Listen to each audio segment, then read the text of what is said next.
Chapter 1350. A spectacle unfolds for Ba'in is a venerable powerhouse, renowned for thousands of years. Even the formidable Xuangjua Hall finds it arduous to completely annihilate him. The reason they managed to injure him this time was greatly attributed to Hua Ruyu's unexpected poisonous flowers and Mo Yan's enigmatic skeletal darts. Ba Yin's countenance darkened, fully aware that he bore injuries. Should the conflict persist, not only would he lose the coveted Ningling Dan, but he might also forfeit his very life. If a gentleman refrains from standing beneath a precarious wall, how much more so for a selfish and self-serving old demon like him, who only cares about personal gain and loss.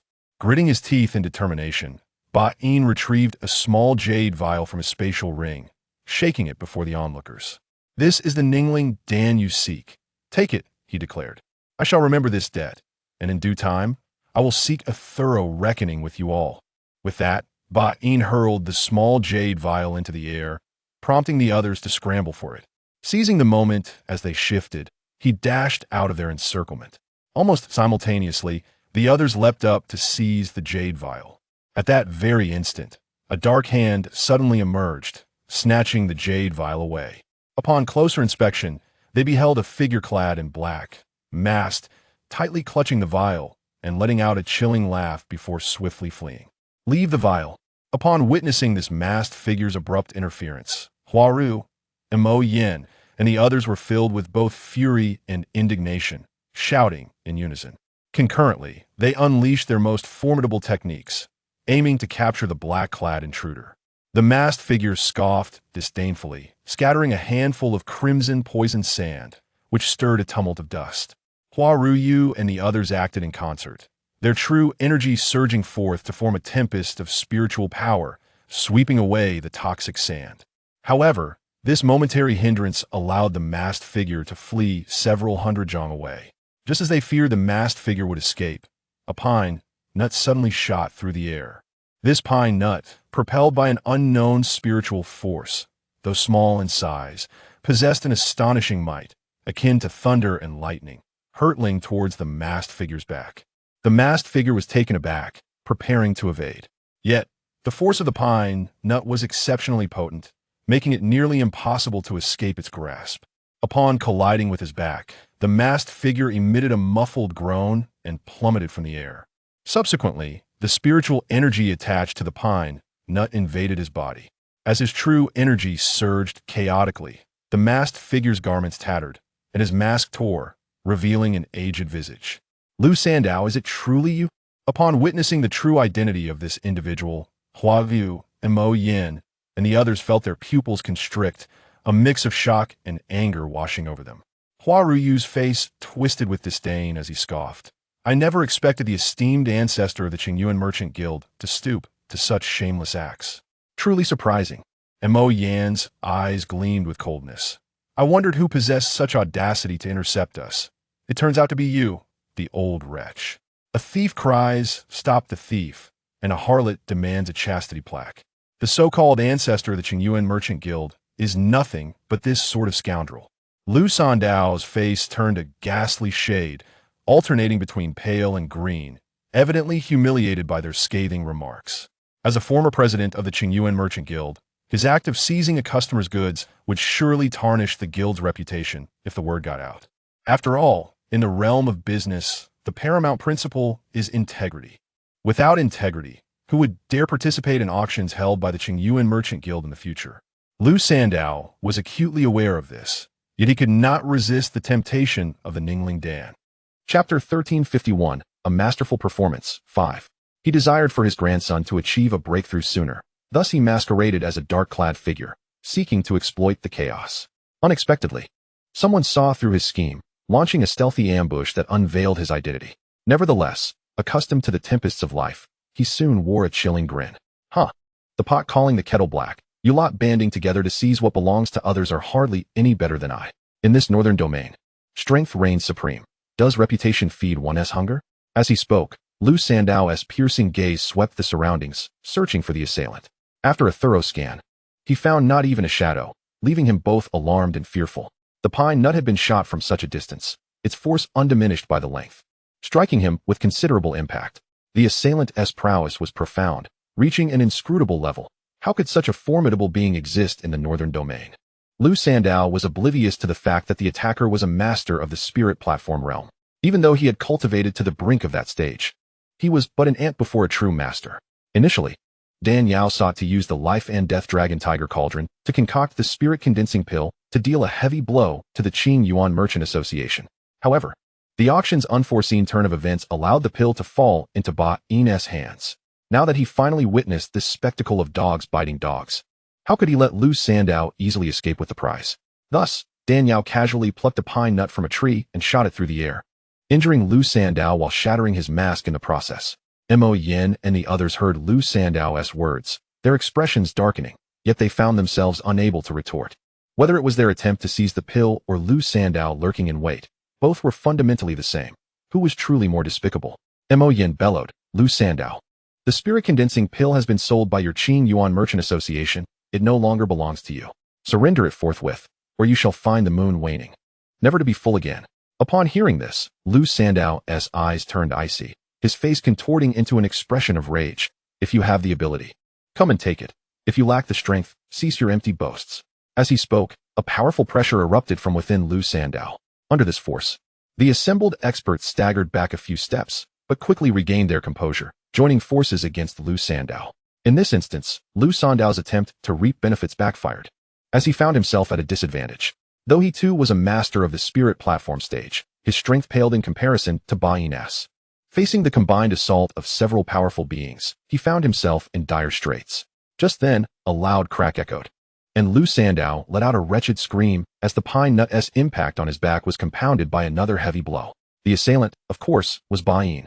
Though initially compelled to throw away the spirit-condensing pill to escape, he did not flee immediately, but instead concealed himself in the shadows. He intended to wait until Mo Yin, Hua Ruyu, and the others, those with ulterior motives, exhausted each other in their struggle for the spirit-condensing pill before striking back and reclaiming the treasure.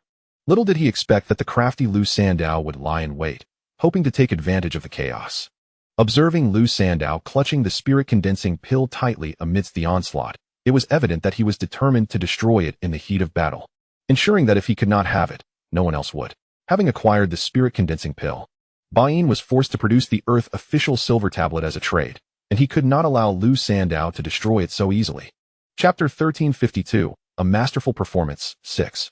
With no other choice, Ba Yin acted swiftly, delivering a powerful blow to Lu Sandao's back. Upon receiving the strike, Lu Sandao's body flew backward like a cannonball. Ba Yin seized the moment, following up with a fierce palm strike to Lu Sandao's chest, reclaiming the small jade vial. Ecstatic to have the precious pill back in his possession, Ba Yin prepared to make his escape.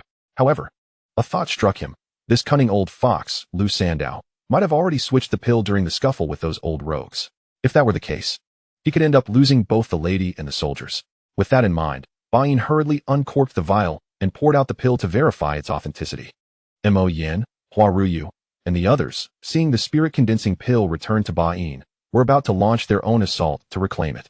Upon witnessing Ba Yin's actions, they were initially taken aback, but soon grasped his intent. The old ghost was clearly worried that Lu Sandao would take the opportunity to switch the pill, deciding to verify its authenticity before taking action. As the pill spilled out, they beheld what had once been a shiny, plump, pink-white pill transformed into a dark, lifeless lump resembling a grotesque piece of dirt. Dan Yao and Xianxiaaudiobooks, hidden in the shadows, could not help but stifle their laughter. After all the twists and turns, it was Lu Sandao who had fallen into the trap. This time, there was no way he could wash his hands of it. Indeed, it was a fake. Seeing the once valuable pill turn into such a ghastly form, Ba Yin was livid. He immediately concluded that the spirit-condensing pill had been swapped. Pointing at the injured and bloodied Lu Sandao, he shouted, "Old fellow, hand over the real pill, or I shall raise your Qing Yuan Merchant Association to the ground." Lu Sandao, equally bewildered, staggered back, shaking his head repeatedly. "Impossible. This is absolutely impossible." "What is impossible?" "You swapped the pill. Hand over the real one." "What real pill? What fake pill? I know not of what you speak." Lu Sandao retorted indignantly. Suddenly, Lu Sandao's expression shifted, his eyes widening in realization. "Oh, I understand now. You were the one who swapped the pill. No wonder you were so eager to hand it over. You intended to set me up. What a cunning thief!" Calling out thief. "The one who ambushed me with the pine nut was you, wasn't he it? Just moments ago, Ba-in had struck him from behind, leaving a mark that aligned perfectly with the spot where the mysterious pine nut had injured him. What an extraordinary coincidence. The one who had attacked him must surely be that old devil, Ba-in. Nonsense. You were the one who swapped it. And now you dare to cast blame on me. Ba-in was furious, his scholar's face turning beet red. Mo Yen, Hua Ruyu, and the others, witnessing the mutual accusations of pill swapping, found themselves at a loss as to whom to believe or whom to approach for the genuine spirit-condensing pill, frozen in place. Unsure of how to proceed, Dan Yao and Xiang Yang, observing the scene, could hardly contain their amusement. These old foxes, each more cunning than the last, ended up being ensnared in their own trap. A wicked smile curled at the corners of Dan Yao's lips. No matter how devious you are, you shall still drink from the foot-washing water of your aunt. Dan Yao watched with great interest, lamenting the absence of a plate of sunflower seeds and peanuts. Otherwise, how delightful it would be to snack while watching. At that moment, Xiang Yang exclaimed, "Not good. Qiming is in danger." Startled, Dan Yao inquired, "How do you know he is in peril?" Chapter 1353, A Fierce Battle, 1. Xiang Yang explained, "That lad went after Shui Ling, and fearing he might encounter misfortune, I discreetly left the spark on him. As soon as he unleashed the full power of the 9 transformations of mysterious fire, the spark would ignite automatically, and my purple star fire would respond accordingly." Dan Yao was aware that Qiming had cultivated the 9 transformations of mysterious fire, akin to the bridal gown divine skill. This technique, while immensely powerful, lacked endurance. When facing an enemy, one should only use 60 or 70% of their strength to avoid collateral damage and severe depletion of their own energy, leading to internal injuries. Years ago, when Xiang Yang imparted this skill to Qiming, he repeatedly cautioned that unless faced with insurmountable foes, one must never exert their full strength, lest they harm themselves. At this moment, Qiming harnessed his full power, invoking the Xuanhua Jiu Zhuang to its utmost limits, igniting the spark hidden within Xiang Yang. This indicated that he was encountering immense peril. "Let us hasten to his aid," Dan Yao exclaimed, her urgency akin to that of extinguishing a fire, as she seized Xiang Yang's arm, eager to rush to the rescue. Just then, Dan Yao sensed a peculiar energy fluctuation nearby, and her heart sank. "Ahua, you must go ahead, I shall follow shortly." Yao, Xiang Yang was initially taken aback, but soon he too sensed the anomaly surrounding them. "Go, for it is only your Zikan starfire that can locate Qiming. Leave this to me. Rest assured, I shall be fine," Dan Yao urged. With a heavy sigh, Xiang Yang acquiesced. "Very well, be cautious." Indeed, he transformed into a streak of crimson light, swiftly darting southeast. Meanwhile, Dan Yao remained poised atop a tree, quietly observing the unfolding spectacle of a dog-eat-dog drama. Bayan and Lu Sandao were locked in a fierce dispute, each accusing the other of swapping the genuine Ningling pill. And ultimately, they resorted to blows. The sight of the two elderly combatants exchanging strikes was nothing short of intense. Mo Yen, Hua Ruyu, and the others found themselves at a loss, unable to ascertain the fate of the true Ningling pill, and thus, they could not determine whom to assist. Merely watching from the sidelines, Bayan and Lu Sandao, however, believed that these onlookers were hoping for their mutual destruction, seeking to capitalize on the aftermath, and thus, neither would relent.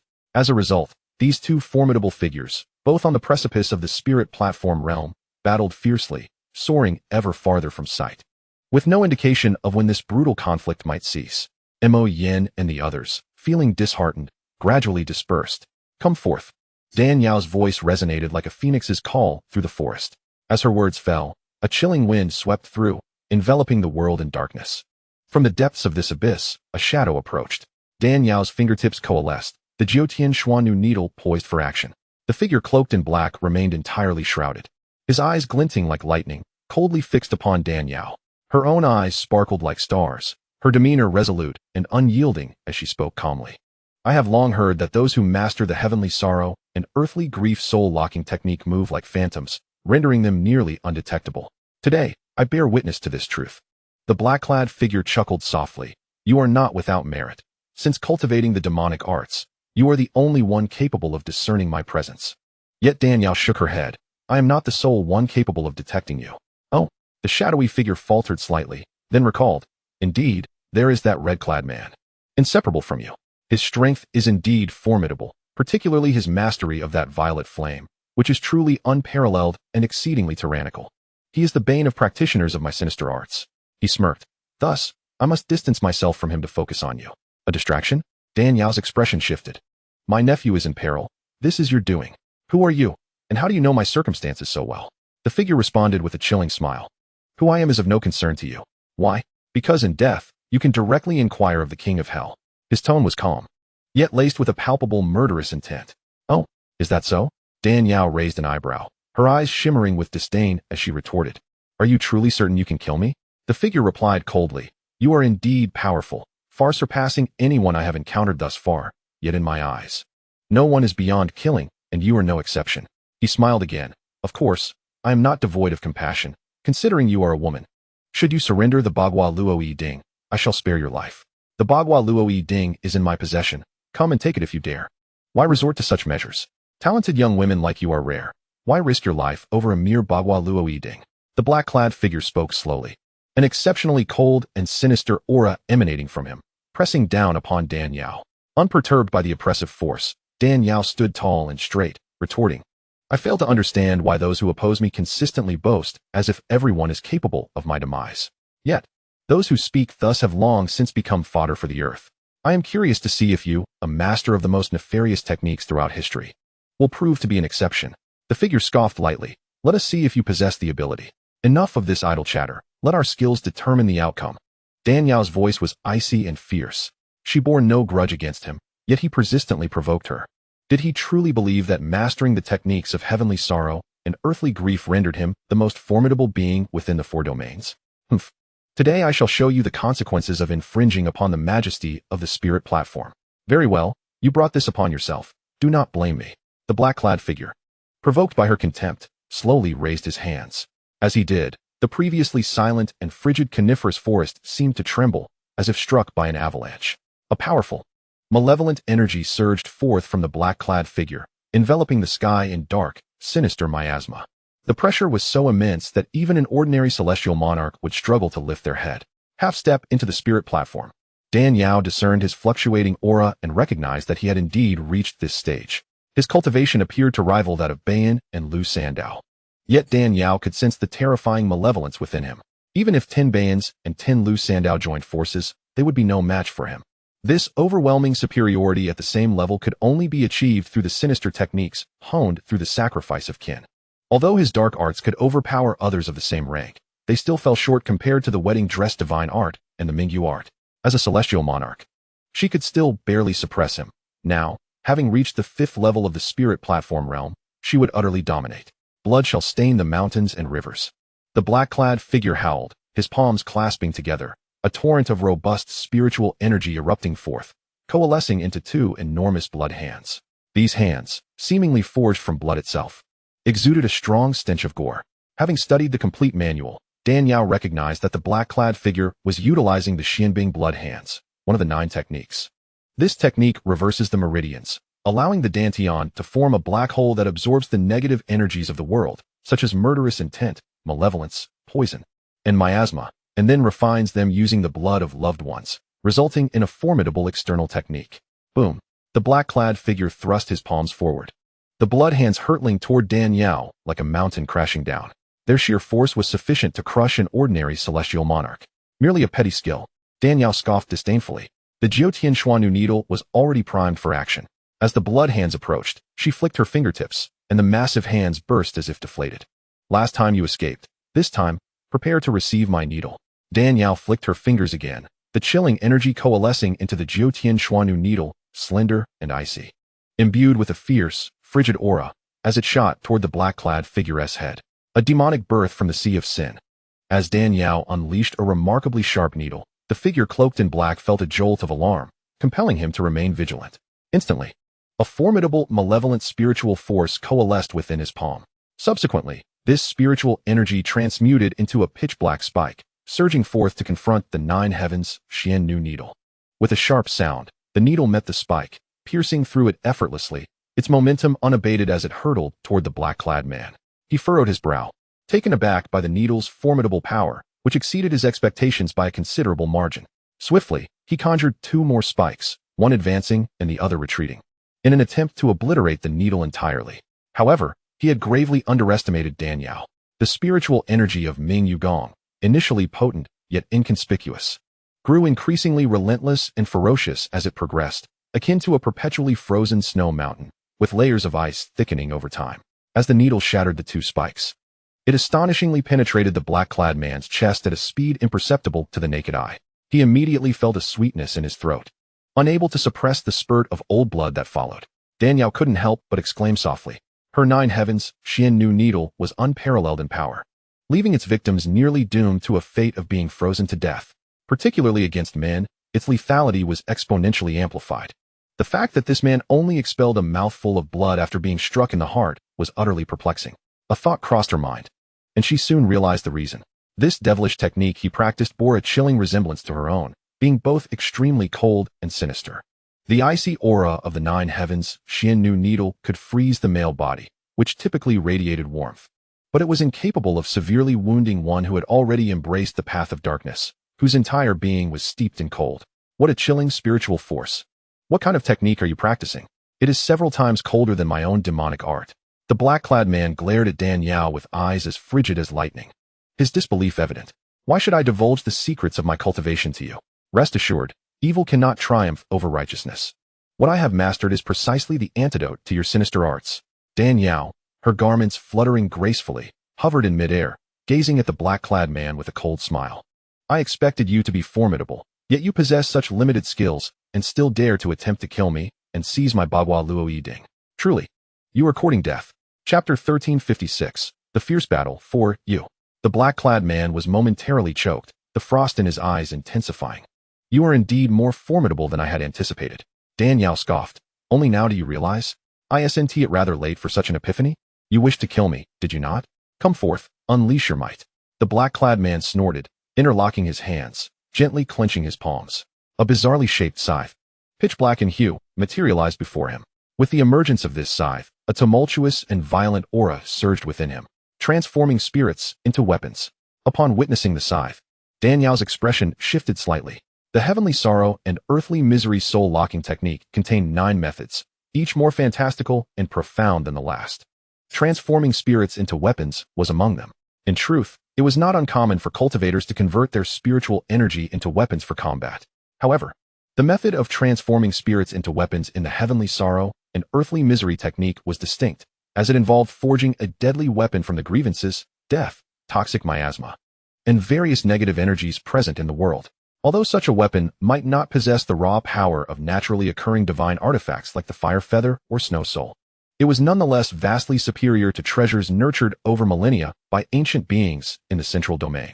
Yet, employing this method to solidify a fiendish aura required an unwavering mind, for the unsteady could easily succumb to its malevolence, resulting in madness or even the loss of humanity, transforming into a soulless killing machine. It was astounding that the black-clad man not only mastered this technique, but also forged a weapon imbued with such potent death and malevolence. You are the first to compel me to wield the death scythe. Even in death, I would harbor no regrets. The death scythe spun continually within the black-clad man's palm, his gaze towards Danielle brimming with bloodlust. The eerie crescent-shaped blade emitted a buzzing, chilling sound, piercingly sharp. Upon hearing this sound, Danielle felt her spirit tremble, astonished. She had not anticipated that this scythe, crafted from primordial true energy and negative energy, could resonate with her refined Ming Yu Gong. What an extraordinary weapon! Truly deserving of the title of the most diabolical art throughout history. Flash! The black-clad man shouted, the death scythe whirling forth, transforming into countless black blade shadows that descended upon Danielle from all directions. The icy aura emanating from the blade shadows tore through the air, distorting even the very fabric of space, which was typically impervious to those at the spirit platform level. Crystal ice, glazed body. Witnessing the opponent summon the death scythe, Danielle's fighting spirit ignited, her blood surging. Since her debut, the strongest adversaries she had encountered were Black May and this black-clad man, the latter of whom was exceptionally formidable. Today, she would use his death scythe to thoroughly test the defensive efficacy of her crystal ice, glazed body. Thus, she let her hands fall, activating the crystal ice, glazed body, forming an imperceptible layer of glazed armor upon her skin, successfully warding off all the black blade shadows. Clang, clang, clang. The sound of metal resonated incessantly. What a death scythe! I deem it nothing more than worthless scrap. Danielle sneered repeatedly, pinching the blade of the death scythe between her fingers, her spiritual energy surging forth, shattering both blade and hilt. What? The black-clad man gaped in disbelief at this scene. The death scythe, renowned for its razor sharpness, could sever even a blade forged from platinum and mysterious iron. With his half-step spirit platform strength, Even a spirit platform cultivator would struggle to contend with it. Chapter 1357, Murong Yuan, it is you. Yet, to his astonishment, Dan Yao could withstand the blade's edge with her mere flesh and blood, and her fingers could obliterate it. Little did the black-clad man know that Dan Yao's crystal ice, glazed body was the most formidable defensive skill in existence, far surpassing the indestructible body of the Buddha or the golden bell shield by dozens of times. To breach her defenses, one could only employ two methods. Either possess overwhelming cultivation to overpower her through brute force, or utilize extraordinary divine weapons like the fire feather and snow soul. His death scythe, while sharp, paled in comparison to the fire feather and snow soul. How could it possibly breach the crystal ice glazed body? The black-clad man stood in stunned silence, momentarily at a loss for words. Are you a human or a ghost? What do you think? Dan Yao twirled, transforming into a streak of azure light as she swiftly charged toward the black-clad man. Terrified, he retreated with the speed of a slippery fish. Dan Yao conjured numerous phantoms, encircling him completely, leaving him no avenue for escape. With no other option, the black-clad man summoned the death scythe once more, brandishing it in two swift arcs aimed at Dan Yao's swan-like neck. Dan Yao scoffed, not bad for a swordplay. With a light flick of the nine heavens, xianxiaaudiobooks needle, she effortlessly deflected the death scythe. The black-clad man's arm felt numb, and as he beheld the azure figure flickering, he sensed a sharp object aimed at his heart. He hastily reversed the death scythe to defend, only to discover that Dan Yao had merely feigned an attack. By the time he realized this, the nine heavens, xianxiaaudiobooks needle had already been poised at his neck. The black-clad man stood frozen in shock. Dan Yao gazed at him calmly. What now? Do you still wish to kill me? Do you still want to force me to hand over the Bagua Luo Yiding? Drawing a deep breath, the black-clad man replied. I never imagined that the demonic arts I had painstakingly cultivated for years would be so easily shattered before you. You give me a sense of familiarity. I am certain you are someone I have known before, yet I cannot fathom who you are. Now, let me unveil your true identity. Dan Yao spoke, reaching out to tug at the mask of the man in the black robe. Upon seeing his face, she could hardly conceal her astonishment. Murong Yuan, it's you. Truly you. Murong Yuan's handsome visage was strikingly pale, devoid of any trace of color. He forced a bitter smile, saying, Yes, it is I. I never anticipated that after hiding for so long, you would ultimately uncover my identity. Dan Yao's eyes sparkled with intensity as she narrowed them slightly. So, it follows that the annihilation of the Murong family and the tragic deaths of Gu Yang and the others were all orchestrated by you? Murong Yuan nodded in affirmation. Indeed, it was my doing. Dan Yao's gaze turned icy, sharp as a dagger. To cultivate dark sorcery, you even killed your own parents, and in the end, not even your doting grandfather was spared. You are utterly deranged. Deranged? Murong Yuan's smile was chilling as he leaned closer, their faces mere inches apart. His breath, void of warmth, transformed into a venomous scoff, fierce and urgent. Murong Yuan's cold eyes locked onto Dan Yao's. Yes, I am deranged. I cannot even forgive myself. The first person I killed was my own mother when I was merely 7 years old. I stabbed her to death, then my uncles, cousins, and finally my grandfather. Murong Zhongshe, each and every one fell by my hand. Look at the ruthlessness of it. I spared not a single kin. Dan Yao felt a chill run down her spine, unable to fathom how a mere 7-year-old child could commit such atrocities. Chapter 1358. You may leave. Can you tell me why you did this? Dan Yao inquired curiously. Murong Yuan shot her a puzzled glance. What purpose does your question serve? Does a man as deranged as I require a reason to take a life? While killing others may not necessitate justification, taking the life of one's own kin certainly does, especially at such a tender age. I believe there must be a cause behind it. And why do you hold that belief? Murong Yuan countered. Dan Yao gazed steadily at him, her words unwavering. Because I firmly believe in the inherent goodness of human nature, especially in children. They are as pure as unblemished paper and cannot become so malevolent without external influence. Upon hearing this, Murong Yuan fell into silence, his words failing him for a prolonged moment. After what felt like an eternity, he sighed. Since you wish to know, I shall tell you about my mother. He then recounted the tale of how his maternal family had been persecuted by the Murong clan, how his mother had endured horrific violations, and how she had instilled in him a belief in vengeance from a young age. This was the most painful and reluctant memory for Murong Yuan to revisit. Yet today, inexplicably, upon Dan Yao's inquiry, he shared it all, without a trace of concealment or falsehood. Dan Yao listened, her heart heavy with sympathy. So that is how it was. No wonder your temperament has become so twisted. A sense of understanding and compassion flowed through her. The darkness, hatred, and distortions that had long been suppressed within him found an outlet in his confession. Murong Yuan felt a profound sense of relief wash over him. He lifted his pale and handsome face, gazing intently at Dan Yao. From the moment I first laid eyes on you in Bu Valley, I knew you were extraordinary. I recognized that a woman with such a figure and formidable capabilities must possess a breathtaking visage beneath that mask. Yet, having truly encountered you, I realize I cannot escape death today. Before I meet my end, might I gaze upon your true face, so that I might die with clarity? Dan Yao shook her head. There is no need for that. You may leave. What did you say? Murong Yuan's eyes widened in disbelief at her words. I said, you may leave. Dan Yao enunciated slowly, her tone shifting as she added, however, before you depart, you must promise me one thing. What is it? Murong Yuan stammered, still reeling from his astonishment. Promise me that from this moment forth, you shall not indiscriminately slay the innocent. Dan Yao paused, her voice gentle. I understand that the technique you practice is exceedingly ruthless and requires the spilling of blood and the consumption of souls to progress. Once you embark on this path, you cannot cease, lest your power wane and the accumulated resentment and malevolence within you erupt, leading to a horrific demise. I do not seek to prevent you from taking lives, but you must not target the innocent, particularly the helpless elderly, women, and children. If you must kill, let it be those who are truly wicked.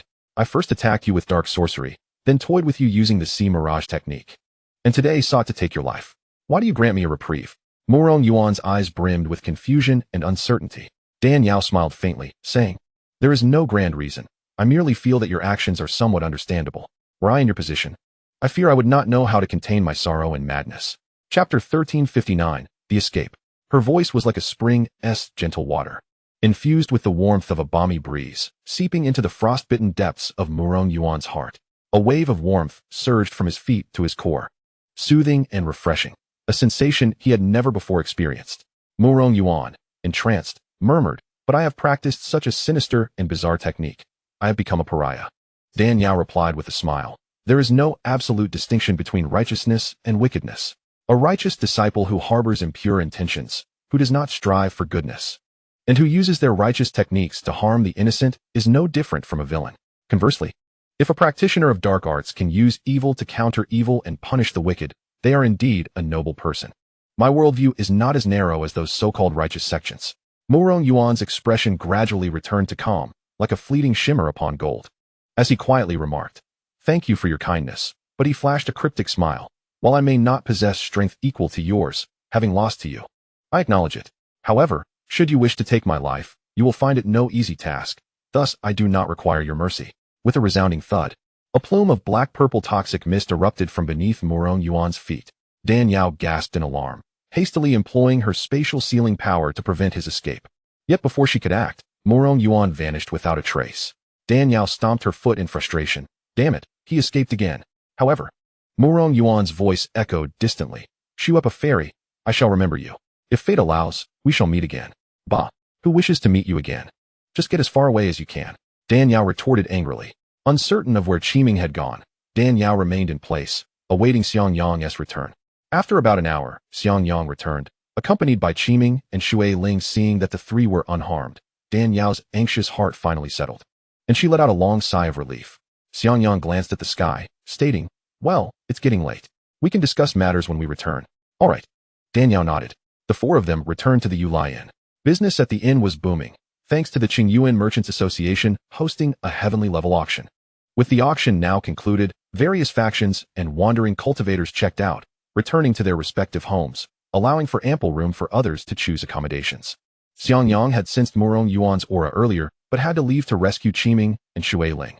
Now that they were safe, he was eager to inquire about the events that transpired in his absence, particularly whether Dan Yao had suffered any harm at the hands of that treacherous scoundrel. Dan Yao replied nonchalantly, with my cultivation, who in the northern region could harm me? That man sought to seize the cold treasure hidden within the Bagua Luoying, only to be thwarted by me. It is unfortunate that he managed to escape in the end. It truly infuriates me. Xianxiang softly remarked. That fellow has always been cunning. Killing him is not as easy as it seems. Allowing anger to consume oneself only harms the body, and for such a person, it is hardly worth it. Dan Yao responded. Although he managed to escape this time, it cannot be considered a complete loss. At the very least, I have removed his mask and discovered his identity. As expected, he is indeed someone we know. Xianxiang suddenly stiffened. Who is it? Dan Yao slowly uttered 3 words. Murong Yuan. What? It's him? Xianxiang could not help but exclaim in shock. Chapter 1360. The notion of poison against poison. Xiang Yang's expression was one of disbelief and astonishment. How could it be him? Isn't he the sole heir of the Murong family? How could this happen? You may find it hard to believe, but the truth is as such. The one who has mastered the heavenly sorrow and earthly despair demonic arts is indeed Murong Yuan. The reason he is able to practice this technique is that the original scripture is inscribed within the 10,000 poisons nether cauldron. What we destroyed before was merely a handwritten copy. As she spoke, Dan Yao recounted the tragic fate of Murong Yuan's mother and family, along with the grudges between them and the Murong family. Xiang Yang took a deep breath, his brows tightly furrowed. I never anticipated that the truth behind it all would be this way. No wonder we couldn't fathom it. Dan Yao continued. Neither you nor I could have imagined. Murong Yuan is the last bloodline of the Murong family, and the vast family fortune will eventually belong to him. Thus, we subconsciously believed he was the least likely person to bring ruin to the Murong family. Yet, in the end, this very person, thought to be the least likely, is the true mastermind behind it all. How unpredictable the affairs of the world are. Xiang Yang's handsome face took on a serious expression. According to what you said, Murong Yuan has already killed all of his blood relatives, thus fulfilling all the conditions to cultivate the demonic arts. This is why he has made such rapid progress in strength over the past 2 decades, advancing from an insignificant void realm to a half-step spirit terrace. If it weren't for the restrictions imposed by the laws of the northern region, he might have already broken through to become a spirit terrace expert. This individual possesses such formidable tactics and is exceedingly cunning. He is indeed a formidable adversary. Dan Yao sighed indeed. I pity his unfortunate birth and wanted to give him a chance to swear not to harm the innocent with his demonic arts. Yet, despite having the 9 heavens' mysterious maiden needle pressed against his neck, he still managed to escape. I fear this will cause us headaches in the future. Xiang Yang gently patted Dan Yao's hand, calmingly stating, previously, we were unaware of his identity, which made him seem terrifying. Now that we know who he is, the hidden danger has become an open threat. As long as we keep a vigilant watch, we need not worry about him resorting to any tricks. With time, we only need to cultivate patiently and advance into the divine void realm. At that point, even if his demonic arts reach their peak, we will be capable of countering him. Dan Yao nodded solemnly. That is true. One must forge their own strength. As long as we are powerful enough. No matter how he schemes, he cannot overturn the heavens. However, his methods are indeed exceedingly strange. I must devise a plan to deal with him. She contemplated deeply, then suddenly clapped her delicate hands. I've got it. Recently, I obtained a volume of blood divine techniques, which contains many wondrous methods, such as blood tracking, nurturing with blood, and blood-based stealth techniques. The level of strangeness is on par with his demonic arts. I can practice a few formidable skills to counter him. Xiang Yang's brow relaxed, smiling. This is what one might call using poison to counter poison? Yes, using poison to counter poison. When the day comes, I shall give him an unforgettable lesson. Dan Yao clenched her delicate fist. Very well. With 70 to 80 years remaining before the heavenly palace of Yunding opens, we might as well find a place to settle down and diligently cultivate. When the time arrives, we can reunite with Fu Yinjia and the others at the Twin Extremes Hall, Xiang Yang suggested. Your thoughts align perfectly with mine. Dan Yao smiled. The following day, the 4 of them checked out of the Well Inn. Dan Yao found a tranquil residence in the giant turtle city and rented it for an extended period with some spirit stones. Chapter 1361, Fawning. The blood divine techniques are indeed profound, yet exceedingly bizarre demonic arts. To practice this technique, one must concentrate and calm the mind, lest they fall prey to their inner demons and become consumed by them. Fortunately, Dan Yao possessed a piece of inked jade cushion from her earlier treasures, allowing her to sit in meditation, quieting her mind and extinguishing any inner turmoil. The risk of losing control was non-existent. As Dan Yao focused her mind, preparing to enter a state of cultivation, a sudden knock at the door disrupted her thoughts. Who is it?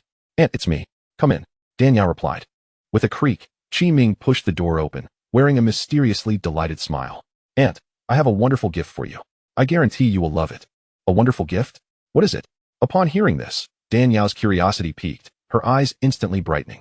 She had previously heard that this lad had looted the medicinal garden before escaping the Bloodslaughter sect, stealing precious herbs that had grown for thousands of years.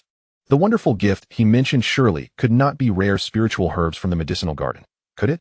Seeing Dan Yao's expectant expression, Qi Ming's smile widened as he waved his hand, and a long, white jade box flew from his ring. Aunt, take a look. Qi Ming eagerly presented the box. Flowing chapter painting grass. Dan Yao opened the box to reveal a peculiar spiritual herb lying within. Indeed, it was the flowing chapter painting grass she had used previously. She was both astonished and overjoyed. This herb was said to be a legendary replication divine herb. Even the signing-in system, a miraculous tool, had only granted her one. How could Qi Ming have procured such a treasure? Where did you get this herb? It couldn't possibly be from the Bloodslaughter sect's medicinal garden, could it? Aunt, you are too clever. Nothing escapes your notice. This is something I acquired from the Bloodslaughter sect. Qi Ming chuckled. Danielle rolled her eyes. Stop flattering me. No unsolicited gifts come without ulterior motives. Speak. What do you want me to help you with? Not at all. This spiritual herb is a special tribute I prepared for you. Qi Ming insisted. Don't give me that line. I know your crafty nature. Is this about Shui Ling? Not at all. Qi Ming appeared somewhat flustered, though his eyes still held a smile. Really not. Danielle scrutinized him. Really? Then fine. Since it's not, I shall inform Shui Ling that you have no feelings for her, and that she should abandon her hopes. With that, Danielle stood up, feigning an intent to find Shui Ling wait. No. Qi Ming immediately surrendered, blocking her path. Danielle smirked. Little rascal, you think I can't handle you? Now tell me. What troubles you so? Qi Ming fidgeted with his fingers and replied, it's about our generational differences. After much persuasion, Shui Ling has forgiven me for concealing my identity. But she insists that since she is your junior sister and I am your nephew, we are separated by a generation. I must maintain my distance to avoid discomfort for both parties. Danielle remarked quietly. Shui Ling is correct. She is my junior sister, and you are my nephew. Thus a whole generation apart. Distance is indeed necessary. Aunt, Qi Ming exclaimed, unable to contain himself. But we have no blood relation. Chapter 1362. Qi Ming sells melons. Even without blood relations, you are still of elder and younger generation. Danielle's tone suddenly turned serious. What should I do then? Qi Ming's handsome face appeared as despondent as a dried pickle. Ming, I ask you earnestly, do you genuinely like Shui Ling, or is this merely a fleeting impulse? I truly like her. Qi Ming composed himself, nodding earnestly. And what is it that you like about her? Danielle inquired.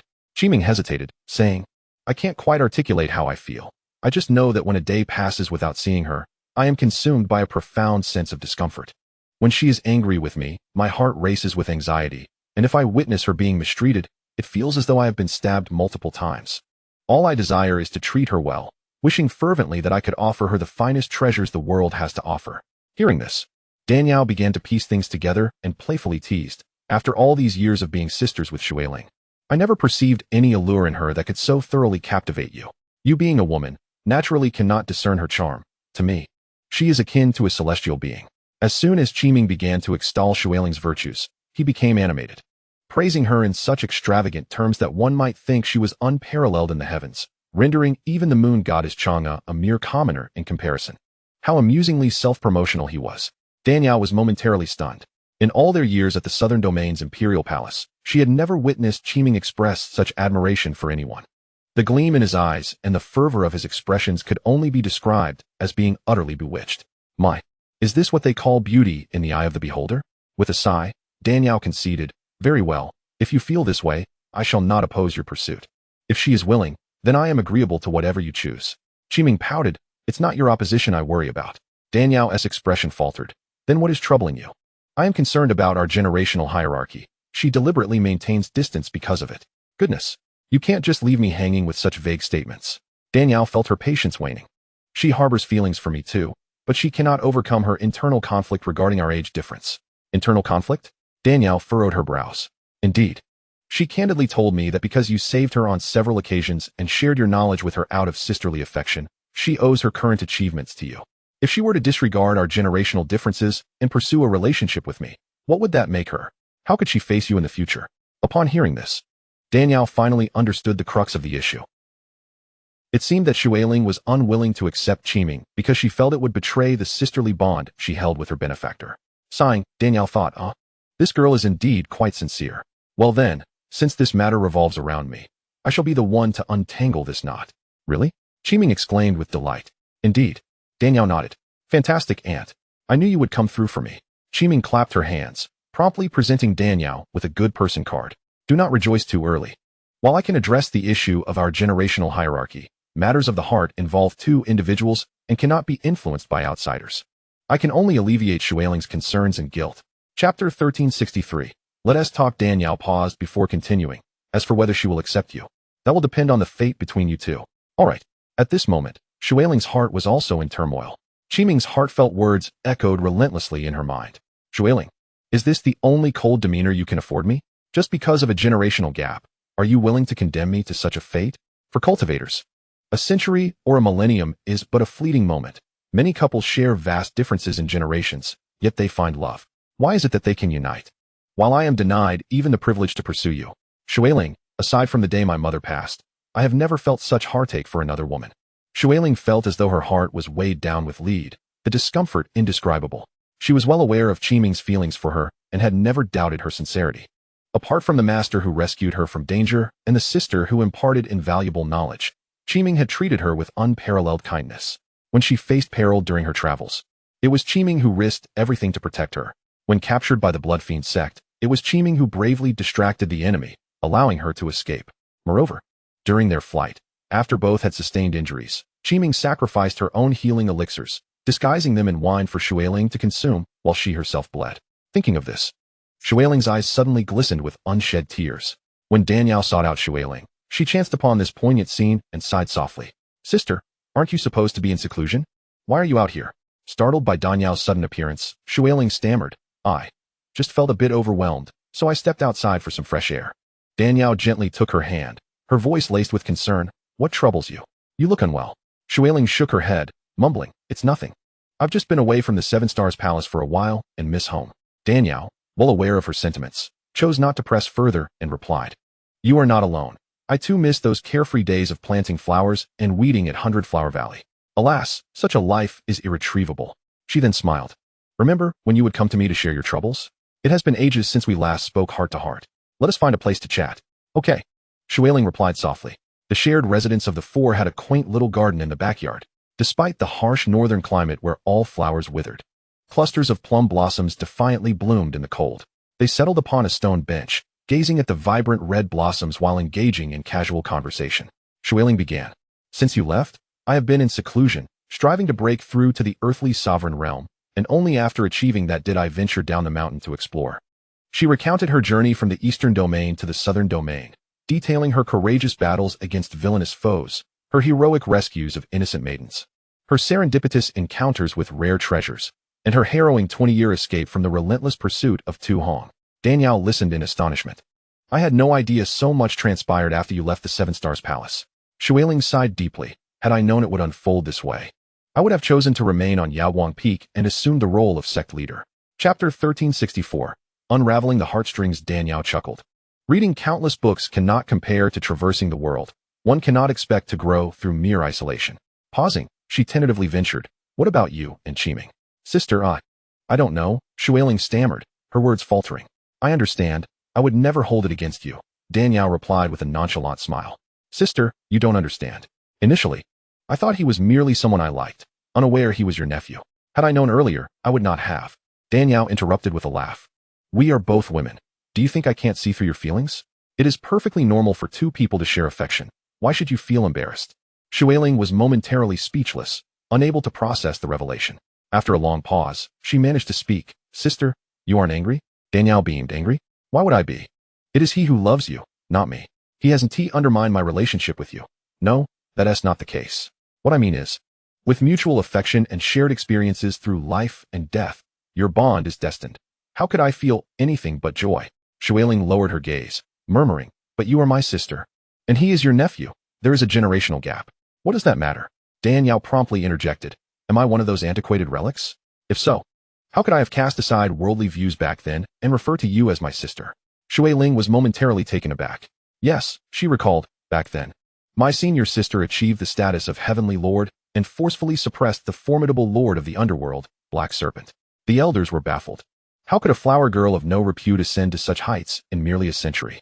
After some inquiries, they discovered that she had inherited the legacy of a powerful being from the Seven Stars Palace, whose lineage was several generations above that of her teachers.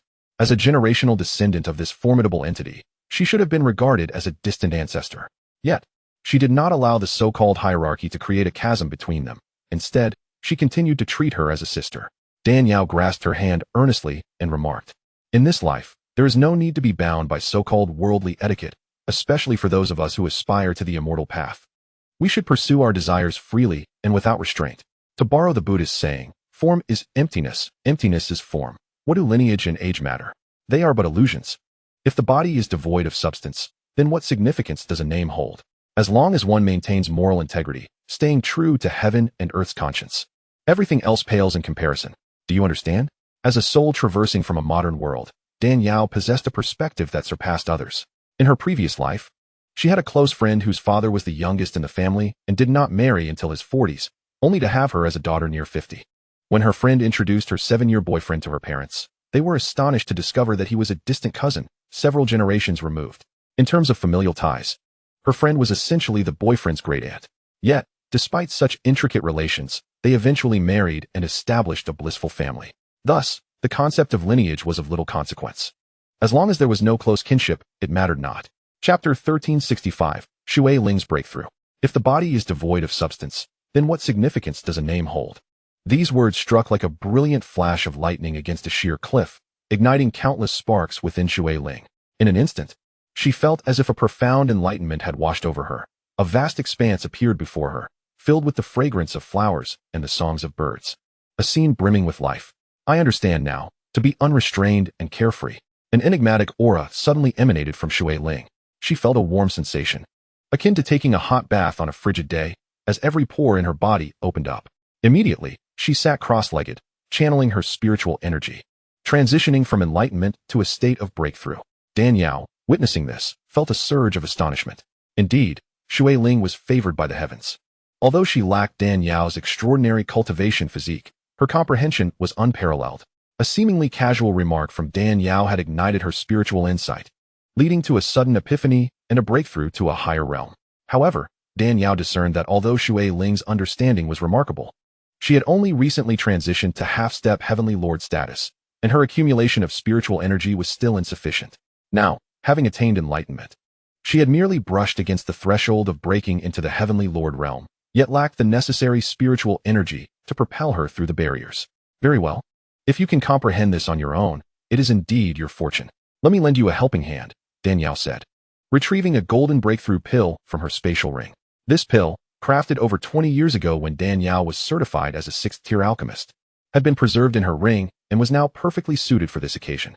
With a flick of her finger, Danielle placed the breakthrough pill into Shui Ling's mouth. Subsequently, she pressed her palms against Shui Ling's back, channeling an immense flow of soft spiritual energy into her.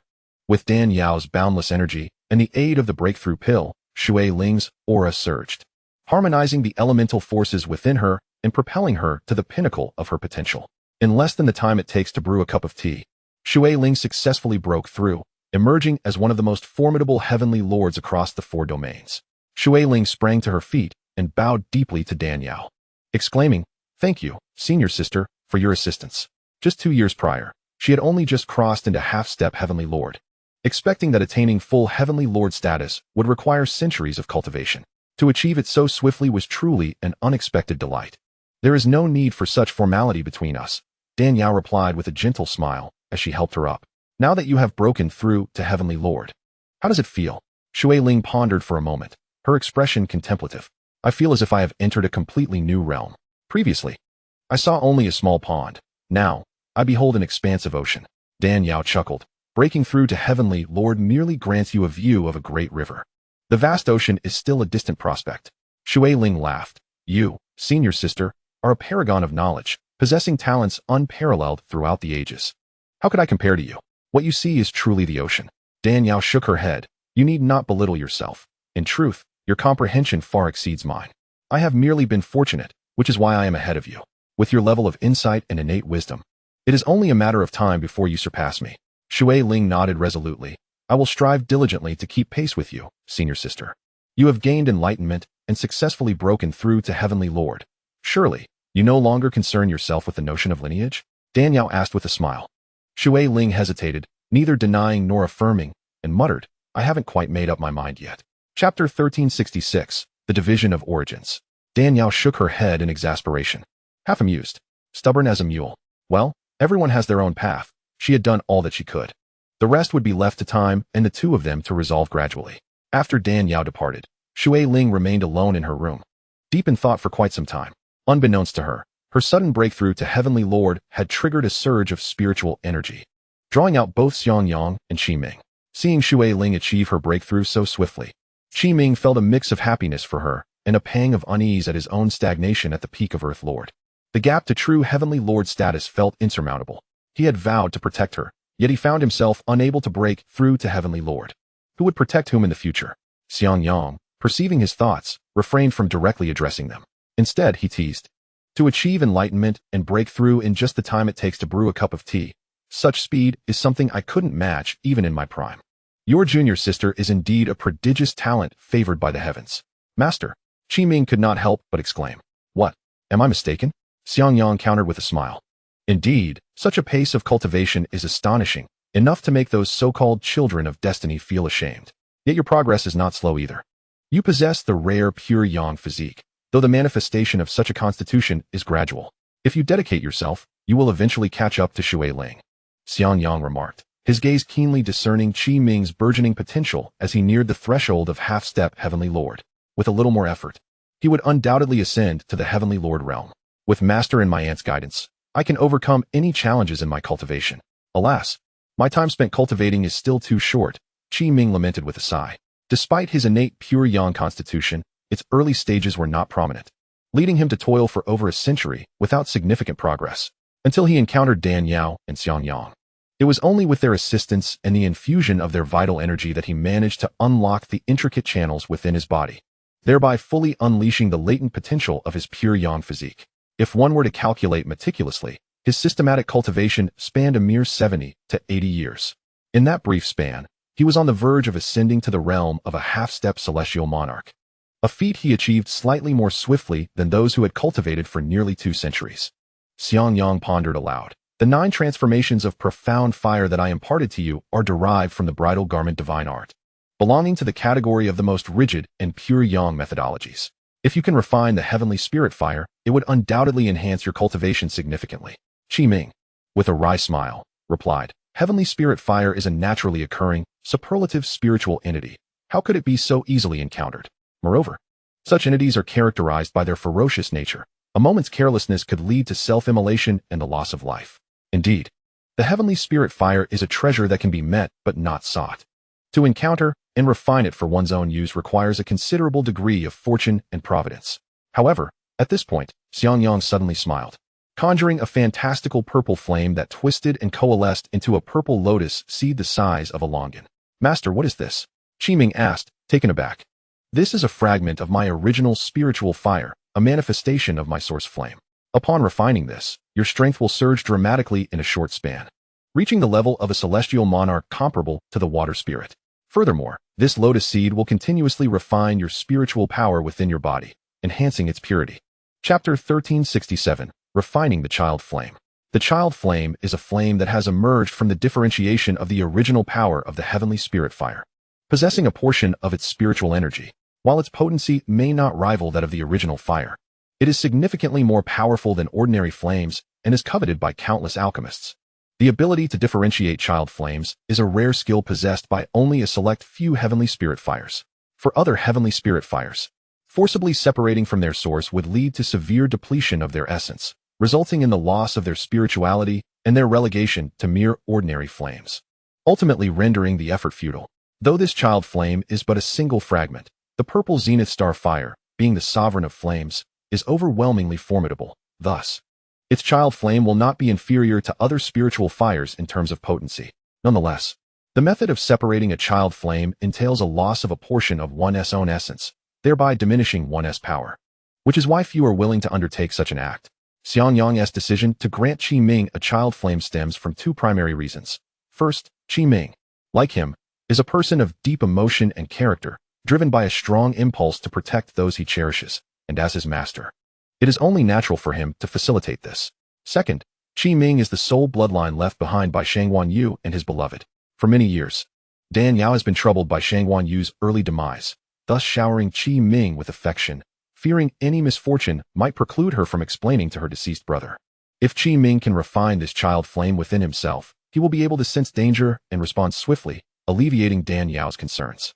Moreover, when he reconstructed the bridal garment divine art years ago, it was thanks to the assistance of the matriarch of the Shangguan royal family, who devoted her life as cultivation to aid him, allowing for his rapid rebirth. Thus, bestowing a child flame upon her descendants could be seen as a way of repaying the matriarch's kindness.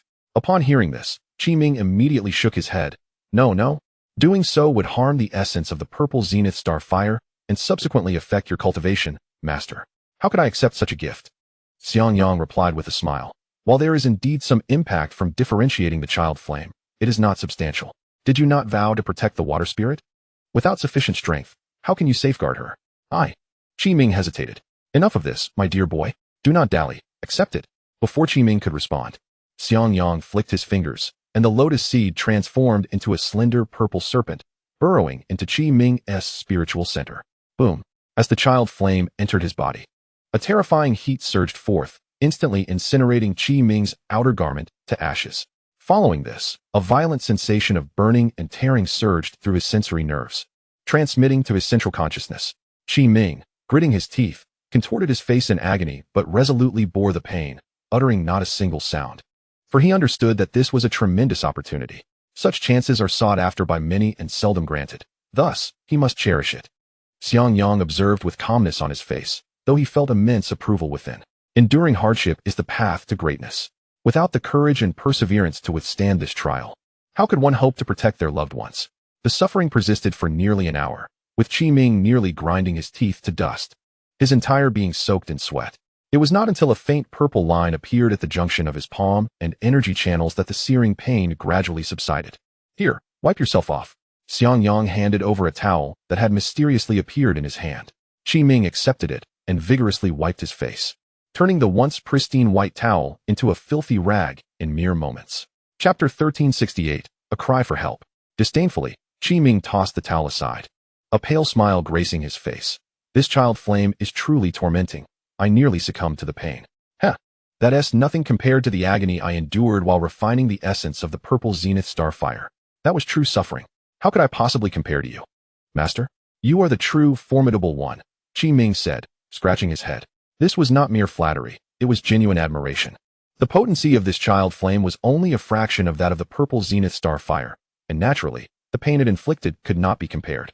Had Xiangyang not cultivated the bridal garment divine art in his early years, enduring the torment of flames day and night, he would not have been able to withstand the refining process back then. Now, having personally experienced this suffering, Qi Ming thought of how it was only a tenth of what his master had endured, and thus, he held an even deeper admiration for Xiangyang's remarkable resilience. You young rascal, your tongue is becoming more slippery. Xiangyang playfully kicked Qi Ming. Qi Ming grinned in response. Xiangyang continued.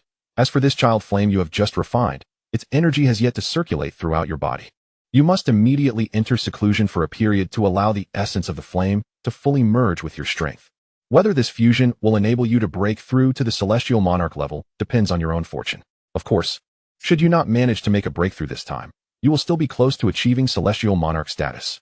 Diligent cultivation will inevitably lead to a breakthrough in due time. Yes, I shall go into seclusion at once.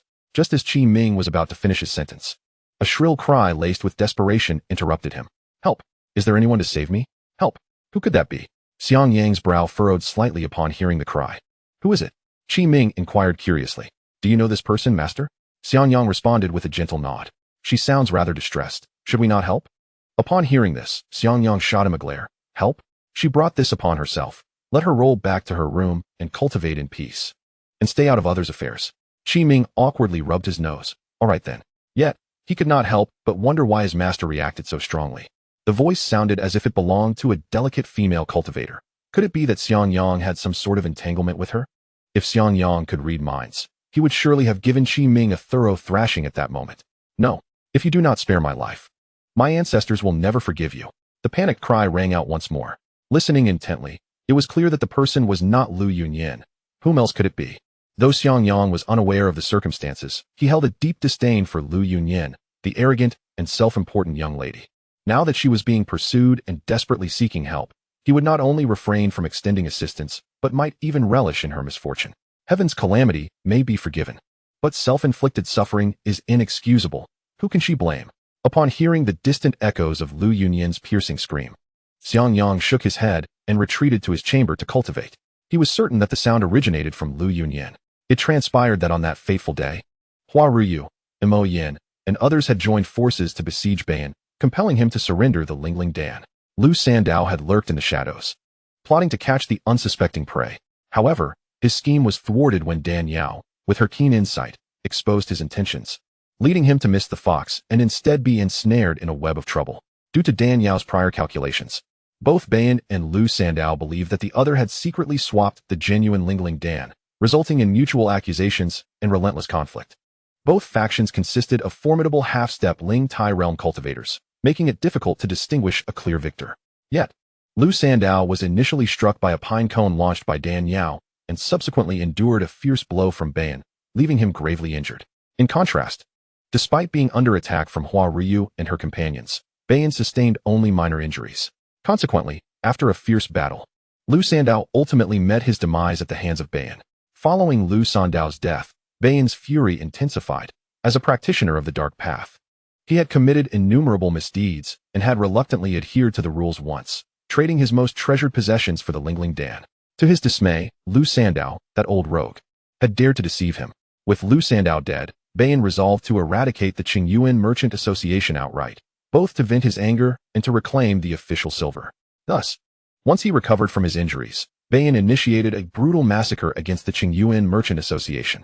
With Lu Sandao gone, no other half-step Ling Tai cultivators remained to withstand Bayan's merciless assault. That night, the Qingyuan Merchant Association was drenched in blood, and cries of despair filled the air. All members of the Lu family met a tragic fate. Before his demise, Lu Qing regretted his choices, lamenting that had he known the outcome, he would never have purchased the Ling Tai heart. Although it had rendered him incapable of furthering his cultivation, it could have allowed him to confront Bayan, the old demon. Yet now, it was too late for such thoughts. In the aftermath of the massacre, Lu Yunyan, seizing the opportunity while Bayan was entangled with Lu Qing, abandoned all pretense of loyalty to her father and fled, becoming the sole survivor of that night. After escaping the Qingyuan Merchant Association, she could have disguised herself and left the northern region to seek a more peaceful existence. However, stubborn as she was, even after her family had perished, she retained her haughty demeanor. While attempting to purchase clothes at a fabric shop in preparation for her escape, she quarreled with the shopkeeper. In a fit of rage, she not only set the shop ablaze, but also struck the shopkeeper dead with a single blow. This reckless act revealed her whereabouts. Several cultivators, disapproving of Lu Yunyan's heinous actions, promptly reported her to Bayan. Given Bayan's ruthless nature, having already dealt with the Qingyuan Merchant Association, he was determined to eliminate all threats, initiating a relentless pursuit.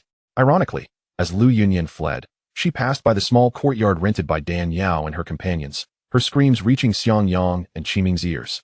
Lu Yunyan fled desperately, but if even her formidable ancestor Lu Sandao had succumbed to fate, what chance did she have? A pitch-black banner unfurled, ensnaring Lu Yunyan as if she were wrapped in a zongzi, rendering her immobile. With a flick of the black banner, Bayan grasped Lu Yunyan firmly in his grip.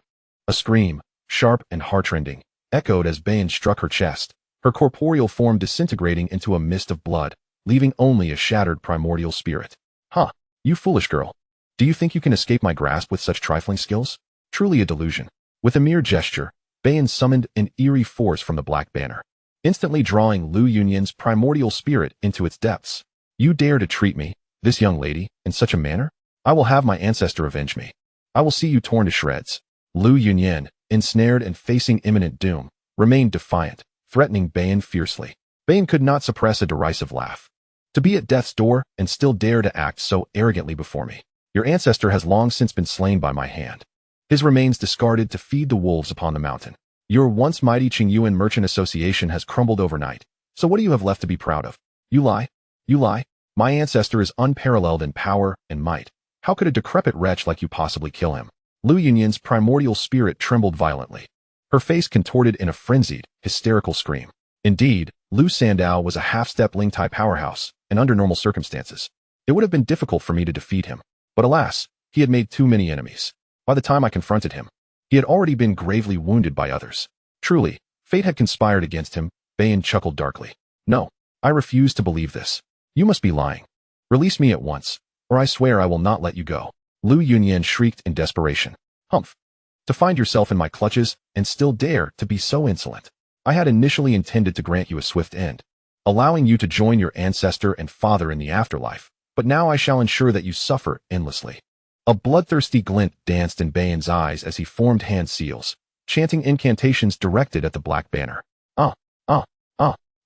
Within the banner, countless crimson skeletons surged forth, ravenously assaulting Lu Yunyan's primordial spirit. Her agonized wails echoed from the black banner, chilling the hearts of those who heard them. Continue to scream. The louder you cry, the more it delights me. Bayan's laughter was laced with malice. Lu Yunyan's primordial spirit was enveloped by the throng of bloodthirsty skeletons. Her cries a haunting symphony of despair. How pitiful, how tragic, how laughable, and yet how detestable.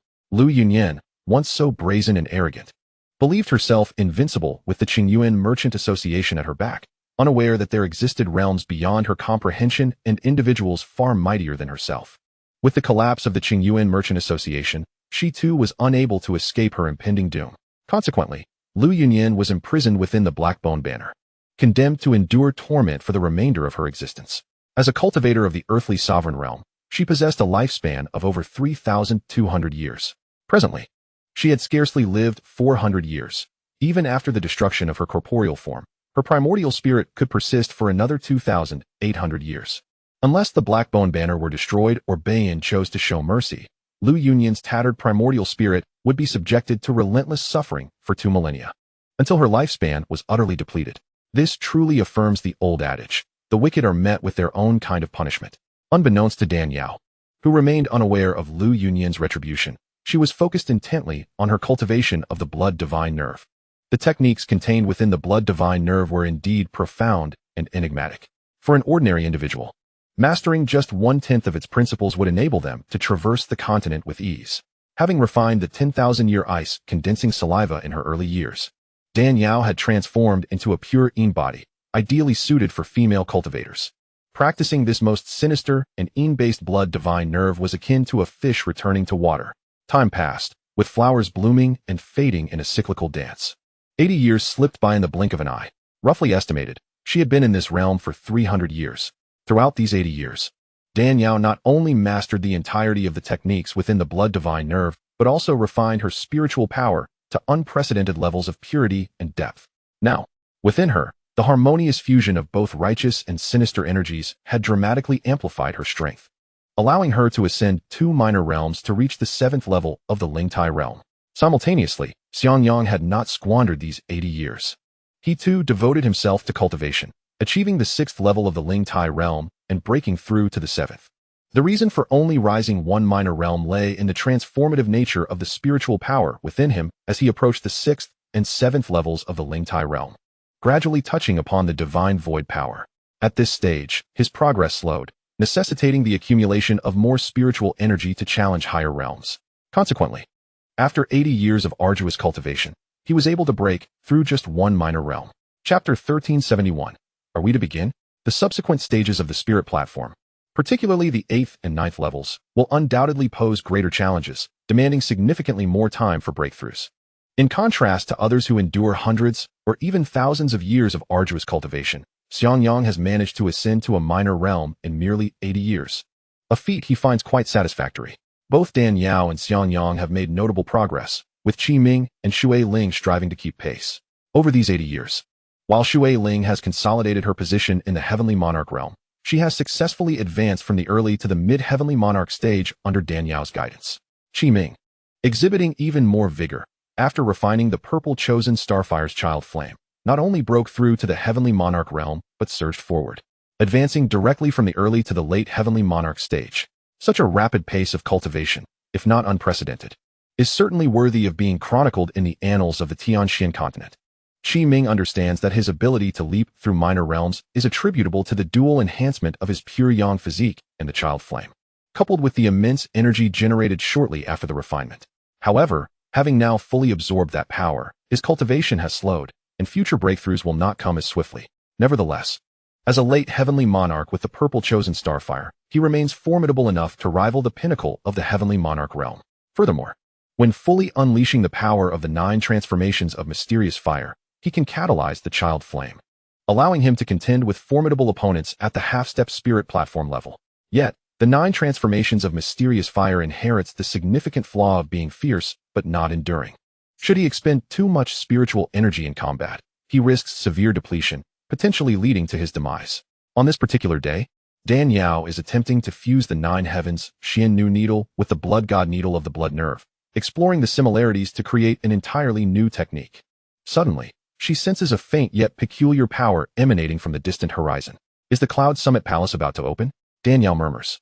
The Cloud Summit Palace opens once every 3,000 years, yet the specifics of its timing and location remain unpredictable.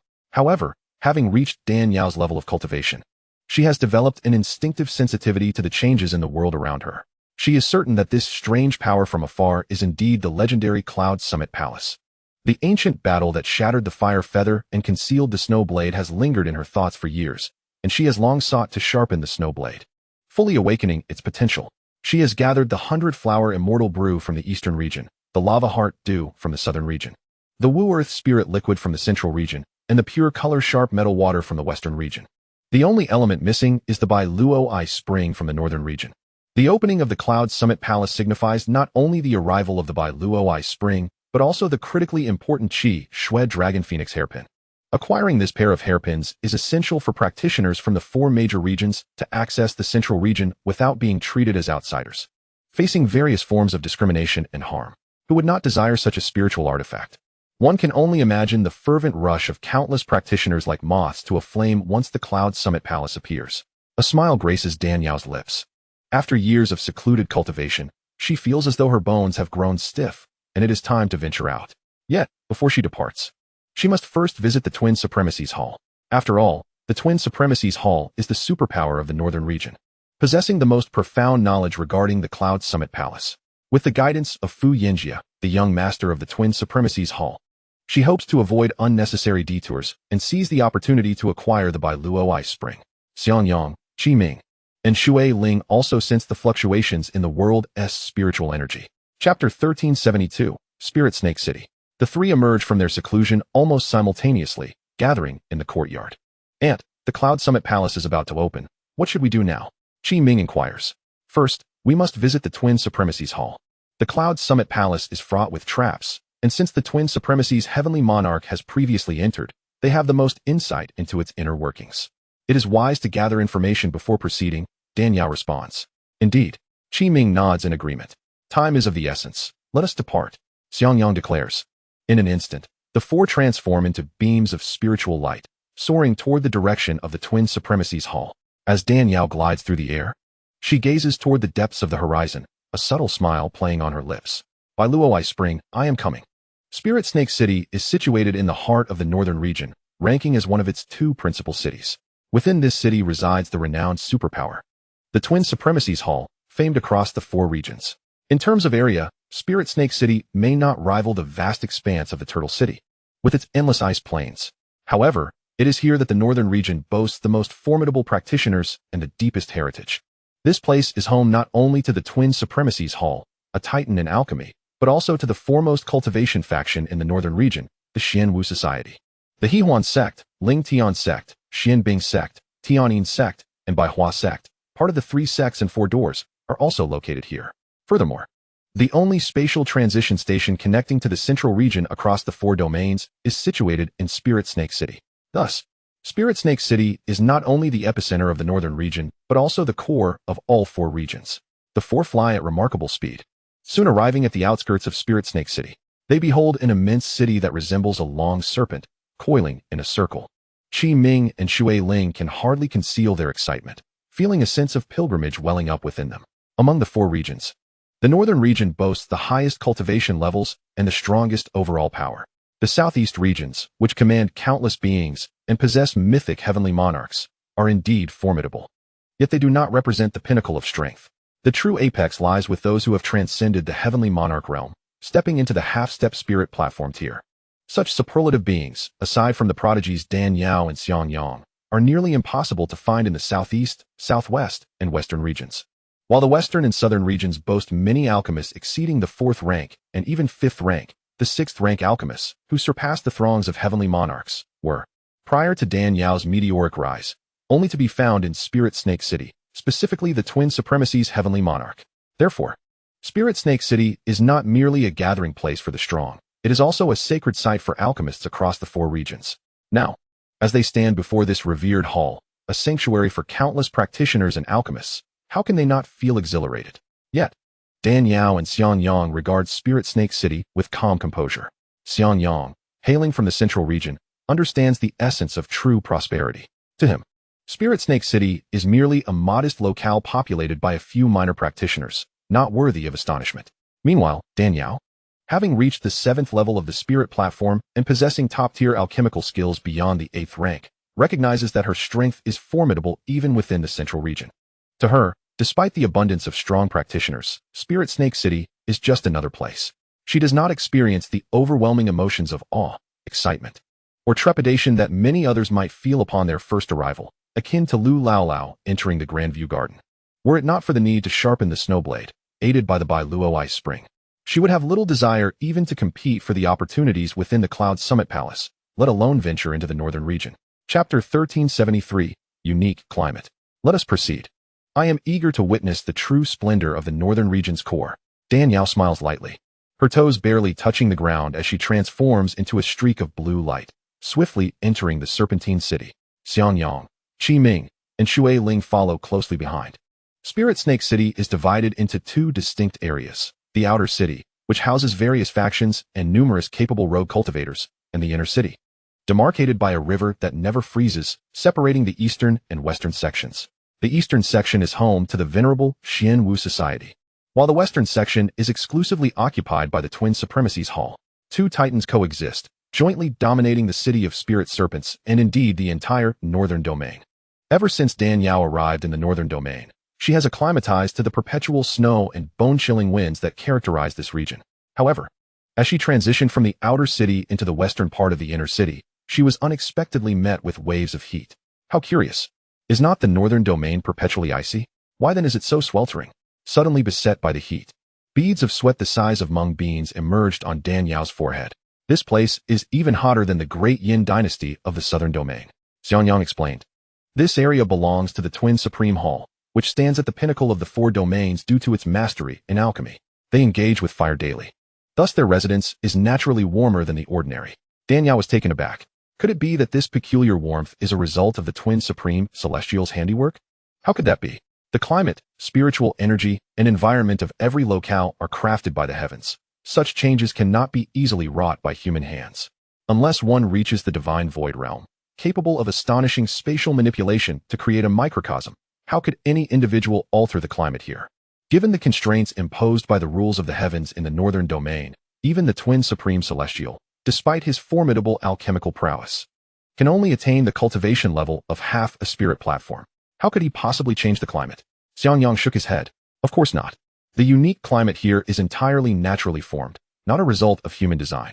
The so-called artistry of nature is not something that mortals can easily replicate.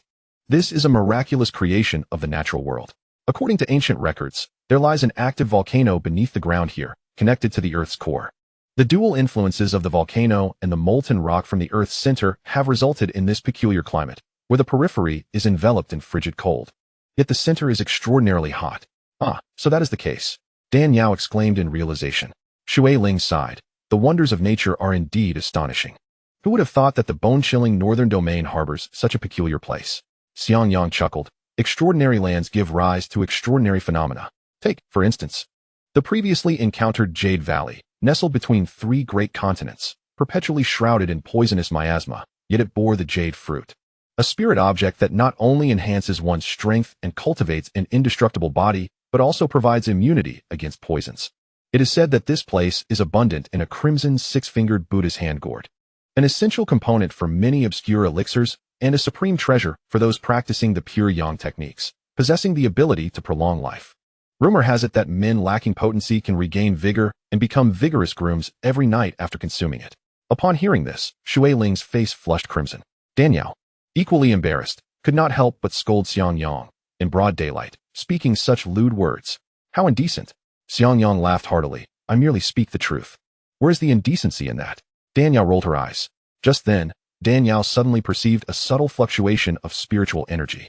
Chapter 1374. The big fish has finally surfaced. Dan Yao's gaze sharpened as she slowly lifted her head towards a crimson tower not far away. This tower, constructed of red bricks, bore an ancient design and appeared quite dilapidated, seemingly unremarkable, had it not been for Dan Yao's formidable spiritual strength and profound spiritual energy. She would have found it difficult to discern anything unusual. What is the matter? Xiangyang asked, noticing Dan Yao halt, staring at the tower with a blank expression. Dan Yao squinted and shook her head.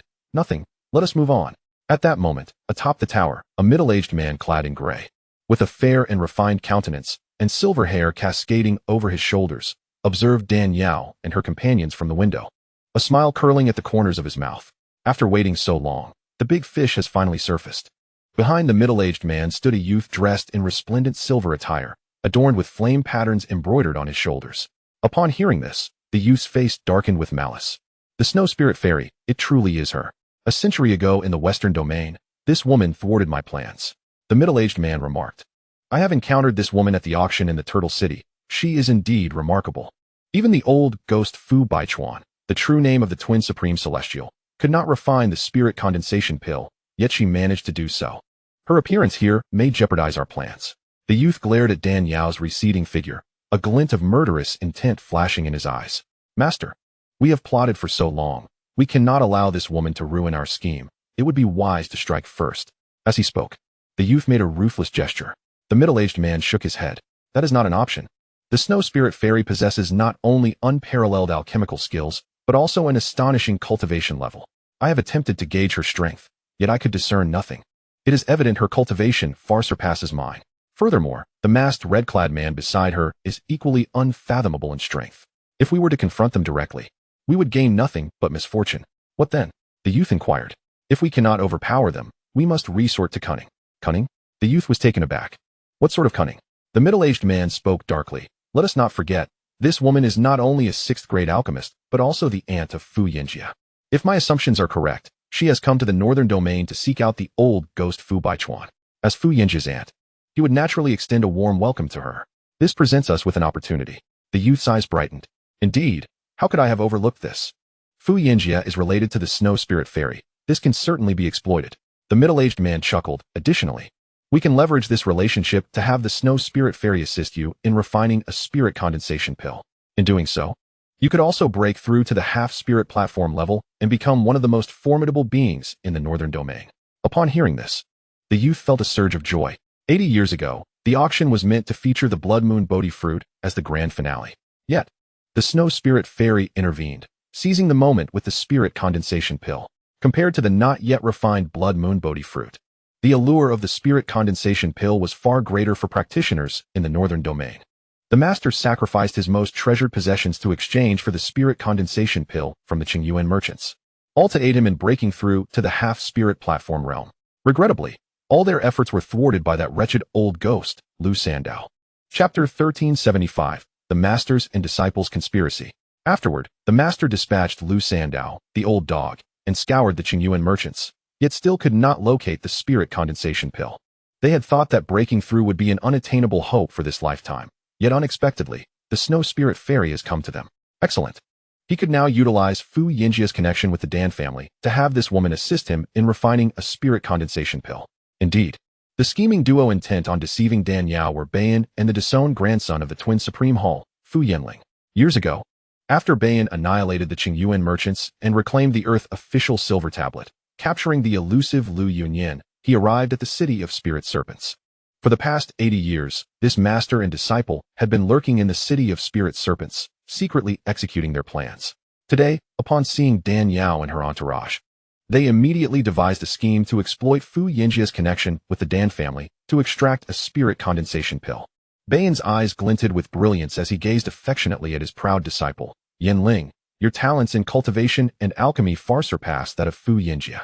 It is a pity that Fu Baichuan, that old fool, favors his grandson and disregards you.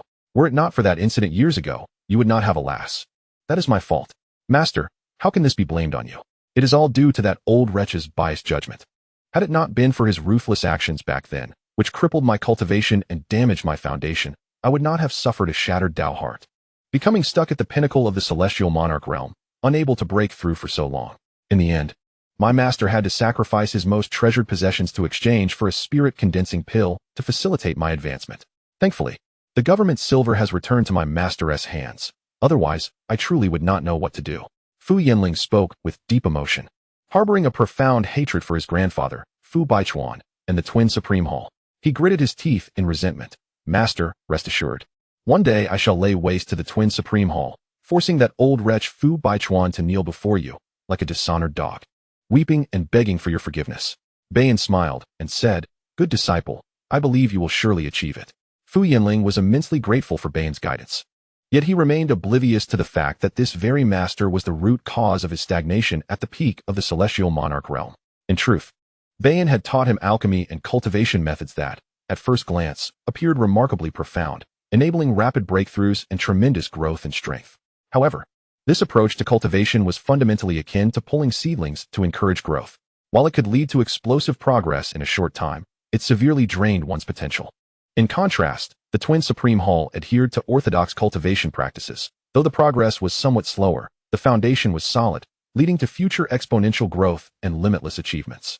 Fu Yinling, with his short-sightedness, failed to recognize his grandfather's good intentions, mistakenly believing that he was favored over his own grandson and disregarded. Following Bayan's teachings, he broke through to the celestial monarch realm in less than 70 years, an astonishing speed that eclipsed even that of Dan Yao, who seemed to have advantages. Subsequently, he doubled his efforts, witnessing a meteoric rise in his cultivation. Yet, upon reaching the peak of the celestial monarch realm, his progress came to a complete standstill. No matter how hard he practiced, he could not advance further. When Fu Yinling inquired about the reason, Bayan claimed it was due to Fu Baichuan's underhanded tactics to prevent his resurgence, causing his Dao heart to shatter and hindering any advancement. It is laughable how Fu Yinling, blinded by naivety, mistook a wolf for a mentor, leading to the ruin of his once promising life.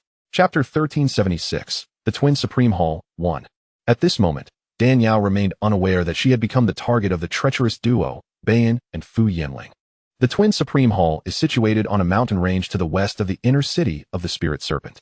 This mountain range lies at the heart of the underground magma, radiating intense heat. As far as the eye can see, it is a scene of crimson, devoid of any vegetation.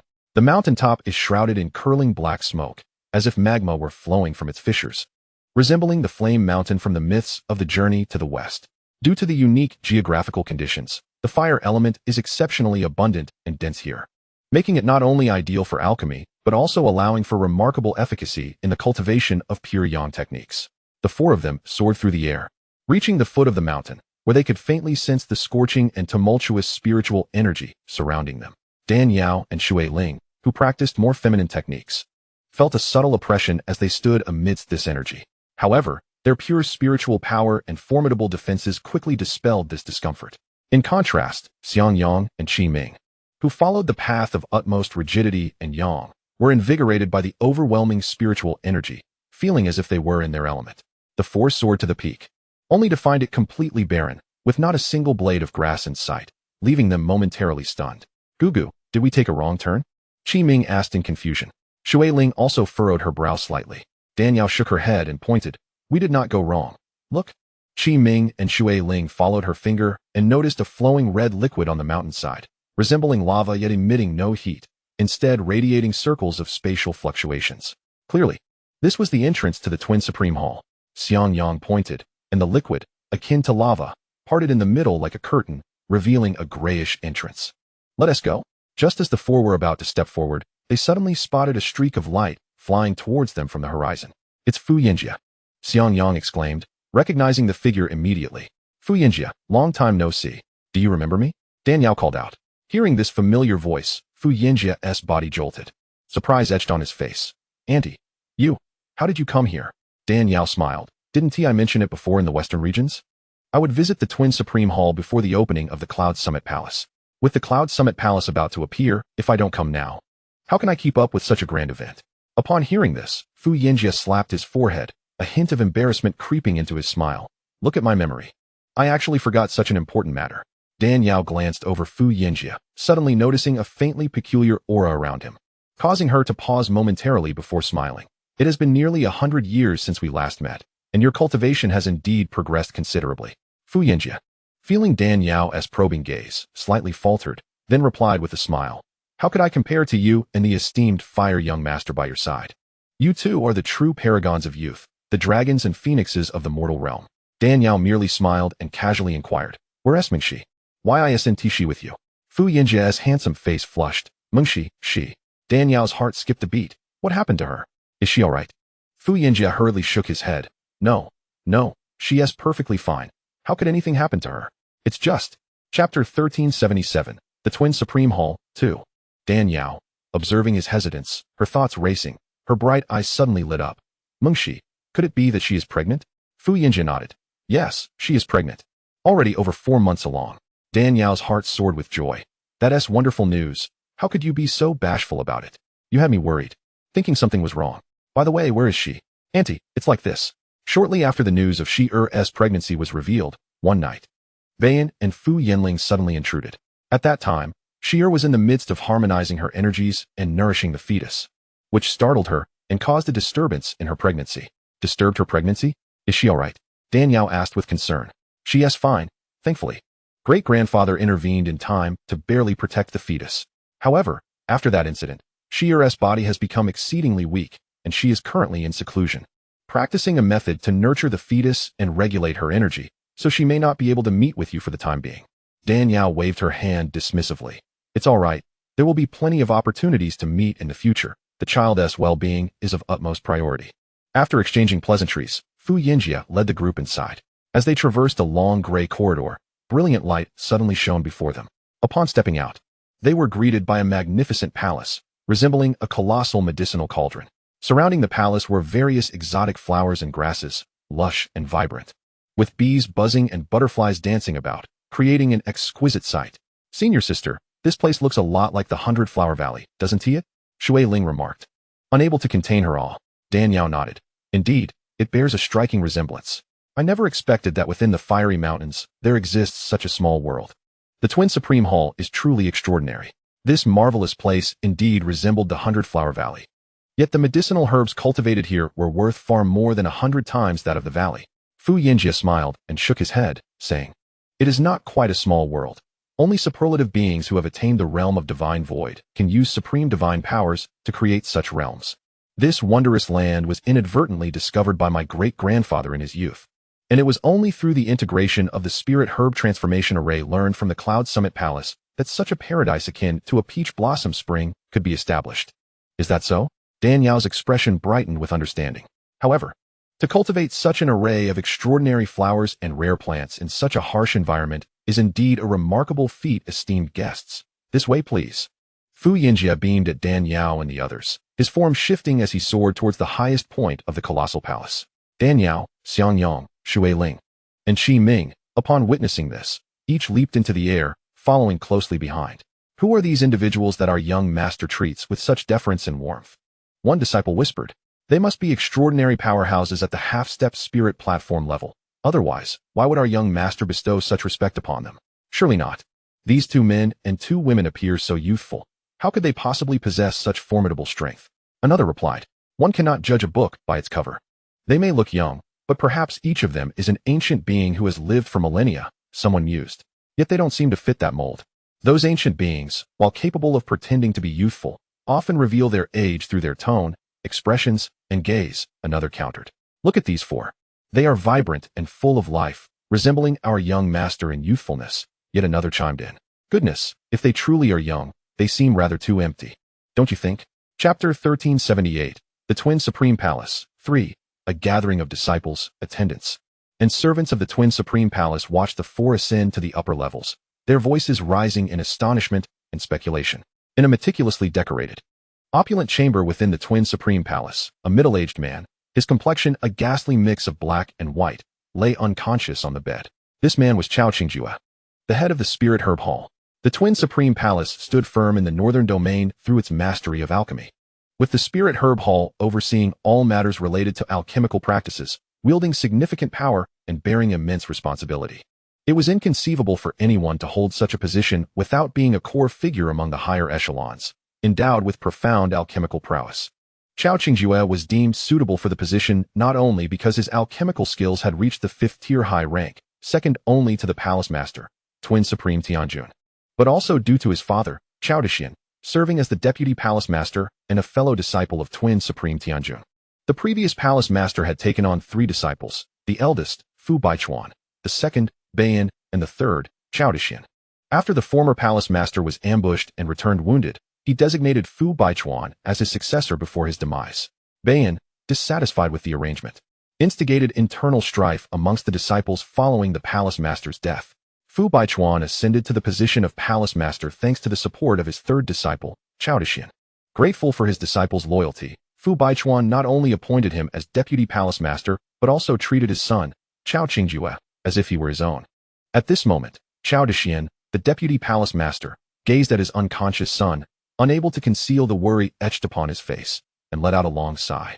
He turned to several esteemed alchemical masters, whom the twin supreme palace had meticulously nurtured and recruited with great expense, and asked, "Is there truly no hope for my son's recovery?" The elder alchemical masters, their beards speckled with gray, furrowed their brows in response. The foremost among them, an elder with emerald brows, spoke with evident difficulty. "Deputy palace master, the head's condition is exceedingly peculiar.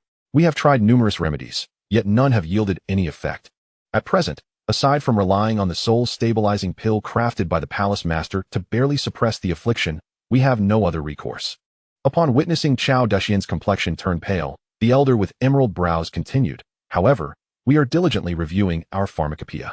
I believe that with the immense resources of the Twin Supreme Palace, we shall surely devise a method to awaken the head." Though Chao Dexian was deeply concerned, he refrained from expressing anger towards these pillars of the Twin Supreme Palace. He replied, "Esteemed masters, there is no need for self-reproach. I have observed your tireless efforts to treat my son's strange ailment, and I implore you to pool your wisdom to discover a remedy. I shall not forget your kindness. Deputy Palace Master is too kind. We, too, are bound to the Twin Supreme Palace and shall exert our utmost to heal the head's injuries," they pledged. "Thank you." Chao Dexian clasped his hands in gratitude before turning to leave. Once he departed, the alchemical masters exchanged glances, their faces falling in unison, their expressions mirroring that of a withered melon.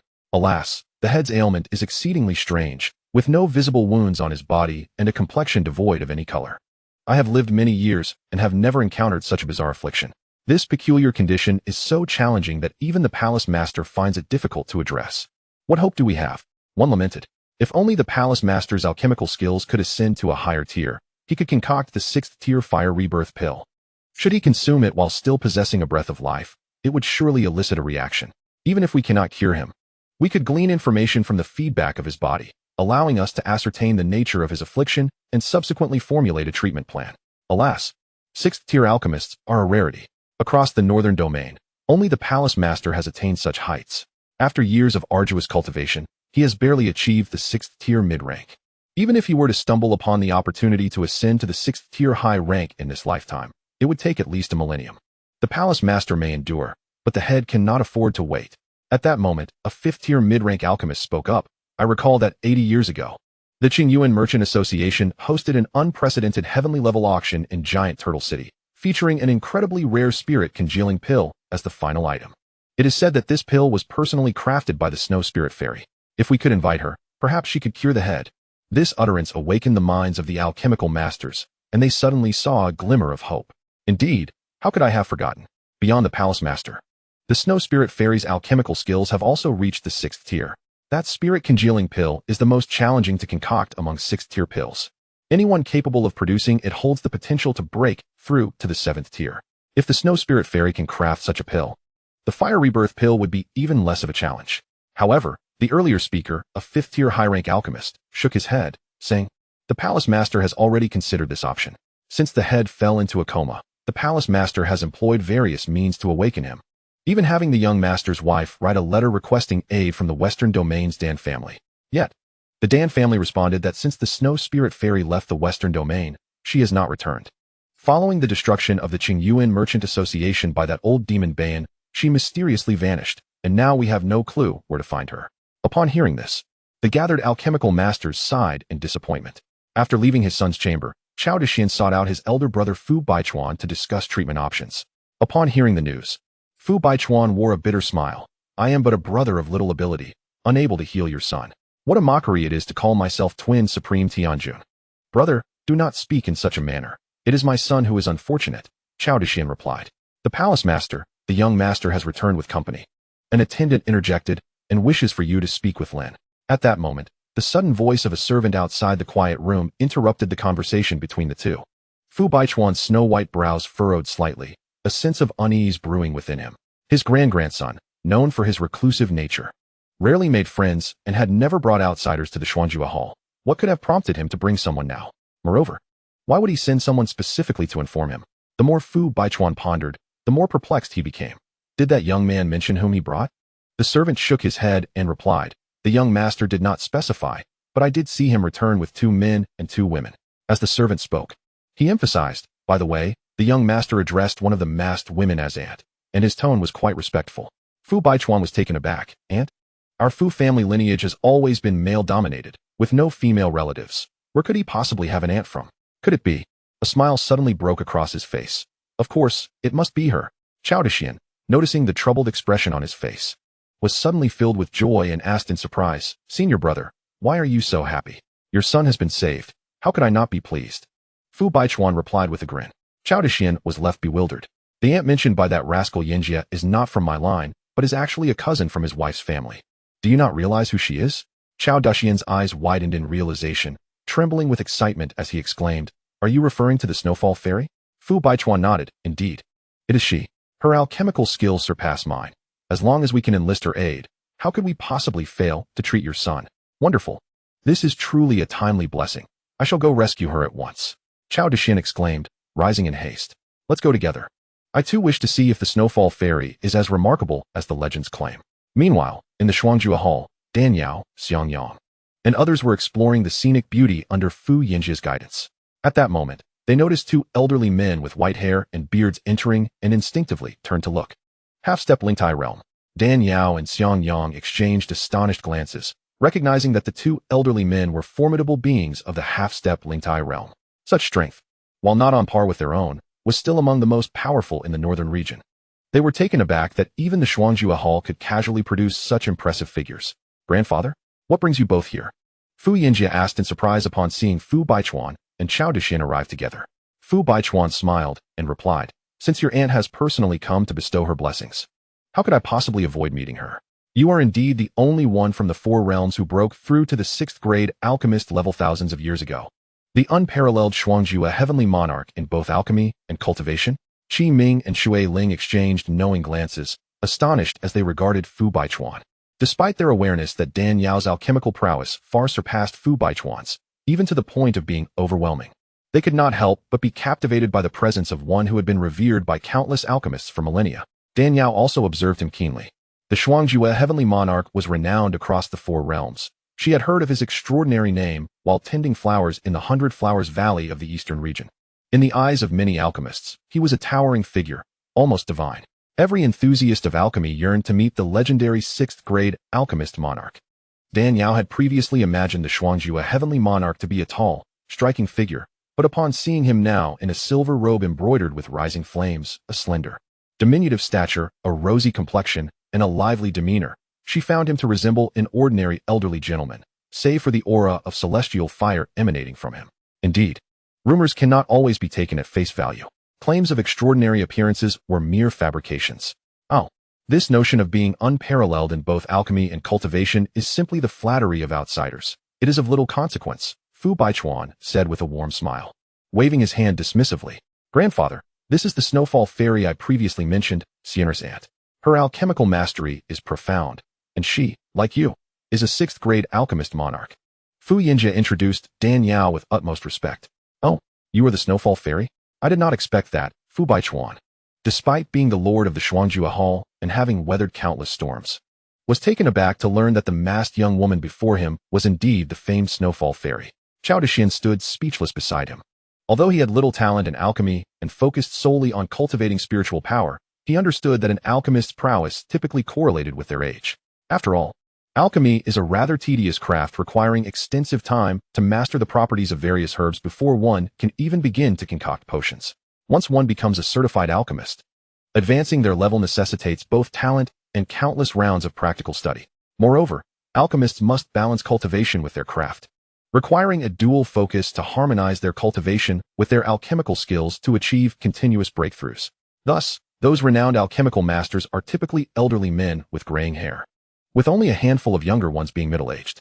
He had previously heard that the Snowfall Fairy was a stunningly beautiful young woman, yet he was astonished to find her so youthful.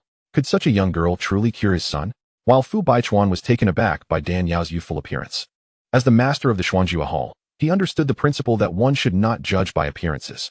Youth and beauty can be altered by various techniques or medicinal pills, but one's cultivation ability cannot be faked.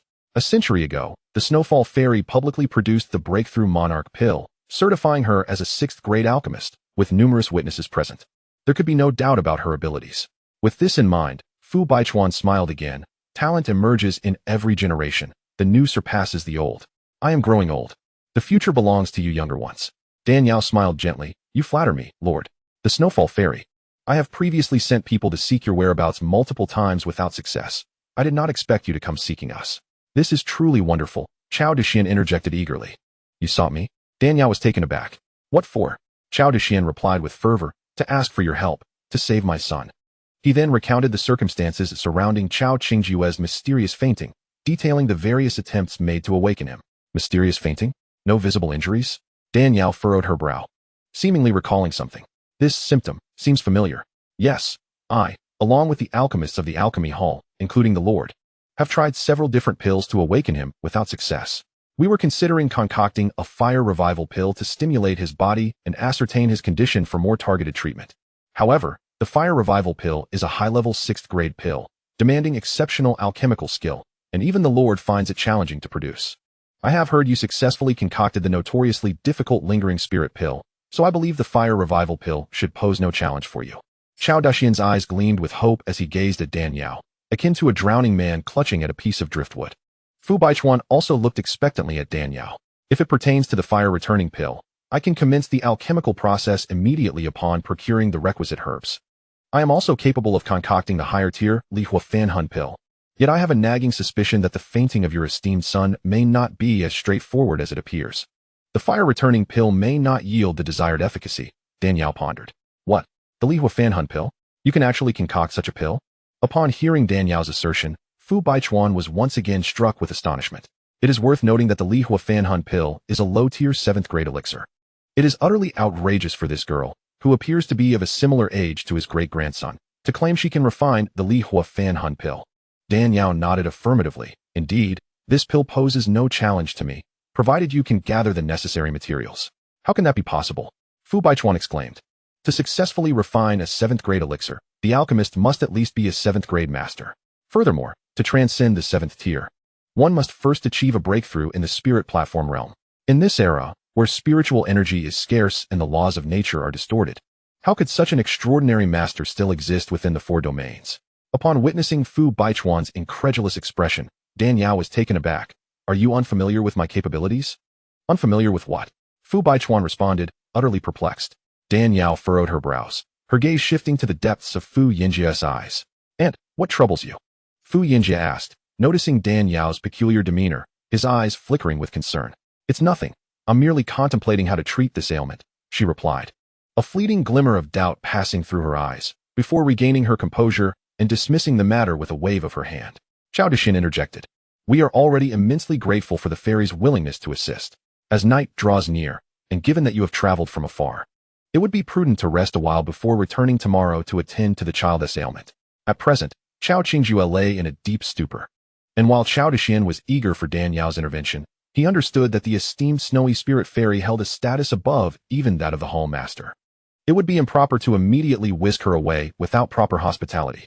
Fu Baichuan chuckled. Indeed, since the Fu family has forged a bond with the Dan family, it would be best to rest first, rejuvenate your spirits, and then proceed to diagnose the ailment. I shall host a banquet for you all at the nearby Liuxiang Water Pavilion. However, Dan Yao interjected, while I appreciate the hall master's kind intentions, saving a life is as urgent as extinguishing a fire. We cannot afford to delay even for a moment. Let us attend to the matter at hand first, and then we may rest at our leisure.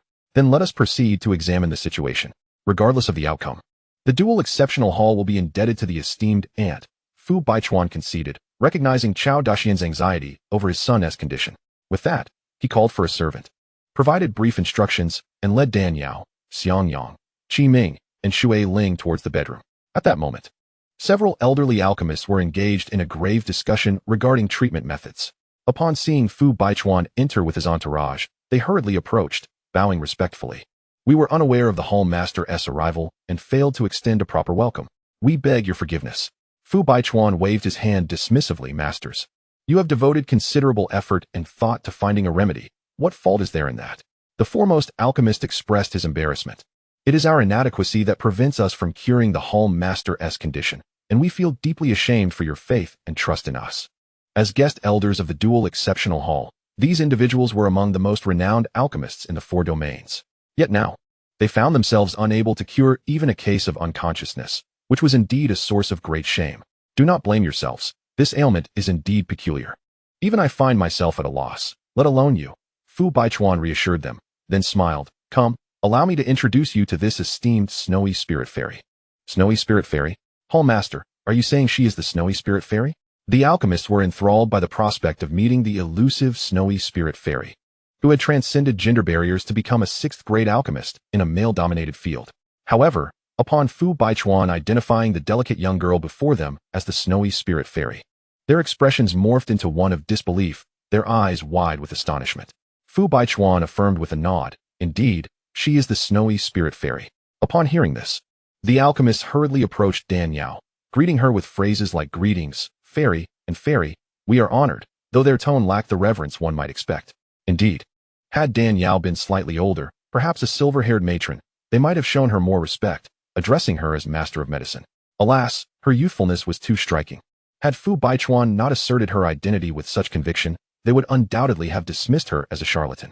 Dan Yao, noticing the skepticism in their eyes, merely smiled nonchalantly. A true expert reveals their prowess effortlessly. Disbelief now matters not. Once I demonstrate my skills, even the most doubtful shall be convinced. In the Tianxian continent, strength reigns supreme. Those with abilities are celebrated wherever they go. Conversely, without skill, even the most renowned names and grandest proclamations garner no respect. With this thought in mind, Dan Yao took a deep breath and approached the bed to assess Chao Qingjue's condition. Although Chao Qingjue was an ancient entity, having lived for over 2 millennia and belonging to Fu Yinjia's grandfather's generation, he appeared remarkably youthful, bearing a square jaw and a countenance that exuded a blend of fortitude and authority. Yet now, inexplicably, he lay in a sudden stupor, his once robust face gaunt, with unkempt facial hair and deep-set eyes, resembling someone who had been drained of vitality by a predatory female cultivator.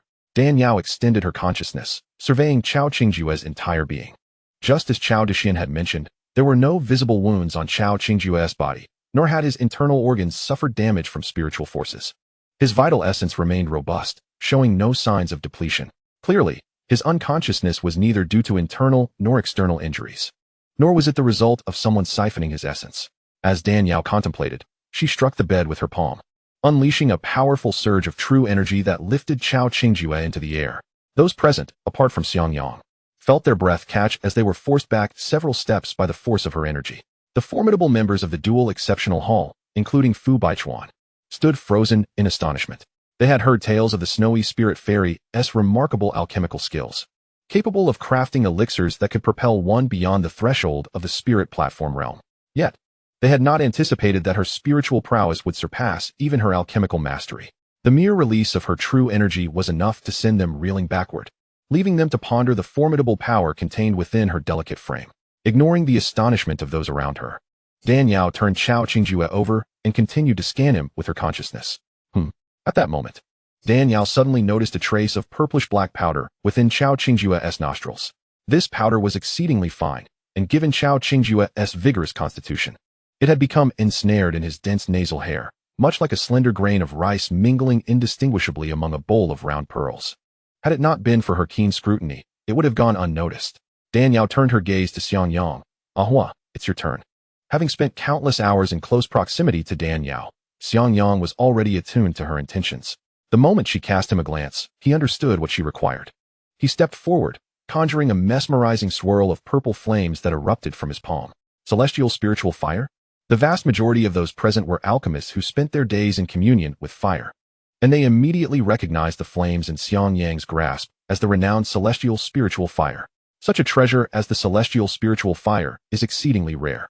To obtain and refine it for one's own use demands not only fortune and luck, but also formidable strength. Failing to do so could result in catastrophic consequences, as one might be consumed by the ferocious and terrifying might of the celestial spiritual fire. Like the medicinal cauldrons of the fire cauldron rankings, the celestial spiritual fire serves as an exceptional aid to alchemists. Every alchemist of some repute yearns to refine a measure of the celestial spiritual fire, combining it with the cauldrons from the fire cauldron rankings to concoct elixirs. Alas, such mystical entities are elusive and seldom encountered, with only the Hall Master having ever refined it among those present. This attests to just how precious this item truly is. Fu Baichuan was particularly astonished. His gaze locked onto the purple flames of the Zikin star fire. He had an inkling that this violet flame was anything but ordinary. The moment this flame manifested, the celestial spiritual fire within him recoiled in terror, shying away into his dantian, trembling in fear, unwilling to emerge. His flame, a product of his youth when he ventured deep into the molten core of the earth, braving the peril of incineration to collect the fire seed, was indeed a marvel of nature. Few flames in this world could evoke such trepidation in his fire, and even fewer could compel it to cower within his dantian. What manner of flame is this, that it inspires such fear? The purple flames? In the hierarchy of colors, purple is esteemed above all, revered as the most exalted. Could it be that this flame is the xianxia fire recorded in ancient texts? Indeed, only the flame hailed as the emperor of fire, the xianxia fire, could instill such fear in his celestial spiritual fire. Is the flame you possess truly the legendary xianxia fire? Fu Baichuan gazed at Xiang Yang in sheer astonishment. His focus had been on the snow spirit fairy, who was also a sixth-tier alchemist. Little did he expect that this young man in red accompanying her would wield such a formidable flame. Xiang Yang offered no reply, merely nodding as he played with the xianxia fire in his palm. The xianxia fire danced like a purple sprite, swirling gracefully into a massive purple fire ring that enveloped xianxiaaudiobooks entirely. Under the searing heat of the purple fire ring, a dark mist gradually emanated from xianxiaaudiobooks' nostrils. This black mist coalesced, transforming into an ethereal black lotus flower. This is the lotus without roots? The alchemists present gasped in unison upon witnessing the spectral black lotus. It is well known that lotus flowers grow in water, emerging untainted from the mud. The reason they can remain untainted lies partly in the self-cleaning ability of the lotus leaves, which shield the flowers from dust. However, more crucially, the lotus roots, deeply hidden in the muck, possess a powerful ability to purify waste. Without the roots, the lotus could never stand pristine and unapproachable. The lotus without roots is a rare variant among lotus flowers. As its name implies, it is a lotus that lacks roots. This flower thrives in the extreme cold and filth of the northern regions, in places tainted by dark and vile energies. Due to its inherent lack of roots, all impurities are absorbed into the flower during its growth, rendering it the dirtiest of poisonous blooms in the world. This flower is not only essential for concocting various potent poisons, but can also be used independently to inflict harm. When burned to a powder, a mere breath of this powder in battle can plunge an adversary into an unending slumber, rendering them helpless. Should this powder be mixed with incense during cultivation, it can silently lead one to their demise. The most remarkable aspect is that those poisoned by the lotus without roots show no signs of their affliction. They merely succumb to a profound sleep. For each day spent in slumber, it is akin to a decade passing, until the poisoned individual inevitably perishes in their dreams once their allotted lifespan is reached. The reason Fu Baichuan and the others had not detected this was twofold. First, the lotus without roots is exceedingly rare, thriving only in the harsh northern conditions, where countless polluted locations may not yield a single bloom. Secondly, the lotus without roots is both foul and filthy. While it can kill invisibly, using it to harm others requires burning it into powder. During the combustion process, the toxic fumes and foul odors are released, creating an unbearable stench that invades everywhere, and a moment's carelessness could backfire, leaving the user themselves poisoned and paying the ultimate price. Given the risks involved, it would be far more prudent to concoct a few poisonous elixirs instead of attempting to use this flower for malice. Over time, the lotus without roots has been largely forgotten. Even the venerable old men of the Dual Extremes Hall, who spend their days immersed in alchemical studies, have only encountered references to it in ancient texts, with no accounts of anyone ever being harmed by it. Had it not been for Dan Yao's formidable consciousness and meticulous nature, coupled with her knowledge from the secret record of 10,000 herbs, she would scarcely have identified that xianxiaaudiobooks was inflicted with the poison of the lotus without roots. Fu Baichuan, filled with frustration, exclaimed, "So it is the lotus without roots, this rare and obscure toxin. No wonder we have exhausted every method to awaken him in vain." Xiao Dixin hastily inquired, "Fairy, since you know it is the lotus without roots at work, is there a remedy?" At this, the other alchemists, well versed in the art of elixirs, turned their attention to Dan Yao. Although ancient texts contained records of the lotus without roots, they offered no guidance on how to cure its poison due to its rarity. Dan Yao nodded. "Yes, I recently came across a remedy in a book." "What is it? What ingredients do you require? Speak freely. Anything available in the Dual Extremes Hall may be obtained." Suddenly, the previously silent Fu Yinjia interjected, his eyes flickering with uncertainty, pondering something. Dan Yao smiled. "It need not be so complicated. Simply procure a piece of snow jade ice lotus, slice it thinly, and consume one slice each morning, noon, and night for 3 consecutive days, and all will be well." Xianxia found it hard to believe. Is it really that simple? Dan Yao confirmed, indeed. It is that simple. Seeing the skeptical expressions on Fu Baichuan, Chao Dexian, and the others, Dan Yao explained, all things in nature are interconnected, with antidotes to poisons lurking nearby. The lotus without roots is no exception. Its potency lies in its inherent lack of roots, causing all impurities and toxins to concentrate within the flower. To resolve this, one must use roots to counteract the toxin. The snow jade ice lotus, pristine and untainted, serves as the sole antidote to the lotus without roots. However, it is exceedingly rare, as it is cultivated only in the uniquely frigid southern regions alongside the millennium-old snow lotus. I wonder if you have any here? When discussing the snow jade ice lotus, it stands in stark contrast to the lotus without roots. In common understanding, lotus implies the presence of roots. Yet, apart from the lotus without roots, there exists a type of lotus devoid of roots, the snow lotus. Although it bears the name lotus, it differs from aquatic lotus flowers, as it flourishes atop snow-capped mountains and is typically characterized by flowers without roots. However, under exceptional circumstances, snow lotus flowers that have grown for over 5,000 years, in an environment of utmost purity free from any pollution, may eventually yield roots. Both the 1,000-year snow lotus with roots and the lotus without roots are extraordinary varieties among lotus flowers. The two are akin to a beautiful maiden whose voice resonates with a roughness surpassing that of a burly man, while a stout elder can sing with a sweetness and grace that rivals that of a delicate young girl. These two extraordinary phenomena complement each other, evoking a profound admiration for the wonders of nature. In her early years, Dan Yao unexpectedly acquired 3 stalks of snow jade ice lotus in the secret realm of snow and storms. However, in her pursuit of refining the pure Yin pill to assist Dan Qingli in regaining his cultivation, and to facilitate her own breakthrough into the spirit platform realm, she consumed all 3 stalks. Now, she found herself devoid of any reserves. Upon hearing this, Fu Baichuan quickly interjected, "Indeed, I possess one. Years ago, my grandson was overjoyed at the birth of twins, and the Dual Supremacy Hall sent out invitations to the heroes of the Northern Domain to celebrate the full moon feast together. Among them was a monk from the western regions who presented a stalk of snow jade ice lotus as a congratulatory gift. He claimed that this treasure was unearthed from the uniquely frigid lands of the southern domain." As he spoke, Fu Baichuan hastily dispatched someone to retrieve the medicine from the storeroom. Before long, an exquisitely crafted jade box was delivered into Fu Baichuan's hands. Upon opening it, he beheld a 9-hole short lotus, seemingly sculpted from ice crystal and white jade. Dan Yao nodded in affirmation. "Indeed, this is the snow jade ice lotus. Quickly, have it sliced for Master Chao to consume." Hearing this, Chao Dexian promptly produced a small knife from his ring, ready to slice the snow jade ice lotus. "Wait!" Dan Yao, Fu Baichuan, and several other alchemists exclaimed in unison. Chao Dexian was taken aback. "What is it?"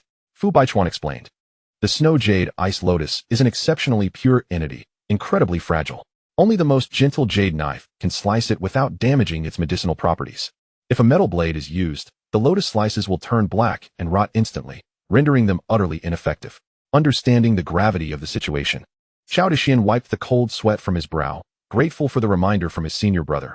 Otherwise, his son could have faced dire consequences.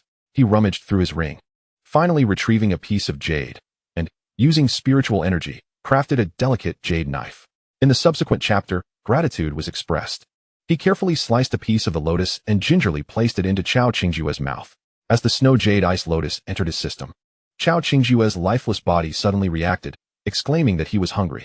Chao Dexian quickly summoned a bowl of soft, congee-like meat porridge, feeding it to him spoonful by spoonful. After consuming the porridge, Chao Qingjue's previously pallid complexion began to regain a hint of color, and although he remained unconscious, a glimmer of vitality emerged. "Thank you. I am immensely grateful to you, Snow Spirit Fairy." Observing his son's renewed vigor, Chao Dexian was on the verge of tears, his face brimming with appreciation for Dan Yao. The alchemists who had previously harbored doubts about Dan Yao were now filled with both embarrassment and admiration, having witnessed her effortlessly resolve a challenge that even the Dual Supremacy Lord found daunting. Indeed, a true expert reveals their prowess with a single action. The Snow Spirit Fairy truly lives up to her illustrious reputation. Though they had yet to witness her alchemical skills, her ability to channel energy and her succinct diagnosis of the ailment, along with the proposed remedy, spoke volumes of her formidable capabilities. The Dual Supremacy Hall had endured considerable turmoil over Chao Qingjue's peculiar affliction. Now, seeing his condition improve, everyone breathed a sigh of relief. Fu Baichuan instructed the alchemists to return and rest well, and to come to the Alchemy Hall the next day to receive their rewards. He then invited Dan Yao, Xiang Yang, Shui Ling, and Shi Ming into his secluded meditation chamber. Within the chamber, Chao Dexian once again conveyed his gratitude to Dan Yao. Vice Hall Master, you are being overly modest. This is merely a trifling matter. Dan Yao responded with a calm demeanor regarding Chao Dexian's appreciation. No, fairy. While this may seem inconsequential to you, to me, it is an immense favor. I am a man who repays enmity and gratitude alike. Should you require anything in the future, do not hesitate to ask. I will go to great lengths without hesitation. Chao Dexian bowed respectfully to Dan Yao. I share a bond with my junior brother akin to that of kin. To me, Qingjue is as dear as a son. Now that you have saved him, you are a benefactor of the Dual Supremacy Hall. If you have any requests, rest assured that we shall do our utmost to fulfill them. Fu Baichuan echoed similar sentiments. Yet he understood that someone of Dan Yao's extraordinary abilities, wielding the title of a sixth-grade alchemist, could command an audience and attain nearly anything she desired. Unbeknownst to them, Dan Yao had come with a specific purpose. With a radiant smile, she replied, Gentlemen, you are too kind. To be frank, I do indeed have a matter for which I require your assistance.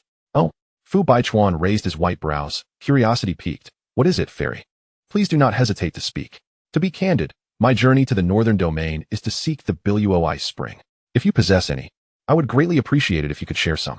Dan Yao was aware that Fu Baichuan had ventured into the Cloud Peak Heavenly Palace 3,000 years prior. The Buoi spring possesses remarkable properties, useful for the crafting of various rare and elusive pills. When he obtained the alchemical opportunities within the palace, he might have brought back some of its waters for future use. If Fu Baichuan had any remaining, she would not need to bother with the chaos of the Cloud Peak Heavenly Palace. The Buoi spring? In the following chapter, the conversation took an unexpected turn. Fu Baichuan and Chao Dexian appeared momentarily taken aback. Fairy, the Buoi spring is a unique spiritual water that harbors a volatile, scorching power within its icy depths. Many cultivators, unaware of its nature, mistakenly believe it to be merely cold, only to be burned by its heat upon encountering it. Why do you seek such a thing? Fu Baichuan inquired, his curiosity piqued. Dan Yao chuckled softly, offering a vague explanation. A few years ago, I stumbled upon a mysterious formula for a pill. According to the recipe, consuming the resulting elixir will grant eternal youth and preserve one's beauty. However, the crafting of this pill requires Buoi spring as a catalyst to harness its internal warmth and external chill to freeze one's prime. Ah, I see. Fu Baichuan chuckled, thinking to himself that the desire for beauty is a universal trait. Even the snow spirit fairy, despite her ethereal beauty, is not immune to the allure of youth and charm, much like any other woman. However, he soon shook his head, his tone tinged with resignation. Fairy, you have come too late. When I entered the Cloud Peak Heavenly Palace, I did indeed bring back some Buoi spring, but over the course of 3 millennia, it has been gradually consumed. As of 200 years ago, I exhausted the last of it while refining the Emperor's extreme pill. Upon hearing this, Dan Yao sighed with regret, a rueful smile gracing her lips. It appears to be fate. One cannot force such matters. Observing Dan Yao's disappointment, Chao Dexian could not help but ask, Brother, is there truly not a single drop left? There is none, Fu Baichuan replied, raising his hands in a gesture of helplessness. He then added with a grin, However, the Cloud Peak Heavenly Palace is set to open soon. I know where this spring is located. If you have the time, fairy, it would be worthwhile to accompany me to the palace. While the Buoi spring is rare, it pales in comparison to the Crimson Blood Dragon Phoenix pin and other treasures within the central hall of the palace. Given your strength, obtaining it should not pose a challenge. Dan Yao sighed forlornly. It seems this is the only path left. The group engaged in casual conversation for a while, but as dusk fell, they dined together. Following the meal, Fu Baichuan instructed his attendants to prepare the guest rooms for Dan Yao and her companions to rest. The accommodations were tastefully decorated, exuding a sense of timeless elegance, with each item carefully selected from renowned artisans. On the table, a small incense burner shaped like a peach of immortality was filled with medicinal herbs, and tendrils of fragrant smoke wafted gently through the air. Although it was the scent of burning herbs, it bore no trace of bitterness. Instead, it exuded a sweet freshness reminiscent of oranges, lemons, and pine needles, which invigorated Dan Yao, who greatly appreciated it. Dan Yao and Xiang Yang sat quietly by the window, poised at the tea table. After a prolonged silence, Xiang Yang spoke. Ah Yao, our quest for the Buoi may not unfold as smoothly as we anticipate. Dan Yao softly acknowledged. Good things often come with challenges. The more one desires something, the harder it becomes to attain it. Conversely, the less one seeks it, the more fate seems to thrust it upon them. I have long sensed that our journey to the Yunding Tiangong in pursuit of the Biluo will not be as effortless as we imagined. Xiangyang nodded in agreement. Indeed. Ever since the Qingyuan Chamber of Commerce announced the auction, an air of peculiarity has permeated the atmosphere. As I have previously mentioned, the Yunding Tiangong harbors two treasures of utmost significance: the legacy of the palace's master and the Qishua Longfeng hairpin. To enter the central hall in search of these two treasures, we must first gather the three seals of the Tianguan, Diguan, and Shuiguan. Chapter 1389. He is not Fu Yinjia. The old demon Bayan possesses the Diguan silver seal and must be acutely aware of its importance. Why then would he exchange it for the Ningling pill with the Qingyuan Chamber? Furthermore, the heavenly level auction hosted by the Qingyuan Chamber was unprecedented in its grandeur, showcasing treasures that were more precious than the last. Although the Xuanwu Society and the Xuangjua Hall are both affluent and deeply rooted, boasting rare and extraordinary treasures, they may not have any items capable of breaking through to the half-step Lingtai realm. Why then would they prefer to watch such treasures fall into the hands of other sects rather than send representatives to compete in the bidding? Dan Yao's eyes darkened with contemplation. It is indeed quite strange. When things deviate from the norm, there is often something amiss. We must exercise utmost caution, otherwise, even with high cultivation and great strength, one may still stumble and find oneself in dire straits. The two exchanged silent glances. After a moment, Dan Yao remarked, "When soldiers come, we will defend. When water rises, we will bury it. This is a conflict among the major sects of the northern region, and it should not concern us. We will take it step by step." Xiangyang pondered silently and replied gravely, "While external enemies are one thing, the real concern lies in guarding against traitors from within." Guarding against traitors from within? Dan Yao's eyes sparkled with insight. "You speak wisely." Xiangyang smiled and retorted, "Ah Yao, such a clever person as yourself surely knows who I am referring to?" With that, he poured himself a cup of tea and cheerfully suggested, "Let us each write down a surname and see if our guesses align." "Very well," Dan Yao responded with enthusiasm. The two simultaneously extended their fingers to the teacup. Their vital energy surged, causing the tea to splatter onto the table, forming a character for Fu on either side. Dan Yao and Xiangyang exchanged knowing smiles. "Ah, so you noticed too?" Dan Yao beamed. "Indeed." Xiangyang nodded. "Though this fellow has disguised himself well, he cannot escape my discerning gaze." "Ah Yao, how did you deduce that he is not Fu Yinjia?" 2 points. Dan Yao held up 2 fingers. "First, when I first saw him at the entrance, I detected a faintly strange aura surrounding him. Though well concealed, it was not beyond my perception. I had my suspicions at the time, but could not confirm he was an impostor. What truly exposed him was the second point." Dan Yao took a breath and continued. "Years ago, my cousin Dan Ji was grievously injured and required the 9-in Huangquan pill to counteract the poison and heal. This pill is a 7th grade poison pill, and the ingredients required for its concoction are all exceedingly rare and toxic substances. Fu Yinjia assisted in gathering these poisons at that time, so he is aware of my capabilities. A 6th grade alchemist stands above many cultivators in the northern region, let alone a 7th grade. As the young master of the Xuangjua Hall, such a significant matter could not have escaped his grandfather's notice. Yet, as you just observed, the Xuangjua Tianjun seemed remarkably astonished upon hearing that I could concoct the 7th grade Lihua Huanhuan pill, which speaks volumes." As she spoke, Dan Yao's brows knitted in confusion. This fellow's impersonation of Fu Yinjia must mean he is undoubtedly Fu Yinling, Fu Yinjia's twin brother. But how has he managed to disguise himself for so many years without being discovered? Xiangyang chuckled. "Isn't it simple? They are twins, having grown up together in the Xuangjua Hall, making them intimately familiar with the people and affairs here. It would be easy for them to switch places." Chapter 1390. The eyes are the windows to the soul. Yet, Dan Yao shook her head. "While appearance can be faked, the cultivation methods cannot be. I recall Fu Yinjia once mentioning that his brother practices a sinister technique under Bayan, having turned to the demonic path. And his method of circulating spiritual energy is entirely different from that of the Xuangjua Hall. When I first laid eyes on him, I sensed the anomaly in his aura and used my divine sense to scan him, but found no trace of evil energy. No matter how skilled the old demon Bayan is at disguise, he could deceive Fu Baichuan and Chao Dishian, but he could never fool the eyes of a Lingtai realm expert." Xiangyang listened intently, his brow gradually furrowing into a deep line. "There is indeed something suspicious. Not only you, but I too have failed to discern how he concealed his malevolent energy. Surely, he would not be foolish enough to waste years of hard-earned cultivation?" Dan Yao shook her head. "That seems unlikely. No one would commit such folly. Moreover, if his cultivation were to be wasted, his breathing would become as coarse as that of an ordinary person, and the Xuangjua Tianjun would certainly notice something amiss. Could it be?" She suddenly exclaimed, "I understand now. It is the bloodline. The bloodline. Blood is the most mysterious substance in the human body. Individuals who share the same bloodline can, by utilizing their heart's blood in their spells, not only conceal their own aura but also mimic the internal energy of the other. Fu Yanling and Fu Yanjia are identical twins. Not only do they share an identical appearance, but their blood bond is also far stronger than that of siblings born years apart. Thus, his heart's blood can perfectly imitate Fu Yanjia's aura, making it impossible for even us, as Lingtai realm experts, to detect the truth. Aside from bloodlines and appearance, some twins can even communicate through telepathy while impersonating each other, making it impossible for their own mother to recognize them. Upon hearing this, Xiangyang suddenly realized, so that is how it is. No wonder we could not discern the truth. It is not because of their extraordinary skills, but rather due to the unique advantage of their twin bloodline. This cunning master and disciple have truly gone to great lengths. He wiped the tea stains from the table and sneered. However, while they may deceive others, they cannot fool our discerning eyes. Curiously, Danielle looked at him and inquired with a smile. Ahua, how did you realize he was an impostor?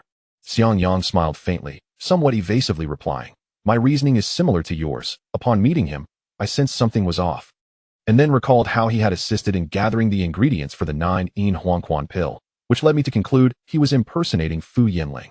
Is that all? Danielle asked, her skepticism evident. Indeed, was there any other flaw? Danielle pondered and concluded, there truly was not.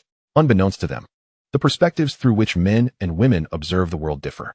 Danielle discerned subtle details in the minutiae, while Xiangyang preferred to probe the human heart through his gaze. The eyes are the windows to the soul. Joy, anger, sorrow, and happiness can all be feigned through facial expressions, yet the eyes reveal the truth. A century ago, Danielle publicly concocted the Pajun pill, successfully certifying as a 6th-grade alchemist, which caused an immense stir. The male cultivators present were not only awed by Danielle's abilities, but also captivated by her beauty. Countless eyes, wide and lecherous, fixated on Danielle, igniting in Xiangyang a fierce desire to gouge out their eyes. Yet one individual stood apart, his gaze unwaveringly fixed on Dan Mingxi. This person was none other than Fu Yanjia. Chapter 1391, Holding Steady. To truly love someone, in his eyes and heart, there is no room for another woman. Regardless of how beautiful or capable other women may be, his gaze will only linger on the one he loves.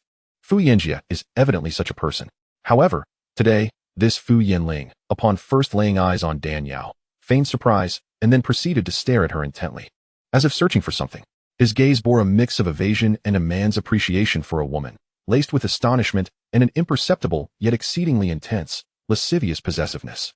Such a look should not be found on Fu Yanjia's face.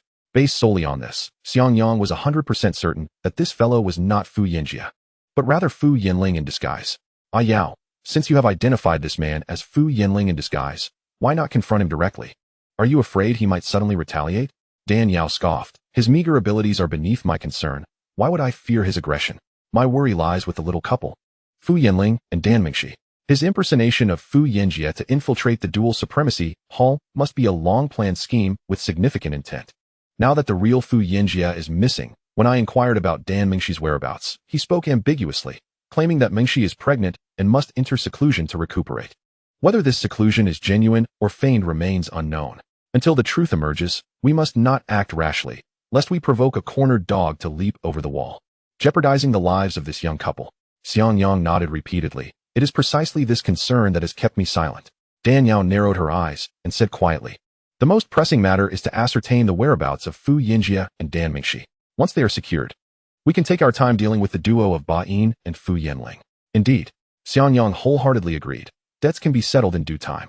After escaping the central domain for so many years, the only lesson I have learned is patience. Either we do not act, or when we do, we must ensure our opponent cannot rise again. With the opening of the Cloud Summit Heavenly Palace still some time away, we must rescue Fu Yanjia and your niece before then. Dan Yao furrowed her brow. The problem is, we do not even know whether Fu Yanjia is alive or dead. What should we do now? Xiangyang tilted his head in contemplation. Fu Yanling harbors a narrow-minded obsession, firmly convinced that Fu Yanjia is plotting against him, stealing everything that rightfully belongs to him. Given Fu Yanling's ruthless nature, should Fu Yanjia fall into his hands, he would undoubtedly not spare him. If Fu Yanjia were to die, no one could expose his impersonation. Therefore, both emotionally and logically, Fu Yanling has no reason to keep Fu Yanjia alive. Yet, from the look I caught in Fu Yanling's eyes earlier, I sensed that Fu Yanjia might still be alive. Why do you believe he still lives? Dan Yao inquired, puzzled. In the past, I had a private conversation with Fu Yanjia. He mentioned that 3,000 years ago, the dual supremacy heavenly monarch acquired a peculiar white pearl in the Cloud Summit Heavenly Palace. This pearl contains the alchemical insights of a ninth-tier alchemist. It was through comprehending a fragment of these insights that the dual supremacy heavenly monarch was able to break through to the sixth-tier alchemist. On the day Fu Yinjia became the young master of the dual supremacy hall, the dual supremacy heavenly monarch entrusted this pearl to him. With Ba Yin and Fu Yinling's insatiable greed, they would never let such a treasure slip through their fingers. Until they obtained the pearl, Fu Yinling would not dare to eliminate Fu Yinjia. Chapter 1392, Control Through Stillness. Upon hearing this, Danyao could not help but smile. If that is the case, we should first locate Dan Mingxi, and then use her to find Fu Yinjia, thereby shattering their conspiracy. Oh, Xiangyang raised an eyebrow. Have you thought of a plan? There is no need to devise an elaborate scheme. Our residence is conveniently located near Fu Yinling's. While I may not possess the ability to see 1,000 miles away or hear the faintest sound, I can still keep an eye on him. As soon as he makes a move, I will follow him immediately, find Mingxi, and then confront him. Xiang nodded slightly. Controlling the situation through stillness and responding with change is indeed a good strategy. Our group's presence in the dual supremacy hall is undoubtedly a source of pressure for Ba Yin and Fu Yinling, who will likely wish to obtain that pearl quickly. Eliminating Fu Yinjia once and for all, Fu Yinling, as stubborn as a mule, is impervious to threats of death. Therefore, the only way to compel him is through the ones he loves. As long as we can rescue your niece, everything else will fall into place. Thus, the two engaged in careful discussion, deciding that Xiangyang would, whenever possible, summon Fu Yinling for casual conversation. Subtly hinting at the camaraderie he once shared with Fu Yinjia in the western regions, thereby applying psychological pressure on Fu Yinling. As anticipated, upon hearing Xiangyang's insinuations, Fu Yinling felt increasingly cornered, fearing that Xiangyang might uncover his true identity. He promptly contacted his master, Ba Yin. That night, at the third watch, Danyao detected a disturbance and activated her Mingyu skill to eavesdrop intently. Xiangyang stood nearby, utilizing spatial power to safeguard her. Fu Yinling urgently exclaimed, "Not good, master." Then a faint cough echoed. Danyao recognized this cough as belonging to Ba Yin. Ba Yin's voice resonated with gravity. "What do you mean not good? Why the panic? Aren't you afraid of being discovered?" "Master, I may be exposed," Fu Yinling stammered. "What?" Ba Yin was startled. "That shouldn't be the case. I know well the capabilities of Fu Baichuan and Chao Dixin, with your blood to conceal your aura and your resemblance to Fu Yinjia, as well as your familiarity with matters of the dual supremacy hall. How could you be exposed? It's the man who accompanied the snow spirit fairy. He knows Fu Yinjia and brought up many incidents from the western regions, even asking if I remembered them. How did you handle him?" Ba Yin's anxiety escalated. I nodded when he asked and chuckled, pretending to be familiar with him, but he seemed very astute. "If he continues to approach me, I fear I won't be able to maintain this facade." "What are you worried about?" Ba Yin retorted coldly. "Even if he suspects you, without evidence, he would not dare to expose you. The immediate plan is to force Fu Yinjia to hand over the white pearl containing the alchemical insights, and then kill him. Once he is dead, no one can prove your deception." "Okay, I will go find him." "Wait, master, what is it?" "The followers of the snow spirit fairy are not to be underestimated. They may already be suspicious of you. To be safe, I will keep an eye on those two. If there is any sign of trouble, eliminate Fu Yinjia and Dan Mingxi at once, so that Fu Baichuan can once again experience the pain of losing a child." Ba Yin's tone was laced with a ruthless venom. Chapter 1393, Rainy Night, 1. "Yes." Fu Yinling hesitated for a moment. "What about the Ningling Dan? Should we abandon it? Plans often change. The current situation is not in our favor. We must forego our hopes for the Ningling Dan. If these individuals discover your true identity and ally with Fu Baichuan against us, you would not have enough lives to spare." Fu Yinling felt a chill in his heart and trembled. "Yes, disciple will heed your words." Ba Yin continued, "As long as the Green Mountains remain, one need not worry about firewood. As long as we can acquire the alchemical insights and escape safely, when I break through to the 6th-tier alchemist level, I will forge as many Ningling Dawn as you desire." Master's words ring true. Ba Yin's tone shifted. "Moreover, I possess the Earth official silver slip.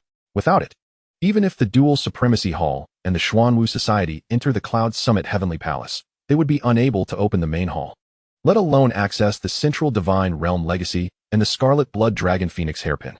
The initiative remains in our hands. I have ample time and resources to contend with them." "Master is wise." Fu Yinling sighed in relief, smiling as he praised. "Enough with the flattery, master," Bayan remarked. "As for the Snow Spirit Fairy and her entourage, I shall keep a watchful eye on them for you. You must hasten to leverage that wretched Dan Mingxi. compelling Fu Yinjie to surrender the white cloud pearl. Understood, master.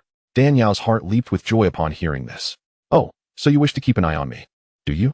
Very well, I shall indulge you in this little game. With a flicker of thought, a beam of azure light emanated from her brow, coalescing into a stunning, ethereal figure. As the apparition gradually took form, it became evident that it bore an uncanny resemblance to Dan Yao herself. Indeed, it was none other than little Yao.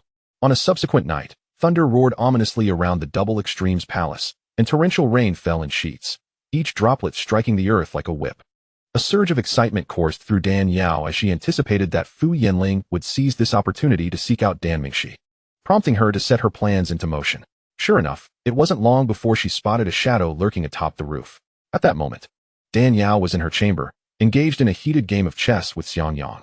The crimson-hued, cauldron-shaped chessboard was alive with the clash of black and white pieces, each move executed with fervor. Xianxiaaudiobooks, holding a smooth piece, spoke at a measured pace. I have heard whispers that the Cloud Summit Palace conceals a pair of crimson dragon and phoenix hairpins, relics left by a couple who ascended to immortality. Wearing these pins allows one to nullify the regulatory forces of the four domains, enabling safe passage into the central domain. Ah Yao, are you aware of this matter? With a playful smile, Dan Yao placed a white piece on the board and replied, Of course I've heard of it. Such monumental news could never escape my attention. She cast her eyes thoughtfully, as if casually musing. However, I understand that to obtain the Crimson Dragon and Phoenix pins upon entering the Cloud Summit Palace, one must first acquire the three official seals, the Heavenly, Earthly, and Watery. The Heavenly Seal is in the hands of the Xuanwu Association. The Watery Seal resides in the Double Extremes Palace, yet the whereabouts of the Earthly Seal remains shrouded in mystery. Who knows where it might be? Upon hearing this, Bayan's heart gave a derisive snort. The Earthly Seal is in my possession. With the Qingyuan Merchant Guild now extinguished, none know of its existence. Dream on if you wish to obtain the Crimson Pins from the Cloud Summit Palace. His ruthlessness in annihilating all members of the Qingyuan Merchant Guild had not only been an act of vengeance against Lu Sandao's schemes, but also a measure to silence them before the Cloud Summit Palace's opening. He could not allow anyone to discover that the artifact lay in his hands. As for why he sought to exchange such a precious treasure for the condensing spirit pill, it was merely a ploy to enrich himself without expenditure. Fu Yinling had lingered at the pinnacle of the heavenly monarch for years, merely a step away from the half-step spirit stage. Lu Sandao, upon acquiring the Earthly Seal, would also fear the leak of information, thus ensuring he would seal it tightly. Bayan had originally intended to trade the Earthly Seal for the condensing spirit pill, allowing Fu Yinling to break through, so that together they could obliterate the Qingyuan Merchant Guild and eradicate the Lu family. In this way, the Earthly Seal would return to him, and he would gain a half-step spirit disciple without spending a penny. Little did he know, however, that his plans were derailed by Dan Yao's unforeseen interference, who had taken on the role of a disruptor. Fortunately, the Earthly Seal remained safe. Otherwise, he would have had no refuge for his lamentations. Xianxiaaudiobooks, casting a sidelong glance, smiled faintly. The Cloud Summit Palace only opens once every 3 millennia, and cultivators from the 4 domains find it challenging to break through to the spirit stage. No matter how diligently they train, they will have at most 2 opportunities in their lifetime to enter the Cloud Summit Palace. The bearer of the Earthly Seal will undoubtedly seize this chance. We need only bide our time, for I refuse to believe he will not make an appearance. Dan Yao nodded in agreement. Indeed, the ones who should be anxious are the Double Extremes Palace and the Xuanwu Association. Without the Earthly Seal, even possessing the Heavenly and Watery Seals, they cannot unlock the main hall. What reason do we have to rush? With that, Dan Yao placed another piece, effectively sealing the path for the black piece. Listening to their conversation about the Cloud Summit Palace, Bayan felt a sense of relief, as they had not mentioned Fu Yinjie at all. It seemed their focus lay solely on the treasures of the Cloud Summit Palace, leading him to believe that he and Fu Yinling had been overly suspicious. Unbeknownst to him, this was merely a facade, a strategic diversion orchestrated by Xianxiaaudiobooks and Dan Yao. Without restraining him, how could little Yao possibly rescue Dan Mingxi? At the very moment Bayan perched on the eavesdropping, little Yao, clad in black attire, approached the young master hall. Fu Yinling emerged cautiously from his quarters, glancing around to ensure he wasn't being followed before heading westward. This night, the rain fell heavier than on the day when Gu Lu met his untimely end, sent to the mass grave by a flurry of merciless blows. Clutching an oiled paper umbrella, Fu Yinling walked under the relentless downpour, the patter of raindrops creating a rhythmic symphony against the umbrella's surface. Little Yao waited until he had traversed a distance of 70 to 80 paces, ensuring no one was tailing him, before stealthily following suit. The torrential downpour, accompanied by the booming thunder, masked all footsteps, allowing the patrolling guards around the Double Extremes palace to grow lax in their vigilance. Crouching low, little Yao resembled a sleek black cat. Using the surrounding spirit herbs and grasses as cover, she trailed him at a measured pace. Fu Yinling, with his umbrella held high, continued westward until he reached a sharply rising peak, whereupon he swiftly ascended. Little Yao followed closely behind. Upon reaching the summit, little Yao surveyed her surroundings and was met with numerous towering mounds, realizing with a jolt that this was the resting place of the ancestors of the Double Extremes palace. It dawned on her that Fu Yinling had concealed Dan Mengxi among the graves of the palace's forebears. No wonder she had been unable to uncover any trace of her. Understanding that Fu Yinling, being Bayan's prized disciple, possessed a keen sense of vigilance, she refrained from drawing too near, lest she risk detection and provoke a desperate reaction. Once Fu Yinling's figure had receded to a mirrored, she resumed her pursuit. This peak served as the final resting place for the esteemed ancestors of the Double Extremes palace. A long path of blue stone divided the burial mounds. To the left lay the elders, while to the right rested disciples who had rendered great service to the palace. At the path's end, centrally located, stood the tomb of the palace's past leaders and their families. Little Yao deftly navigated the stone path, spotting several grand tombs, yet Fu Yinling was nowhere in sight, leaving her puzzled as to his whereabouts. Just then, she heard Fu Yinling's voice from a distance.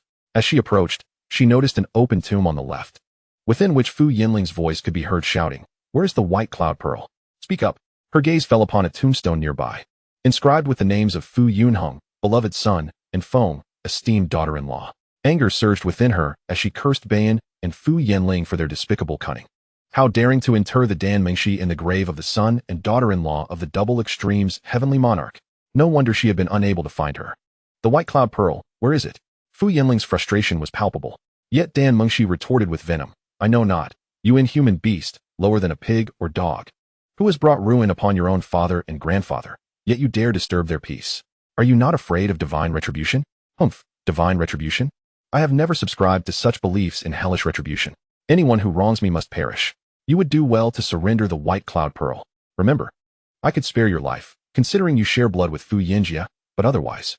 Dan Mengxi gritted her teeth and spat. Humph, treacherous scoundrel. If you have the guts, go ahead and kill me. Dream on if you wish to possess the Baiyun pearl. Xiaoyao was perplexed. Wasn't the Baiyun pearl in Fu Yinjia's possession? Why did Fu Yinling demand it from Dan Mengxi? A moment of contemplation led her to realize that a couple's bond is deeply rooted in mutual understanding. Fu Yinjia must have disclosed the secret of the pearl to Dan Mengxi after their marriage.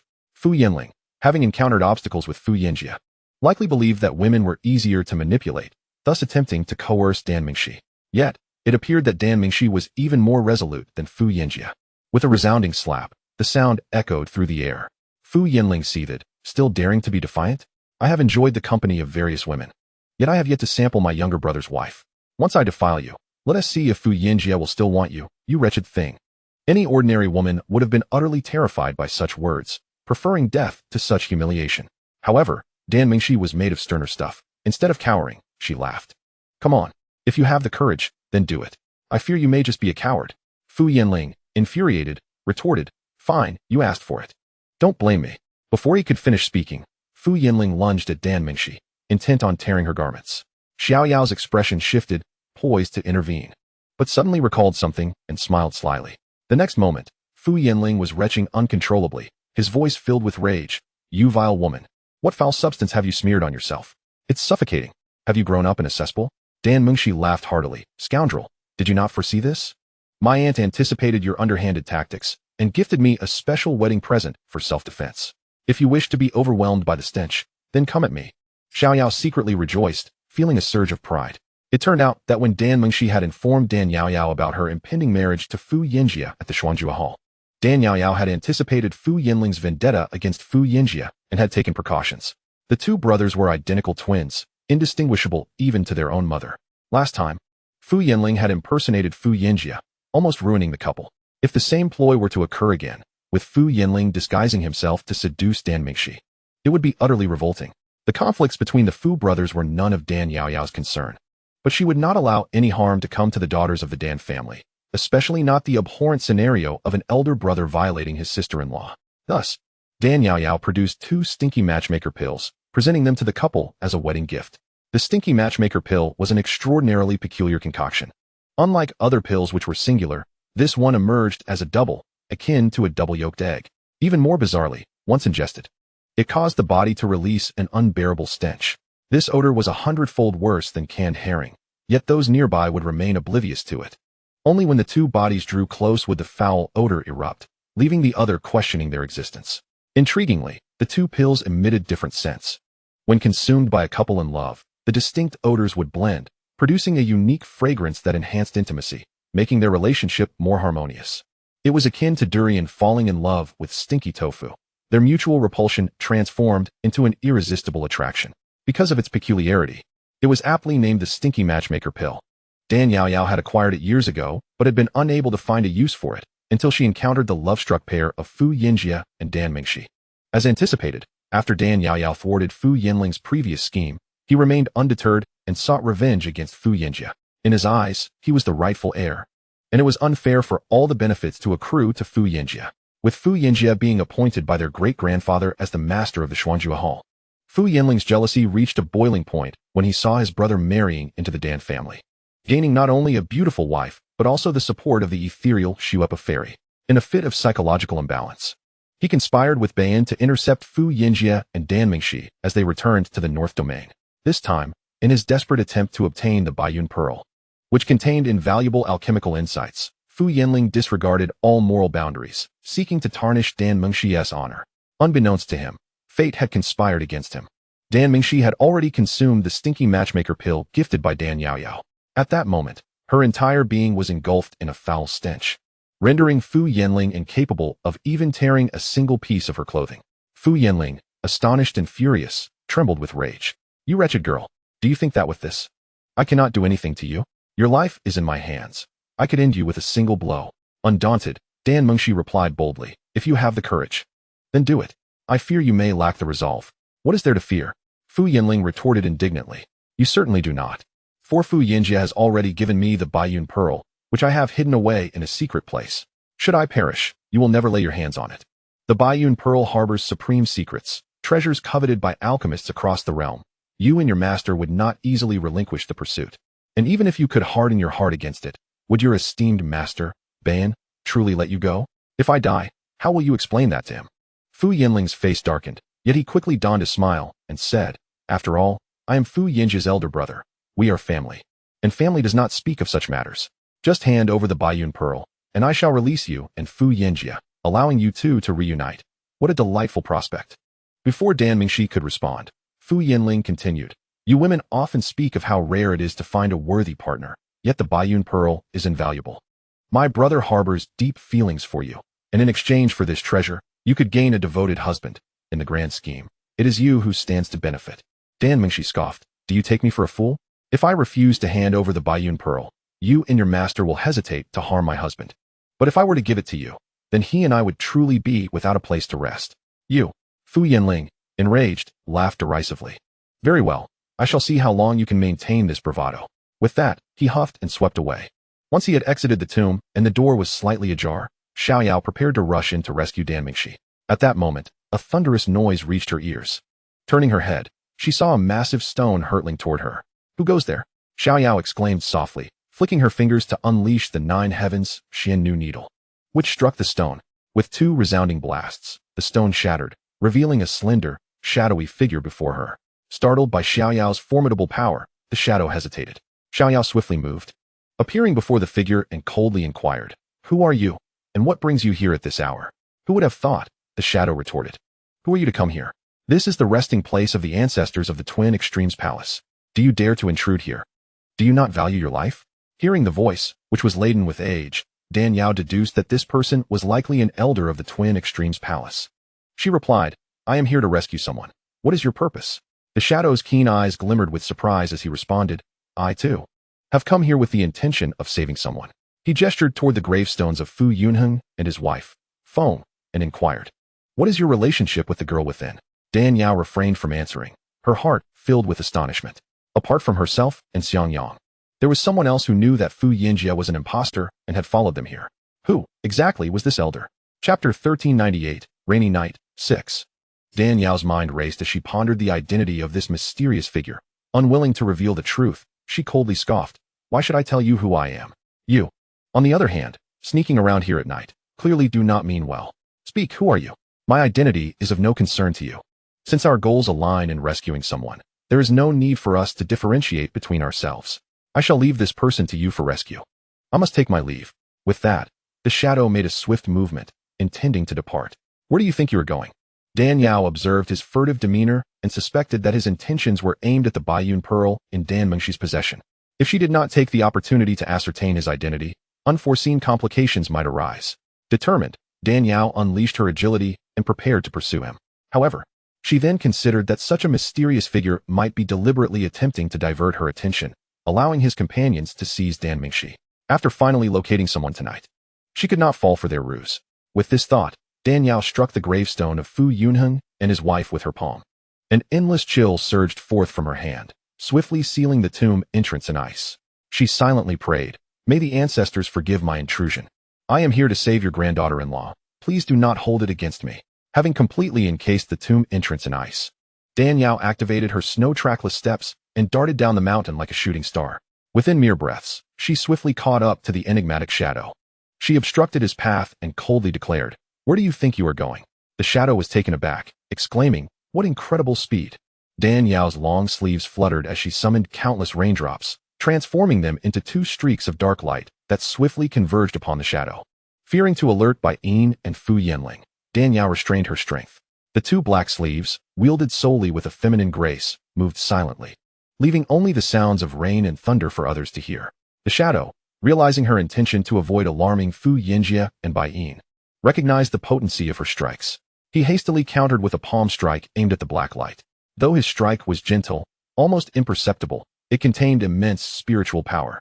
To his astonishment, the black light did not falter. Instead, it unleashed a terrifying chill. The shadow felt his blood surge and, alarmed, swiftly evaded the enveloping darkness. Dan Yao's sleeves danced rapidly, conjuring numerous black lights that swiftly surrounded the shadow. Knowing he was no match for Dan Yao, the shadow released several pills, catalyzing them with spiritual energy to break free.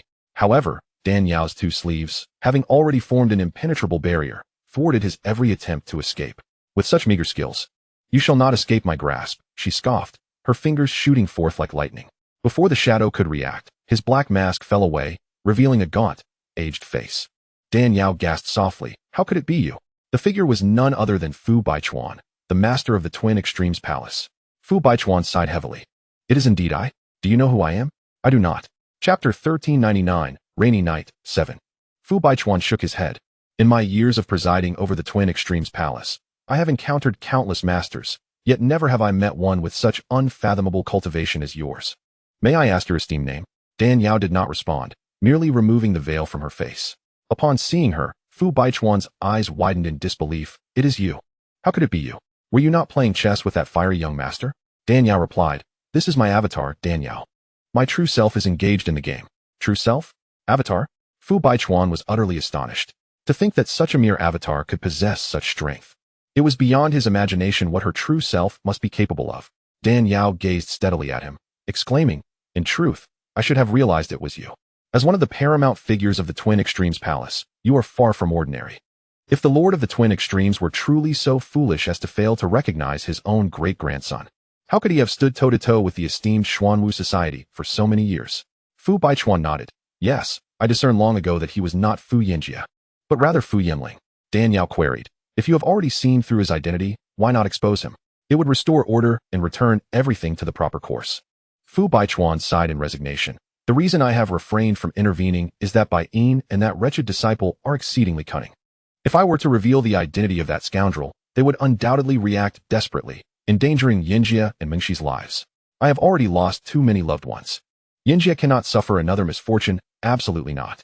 He looked at Dan Yao. "You two harbor similar concerns, which is why you waited until tonight to act, am I correct?" Dan Yao nodded. "Indeed, with my cultivation level, I could easily crush Baiyun, let alone just one of him. I was merely apprehensive for their lives, which compelled me to proceed with caution. Moreover, that scoundrel." At this point, Fu Baichuan found it difficult to continue. Dan Yao detected the reluctance, conflict, and sorrow in his eyes and understood immediately. He wished to grant Fu Yanling one final chance at redemption. Indeed, Fu Baichuan inhaled deeply. That scoundrel has committed countless atrocities, causing the deaths of loved ones.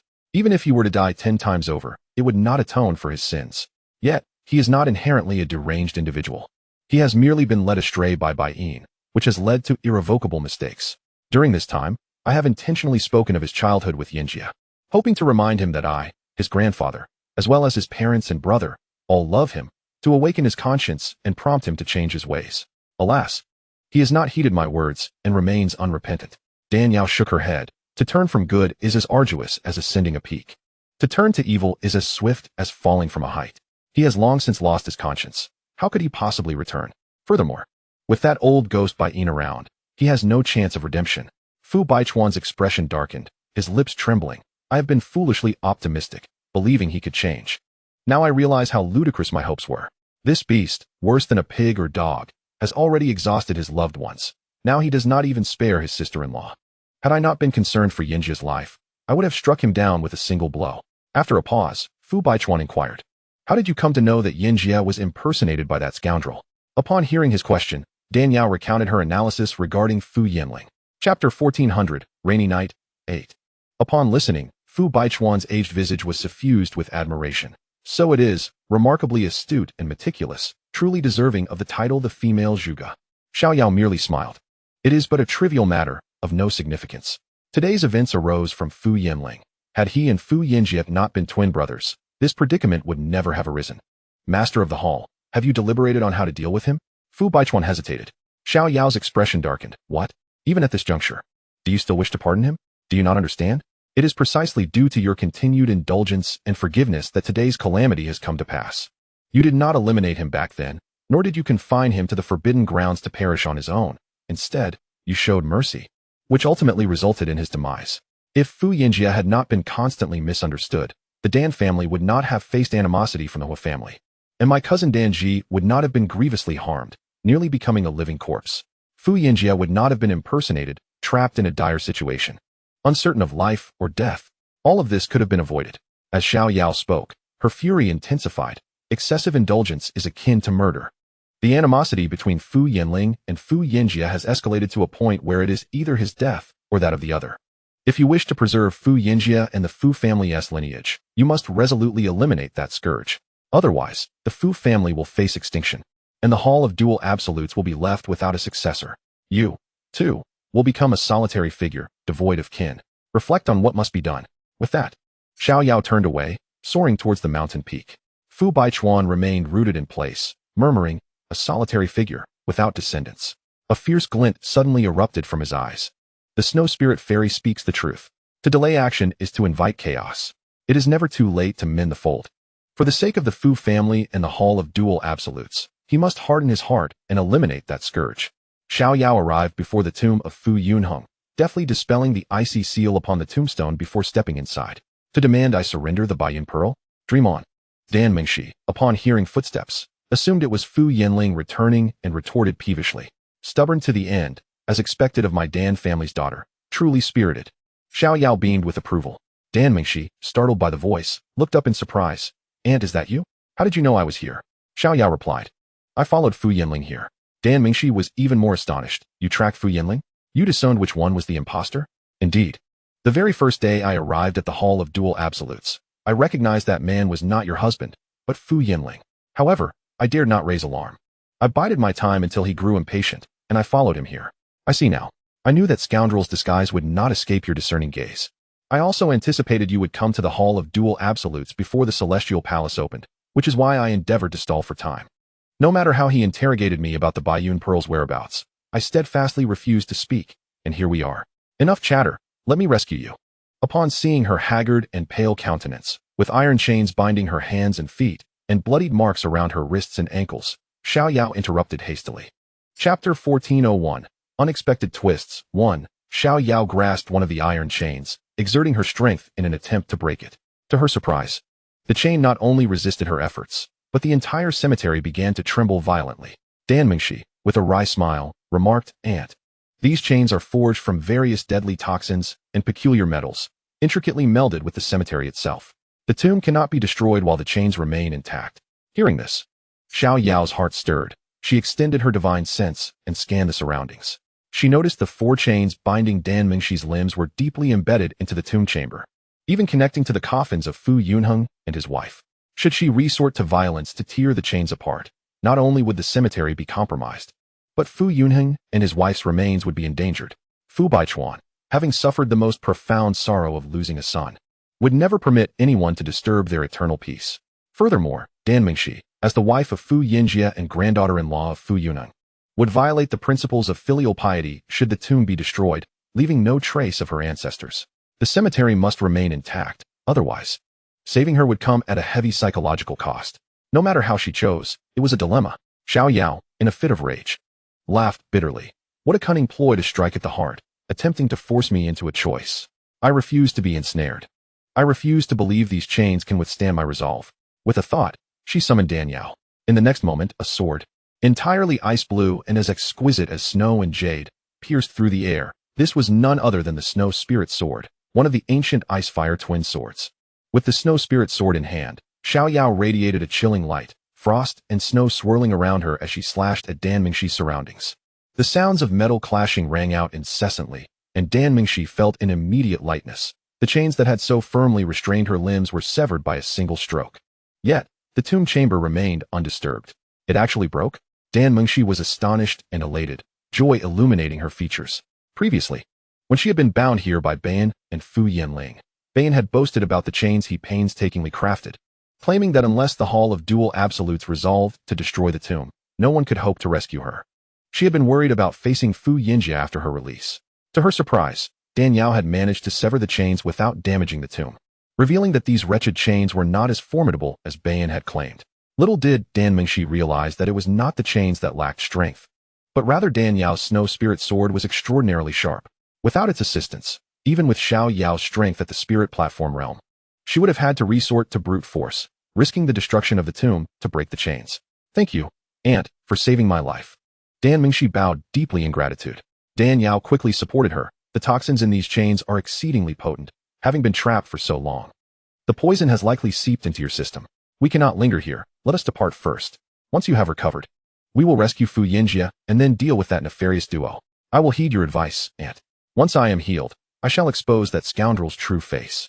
Dan Mingxi nodded, a glimmer of hatred flickering in her eyes. Let us go.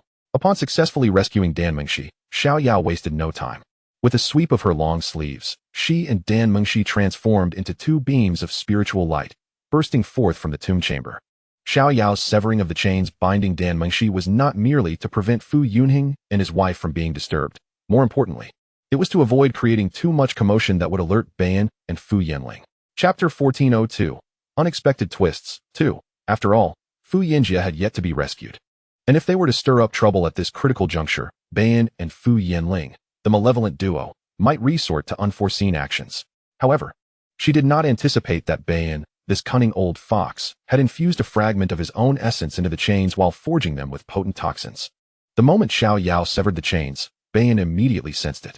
Meanwhile, when Fu Yanling returned from the cemetery, he did not head straight back to his room. Instead, he approached the quarters where Dan Yao and Xiangyang resided.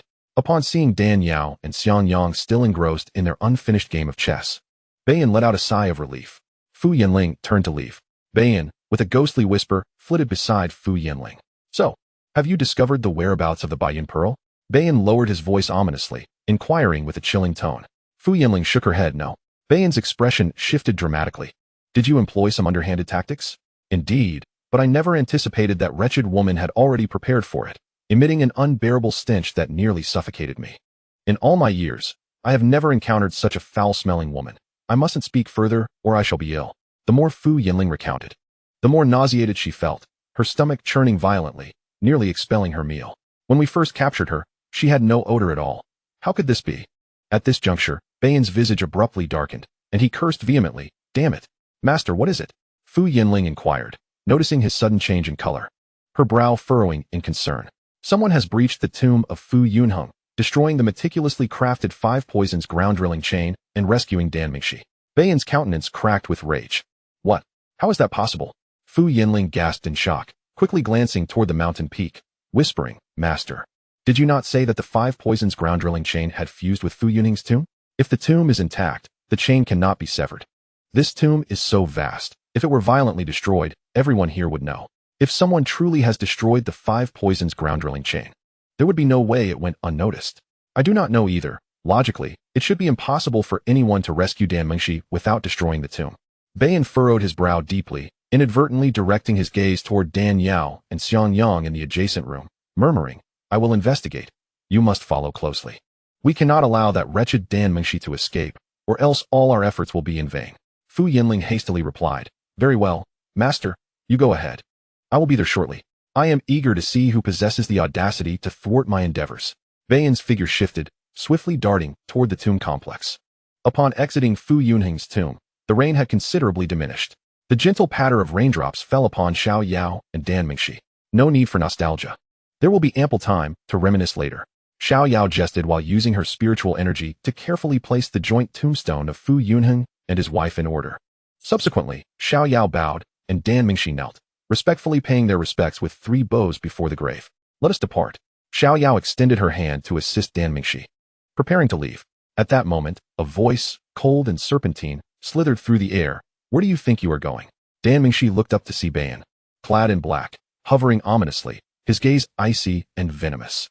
Again, it is you, old fiend. Chapter 1403, Twists and Turns 3. Dan Mengshi clenched her silver teeth, demanding, Where's Ajia? Bayan chuckled darkly. He is confined in a place where no one can locate him. Dan Mengshi, hand over the white cloud pearl, and perhaps I might show mercy and allow you two to reunite. Otherwise, prepare to become a widow. Never. Even if I were to destroy the white cloud pearl, I would never grant you any advantage, you old specter. Dan Mengshi's eyes blazed crimson, resolutely refusing. TSK, a stubborn duck, is it? I shall see how resolute you remain when we are in bed later. Bayan's smile was lewd and insidious. You shameless old wretch, have you no shame? Do you dare to lay your hands on my niece? Xiao Yao retorted angrily at Bayan's words. Upon hearing this, Bayan squinted, taken aback. It is you? Were you not busy playing chess? How did you end up here? What do you think? Xiao Yao scoffed, a superficial ploy concealing deeper intentions. Bayan's face darkened, his expression turning grim. He had not anticipated being outmaneuvered by a younger generation in such a cunning manner. Now you finally understand, but alas, it is too late. Xiao Yao chimed. Hee, I did not expect that upon arriving at the Dual Absolutes Hall, you would see through my plan so swiftly. Truly impressive. However, those who are too clever often do not live long. The more you know, the quicker you perish. I had no intention of making things difficult for you. But since you have interfered with my plans, do not blame me. Even if you are a 6th grade advanced alchemist, I shall ensure your demise here today. Bayan's gaze turned sharp and sinister as he glared at Dan Yao. Had he not placed a spiritual mark on the 5 poisons ground drilling chain, he might have unknowingly allowed this woman to rescue Dan Mengshi. At that point, not only would Fu Yinling's identity be revealed, but the White Cloud Pearl could also be seized. How could Bayan not be enraged? Xiao Yao disregarded the murderous intent in Bayan's eyes and instructed Dan Mengshi, step aside. I will handle this old dog first, then deal with Fu Yinling to avenge you. Recognizing that their cover was blown, Xiao Yao and Dan Mengshi exchanged glances of understanding, deciding to subdue Bayan first before capturing Fu Yinling to extract the whereabouts of Fu Yiji. Do you think you can take down this old man? You are truly overestimating yourselves. Bayan scoffed disdainfully. You shall see whether we are overestimating ourselves shortly. Xiao Yao replied. Aunt, be cautious. This old fiend is quite formidable. Not only a half-step spirit platform expert, but also possesses various deadly poisons. Do not let him catch you unawares. Dan Mengshi urgently warned. Fear not. This old dog cannot harm me. Xiao Yao replied with a serene smile, her toes lightly tapping the air as she soared into the sky, addressing Bayan, old ghost. Have you contemplated how you shall meet your end? Arrogant. In the past, the Dual Absolutes Hall unleashed their full force to pursue me for 7 days and nights. Yet they could not bring about my demise. You think you can kill me? Do you not fear the winds that might twist your tongue? Bayan's gaze was as cold as a viper's. A tremendous surge of spiritual energy erupted from him, transforming into a colossal hand that struck violently toward Xiao Yao. Trivial skills. Xiao Yao retorted with a cold laugh, lightly flicking her fingers to disperse the icy, formidable energy like a tide. Good technique. I truly underestimated you. Bayan acknowledged, recognizing the gravity of the situation as Xiao Yao neutralized his attack. He typically employed ruthless methods, never leaving room for mercy. That last strike had carried 80% of his power. Even his elder brother, Fu Baichuan, would need to tread carefully against such an attack. He had not expected this woman to dissolve it effortlessly. Her cultivation and profound spiritual energy were genuinely astonishing. Bayan realized he was facing an unprecedented adversary that night. If he did not handle this with care, he would surely lose his life.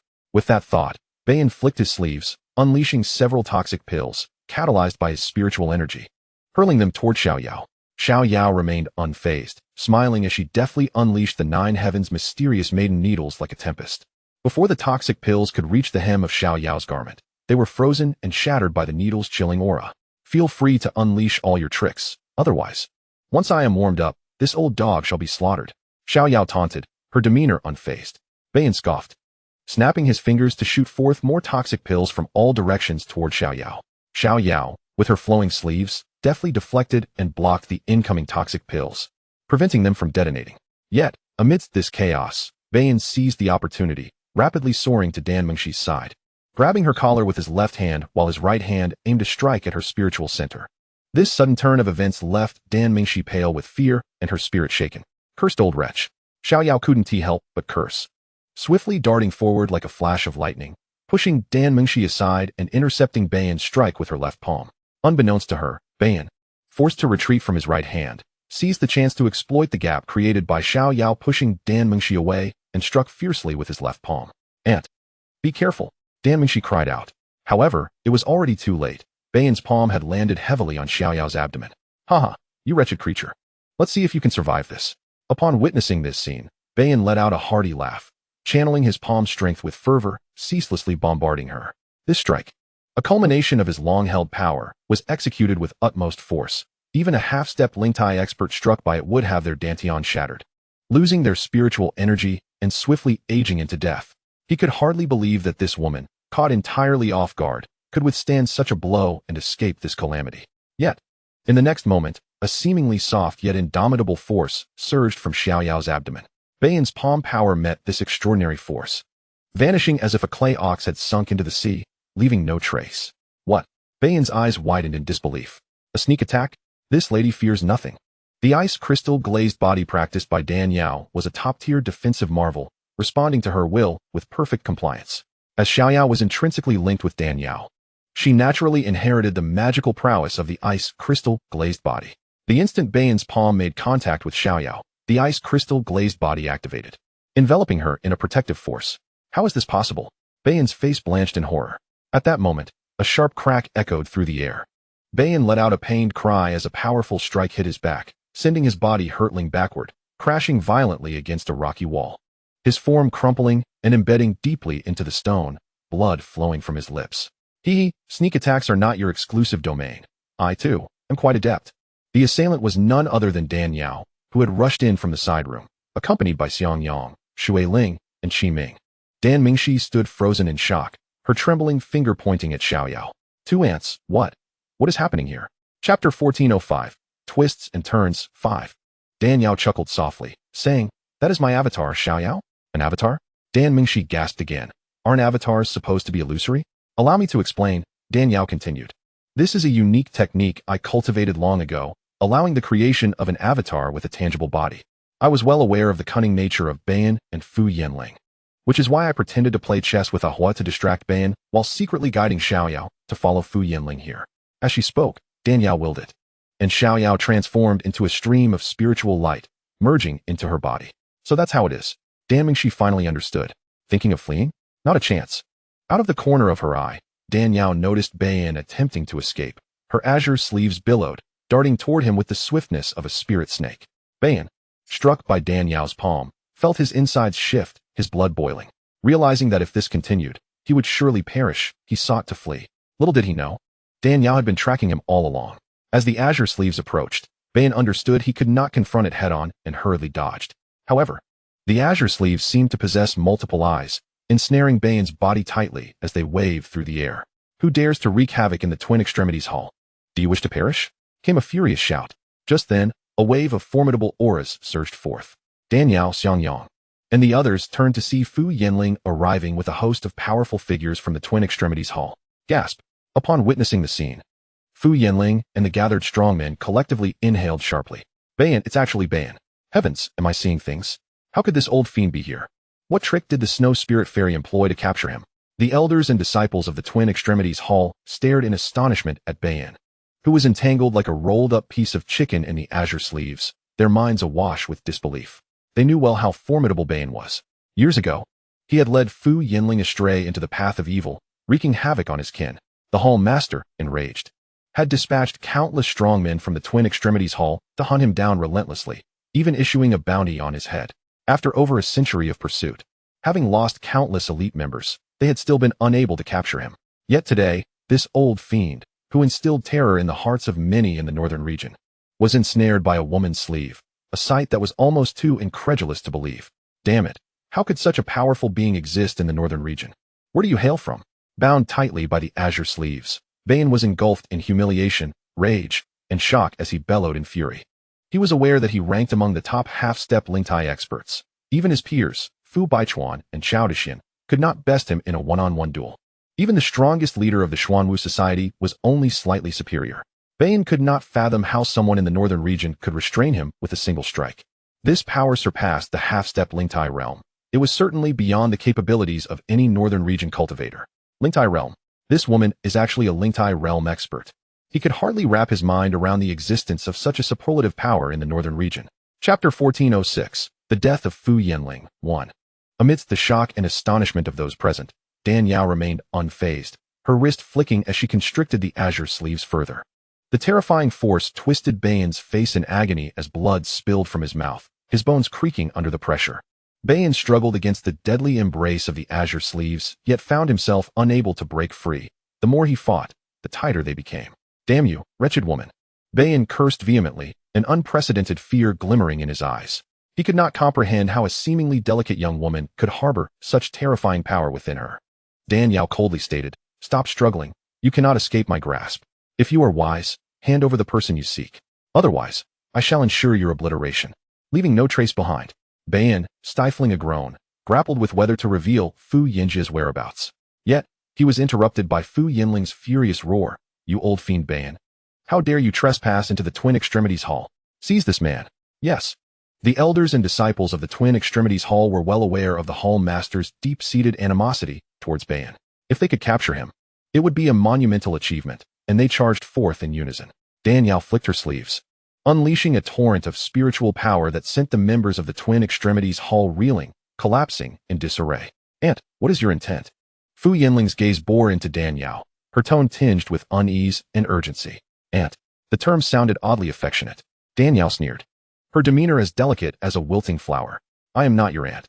Do not presume to be familiar." Fu Yinling forced a strained smile. "You are Xian'er's aunt. Thus naturally my aunt as well. Is that not correct?" "Indeed, Fu Yinjia and Dan Mingxi are married, so he should indeed address me as aunt. However, you are not him, nor do you have the right to call me that." Fu Yinling was taken aback, her voice trembling. "What do you mean I am not him? Aunt, what are you saying? I do not understand. Stop pretending. I have known for some time that you are not Fu Yinjia. Now that I have captured your master, do not even think of escaping." With the situation unfolding thus, Dan Yao saw no need for further pretense and directly exposed Fu Yinling's true identity. The revelation struck like thunder, leaving the members of the Twin Extremities Hall in stunned silence. One elder, unable to believe his ears, exclaimed, "Fairy, what do you mean? The young master is being impersonated by someone else?" Dan Yao nodded, affirming, "Indeed, this individual is an impostor. The true Fu Yinjia has been apprehended, and he is the traitor Fu Yinling from the Hall of Dual Supremacy." The mere mention of Fu Yinling's name sent a shockwave through the crowd. As members of the Hall of Dual Supremacy, they were well aware of the late Hall Master's granddaughter-in-law, who bore twin sons, Fu Yinling, the elder, and Fu Yinjia, the younger. According to the tradition of passing on power to the elder, Fu Yinjia was destined to become the future heir. Yet, Fu Yinjia had fallen into depravity, consorting with the wicked, and had heinously slain his own parents and grandfather, thus becoming an abominable traitor to the Hall of Dual Supremacy. He is Fu Yinling? How could that be? They pondered. Years ago, Fu Yinling had committed unspeakable acts, resulting in the Hall Master stripping him of all cultivation and confining him to a forbidden area, leaving him to perish. It was rumored that this beast, unworthy of life, had died in that desolate place 2 centuries ago. How could he possibly still be alive now? In truth, following the scandal that had rocked the Hall of Dual Supremacy, Fu Baichuan had ordered a strict cover-up, declaring to the outside world that Fu Yinling had died of old age in the Forbidden Grounds, having lost all his powers. Thus, when Dan Yao revealed that their young master was masquerading as Fu Yinling, the astonishment among them was palpable. As they overheard whispers among the disciples recounting his dark history of persecuting his own kin, Fu Yinling's handsome visage contorted with rage. He exchanged a knowing glance with Bayan, fully aware of the implications. Damn that snow spirit fairy. Here she comes to thwart my plans. He seethed, glaring at Dan Yao with malevolence. Silence. Fu Yanling is dead. I am Fu Yinjia. Do not be deceived by this woman. The true impostor is she. She is masquerading as the snow spirit fairy, brazenly deceiving the hall of dual supremacy, distorting the truth, and maliciously slandering me. At his words, the crowd fell into stunned silence, skepticism etched upon their faces. Consider this. Bayan is an extraordinary figure. Even the hall master's meticulous web of schemes could not ensnare him. How could a mere sleeve entrap the ancient demon that instills fear in countless cultivators? What you see is but an illusion conjured by this woman. Do not be taken in by her deceit. Fu Yanling continued. Observing his audacity to accuse Dan Yao, Qi Ming, Shui Ling, and others felt their faces flush with indignation. Dan Mingxi trembled with fury, exclaiming, Elders, I am Fu Yinjia's wife. How could I not recognize my own husband? This is Fu Yanling in disguise. He is not my spouse. Upon hearing her words, the elders exchanged glances, their expressions shifting with excitement. This woman claims to be the young master's wife. Could she truly be the lady of the house? The young master once brought her before the hall master, and during their visit to the medicinal garden, she was accidentally injured by a poisonous plant. The hall master gifted her the rare Tongtian Lingxi pill, a wedding present, to shield her from toxins. The fragrance of the pill lingers on her. While her appearance may be masked by illusion, her essence cannot be faked. Preposterous. What young mistress? She is merely an impostor summoned by this woman. My true wife is a noble maiden of the Dan family, exquisite and graceful. Look at her. Tattered garments, disheveled hair, and bloodied wounds. How could she possibly be my wife? Before he could finish, Fu Yanling suddenly lunged toward Dan Mingxi with blinding speed. It must be said, like master, like disciple, they both favored ambushing others. However, Fu Yanling's approach was even more cunning than Bayan's. While Bayan's attack on Dan Mingxi was a diversion, Fu Yanling employed a dual strategy. If Dan Yao intervened to save her, her focus and power would surely waver, providing Bayan an opportunity to escape. Conversely, should Dan Yao refrain from intervening, he could seize Dan Mingxi as a hostage, coercing the hall of dual supremacy into submission. With his sinister plot in motion, Fu Yanling's fingers curled like talons, poised to ensnare Dan Mingxi. Here we go again. Do you think we would fall for the same trick twice? Bullying a woman is no feat. How shameless.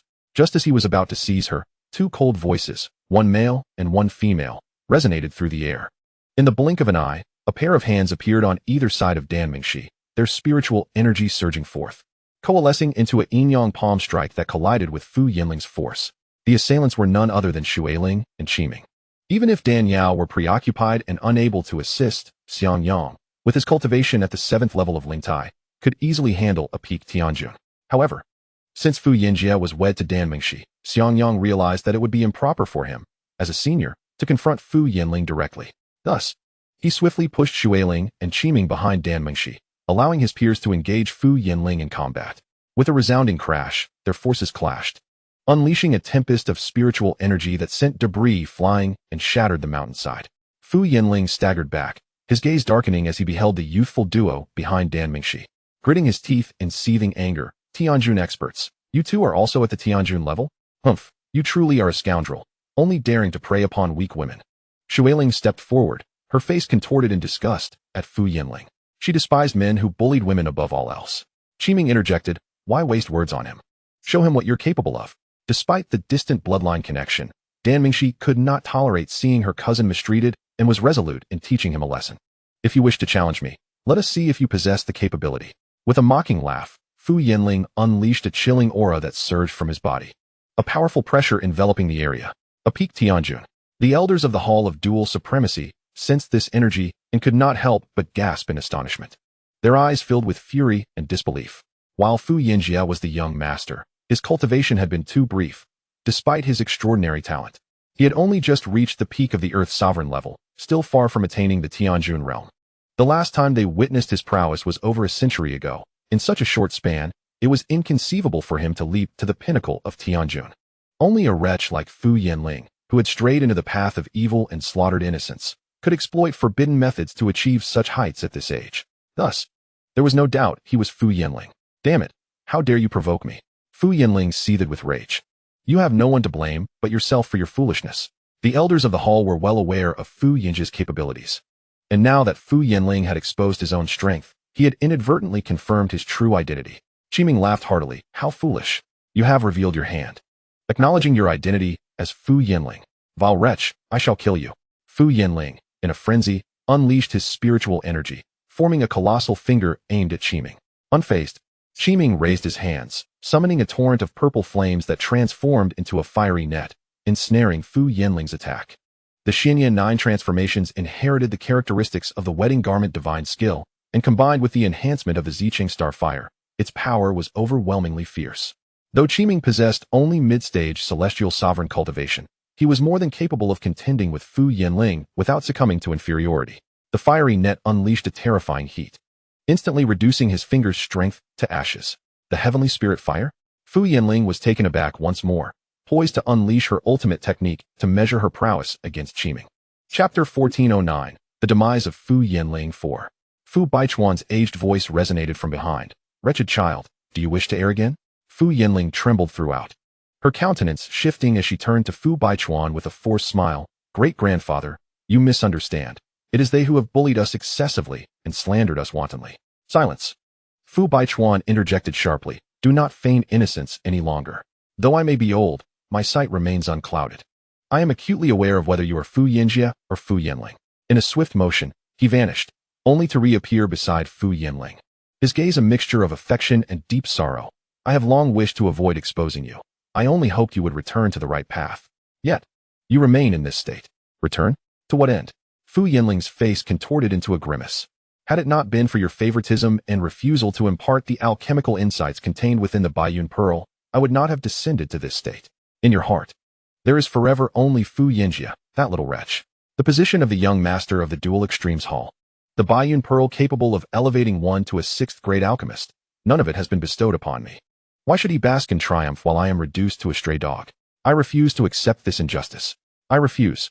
In the face of such a hysterical accusation, Fu Baichuan shook his head. You are truly beyond redemption. Accompanying him, Chao Dexian, unable to contain himself upon witnessing Fu Yinling's profound resentment, remarked, You are the legitimate grandson. How could the Hall Master not cherish you? Do you truly believe the alchemical insights within the Baiyun Pearl are so easily cultivated? The methods contained within the pearl are extraordinarily miraculous and profound. Were it not for an individual possessing exceptional talent in alchemy, one would not only fail to comprehend them, but risk damaging their primordial spirit, hindering their cultivation. The Hall Master initially deemed you and Yinxia too young and lacking in spiritual power, thus refraining from imparting such knowledge. Yet, instead of appreciating the Hall Master's good intentions, you retaliate like a dog biting Lu Dongbin, accusing him of withholding knowledge and favoring your brother. Even if we entertain the notion that the Hall Master is indeed biased. So what? The Baiyun Pearl is a treasure the Hall Master acquired through countless life and death struggles in the Cloud Summit Heavenly Palace. It is his personal property. He may bestow it upon whomever he wishes, even to an unrelated outsider. You have no right to reproach him. Fu Yinling was choked by these words, glaring fiercely at Chao Dexian. You are merely a dog at my great-grandfather's side. What right do you have to criticize me? What are you, but a mere nothing? Impudent. Enraged by Fu Yinling's humiliation of an elder, Fu Baichuan raised his hand and struck toward her. You wish to kill me, old fool? It won't be so easy. Fu Yinling's eyes blazed with malice, her internal spiritual power erupting violently, coalescing into a massive black seal that hurtled toward Fu Baichuan. Let me see just how much you have learned from Bayan over these years. The two engaged in a tempestuous clash, their energies colliding like a raging tide. Fu Yinling, hastening her growth, overextended her potential, trapped at the peak of celestial sovereign, unable to break through. Meanwhile, Fu Baichuan had long surpassed the threshold of a half-step spirit platform a millennium ago, his spiritual power profound and his techniques formidable. The disparity between celestial sovereigns at each minor tier was immense, and the chasm between the peak of celestial sovereign and a half-step spirit platform was even greater. Within mere exchanges, Fu Yinling found herself at a disadvantage. Bayan observed Fu Baichuan's ruthless onslaught, each strike aimed at her life. Chapter 1410, The Demise of Fu Yinling 5. Clearly, he bore no regard for their kinship, intent on delivering Fu Yinling to her demise. To him, Fu Yinling was not merely a carefully nurtured disciple. She was also a tool for avenging Fu Baichuan, a talisman for survival in perilous times. The current circumstances were unfavorable. If Fu Yinling perished, everything would be lost. With this thought, Bayan suddenly opened his mouth, expelling a cloud of black smoke that surged toward Dan Yao. It is said that a cunning rabbit has 3 burrows. One such villain like Bayan, a malevolent fiend of ancient times, naturally possessed innumerable means to preserve his life. Years ago, When Bayan was pursued by the elite of the Dual Extremes Hall, he was forced to leap into the toxic miasma of a precipice. While healing at the cliff's base, he witnessed a toad hiding among the dry leaves, exhaling toxic gas that felled a giant python 100 times its size. Inspired, Bayan gathered various poisonous substances, concocting toxic smoke and crafting pills concealed beneath his tongue. In the event of encountering an unbeatable foe, he would unleash the toxic smoke to facilitate his escape. Danielle, focused intently on the battle, was unprepared for Bayan's hidden ploy after being confined. The black smoke surged toward her, shrouding her vision and inundating her with an overwhelmingly foul stench that nearly caused her to faint, causing her grip on her flowing sleeves to slacken. Seizing the opportunity, Bayan let out a sharp cry, unleashing his true energy to break free, transforming into a streak of lightning as he fled rapidly. Danielle, possessing profound spiritual power and boundless reserves, had previously consumed the jade fruit, granting her resistance to potent toxins. This black smoke, capable of instantly incapacitating celestial sovereigns and poisoning half-step spirit platform experts, merely induced a fleeting discomfort for her. Once her Mingyu energy and the medicinal effects of the jade fruit activated, the toxins dissipated into nothingness. To play tricks against me, I shall take your life. Danielle seethed, her azure sleeves billowing forth like serpents, like whips, flashing with lightning speed as they struck mercilessly upon Bayan's form. Bayan let out a pained cry. A blood arrow shot forth from him, and with several sickening cracks, multiple ribs fractured, his internal organs jolted out of place. Unable to withstand the blow, he was propelled backward like a cannonball. In the astonished gazes of the onlookers, Bayan shattered several massive boulders. His body, akin to withered straw, left a long trail of blood as he skidded across the ground, finally colliding with a solid mountain wall before coming to a halt. Gasp! The members of the Dual Extremes Hall collectively inhaled sharply, their gazes toward Danielle filled with awe and admiration. They had not anticipated that beneath such a delicate and slender exterior lay such terrifying power. Before this force, even one as formidable as a peak celestial sovereign could be shattered to pieces, leaving no trace behind. Fu Yinling, already suppressed by Fu Baichuan, was now gripped by fear upon witnessing her master being brutally beaten by Danielle in a single strike. Fu Yinling, momentarily distracted, was struck by Fu Baichuan on her left shoulder, blood spraying forth. Fu Baichuan, filled with reluctance, recalled Xiao Yao's words, and ultimately steeled his heart, delivering another palm strike to Fu Yinling's chest. Her body was sent hurtling backward, landing precisely against the mountain wall where Bayan had crashed. Boom! The iron-like mountain wall exploded with a resounding crash, raising a cloud of dust. As everyone gazed on, they beheld the murky dust where Bayan and Fu Yinling lay entwined. Both bodies shattered, skin torn, blood gushing forth like a spring, resembling two dying dogs entangled together, barely clinging to life. Chapter 1411, The Demise of Fu Yinling, 6. Quickly hand over Fu Yinjia, and I might consider granting you two a swift end. Danielle's gaze was icy as she regarded Bayan and the Fu Yinling duo, her tone chillingly cold. Nearby, Fu Baichuan and Chao Dexian clenched their fists tightly, their consciousness firmly locking onto Bayan, wary of any underhanded escape tactics. Upon hearing her words, Bayan's facial muscles twitched, and with a cold smirk, he retorted, "If you wish for me to hand over Fu Yinjia, you must first possess the capability to do so." Danielle's voice grew increasingly cold. "You won't shed tears until you see the coffin. Even at your peak, you were no match for me. Now, wounded as you are, escaping from my grasp is utterly impossible." Dan Mingshi, tormented with worry, shouted sharply, "Where's Ajia? Speak up." "I don't know," Bayan replied defiantly. Danielle, consumed by fury, laughed mockingly. "Very well, do not think that your silence can shield you from my wrath. Let me be frank. Although I cultivate righteous techniques, I possess many malevolent arts for inflicting torment. If you refuse to speak, I shall drain the blood from you and your master, extracting your souls to forge blood soul staves, then infuse them with the essence of heaven and earth's spiritual fire, subjecting you both to endless agony in the flames. Unable to live or die, trapped in a cycle of suffering for eternity. You dare?" Bayan's eyes bulged with rage, veins throbbing on his forehead as he glared at Danielle. Danielle smiled seductively. "What do I have to fear? Speak, or I shall make my move." All right, I will speak." Bayan, seemingly intimidated by Danielle's threats, quickly surrendered, though a strange smile flickered in his eyes. At that moment, Danielle, Xiangyang, and Fu Baichuan all perceived the sinister undertone in his grin, suspecting he harbored some treacherous scheme to escape by attacking one of them. They each summoned their protective vital energy, preparing for an imminent confrontation. In a sudden twist, Bayan struck, but instead of targeting anyone among them, he seized Fu Yinling. This unexpected turn left even the cunning Dan Yao and Xianxiang utterly astounded. Do not move. If you do, I will crush him with a single blow. Bayan's fingers curled into claws, pressing against Fu Yinling's spiritual core. Fu Yinling's eyes widened in disbelief at the betrayal of his master. Fu Baichuan's voice turned frigid. Bayan, do you think threatening the life of this wretched creature will spare you? Of course. Bayan replied, his confidence unwavering.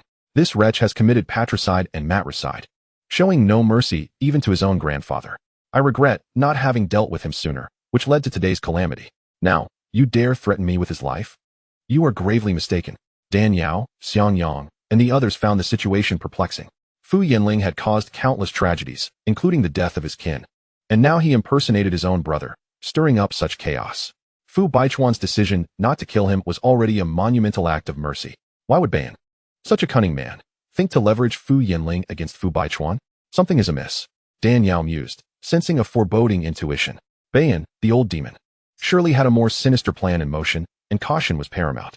With a sinister smile, Bayan declared, I know that a mere life of Fu Yinling cannot threaten you. But what if I add Fu Yinjia into the mix? Yinjia? Fu Baichuan's expression changed dramatically. What do you mean by that?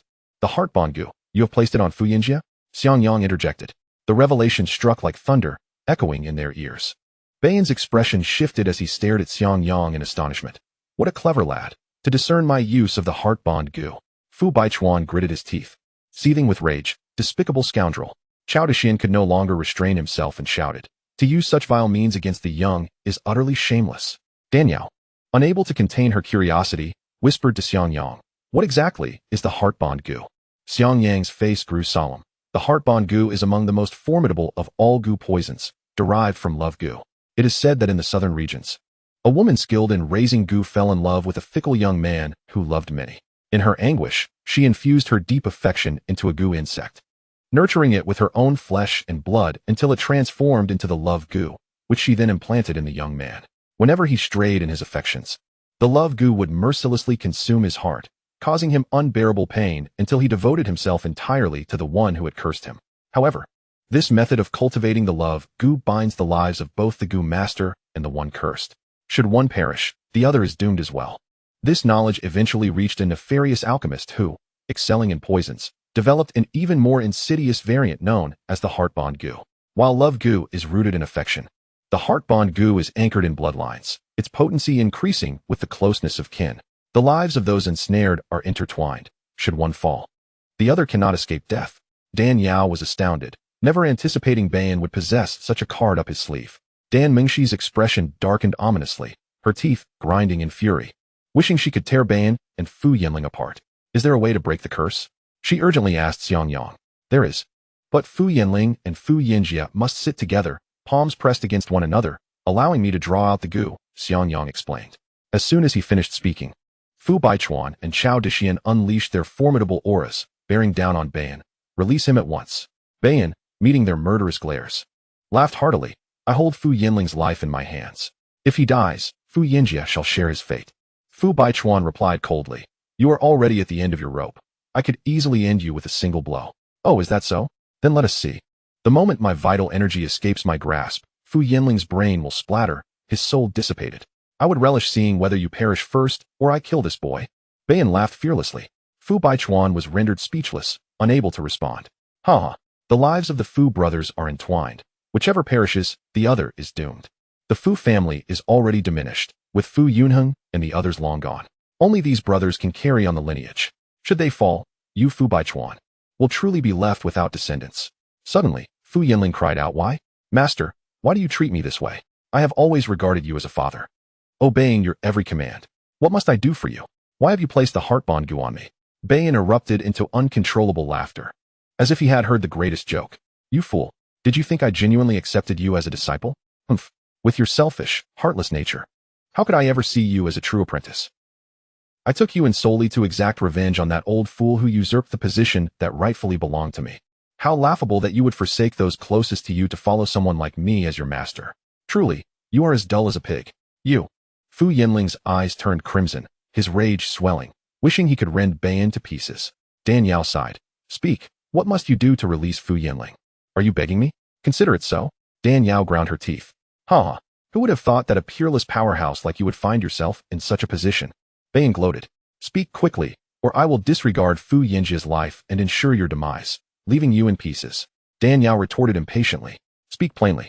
As long as you agree to release me and return the Baiyun Pearl to me, I shall let Fu Yinling go, Baiyun declared. Releasing you is not an issue. But for the Baiyun Pearl, you'll need to consult her, came the reply. At this juncture, Dan Yao shifted her gaze towards Dan Mingxi. Dan Mingxi hesitated, torn between words. Baiyun urged, do not hesitate. If you delay further, you might truly become a widow. Dan Mingxi responded, the Baiyun Pearl is not in my possession. What? The Baiyun Pearl is not with you? How can that be? Baiyun exclaimed, incredulous. Fu Yinjia clearly handed the pearl to you. How could it possibly not be in your hands? It is true. Jie did indeed entrust the Baiyun Pearl to me. But the most perilous places are often the most secure. You and Fu Yinling both assume the pearl is with me. Thus you would not think to search Jie. To protect the pearl, at the very moment he handed it to me, I stealthily embedded it within him, Dan Mingxi explained. Now it makes sense. No wonder I searched your residence and your spatial ring, yet found no trace of the pearl, Baiyun seethed, grinding his teeth in frustration. I have concealed the Baiyun Pearl within Jie's body using the secret spiritual techniques of the Dan family. Unless you bring him here, I cannot give you the pearl. Dan Mingxi deftly passed the dilemma back to Baiyun. Dan Yao secretly applauded Dan Mingxi's cleverness. Well done. By shifting the problem to Baiyun, if this old rogue covets the Baiyun Pearl, he will certainly bring Fu Yinjia along. Once he does, with their combined prowess, she and Xiangyang could simultaneously suppress the heartworm within Fu Yinjia, rendering it temporarily dormant, and subsequently devise a means to expel it. Thus, even if Baiyun threatened them with Fu Yinling's life, they could afford to disregard him and eliminate this detestable master-disciple duo. Dan Yao's strategy was astutely conceived. However, Baiyun was a cunning old fox, resolutely refusing to fall into the trap, although he was unaware that Dan Yao's profound, icy spiritual power could seal the heartworm. He sensed that Dan Mingxi's words were laced with ulterior motives. If he were to follow Dan Mingxi's suggestion and bring Fu Yinjia over, unforeseen complications might arise. Countless thoughts flitted through Baiyun's mind as he wrestled with his greed. Though the Baiyun Pearl was enticing, he needed to preserve his own life to enjoy it. The previous strike from the Snow Soul Fairy had left his primordial spirit in turmoil. He needed to expeditiously vacate this place to stabilize his true energy. Otherwise, should his internal flow become disordered, even if he managed to escape, his strength would be severely diminished, making it difficult to contend with that old wretch, Fu Baichuan. Resolving himself, Baiyun declared, very well, I have matters to attend to and am loath to engage in further prattle with you. As long as you agree to release me, I shall surrender Fu Yinling to you, to deal with as you see fit. You old thief. How dare you sell me out? Fu Yinling glared at Baiyun, his expression one of wrathful despair. Baiyun chuckled. What do you mean by selling? You were originally from the Dual Extremities Hall. You are merely returning to your roots. By all rights, you should be thanking me. You. Fu Yinling trembled with rage. Realizing for the first time that someone could be even more shameless than himself, Fu Baichuan glanced at Dan Yao, who nodded in consent, then said, very well. I accept your terms. Provided you remain with this wretched disciple, I shall allow you to leave unscathed. We can settle our past grievances at a later date. Baiyun nodded, that is the best course. With a wave of his hand, Fu Baichuan signaled for the powerful members of the Dual Extremities Hall to withdraw. Dan Yao, Xiangyang, Qiming, and Shui Ling also stepped aside, clearing a path. Baiyun tightly grasped Fu Yinling's crown, retreating step by step until he reached the entrance of the Dual Extremities Hall. I keep my word. This wretched disciple is yours. Baiyun suddenly struck Fu Yinling with a powerful palm, then unleashed a flurry of toxic pills before swiftly retreating. Cursed old wretch. Fu Yinling cursed loudly, seeing everyone preoccupied with the toxic pills and considering making a hasty escape. Just then, the space around him warped, and Fu Yinling realized he had lost control. He could not move an inch. Where do you think you're going? Dan Yao's long sleeves swept through the air, firmly ensnaring Fu Yinling, dragging him before Fu Baichuan. Fu Yinling fell to the ground, struggling to rise. Kneel, Dan Yao commanded, her finger pointing, a terrifying aura pressing down upon Fu Yinling. This overwhelming majesty bore down upon his primordial spirit, and despite his strenuous efforts, he did not dare yield, fighting back with all his might. However, his strength was as feeble as that of an ant before Dan Yao. How could he possibly withstand it? With a resounding thud, Fu Yinling's knees buckled, crashing heavily to the ground, shattering the marble floor beneath him. Wretched disciple, do you still not recognize your faults? Fu Baichuan's aged face bore a mask of sorrow and ire. What fault? I am innocent. The one at fault is you, old man. Fu Yinling, pressed to the ground by Dan Yao, maintained his rigid posture, his eyes burning with rage as he hoarsely retorted. If you had not kept the Baiyun pearl hidden and had given it to me sooner, none of this would have happened. You are the one who caused your own son, grandson, and granddaughter-in-law to perish. The one who must repent and atone is you. Even at this moment, Fu Yinling stubbornly insisted that it was Fu Baichuan who had wronged him, that Fu Yinjia had cunningly taken from him what was rightfully his. Dan Yao observed this spectacle with cold indifference, regarding Fu Yinling's extreme selfishness and distorted egotism as utterly futile to engage with. Moreover, this was an internal matter of the Dual Extremities Hall. It was best left for Fu Baichuan to resolve himself, and they, as outsiders, need not interfere. Xiangyang, Shui Ling, and Qiming shared Dan Yao's sentiments, preferring to refrain from meddling in the internal affairs of the Dual Extremities Hall. Had you given me the Baiyun pearl sooner, had you appointed me as the young master of the Dual Extremities Hall earlier, I would still have respected you as an elder. But alas, you old wretch, were biased and guarded against me at every turn. In terms of capability and talent, I am not inferior to that young brat, Fu Yinjia. Why should he reap all the benefits? Those lives were lost because of you. You, old man, deserve retribution. Fu Yinling's visage contorted in rage, each word a chilling declaration. It was astonishing that someone could express such selfishness with such conviction, devoid of guilt. Especially Dan Mingxi, who, gazing upon the face so reminiscent of her husband, found such self-serving and callous words utterly repugnant, wishing she could rush forward and slap him. Fu Baichuan felt an acute pain in his heart, yet his expression remained eerily calm. He shook his head gently. A beast that murders its own father and mother has no right to blame anyone else. Before you lies but one path. Reveal your brother's whereabouts and cooperate to expel the heartworm within you. Should you do so, I may grant you a few more days of life. Otherwise what? You old man, do you think you can frighten me with death? I am not easily intimidated. If I must die today, I will ensure you do not fare well either. A fierce glint flashed in Fu Yinling's eyes as he gritted his teeth, the energy within him swelling rapidly, his spiritual power surging forth like boiling water. Seeing Fu Yinling in such a state, the onlookers were taken aback. This is bad. He intends to self-destruct. Dan Mingxi exclaimed in alarm. Freeze for 1,000 miles. Just as Fu Yinling was about to unleash his self-destruction, Dan Yao acted swiftly, striking him in the abdomen with a powerful palm. An endless tide of icy energy surged into Fu Yinling's dantian. The once tumultuous surge of spiritual energy was suddenly encased in an icy grip, stifling its release. To everyone's astonishment, Fu Yinling, with a visage marked by both tears and laughter, cried out, Master, your poison is truly formidable. But it has inadvertently granted me a peculiar sort of fulfillment. Splendid indeed. His body swayed, and his head slumped forward. Xiangyang was taken aback, hastily reaching out to check for breath, only to find the spark of life extinguished. This is dire. He has perished. What? How could this be? Dan Mingxi's expression shifted to one of sheer terror, as if the heavens had collapsed around her, nearly causing her to faint. Fu Baichuan grimly asserted, it must be Baiyun. Just as he made his escape, he struck this unfortunate child with a palm. We all assumed that old Spectre intended to use his body as a shield to flee. But unbeknownst to us, he infused his palm strike with a venomous inner force. This toxic energy coursed through the meridians and reached the heart, coinciding with the moment of self-detonation, shattering his heart's veins. He gritted his teeth and continued, such a vicious maneuver, aiming to extinguish the lives of both my grandsons in one fell swoop. Grandfather, what shall we do? Xianxiaaudiobooks. Dan Mingxi felt the world spinning around her. On the brink of losing consciousness, Shui Ling hurried to support her, only to notice a trickle of crimson seeping from the corner of her mouth. Sister.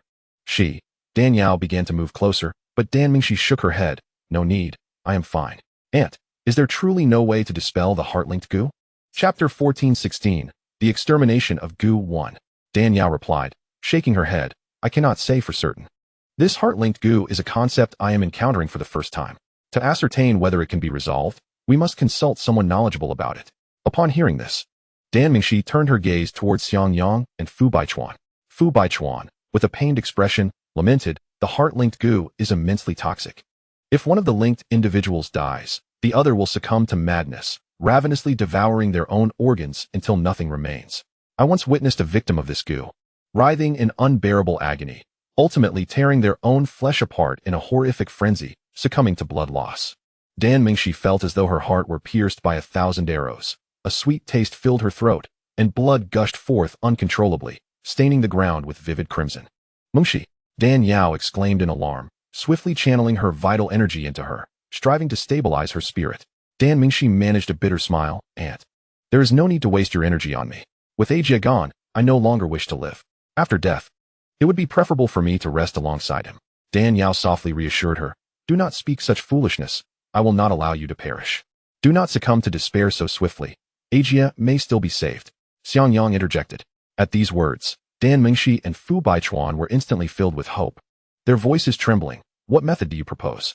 Xiangyang explained. As I previously mentioned, the love goo is a unique creation of an exceedingly devoted woman from Miaojiang, cultivated from her emotions and flesh.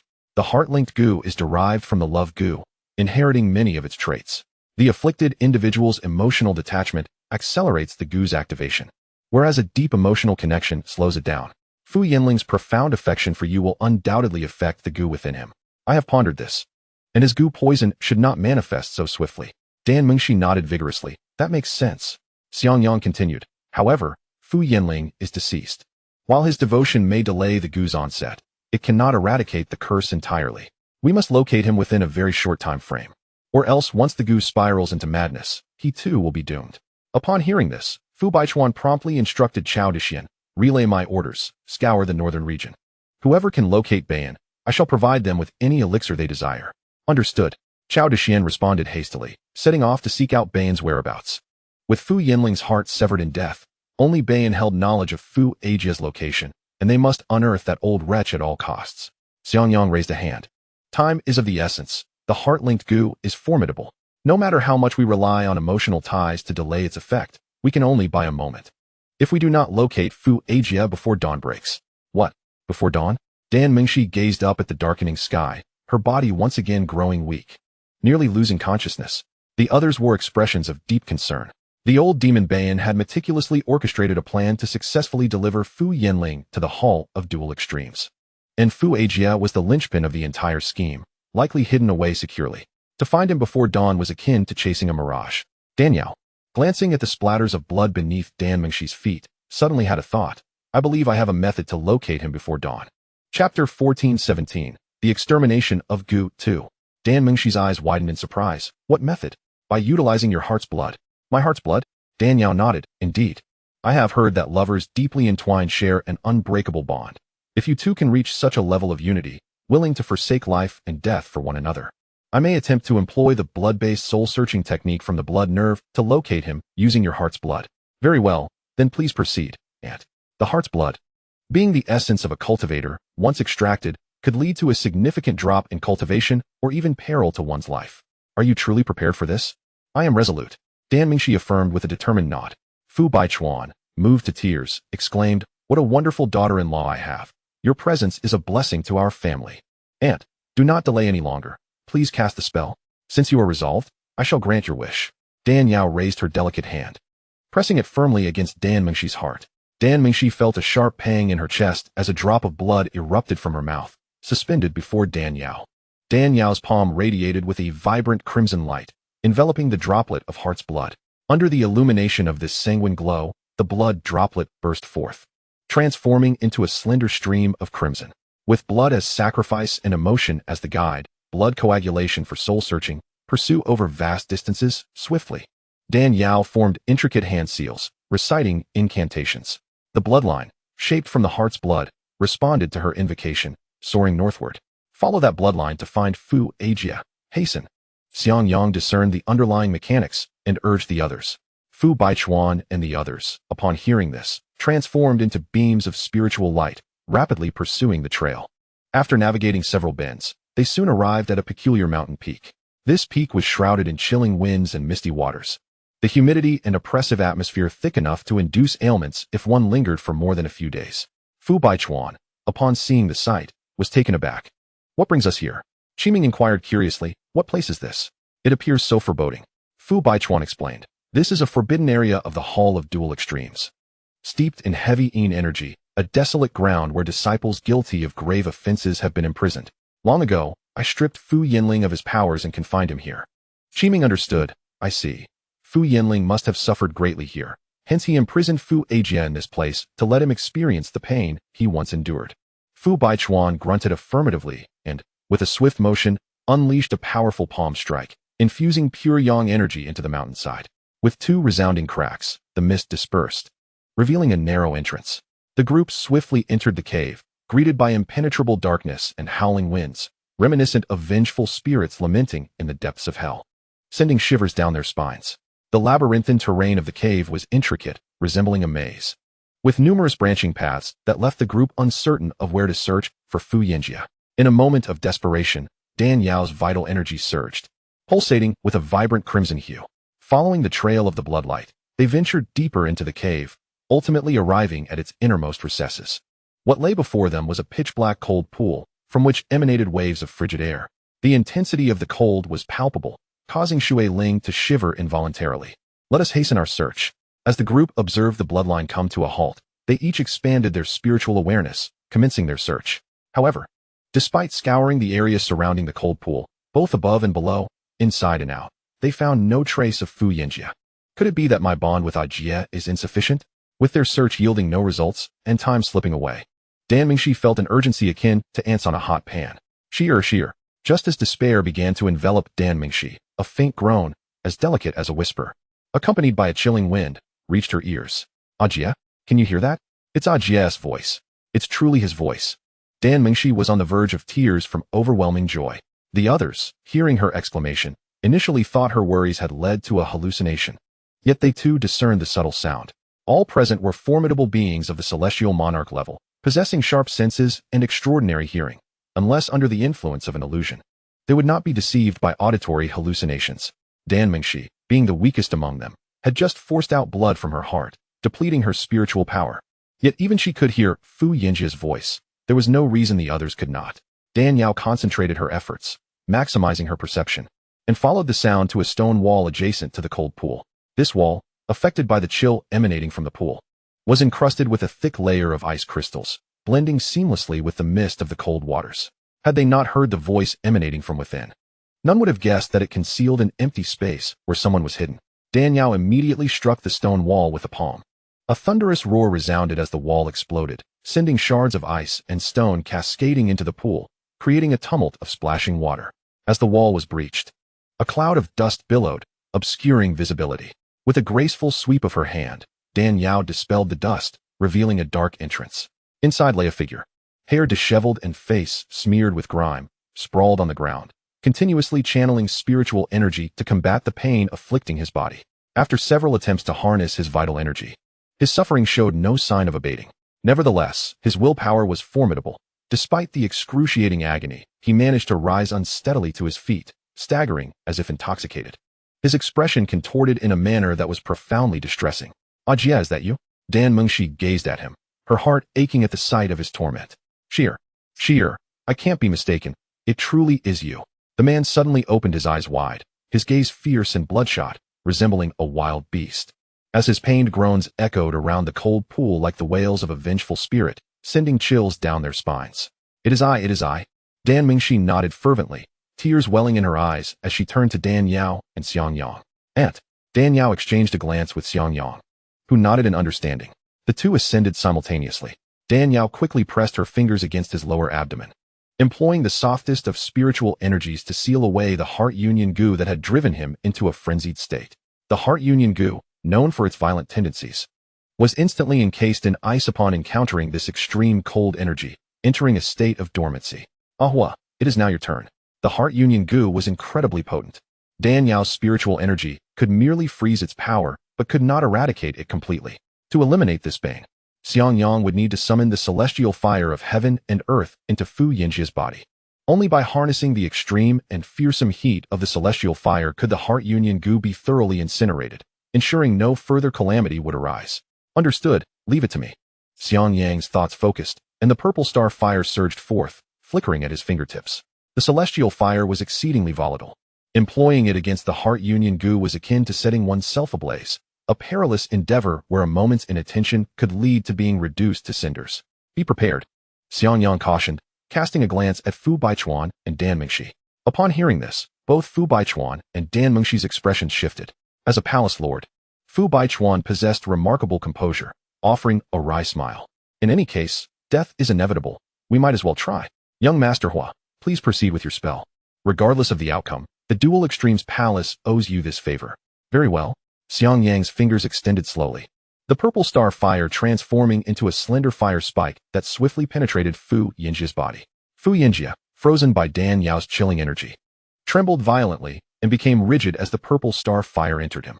With the fire carving a path, Xiangyang's consciousness followed the purple star fire into Fu Yinjia's body, assessing the condition of the goo parasite.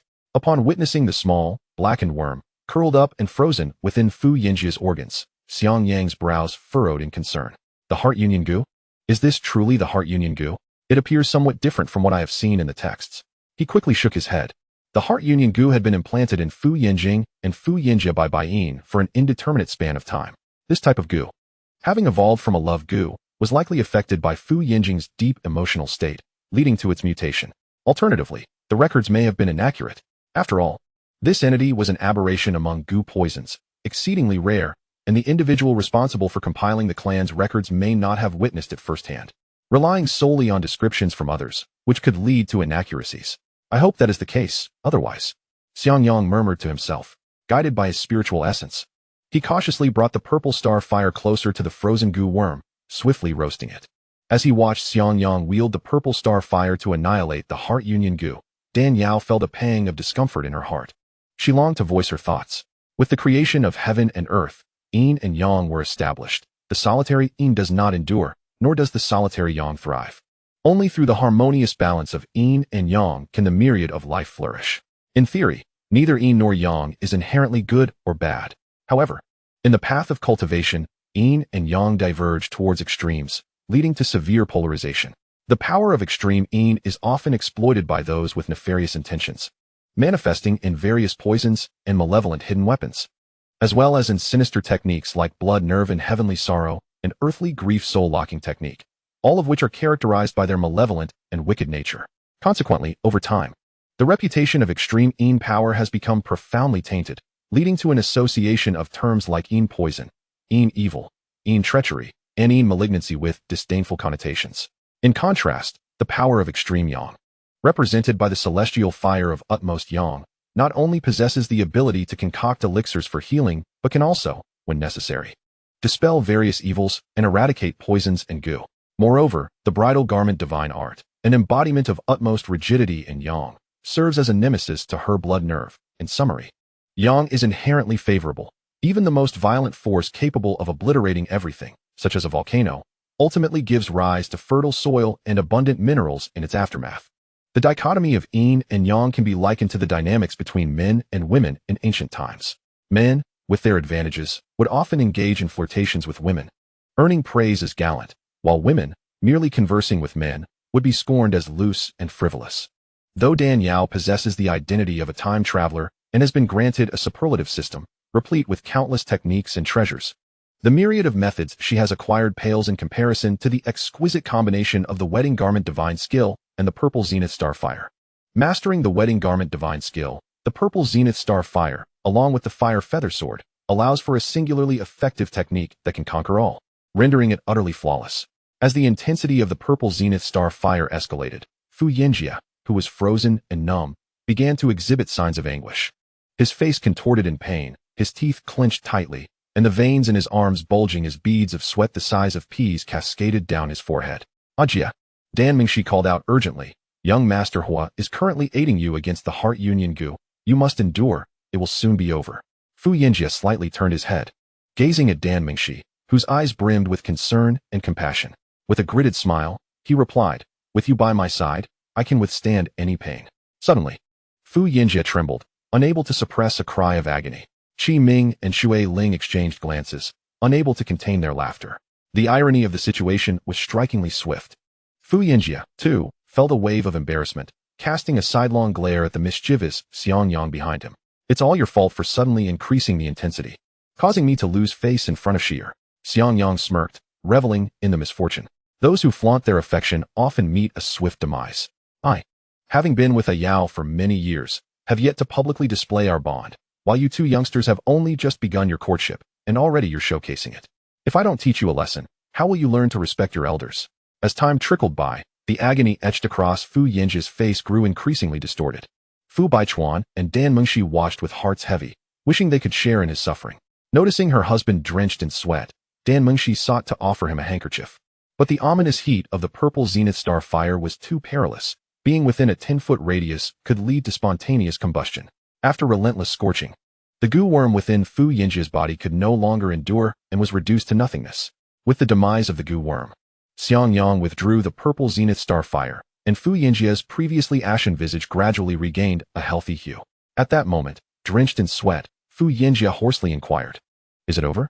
Xiangyang stood, nodding affirmatively. "Yes, the heart union goo has perished. You need not accompany that scoundrel Fu Yinling to the grave." At these words, Fu Baichuan, Fu Yinjia, Dan Mingxi, and the others collectively exhaled a sigh of relief. Fu Baichuan promptly expressed his gratitude to Xiangyang, saying, "Thank you, young Master Hua. Your life-saving grace is beyond repayment. Should you require anything, do not hesitate to ask. I shall go through fire and water to fulfill your wishes." Xiangyang shook his head. "There is no need for thanks. If you must express gratitude, direct it towards Ayao." Had she not temporarily frozen the heart union goo, this young man would have been tormented to death before it could be burned. "Thank you, fairy." Fu Baichuan quickly turned to Dan Yao, bowing in appreciation. "There is no need for such formality. Fu Yinjia is my nephew by marriage. We are all family, and it is only natural to assist." Dan Yao responded with a smile and a wave of her hand. Fu Baichuan chuckled and remarked, "This place is chilling to the bone. Prolonged exposure could easily harm our cultivation bodies. Let us converse further once we return." "Agreed." They nodded in unison, transforming into streaks of spiritual light as they exited the cave. Simultaneously, in the eastern part of the inner city of the Spirit Serpent, a blood-soaked figure approached the entrance of the Xuanwu Association. "Who dares to intrude upon the Xuanwu Association? Do you wish to perish?" the guard bellowed. Breathless, Bayin gasped, "I am Bayin. I seek an audience with the president. Hurry and relay my request." "Bayin." The guard was taken aback. "You are the disciple of the Twin Extremes Heavenly Sovereign? Stop your prattling and announce me quickly, or I shall end you with a single strike." Bayin shouted, exuding an aura of half-step spiritual platform that forced the guard to prostrate himself on the ground. All right, please wait. I shall inform the president immediately." The guard, trembling in fear, scrambled inside to relay the message. Before long, a young man clad in a black and blue robe emerged. This was none other than Xianxiao, the president of the Xuanwu Association. Upon seeing Bayin drenched in blood, he was taken aback. "Who has harmed you? Do not inquire now. Take me inside quickly." "I must tend to my injuries," Bayin replied weakly. "Very well." Xianxiao promptly instructed several guards to assist Bayin inside. Bayin sat cross-legged on a meditation cushion used by the Broken Army Hall's master, channeling his true essence to stabilize his injuries. Suddenly, a look of agony crossed his face, and he spat a mouthful of old blood. Xianxiao furrowed his brow. "Who has caused you such grievous harm? Was it Fu Baichuan?" Bayin shook his head, lamenting, "That old wretch Fu Baichuan is of similar cultivation. He lacks the ability to inflict such injuries upon me. It was the Snow Spirit Fairy. She is the one who has wounded me." "The Snow Spirit Fairy?" Xianyao's eyes widened in shock. "She possesses such prowess?" "Indeed. I was utterly unprepared for her strength. With just a few moves, she severely injured me. Had I not anticipated this and used Fu Yinling, that treacherous wretch, as a shield, I would have long since met my end at her hands." Xianyao pressed, "What exactly transpired? Explain it to me in detail." After a moment of catching his breath, Bayin recounted how Dan Yao had seen through his scheme to use Fu Yinling to impersonate Fu Yinjia and the subsequent events that led to his grievous injuries. Xianyao listened intently, murmuring, "So, the plan we devised to seize the White Cloud Pearl, eliminate Fu Baichuan, and occupy the Twin Extremes Hall has been thwarted by this woman? Indeed, that wretched woman meddles far too much. It is utterly detestable." Bayin seethed with resentment. "Since my debut, I have never suffered such a significant setback. Snow Spirit Fairy, you shall pay dearly once I recover." Xianyao remained silent, his expression inscrutable. After a prolonged silence, he suddenly fixed his gaze upon Bayin, his eyes dark and profound. Bayin felt a chill run down his spine under Xianyao's stare and forced a laugh. "What's the matter with you?" Xianyao inquired directly. "What did you just say?" Bayin was momentarily taken aback and gritted his teeth. "Once I recover, I will ensure that the Snow Spirit Fairy pays the price." Xianyao inexplicably smiled. "That woman, in terms of both strategy and cunning, far surpasses you. With several powerful allies by her side, do you truly believe you can seek revenge against her? Do you not find that laughable?" Bayin retorted angrily. "Are you underestimating me?" Xianyao shook his head. "It is not that I underestimate you, but rather, I speak the truth. That woman has attained the spiritual platform realm. Not only you, but even all the experts of our Xuanwu Association combined would not stand a chance against her. How could you possibly contend with her alone? Are we to let this matter rest?" Ba Yin's face was etched with unwillingness and fury. Of course not. I have long been aware of this woman's formidable nature. Even before your arrival, the deaths of the blood fiend sects, Chao Hong, and others were orchestrated by her. However, I already have a plan to deal with her. Oh. Ba Yin's curiosity piqued. However, this plan does not require your involvement. Why not? Because the dead can accomplish nothing, least of all participate. Xianxiao's voice suddenly turned chillingly sinister. Ba Yin was taken aback, then forced a dry laugh. President, you really do have a knack for humor. Xianxiao's face turned serious, and he stated with utmost gravity, I do not enjoy jesting, nor do I engage in frivolity with others. Are you going to kill me? Ba Yin trembled as he spoke. Clever, but unfortunately, you realized it too late. Fear gripped Ba Yin, his voice quivering. Did we not agree earlier? Once I obtained the Baiyun Pearl and reclaimed the position of the master of Xuanjua Hall, we would together unlock the Yunding Heavenly Palace. How can you be so untrustworthy? Xianxiao chuckled. Trust must be afforded to gentlemen. However, to a treacherous and venomous old fiend like you, the concept of trust holds less value than a pile of dog excrement. How could I ever extend my trust to you? He laughed derisively and continued. I had intended to wait until the Yunding Heavenly Palace was opened, acquire the Qixua Longfeng hairpin, and then obliterate the Xuanjua Hall, taking my time to deal with you afterward. Alas, you have proven to be utterly incompetent, allowing Fairy Shuepa to see through your entire scheme. I do not nurture useless beings. For those who are of no worth, death is the only alternative. You. Ba Yin trembled in fury, gritting his teeth.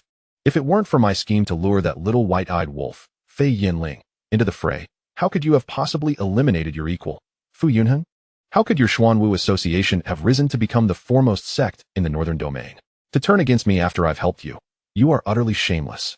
It turned out that the current president of the Xuanwu Association, Xianxiao, and the late young master of Xuanjua Hall, Fu Yunheng, were once the two prodigious youths renowned across the northern domain, celebrated as its twin jewels. Xuanjua Hall, relying on the only sixth-tier alchemist, Fu Baichuan, had achieved parity with the Xuanwu Association. Had Fu Yunheng continued to grow, he would have posed a significant threat to the Xuanwu Association. Before inheriting the presidency of the Xuanwu Association, Xianxiao recognized this danger and advised the then elder president that Fu Yunheng must be eliminated at all costs. Subsequently, the elder president approached Ba Yin, expressing a desire for collaboration. Ba Yin, harboring deep resentment towards Fu Baichuan for the position of master of Xuanjua Hall, and the Xuanwu Association, wary of Fu Yunheng's potential, quickly reached an agreement. Ba Yin would eliminate Fu Yunheng, while the Xuanwu Association would remain in the shadows to manage the aftermath. It was only with the covert support of the Xuanwu Association that Ba Yin evaded retribution from Xuanjua Hall after orchestrating the deaths of Fu Yunheng and Fu Yanji's parents. Living freely until today, the idea to entice Fei Yinling originated from Xianxiao himself. Until this moment, Fu Baichuan remained oblivious to the fact that the true villain behind the deaths of Fu Yunheng and others was none other than Xianxiao, the president of the Xuanwu Association.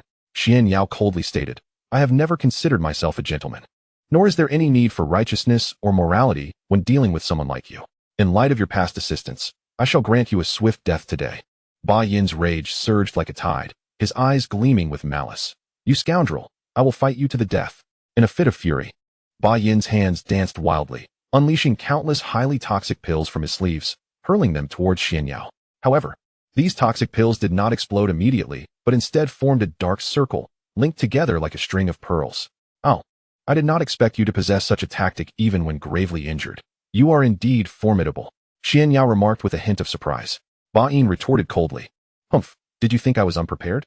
When I allied with your Xuanwu Association, I knew it was akin to consorting with a tiger. However, I always believed I was the tiger, not you. Thus, I remained patient, never revealing my hand. Yet, you have dared to take advantage of my vulnerability to eliminate me. Do not blame me for being merciless. Today, you shall pay the price. Explode, Ba Yin shouted, and the black circle detonated, enveloping Xianxiao in a massive cloud of poison. Pay the price? Xianxiao scoffed. I am the president of the Xuanwu Association, with 3 Grand Hall Masters beneath me. One of them could easily match you, let alone myself. Now, you are gravely wounded, your power diminished, and yet you still dare to challenge me? Truly, you are courting death. A clear, melodious phoenix cry resonated as a blood-red hairpin materialized. Grasping the pin, Xianxiao made a gentle stroke. The vast toxic cloud shattered like a soap bubble. The Qixua Phoenix hairpin? You possess the Qixua Phoenix hairpin? Ba Yin gasped in astonishment at the sight of the hairpin. Crafted from a gem as red as pigeon blood. Indeed, it is the Qixua Phoenix hairpin. Xianxiao grinned wickedly. How is this possible? Isn't the treasure of the Xuanwu Association the Xuanwu seal? Ba Yin's eyes widened in disbelief. In the northern domain, there were 10 first-rate sects including the Xuanjua Hall, 3 associations, and 4 schools. Except for a couple of factions like the Qingyuan Merchant Association, all other sects possessed a treasure as their ultimate foundation. For instance, the Bloodsha sect had the Blood Soul Bell, and Xuanjua Hall had the Baiyun Pearl. The Xuanwu Association, being the strongest among the 10 sects, was said to possess the Xuanwu seal as its supreme treasure, a large seal carved with the image of a tortoise and snake. Legend has it that this seal was formed when the Xuanwu divine beast, wounded in battle against a formidable enemy, bled onto a stubborn stone. Because of its blood, the stone, transformed into the seal, became imbued with tremendous destructive power. The Xuanwu Association derived its name from the Xuanwu seal. As president, Xianxiao's own cultivation was merely at the half-step Lingtai realm, on par with the 3 Grand Hall Masters beneath him. It was his possession of the Xuanwu seal, a weapon of great offense, that enabled him to exert strength surpassing that of a half-step Lingtai, thus earning him the title of the strongest in the northern domain. Who said that the treasure of the Xuanwu Association is the Xuanwu seal? How laughable. The so-called notion of the Xuanwu Association is merely a smokescreen released by successive presidents. The true treasure of the Xuanwu Association lies within the Qixue Longfeng hairpin. Xianxiao licked the hairpin with his tongue and chuckled. Over 100,000 years ago, the ancestors of the Xuanwu Association acquired this pin. Unfortunately, the Yunding Heavenly Palace is fraught with traps. We only managed to retrieve 1 pin, missing the dragon pin, rendering our victory incomplete. Had it not been for a traitor within the Xuanwu Association who stole the Diguan and Shui Guan dual scripts, we would have long soared to the central domain, rather than being forced to linger in this wretched place. Xianxiao, do not be so arrogant. The Diguan silver script from the Sanguan Jian remains in my possession. If you dare to kill me, you shall never obtain it. Nor shall you ever unlock the main hall of the Yunding Heavenly Palace to acquire the dragon pin, Ba Yin bellowed. Xianxiao gazed at Ba Yin with an odd expression, chuckling. Had this been before, I would have feared you might destroy the Diguan silver script. But now, with the support of that great individual, even without the Diguan silver script, I can still unlock the Yunding Heavenly Palace. You pose no threat to me. Ba Yin's heart quaked as he inquired, which great individual? Who do you speak of? Why ask so many questions when you are about to die? If you wish to know, go and inquire with King Yama in the underworld. Xianxiao replied with a smile, reminiscent of the serene smile of Cassiopeia. Subtly flicking his fingers, the Qixue phoenix hairpin transformed into a blood-red phoenix shadow and shot forth. Ba Yin, filled with dread, swiftly fled. Go, Xianxiao commanded lightly. And the Qixue phoenix hairpin, seemingly equipped with radar, pursued and launched itself automatically. A piercing scream echoed as the Qixue phoenix hairpin pierced through Ba Yin's heart, causing him to collapse lifelessly. With the demise of Fu Yanling and the rescue of Fu Yinji, the Xuanjua Hall returned to its former tranquility and peace. With nothing to occupy his time, Fu Baichuan sought out Dan Yao to discuss alchemical matters. Under the care of the alchemists of Xuanjua Hall, Fu Yinji recovered from the injuries inflicted by the heart-linked worm. On a day when the rain had just cleared, a rainbow arched across the sky. Dan Yao and her niece, Dan Mingxi, went to the garden to admire the flowers. Fu Yinjia, feeling a sense of ennui, summoned Xiangyang for a conversation. It is often said that a drink shared with a kindred spirit is never too much, while a discourse with an incompatible companion can feel burdensome. Since their acquaintance, the two had found an effortless rapport. They sat facing each other, and Fu Yinjia pushed a cup of fragrant tea towards Xiangyang. This is a medicinal tea, a secret recipe from my great-grandfather, known for its efficacy in nourishing the kidneys and fortifying the body. I find it quite delightful. Do give it a taste. Xiangyang lifted the teacup, taking a gentle sip, and could not help but exclaim. It possesses the aroma of medicine, yet lacks the bitterness often associated with such concoctions. It glides smoothly down the throat, with a subtle sweetness that lingers. Indeed, it is exquisite tea. As he spoke, he retrieved a scroll hidden within his sleeve and began to peruse it leisurely. After a while, Fu Yinjia inquired, "What are you reading?" Xiangyang set down the scroll, a faint smile gracing his lips. "Oh, it's merely a historical record detailing the various dynasties of the mundane world." A historical record? Fu Yinjia was momentarily taken aback, then chuckled. "It must be quite an intriguing tale to captivate you so deeply." "Not particularly fascinating," Xiangyang replied, "but the characters chronicled within possess much substance. Take the Tang dynasty, for instance. It was resplendent, adorned with literary brilliance. The emperors of that era were indeed formidable figures." As he spoke, he suddenly raised his gaze to meet Fu Yinjia's. "If given the choice, which emperor of the Tang dynasty would you wish to be?" Fu Yinjia was caught off guard by the question. After a moment's contemplation, he replied, "Firstly, I would choose Emperor Ruizong Li Dan, and secondly, Emperor Gaozu Li Yuan. Both were wise sovereigns who shunned the pursuit of power, bearing the title of emperor, yet free from the burdens of state affairs, living leisurely and contentedly. That sounds rather appealing.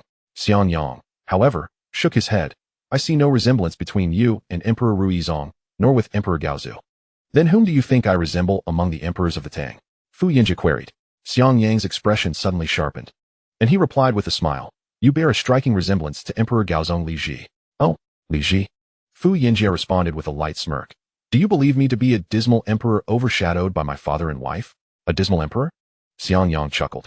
If Li Ji were truly a man of no merit, how could he dare to carry on an affair with his stepmother Wu Zetian while his father was still alive? How could the Tang's territory have reached its zenith under his reign? I do not consider him a dismal figure. Rather, he was the most astute of all Tang emperors. He eliminated ministers, forced his uncle to death, and ostracized the old nobility, allowing Wu Zetian to bear the blame for all the grievances, while he appeared as a benevolent and meek ruler. Such cunning is truly commendable. Upon hearing this, a flicker of brilliance ignited in Fu Yinjie's eyes.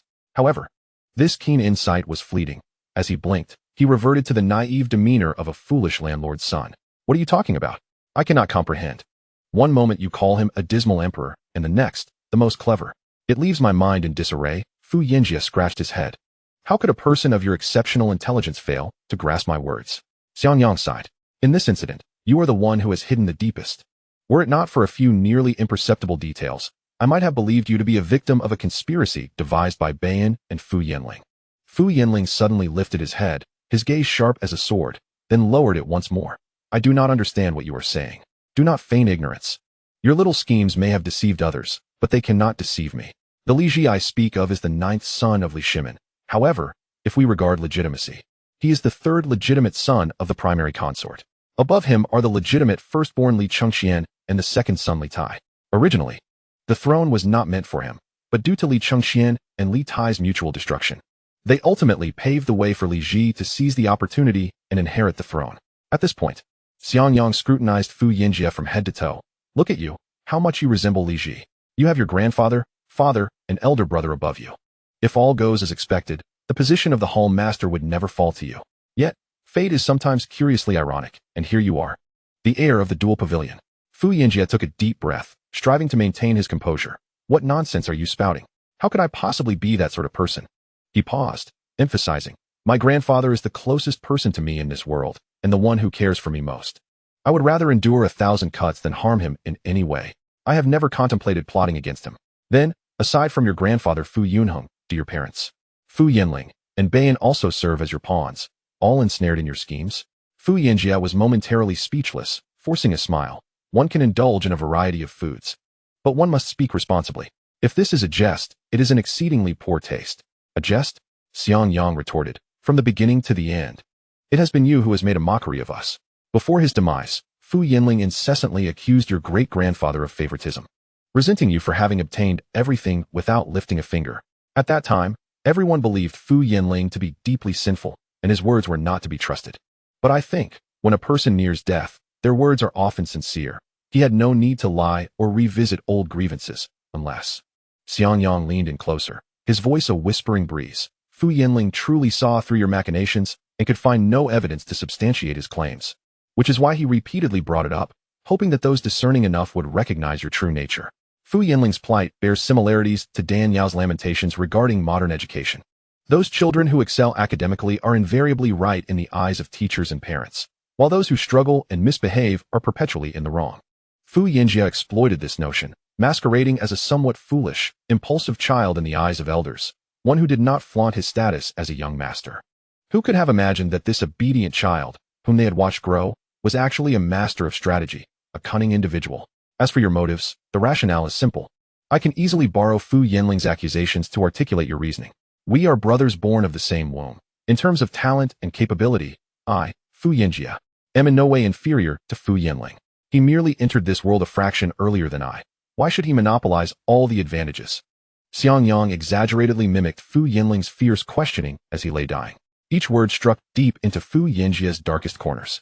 Upon hearing this, Fu Yinjie's face drained of color. He sighed deeply. You are indeed an exceptionally clever individual. I yield to you. Yes, it is true. All of this has been my clandestine plotting. Xiangyang asked. Why? Fu Yinjia smiled wryly. What significance does that question hold now? Xiangyang responded. Indeed, it bears little significance. Most of those involved in this matter have long since perished. No matter how many questions are asked, those you plotted against cannot return to life. Fu Yinjia inhaled deeply and inquired. Can you tell me how you discern the flaw? Xiangyang chuckled lightly. In truth, I did not notice any specific flaw. Upon arriving in the northern region and encountering the counterfeit Fu Yanling, I found something amiss. But that fleeting doubt quickly faded from my mind. What truly raised my suspicions was the heart-binding worm within my body. The heart-binding worm? Fu Yinjia was taken aback, then smiled ruefully. How could I have forgotten? Your aunt has praised your vast knowledge more than once, declaring you a living encyclopedia. Though the heart-binding worm is a rare and peculiar poison, how could its authenticity possibly escape your notice? Xiangyang listened attentively, yet shook his head. As for the authenticity of the heart-linking goo, I must confess I am unable to discern it. This peculiar species hails from the southern regions of Miaojiang, and I have only encountered sporadic mentions of it within my family's ancient texts. I have never witnessed a living specimen, although the appearance of the goo within you bears some resemblance to the descriptions within those tomes. I cannot definitively declare it a counterfeit. What raises my suspicion are the characteristics of the heart-linking goo. Characteristics? Fu Yanling inquired, perplexed. Indeed. The characteristics of the heart-linking goo reveal two flaws, Xiangyang elucidated. Firstly, despite the extreme toxicity of the heart-linking goo, which causes the goo within one person to violently attack their host upon the death of another, it has evolved from the love goo and thus retains some of its properties. For those deeply infatuated, the onset of the goo's effects is not as swift. On the night Fu Yanling perished, I meticulously calculated the timing based on your feelings for Dan Mengshi. Had I found you before dawn, I would have been able to cure you. However, when our party located you, there remained nearly half an hour until sunrise, and yet you were contorted in pain, with veins bulging, a scenario that struck me as exceedingly odd. How could the heart-linking goo have manifested so rapidly? My analytical skills are sound. Yet this anomaly suggests two possible explanations. Either your feelings for Dan Mengshi are not as profound as I presumed, or you are feigning the effects of the goo. Fu Yinjia sighed heavily upon hearing this. Secondly, Ba Yin and Fu Yanling, as master and disciple, imprisoned you and Dan Mengshi with the intent of obtaining the Baiyun pearl from you. This pearl contains unparalleled secrets regarding alchemy. Logically, even if your cultivation is insufficient to become a premier alchemist in a short span, you would at least have grasped the principles of pharmacology. Pray tell, how could someone who comprehends the pharmacological theories of a ninth-tier alchemist fail to realize they have been ensnared by a goo? Fu Yinjia was rendered speechless, so it was thus. I never considered that the flaw lay here. Xiangyang chuckled lightly. In truth, you accounted for nearly everything. Your plan appeared remarkably flawless.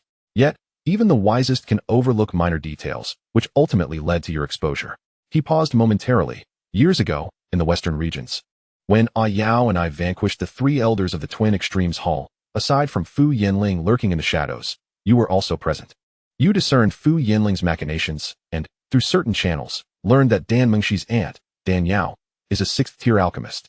You resolved to leverage your connection with Dan Mengshi to forge ties with the Dan family, thereby eliminating Fu Yanling as a threat, while simultaneously securing your position as the heir to the Twin Extremes Hall through your association with the Dan family. Am I not correct? Fu Yinjia nodded. Indeed, when you sought vengeance against Xiang Ran and his associates for the sake of Mengshi's other aunt, Dan Lingling, I happened to be nearby. I was astonished by your prowess and traced the matter back to the mysterious sixth-tier alchemist from the southern region, leading to the inception of a bold plan in my mind. Ah, so you were already aware of my and Yao's identities. A scheme laid for over a century finally comes to fruition. You truly possess remarkable patience. Upon hearing Xiangyang's sardonic remarks, Fu Yinjia's expression darkened. Xiangyang stated coldly, beyond the two flaws I just mentioned, there exists another matter of which you are unaware. Yet it was this very detail that led me to you. Oh, what is it? Fu Yinjia asked, astonished. After Yao and I arrived in the southern region and eliminated the elders of the Twin Extremes Hall, we intended to seek out her two cousins.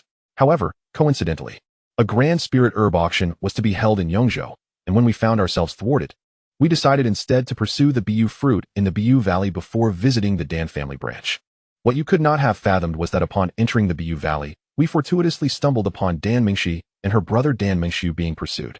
During the fierce battle, Dan Mengshi was inadvertently flung towards me, and I managed to evade her in time, causing her to tumble to the ground, disheveled and covered in dust. Although she said nothing at the time, her expression clearly conveyed her reproach for my failure to catch her. Fu Yinjia was taken aback, interrupting, what? This truly occurred? Indeed. I initially overlooked this detail, for it is natural for a young maiden in love to yearn for a gallant savior. However, upon arriving in the northern region and discovering Fu Yinling's guise, as well as learning from Ba Yin that both you and your brother were afflicted by the heart-linking goo, and witnessing the peculiarities surrounding Fu Yinling's demise and the goo's loss of control, this detail suddenly surged to the forefront of my mind. Xiangyang analyzed meticulously. Dan Mengxi's expression, which seemed to blame me for not being her hero, indicates that at that moment, you and she were not yet romantically involved. Moreover, the time between our return from the Biu Valley, pursuing Yi Chun, and repairing the fire feather sword was scarcely half a year.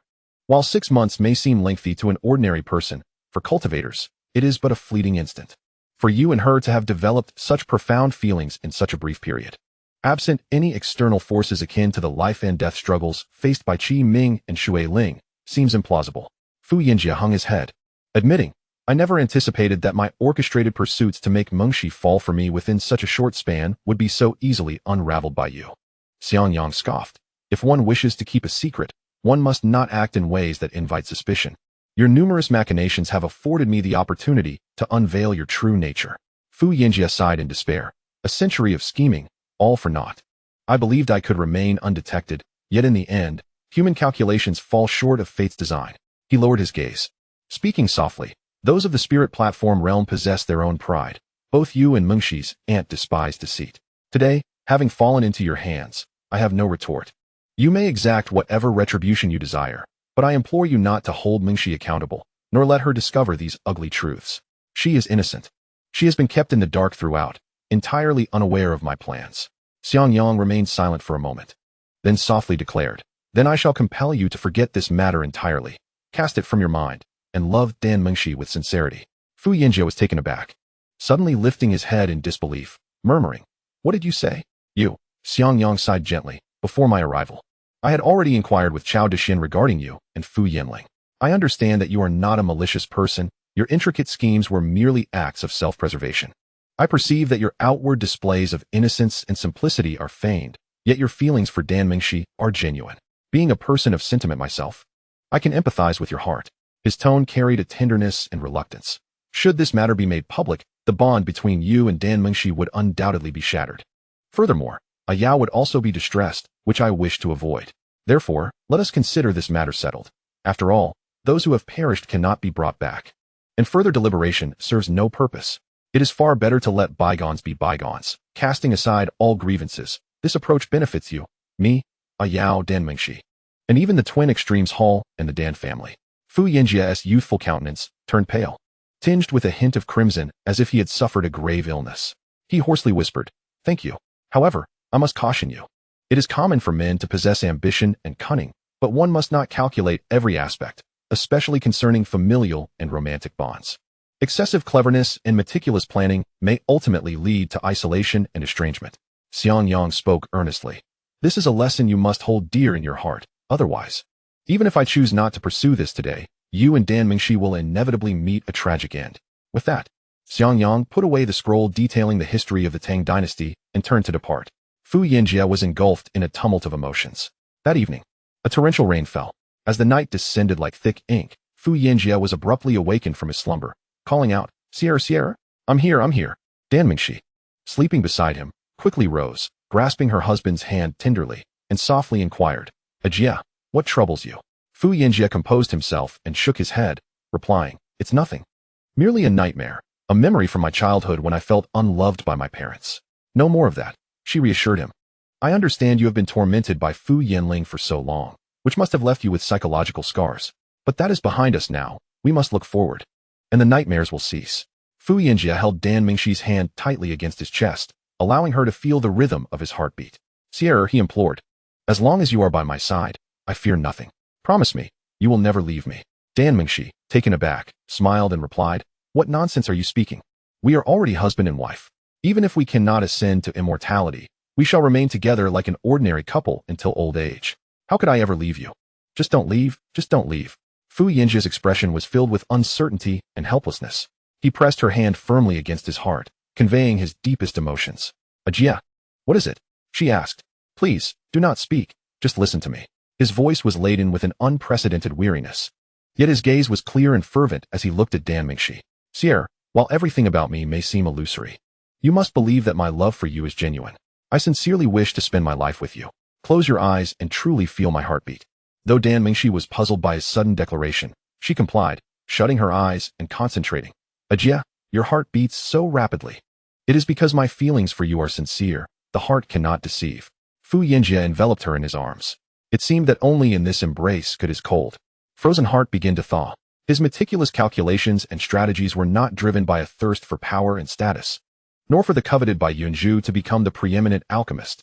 Initially, his schemes were merely for self-preservation. Though he appeared to be the esteemed young master of the dual supreme palace, basking in the affection of his parents and elders, the reality was starkly different. The so-called nobility and adoration were akin to a beggar draped in a splendid robe. As twins, the disparity between him and his elder brother Fu Yinling was vast. Fu Yinling was born first, the eldest son, while their grandfather and father, steeped in worldly traditions, placed great importance on the firstborn. Consequently, Fu Yinjia, born moments later, was relegated to a mere accessory. Only when the world spoke of the dual supreme monarch and his auspicious twin dragon sons would they recall his existence. Moreover, during his birth, Fu Yinjia had encountered complications, leading his parents to believe that his elder brother was a blessing, while he was a burden. Growing up, Fu Yinling was cherished as a precious jewel, while he was rebuked for merely wanting to share in his brother's leftover treats, called a reincarnation of a starving ghost. A child born to collect debts. The most heartbreaking betrayal came from Fu Yinling himself. Their striking resemblance led to frequent misidentifications by the disciples of the dual supreme palace. Fu Yinling was incensed, convinced that his existence was unwarranted, and that he should not possess a face identical to his own. Fearing that one day his younger brother might impersonate him and learn the celebrated alchemical arts that their grandfather was renowned for, he plotted to eliminate Fu Yinjia. In a cruel twist during a playful moment, Fu Yinling pushed him into a thicket of poisonous herbs, intending to end his life. Fortunately, their grandfather, who was practicing swordsmanship nearby, heard his cries and rushed to rescue him, expelling the toxins at great personal risk. Yet afterward, rather than reprimanding Fu Yinling, their grandfather and father chastised Fu Yinjia for being too mischievous. His mother publicly berated him, accusing him of ill intentions for leading his brother into such a perilous situation. This incident shattered his heart completely. He realized he was deemed so unworthy in the eyes of his closest kin. How laughable, how utterly ridiculous.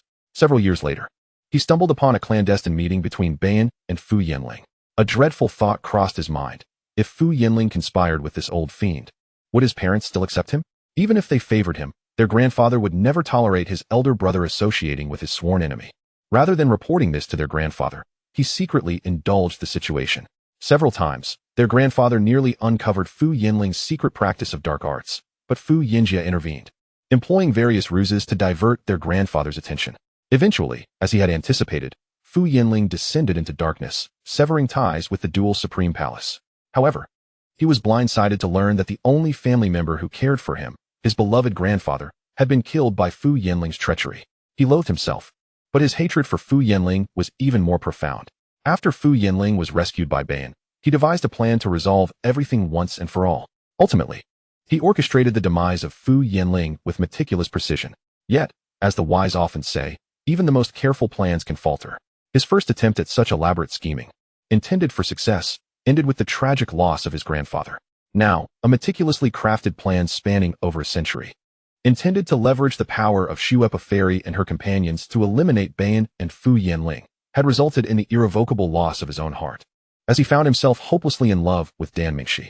Was this fate?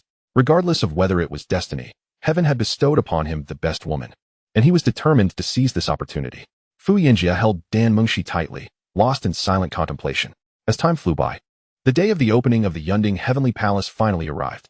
Dan Yao and Xiang Yang, engrossed in their cultivation, were startled awake by a surge of powerful spiritual energy. As they pondered the disturbance, disciples from the Dual Supreme Palace arrived to announce, "The Yunding Heavenly Palace is about to open. The Palace Master requests both of you to convene in the main hall." "Understood. We shall be there shortly." Dan Yao's eyes sparkled with excitement as she exclaimed, "After so many years of waiting, this day has finally come. With the acquisition of the Bilui Spring and the complete 5 elements spiritual liquid, my Shuepa sword will truly shine." In the main hall of the Dual Supreme Palace, Fu Baichuan, Chao Dexian, Fu Yinjia, and a host of others gathered to discuss the impending opening of the Yunding Heavenly Palace. As they set out to seek opportunities within, the Dual Supreme Palace could not remain unguarded. To prevent Bayan from returning and wreaking havoc, Fu Baichuan declared, before we depart, I shall activate the dual alchemy and poison array. Qingjue, as you have just recovered from a serious illness, it is unwise for you to undertake a long journey. Remain here. Chao Qingjue bowed respectfully.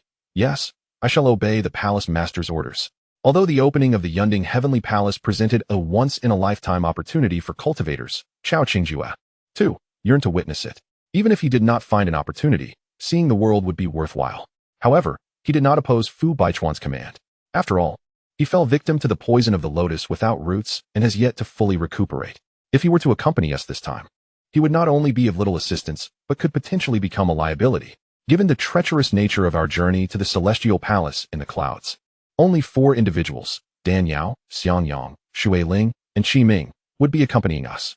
From the twin absolute hall, only Fu Baichuan, Chao Dexian, and the young master Fu Yinjia, along with several elders who have reached the late heavenly monarch stage, would join us.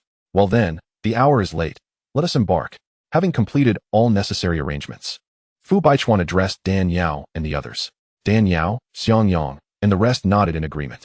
Subsequently, the group transformed into streaks of spiritual light, darting out of the twin absolute hall like meteors, slicing through the sky in the direction where the celestial palace in the clouds had manifested.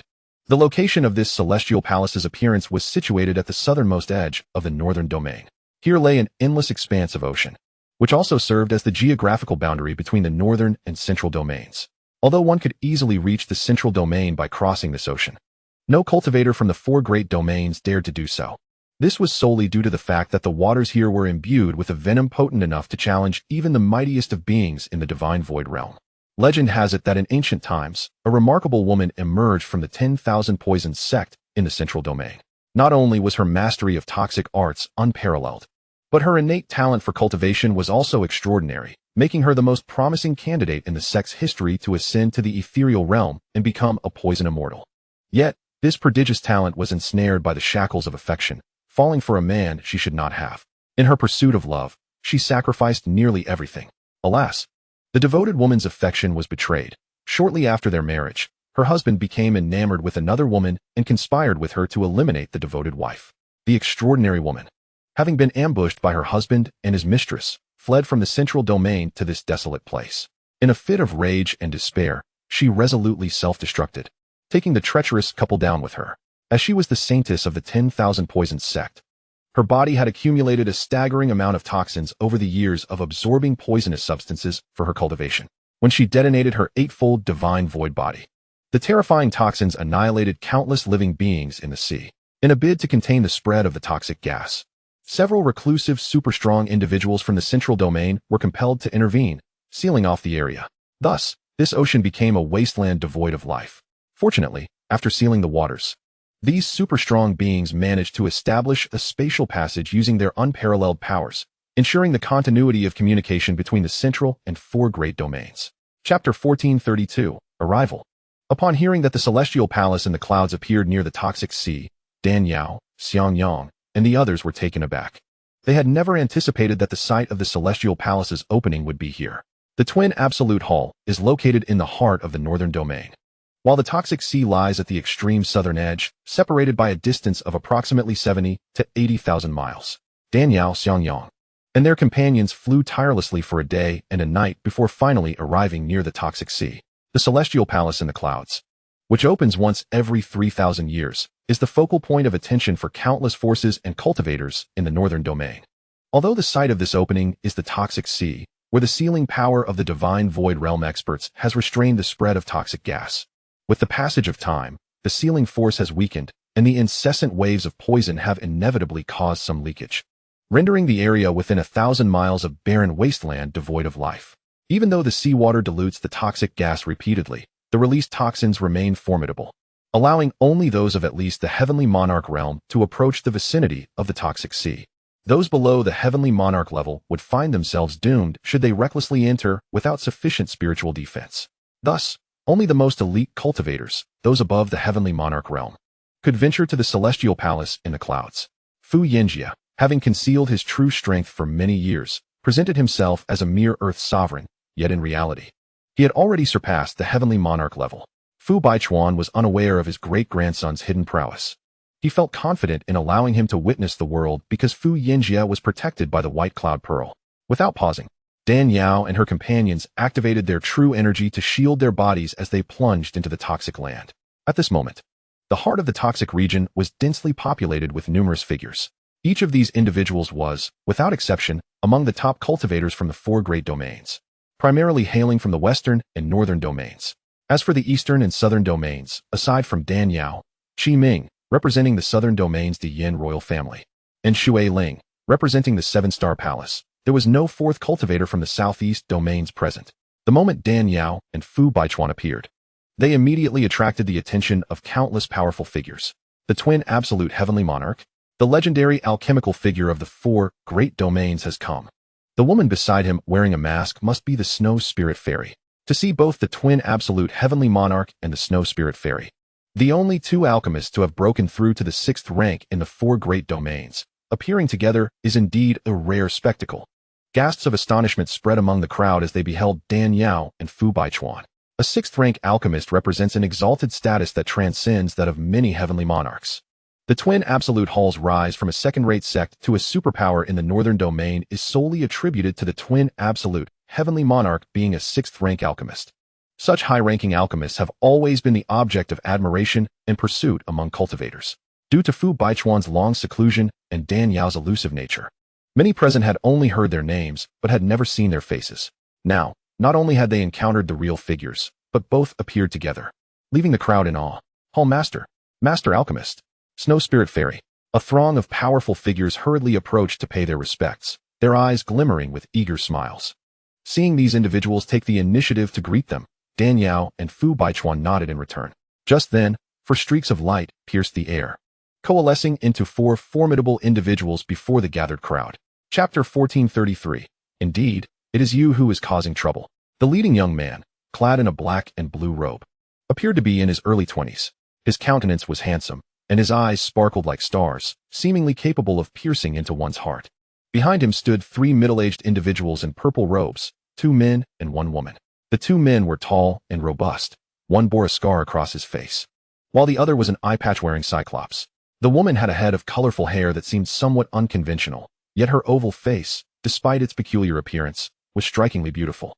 With their arrival, all present, except for Dan Yao and Xiang Yang, felt an overwhelming pressure.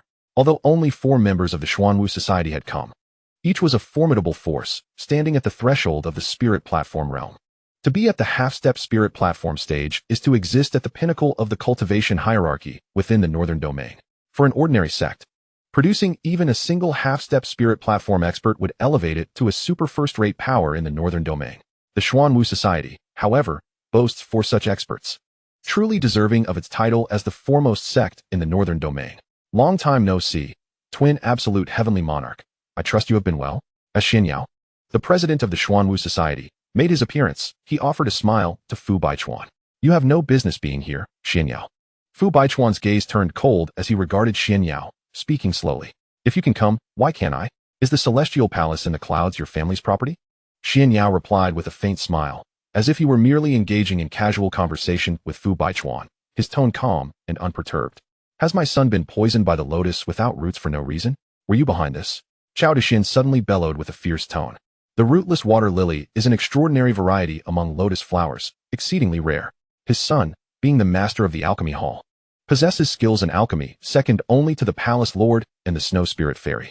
Even if someone were to acquire the rootless water lily, inducing him to succumb to its poison would not be a trivial matter. The individual capable of rendering him poisoned and unconscious in such silence. One can only imagine the strength they possess. Aside from Bayan, the only other contender would be the arch-rival of the Dual Extremities Palace, the Xuanwu Society.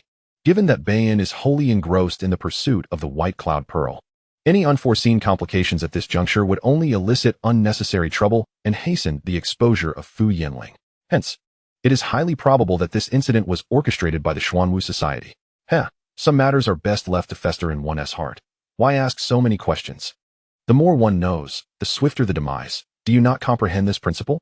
Xianxiao chuckled menacingly at Chao Dexin, an aura of danger radiating from him.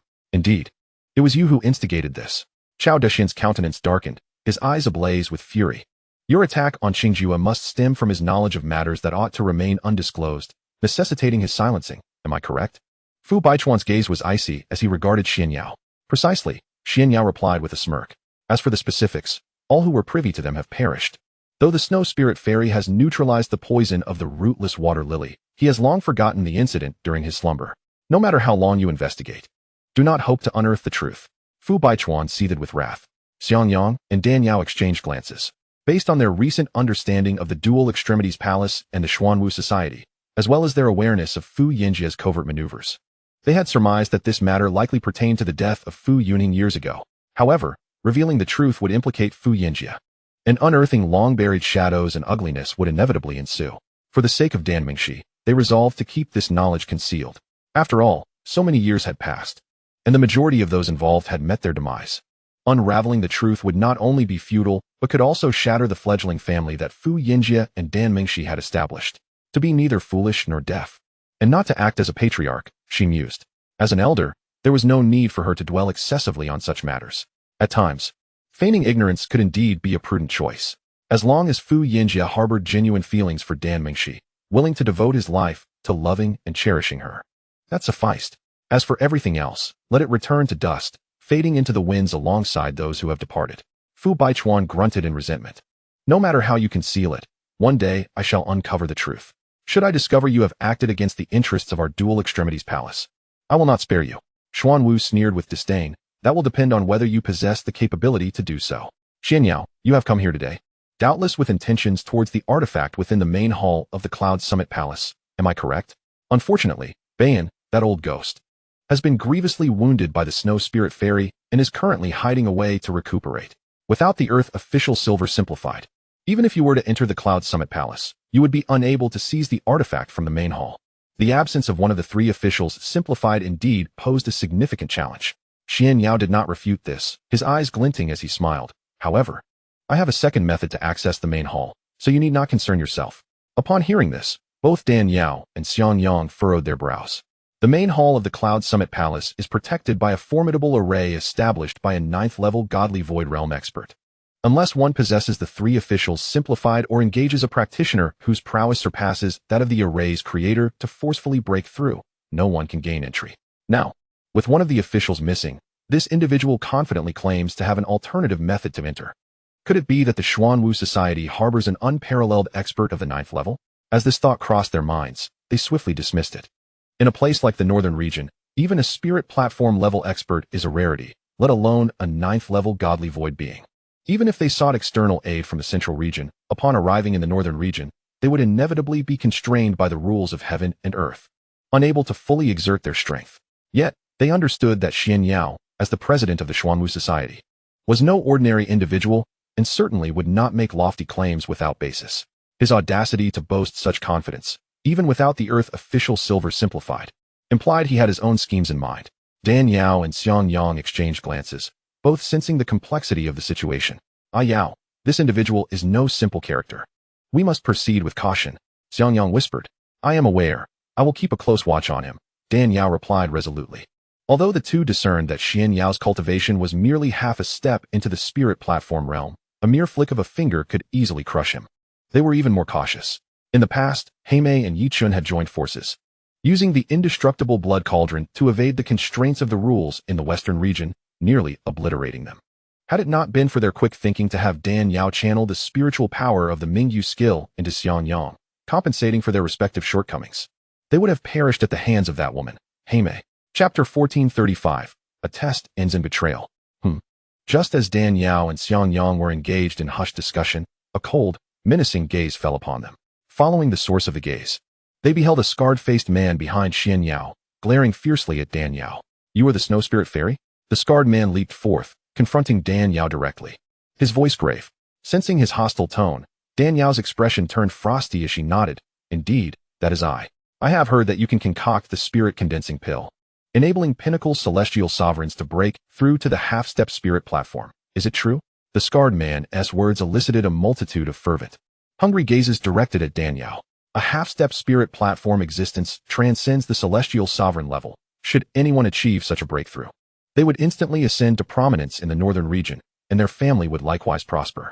Such a coveted item was the stuff of dreams for them. Dan Yao replied coolly, it is true. That is splendid. The president eagerly seeks talented individuals. Should you be willing to join us as the chief alchemist of the Xuanwu Society, you shall undoubtedly receive ample rewards. The scarred man declared with an air of authority that brooked no refusal. Upon hearing his commanding tone, Dan Yao's eyes darkened considerably. The onlookers could not help but murmur amongst themselves. That scarred man is Fan Ke, the master of the heaven-killing hall of the Xuanwu Society's Killing Wolf Division. Isn't he? Indeed, it is him, but how dare he speak to the Snow Spirit Fairy in such a manner? True. Even though Fan Ke is a half-step spirit platform expert, he pales in comparison to the Snow Spirit Fairy. With her capabilities, she could easily concoct the spirit condensing pill to help those stalled at the pinnacle celestial sovereign step into the half-step spirit platform. To issue commands to her is tantamount to courting death. Not necessarily. Perhaps he is acting on the orders of the president of the Xuanwu Society. If the Snow Spirit Fairy were to join them, the status of the Dual Extremities Palace would be in jeopardy. As whispers circulated among the crowd, a barely perceptible smile crept across Xianxiao's lips. With Bayan severely injured by Dan Yao, Xianxiao, while cautious, was also eager to discern the extent of her cultivation. Had she surpassed the limits of cultivation in the northern region and stepped into the spirit platform realm? If her strength has truly ascended to the spirit platform realm, then she and the masked man in red beside her are precisely the individuals the master seeks. He intends to exploit Fan Ke's recklessness to thoroughly probe into this woman's capabilities. From the corner of her eye, Dan Yao has been vigilantly observing Xianxiao, and upon sensing the inquisitive look in his gaze, she cannot help but smirk derisively. To pry into the depths of Lady Dan? Not a chance. Dan Yao glances at Fan Ke and coldly declares, "What do you think you are? How dare you issue commands to me? How audacious! You are quite the insolent one."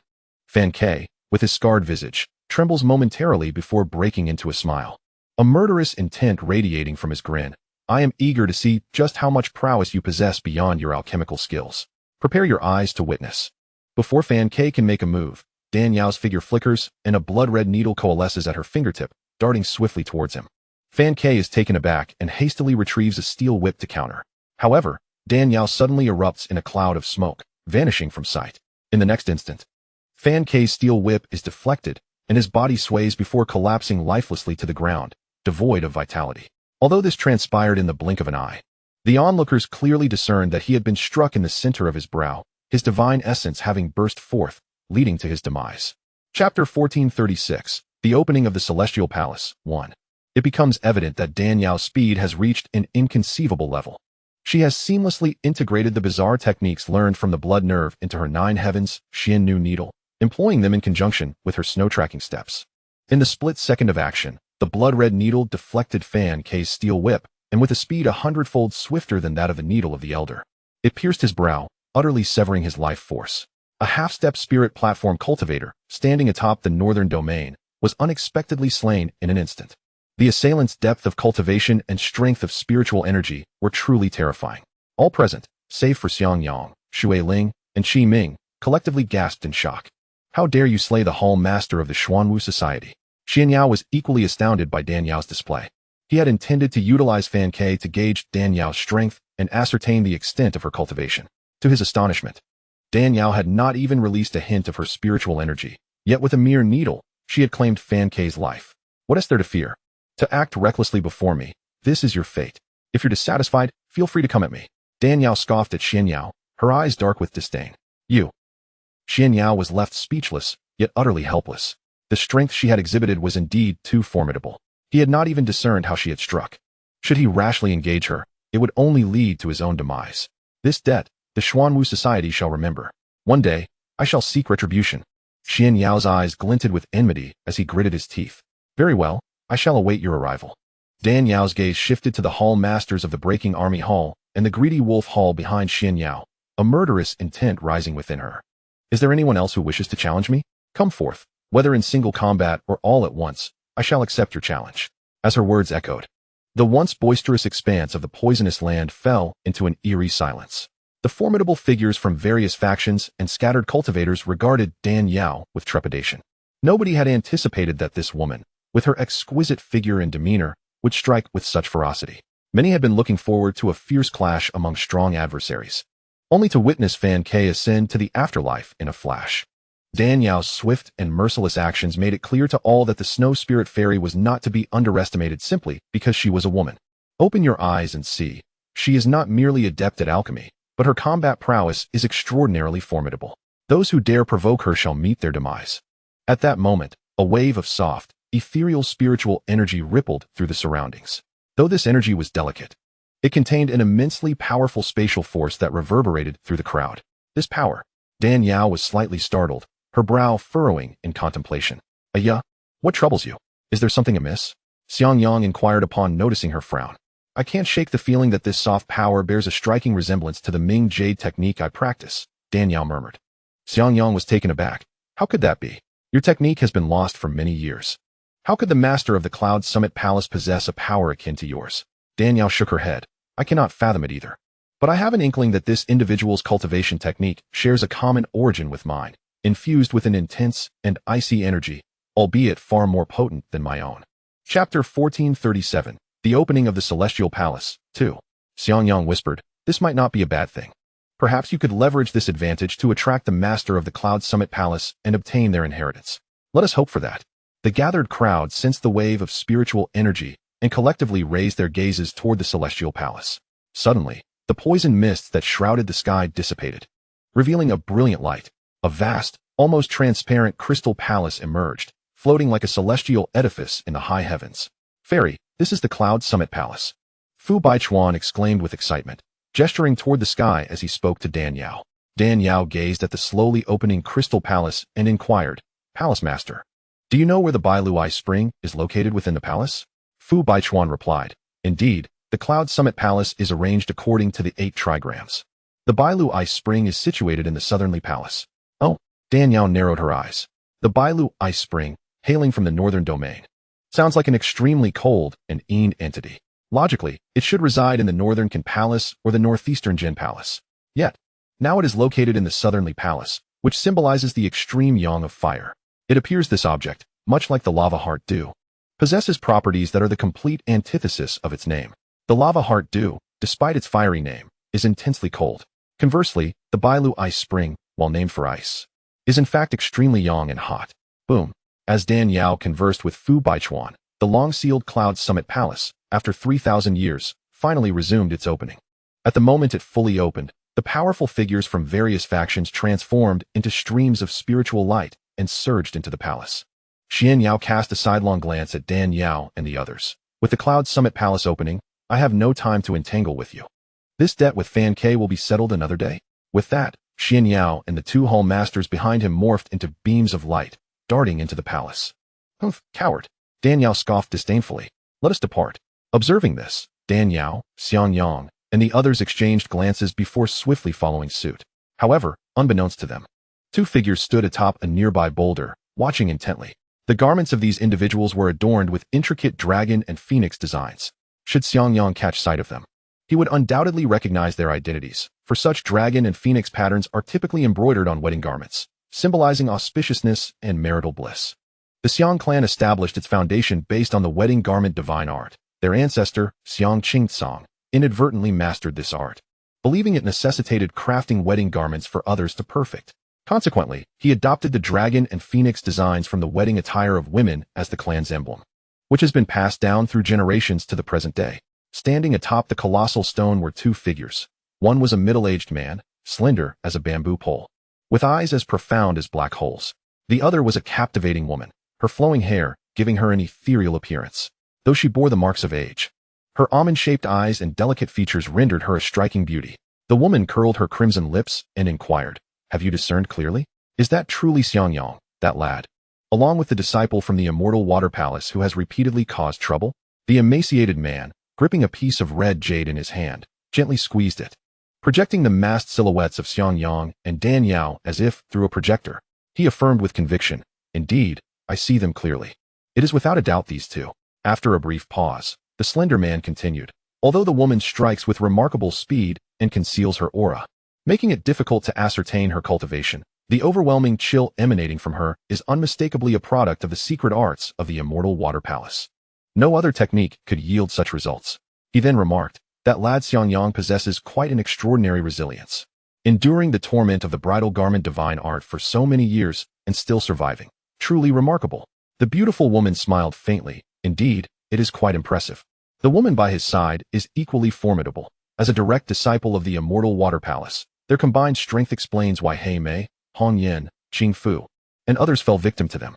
The slender man added, yet, at the end of the day, it is still a reflection of He Mei and the others' inadequacies. After cultivating for thousands of years, they cannot even deal with two mere juniors. It is utterly pathetic. Their demise was in vain. The lanky man defended. We cannot entirely blame them. These two juniors are exceedingly powerful. When the clan leader sensed something amiss and set a trap to capture them, it still allowed Xiangyang to escape. Upon hearing this, the woman nodded slightly. True. I recall that lad escaped from the central domain shortly after barely breaking through to the heavenly monarch level. It has only been a little over 200 years. And now he and the disciple of the immortal water palace can slay a being of the divine void realm like He Mei. Although it may seem somewhat opportunistic, he has indeed become a formidable presence among the younger generation. Regardless of how capable this lad and that girl may be, the clan leader has issued a command. Xiangyang must be captured alive and returned to the Xiang clan. This time, we are permitted no failure. The slender man declared passionately. Rest assured, with both of us intervening, even if that lad possesses extraordinary abilities, he shall not evade our grasp, the woman said, pursing her red lips. Do not speak so confidently. His cultivation has surged beyond comparison to years past. Although we are both beings of the divine void realm, in this treacherous northern domain, we can barely exert even 1/10 of our power. If we act recklessly at this juncture, we may meet the same fate as He Mei and the others, the woman cautioned. At what moment shall we strike? She inquired eagerly. The slender man's eyes sparkled with a hint of mischief as he replied, there is no rush. Once they enter the Cloud Summit Heavenly Palace, we shall follow suit. Seize the treasures within the main hall, and then we can unleash our full strength. At that time, I shall capture Xiangyang, and you will deal with that woman. Then we will promptly return to the central domain to report. Yes, that sounds best. The woman smiled before lowering her voice. Have you made arrangements with the Xuanwu Association? All is in order. I have provided the substitute for the Earth official silver to that old rascal Xianxiao. As soon as the main hall opens, we will charge in, he stated. At this point, the slender man glanced at the nearby spatial transition station, a sly smile crossing his face. Moreover, the Great Elder has also prepared. Should we falter, he will ensure that their group meets with no chance of escape. A dual approach. How exquisite, the woman remarked. Her laughter enchanting and her tone light, as if the task of subduing Xiangyang and Dan Yao were as effortless as crushing an ant. Little did they realize, an unforeseen woman would thwart their plans, leading them to their demise within the Cloud Summit Heavenly Palace. Chapter 1439, The Azure Falls Ice Spring 1. Subsequently, the two transformed into streaks of red light, riding the last wave of the eastern wind, and entered the Cloud Summit Heavenly Palace. Upon entering, Dan Yao and her companions were greeted by an otherworldly space shrouded in a gray mist, filled with an eerie silence and an ancient desolation. Is this truly the Cloud Summit Heavenly Palace? Dan Yao mused, extending her divine sense to scan the surroundings, seeking to pinpoint the palace's location. To her astonishment, the spiritual energy within the palace seemed to obstruct her probing. It was evident that the master of the Cloud Summit Heavenly Palace had cast a spell here. Unless one possessed superior cultivation, it would be exceedingly difficult to discern the palace's essence. Xiangyang stood beside her, his eyes narrowed in vigilance as he surveyed the area. Aside from the chilling aura of the palace's master, he sensed two familiar energies. Although those energies were cleverly concealed by secret methods, his sensitivity to pure yang spiritual power allowed him to detect a slight fluctuation. Follow me. The Azure Falls Ice Spring is located here, Fu Baichuan said, gesturing towards a nearby arched ice door. All right. Dan Yao and the others promptly followed, having visited this place 3,000 years prior. Fu Baichuan's guidance spared them from aimless wandering. The Azure Falls Ice Spring? Xianxiao echoed, momentarily taken aback. Is this woman here solely to acquire the Azure Falls Ice Spring? One of the most precious scarlet blood dragon hairpin within the main hall. Unbeknownst to him, Dan Yao's Mingyu art was distinctly unique, operating under principles unlike any other martial arts in the world. Those who perfected the Mingyu art or the bridal garment divine art were not only unbound by the rules of heaven and earth, but could also autonomously adjust their internal energy, achieving a harmonious balance with the external spiritual energies. Thus, even in the absence of the scarlet blood dragon hairpin, she could seamlessly adapt to the cultivation environment of the central domain after her arrival. Unless she revealed herself, none would perceive her as an outsider, nor would she face the wrath of malevolent cultivators. Proceed this way. Xianxiao pointed to an arched ice door in the opposite direction from Dan Yao and her group, swiftly slipping inside. The other factions, such as the 100 Flowers sect and Blood Knife sect, were uncertain of their next steps. Dividing into two groups, one following the Dual Extremes Palace and the other trailing the Xuanwu Association. For those of lesser power and status, the wisdom of survival lay in following the stronger factions, hoping to glean some benefits even if they could not partake of the prime offerings. After traversing the arched ice door for what felt like a fragrant incense's worth of time, they arrived at a vast square. This square was blanketed in a thick layer of solid ice, with countless ice flowers suspended in the air, creating an ocean of ice that seemed to stretch through time itself. On either side of the square stood enormous ice pillars, each as thick as a man's waist. Towering majestically, hundreds of these pillars lined up in an awe-inspiring display. At the center of the pillars were tiered steps of ice, ascending for hundreds of levels. As Dan Yao and her companions climbed higher, she suddenly heard Xianxiaaudiobooks exclaim in surprise. "What is it?" Dan Yao turned her head to ask. Xianxiaaudiobooks frowned. "The patterns on these ice pillars, why do they seem so familiar?" "Familiar? In what way?" Dan Yao inquired, intrigued. "It resembles." Xianxiaaudiobooks was about to elaborate when Shui Ling interjected softly. "This place looks so familiar." Chapter 1440, The Azure Falls Ice Spring, 2. Upon hearing this, Dan Yao gazed at Shui Ling in disbelief. "Familiar? How could that be? The Cloud Summit Heavenly Palace opens only once every 3,000 years. Shui Ling, at merely 200 years of age, lacks even a fraction of experience to enter this realm. Where then does this sense of familiarity arise?" Countless questions flickered in Dan Yao's eyes as she whispered, "Have you been here before?" Shui Ling, wearing a look of confusion, replied, "No. I have never even heard of the name Undingshan Palace until now. Yet, every plant and tree here evokes an inexplicable sense of familiarity, as though I have encountered these scenes in a dream." "In a dream?" Shui Ling's bewilderment deepened. "That cannot be possible. They say one dreams of what occupies their thoughts during the day. The Undingshan Palace appears only once every 3,000 years. How could you dream of it if you have never been here?" Qi Ming, equally perplexed, shared her confusion. Shui Ling pondered, "I cannot explain it either. But this place frequently appeared in my dreams during my childhood." As she spoke, she pointed to a nearby stone pillar. "In my dreams, the back of this pillar bore the pattern of the heartbreak grass. If you do not believe me, you may check for yourself." Upon hearing this, Qi Ming indeed went to take a look. To his astonishment, he gasped, "Aunt, it truly is the pattern of the heartbreak grass." "The heartbreak grass?"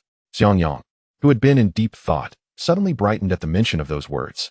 Could it be that the formidable being who transcended to this realm is from? Shui Ling continued, "This sense of familiarity transcends mere dreams. It emanates from the depths of my very bloodline." "Dreams? Bloodline?" Dan Yao's heart sparked with a fleeting thought. Could it be that the opportunity presented by Undingshan Palace was specifically intended for Shui Ling? Indeed, it must be an arrangement by the original author. Every writer holds a unique affection for the protagonists they create. Ever since Shui Ling departed from Qixing Palace to wander alone, she has encountered numerous fortuitous events, as though she is under divine favor. Let us not overlook the fact that her ascension to the celestial monarch level was achieved effortlessly. While others toil for hundreds or even thousands of years, struggling to break through, she merely engaged in casual conversation, not even discussing cultivation, and achieved her breakthrough. Though her ascent was aided by the power of the breaking monarch pill, the elixir I provided her as her senior sister was also an opportunity orchestrated by fate. Moreover, the ring left behind by Yichen repeatedly emphasizes that Shui Ling is a remarkable entity, rivaling the female protagonist in the original narrative. She is the unattainable moonlight in Yichen's eyes and the catalyst for Qi Ming's transformation into darkness. The author's affection for her is evident. Thus, this inexplicable sense of familiarity is likely a deliberate arrangement by the original writer. While encountering her in dreams may be understandable, what of the familiarity that arises from her bloodline? Could it be that the master of this Undingshan Palace is an ancestor of Shui Ling? The more Dan Yao pondered, the more convinced she became. However, she felt no jealousy regarding this arrangement. Rather, she was quite pleased. The primary purpose of her visit to Undingshan Palace was to acquire the Biluobingquan, while other matters held little significance for her. Such an opportunity, rather than being squandered on others, should rightfully belong to Shui Ling. After all, Shui Ling is one of their own. Granting her this chance is akin to ensuring that the bounty remains within the family. With this thought, Dan Yao felt a slight sense of relief and declared, "Let us ascend." The group continued to climb the icy steps, soon arriving at the elevated plaza. In the very center of the platform, a crystal-clear blue lotus flower floated in midair, slowly rotating as its core released a stream of ice-blue spring water. However, to their astonishment, in this place of extreme cold and darkness, the ice-blue spring exuded an intense heat and a rich aura of fire elements. Such a sight was reminiscent of an eternal flame burning within the icy depths. The two elements of ice and fire, typically incompatible, had been artfully fused together, achieving an unparalleled harmony. Fu Baichuan pointed at the blue lotus and proclaimed, "The spring water flowing from the core of the lotus is the Biluobingquan you seek." Biluobingquan.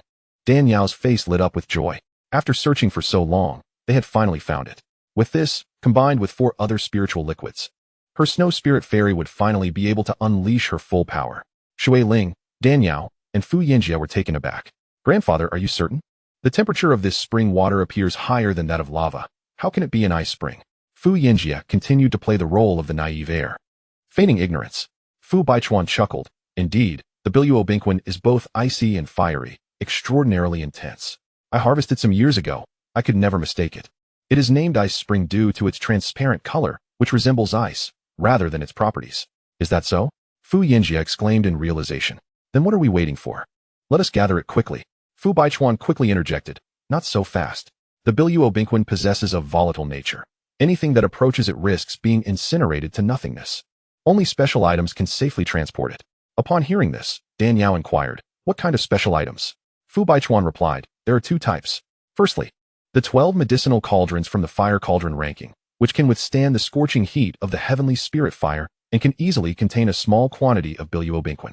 Secondly, one must find an individual who possesses heavenly spirit fire to counterbalance the heat. When I discovered this item, I used the heavenly spirit fire within me to forcibly envelop it and bring it out of Yundingshan Palace. However, employing this method requires the heavenly spirit fire to remain in constant motion to prevent the spring from escaping, which inevitably consumes a considerable amount of spiritual power." Dan Yao, upon hearing this, responded with a smile, "This is simple, just watch me." With a flick of her hand, a crystal-clear, glass-like cauldron materialized in her palm. "The Xuanhua Liuliding?" Fu Baichuan's eyes brightened, and he laughed. "I have long heard that the 7th-ranked Xuanhua Liuliding has fallen into the hands of the fairy. It is a sight to behold. You are indeed fortunate. Each of the 12 medicinal cauldrons on the fire cauldron ranking is an invaluable treasure coveted by alchemists." As the master of the Twin Extremes Palace and a 6th-grade alchemist, he had only managed to capture a wisp of heavenly spirit fire, but had never possessed one of the cauldrons from the fire cauldron ranking. To think that Dan Yao had the fortune to acquire the 7th-ranked Xuanhua Liuliding. It was said that over 80 years ago, at the Qingyuan Chamber of Commerce auction, she had also secured the 10th-ranked Bagua Loya Ding as the grand finale.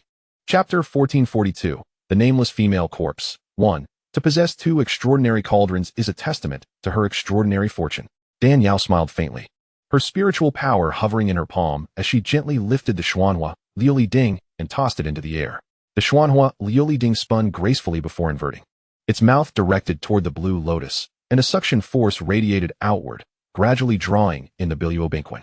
As the spring water continued to flow into the cauldron, the temperature of the Xuanhua Liuliding soared, and the spectacle of 9 phoenixes soaring into the sky unfolded, leaving Fu Baichuan and the others spellbound. Simultaneously, the blue lotus began to show signs of wilting and dimming due to the continuous loss of the Biluobingquan. "Collect," Dan Yao called out, swiftly raising her hand to retrieve the Xuanhua Liuliding. "For the living, there is a natural order. For the creations of humanity, there are limits. To take with measure and use with moderation ensures abundance. Boundless extraction and unrestrained consumption inevitably lead to perpetual scarcity. For treasures such as the Biluobingquan, birthed from the very essence of nature, should one endeavor to drain it entirely in one fell swoop, the azure lotus that ceaselessly produces this elixir would wither beyond revival. In such a scenario, Biluobingquan would surely face extinction. This method of rapacious acquisition is not aligned with righteousness. It is far wiser to leave a portion of the icy spring to nurture its existence, allowing it to continue bestowing blessings upon future generations." With a sigh of relief, Dan Yao beamed with joy upon successfully acquiring the Biluobingquan. Ever since she learned that the Shuepa sword had yet to be unsheathed, she had longed to gather the 5 elemental spiritual liquids to restore the sword's former glory. Now, with the final component in her possession, she would immediately merge the 5 elements and unsheath the sword upon exiting the Yunding Heavenly Palace. At that moment, with the divine sword in hand, she would possess the strength to contend even against formidable adversaries in the divine void realm. Xiangyang spoke in a low voice. "Now that we have the Biluobingquan, shall we proceed to the main hall?" Dan Yao glanced at Shui Ling and nodded. "Let us take a look. Perhaps there are further treasures to uncover." Fu Baichuan chuckled. "I too am curious. Without the Yaojin and the Shui Guan copper tablet in my possession, how could that rascal Xianxiao unlock the sealed door of the main hall with merely a Tian Guan golden tablet? Then let us hasten, lest we be outpaced by the members of the Xuanwu Society." Fu Yinjie urged. Indeed, let us go. Under Fu Baichuan's guidance, the group exited the imperial palace, making their way toward the central hall. They traversed through arching gates of profound ice, and aside from Dan Yao and Xiang Yang, the others began to tremble from the increasingly intense chill, feeling disoriented. In the blink of an eye, they found themselves within an ancient and desolate grand hall. This hall, devoid of overly intricate formations, was encrusted with layers of solid ice, exuding an atmosphere that was both vast and frigid. As Dan Yao and the others directed their gaze toward the center of the hall, they beheld a diminutive palace, entirely transparent and resembling crystal. Its near colorless transparency allowed them to clearly discern the interior. Inside the miniature palace lay a jade-green high bed, upon which rested the corpse of a woman clad in a simple robe. Due to the perpetual chill of the Yunding heavenly palace, the corpse remained remarkably preserved, devoid of decay or damage, with a complexion of pale green and striking beauty. Had it not been for her long-deceased state, her face, though ghastly pale, would befit a timeless beauty. Among those present, aside from Xiang Yang, Shui Ling, Qiming, and Fu Yinjie, none had ever laid eyes on such an exquisite woman. Even with the knowledge of her being a corpse from years past, they found themselves entranced, captivated by her beauty. They could not help but lament, pondering the societal frenzy her living presence would have incited among countless suitors. Xiang Yang, Shui Ling, Qiming, and Fu Yinjie shared the sentiment that had she been alive, she would undoubtedly have been a mesmerizing beauty, her allure rivaling that of Dan Yao herself. Dan Yao was equally astonished to discover that the master of the Yunding heavenly palace was, in fact, a woman. Encircling the corpse was a golden koi fish, its mouth clasping a blood-red dragon-shaped hairpin, swimming in an intricate pattern around the corpse. Brilliant rays of gold and crimson light erupted from the dragon-shaped hairpin, radiating an imposing aura that rendered it difficult to gaze upon. This overwhelming pressure enveloped the surroundings, invoking a sense of trepidation deep within their souls. In the presence of the corpse, the golden koi, and the dragon-shaped hairpin, all felt diminutive in comparison. Was the hairpin clutched in the koi's mouth the fabled Qi Shui Long Fengzhan? The powerful figures accompanying Fu Baichuan gazed at the hairpin with undisguised excitement. There could be no doubt, only the Qi Shui Long Fengzhan could emit such terrifying pressure. Yet the legendary Qi Shui Long Fengzhan comprises both a dragon and a phoenix pin. Where's the phoenix pin? Queried another cultivator, curiosity evident in his tone. I know not, but since the dragon pin is here, the phoenix pin must be nearby. Once the seal is broken, a thorough search of the corpse will surely yield it. Indeed, that makes sense. The dragon pin is for men to bind their hair, while the phoenix pin is specifically for women. It must be with the corpse. The gathered cultivators chattered, their avaricious gazes converging upon the beauty within the crystal palace. Securing the Qi Shui Long Fengzhan would grant them passage through the spatial transition station, allowing them to leave this remote northern region and venture into the mysterious and opulent central domain in pursuit of true immortality. They would no longer be shackled by the oppressive rules of heaven and earth, but would unleash their innate talents, achieving greater breakthroughs and elevating their lives to unprecedented heights. Fu Baichuan cleared his throat lightly and pointed toward the right side of the crystal palace. The crowd snapped back to attention, following his gesture. There, they spotted Xianxiao of the Xuanwu Society, alongside two other leaders, standing beside the crystal palace. There were 3 slender slots corresponding to 3 keys. By simultaneously inserting the 3 tablets of the 3 officials of water into the locks, they could unlock the seal and enter the crystal palace to claim all the treasures upon the corpse. However, with Baiyin deceased and Fu Baichuan unwilling to cooperate, lacking the Yaojin silver tablet and the Shui Guan copper tablet, it was impossible for Xianxiao to unlock the crystal palace with only the Tian Guan golden tablet in hand. Dan Yao, Xiang Yang, and the others watched Xianxiao intently, eager to observe how he would breach the seal without the necessary tablets. Sensing their scrutiny, Xianxiao's lips curled into a smug smile. He then caressed the spatial ring on his hand, and a viscous golden liquid materialized before them. What is this? Dan Yao squinted upon seeing the substance. This golden liquid possessed a remarkable spatial energy. The Rui golden key? It's actually the Rui golden key. Xiang Yang whispered in disbelief, his voice barely audible to Dan Yao. Dan Yao raised an elegant brow, intrigued. What is the Rui golden key? The Rui golden key, also known as the universal key, appears as a flowing golden viscous liquid.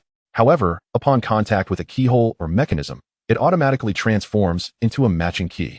Whoever possesses this item can unlock any door in existence and decipher any mechanism, as long as a key and lock hole are present, Xiang Yang explained with gravity. Such a miraculous key exists in this world, Dan Yao exclaimed, astonished by Xiang Yang's description. Indeed, It is said that the Rui Golden Key is the culmination of the life's work of Tianjizi, the founder of the Heavenly Mechanism Pavilion in ancient times. After his ascension to immortality, this object became the treasured artifact of the pavilion, revered by successive masters as if it were their very lives. It is said they were forbidden even to gaze upon it. How could it possibly be here? Xianxiang pondered, his face a mask of confusion. Perhaps someone employed deceitful means to acquire it, Dan Yao suggested softly. Can the Rui Golden Key replace the 3 officials of water to unlock the Crystal Palace? Xianxiang nodded. This object can flow like water into the keyhole, automatically adapting and solidifying into a key. Thus it can indeed unlock it. He sighed. So this fellow has obtained the Rui Golden Key. No wonder he dares to boast that he can open the main hall and claim the treasures without the Yaojin silver tablet and the Shui Guan copper tablet. As the two conversed, they witnessed Xianxiao point his finger, causing the viscous golden liquid that had transformed into the Rui Golden Key to split into 3 parts, seamlessly flowing into the 3 locks of the 3 officials of water.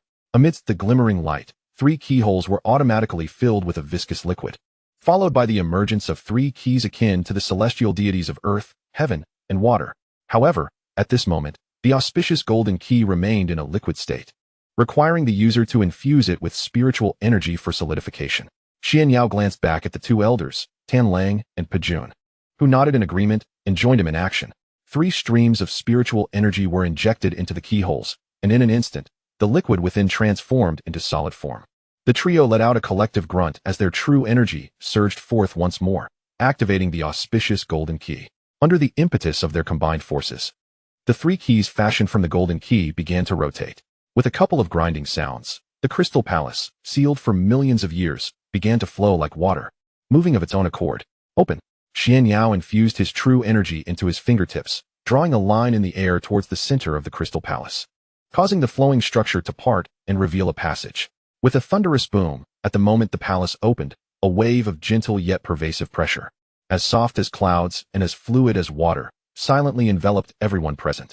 Under this seemingly delicate oppression, all but Xianxiang and Dan Yao found themselves kneeling on the ground, as if struck by a heavy blow. Some of the weaker cultivators were even sent flying. Dan Yao and Xianxiang exchanged glances, momentarily taken aback before understanding dawned upon them. Prior to entering the Cloud Summit Palace, Dan Yao had sensed the palace's oppressive aura, strikingly similar to the Mingyu Gong. Observing how others were incapacitated, yet they remained unaffected, fortified their belief that the cultivator's practice was closely intertwined with the Mingyu Gong. The power within Dan Yao, stemming from the same source as the female corpse, remained unscathed. As for Xianxiang, the opposing extremes of the wedding garment divine art and the Mingyu Gong countered each other, rendering him also immune to the pressure. Chapter 1445, The Nameless Female Corpse, 4. The spectators, unaware of the truth, assumed that Dan Yao and Xianxiang's immunity was due to their superior cultivation.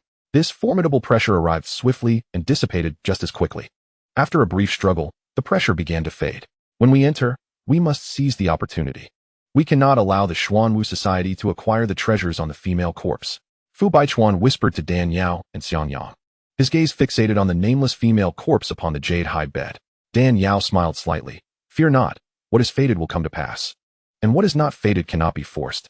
He cannot take what does not belong to him. Having witnessed the peculiar reactions of the water spirit earlier in the palace, she sensed that this opportunity was destined for this girl. Since it was a predestined chance, unless Xianxiao were to traverse time and space and disrupt the natural order, he could not seize the water spirit's fortune. As the final vestiges of pressure dissipated, Xianxiao hastily rose from the ground, his hands like eagle talons, swiftly reaching for the golden koi surrounding the female corpse. His target was, of course, the dragon hairpin held in the koi's mouth. With the phoenix hairpin already in his possession, if he could also acquire the dragon hairpin, his path to the central domain would be unimpeded, allowing him to traverse freely, unrestrained by any shackles. Boom, boom, boom. The other powerful factions were equally unwilling to be outdone, all aiming for the crimson dragon hairpin clasped in the koi's mouth. However, just as their hands were about to make contact with the koi, a sudden hum reverberated. The koi moved with lightning speed, a wave of spiritual energy, both soft and sharp, spread outwards. This energy appeared soft like cotton, yet was razor-sharp and unmatched. The sounds of screams echoed as the spiritual energy transformed into water blades, severing the hands that reached for the koi with ease. Before anyone could react, a torrent of water erupted from the koi's mouth, engulfing the attacking cultivators, rendering them unable to escape. Like a terrifying force reminiscent of the Milky Way reversing its flow, it swiftly spread. Immersed in the water, everyone felt as though each droplet weighed 1,000 pounds, mercilessly compressing their bodies. Several cultivators with weaker spiritual energy could not withstand the pressure and were torn apart. The once clear water now stained crimson. This scene sent shivers down the spines of Dan Yao, Qi Ming, and Shui Ling. None of them anticipated that a mere spout of water from the koi could possess such terrifying power. Xiangyang marveled internally. The water emitted by the koi, seemingly mundane and devoid of spiritual energy, could wreak such havoc? Could it be that this female corpse hailed from the immortal water palace? The cultivation methods of the immortal water palace starkly contrasted with those of other sects in the central domain, being heavily influenced by the Mingyu Gong. An adept at the path of softness. Nothing in this world is softer than water. The immortal water palace earned its name because its power flows like water, appearing gentle and serene, yet it is indestructible. Water can pierce stone, and torrential floods can reshape mountains and obliterate all. Throughout history, no entity has been able to withstand the force of water. Therefore, every female cultivator emerging from the immortal water palace excels at employing softness to conquer rigidity, utilizing the pliability of water to strangle their foes. At that moment, a surge of blood-red light erupted from Xianxiao, accompanied by a phoenix cry, causing the water column to part. The assembled powerhouses landed with a splash, drenched and dispirited, appearing quite disheveled. Chapter 1446, The Nameless Female Corpse, 5. The Phoenix Hairpin? So, the Crimson Dragon Phoenix Hairpin has fallen into the hands of your Xuanwu society? Fu Baichuan exclaimed in shock as he beheld the blood-red phoenix-shaped pin in Xianyao's hand. Xianyao replied with a grin. Indeed, you old rascal did not foresee this. With the phoenix hairpin in hand, I can draw the dragon hairpin to me. As he spoke, he thrust the phoenix hairpin forward, which swiftly reached the koi's mouth. Upon sensing the arrival of the phoenix hairpin, the dragon hairpin flew out of the koi's mouth as if reuniting with a long-lost lover, aligning itself closely with the phoenix hairpin. Seeing this, Xianyao was overjoyed. He knew that with the phoenix hairpin in his possession, he could actively draw the dragon hairpin out, but he had not anticipated such ease.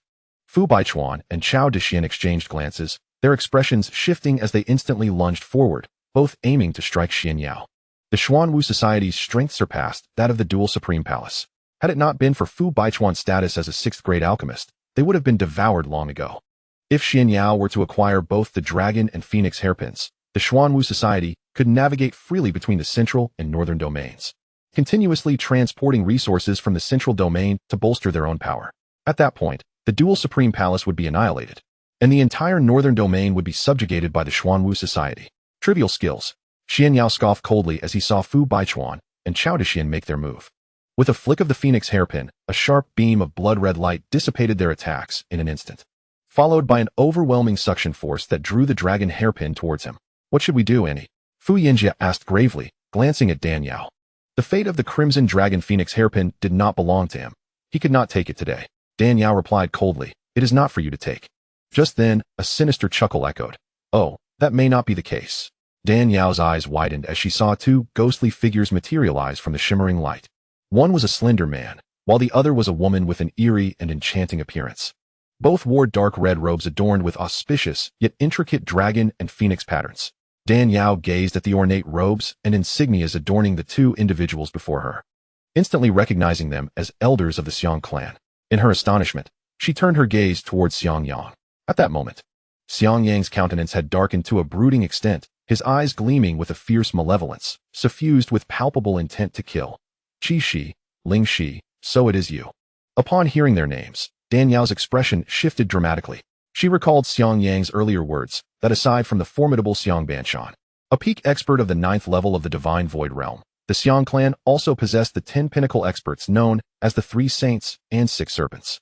Ling Shi and Qi Shi were among the illustrious 6 Serpents, although they were not the most potent among their ranks. Each wielded the strength of the 3rd tier of the Divine Void Realm. Attaining the Divine Void Realm signifies a tremendous leap in power with each ascension.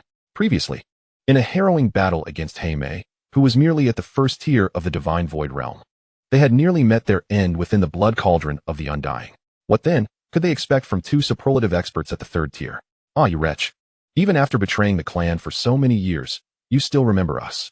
Qi Shi and Ling Shi chuckled at Xiangyang's vehement declaration, their laughter laced with scorn and mockery. How could I forget? You two were responsible for the deaths of my parents. Even in death, I could never forget the stench of you vile serpents. The lean figure known as Qi Shi sneered. Indeed, your father met his demise at our hands. But who could blame this young fool for his lack of awareness? The clan leader offered you the opportunity to cultivate the wedding garment divine skill, a blessing from your past life. Yet you foolishly resisted and even attempted to betray the clan. Such a fate is indeed deserved. Xiang Yang's expression turned icy, his eyes burning with a crimson fury. Do not revel too soon. One day, I shall shatter the Xiang clan and make you all pay for your transgressions. The Xiang clan? So you hail from the Xiang clan of the central domain, Fei Yinjie remarked, astonished by this revelation. He had not anticipated Xiang Yang's origins, which explained his formidable prowess. Shi's mirth only intensified, akin to a venomous serpent tasting the air. Very well. Let us see if you possess the capability. The clan leader has stated that you have mastered the wedding garment divine skill to the point of wielding it with ease. Today, I shall witness the true extent of this skill's power. At this proclamation, the onlookers were left aghast.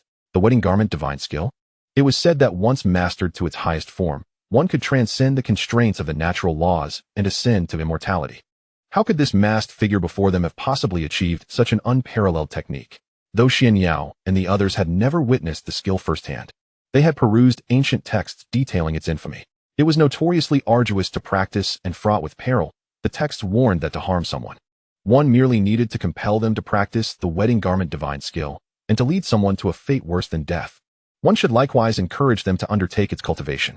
The revelation of Xiang Yang's affiliation with the central domain Xiang clan was already astonishing.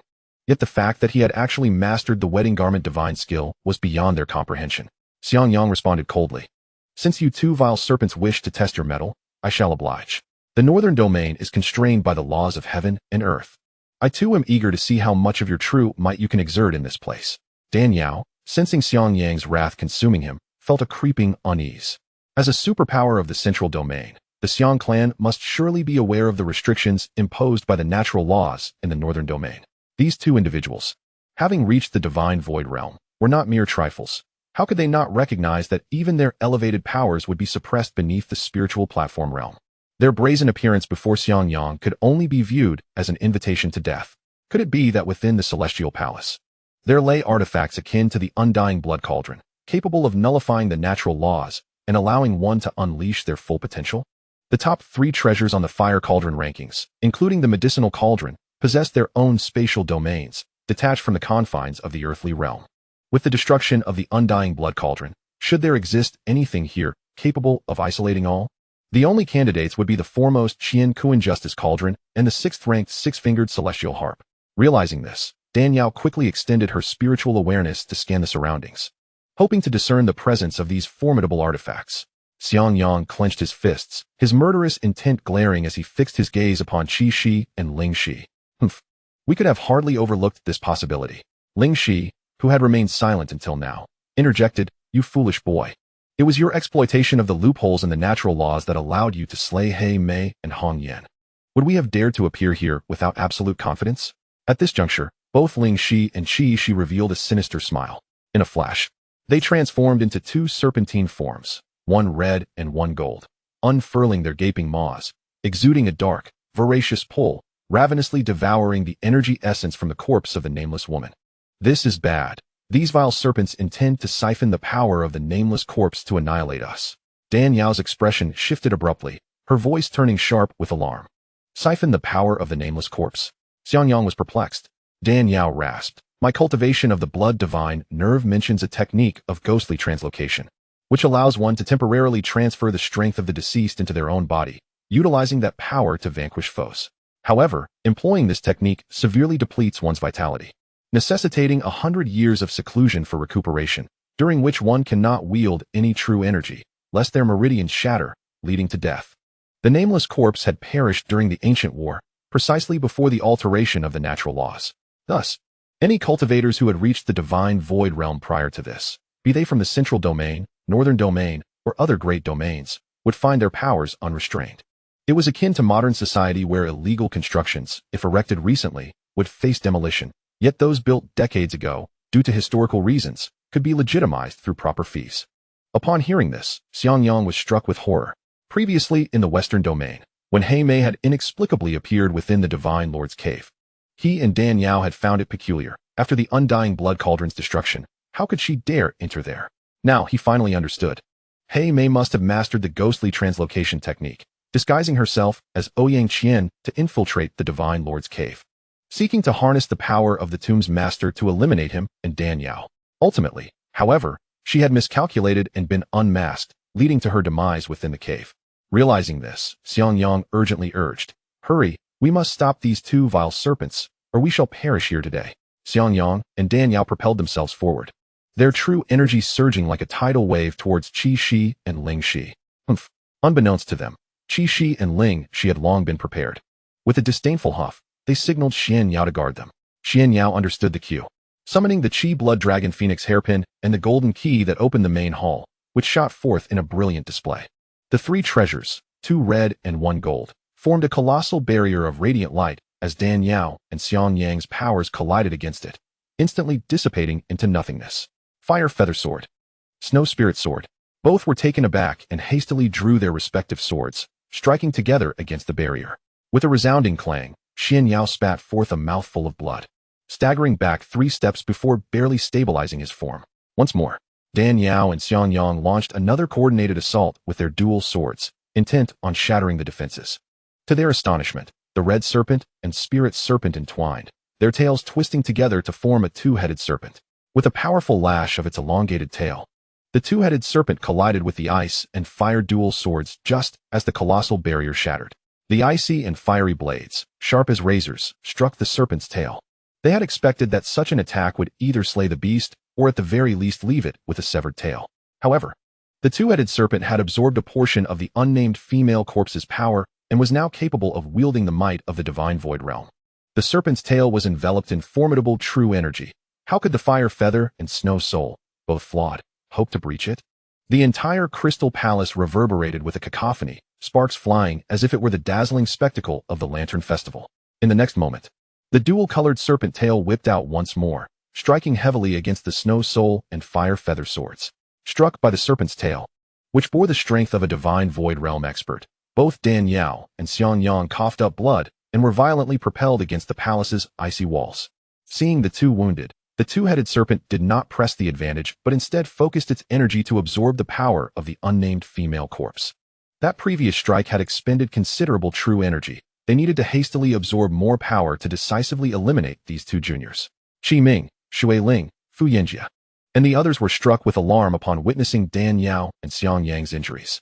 Shui Ling urged, "Sister, young Master Hua, while these 2 serpents are occupied with absorbing power, we should make our escape." Dan Yao, with a grim expression, replied, "How can we flee?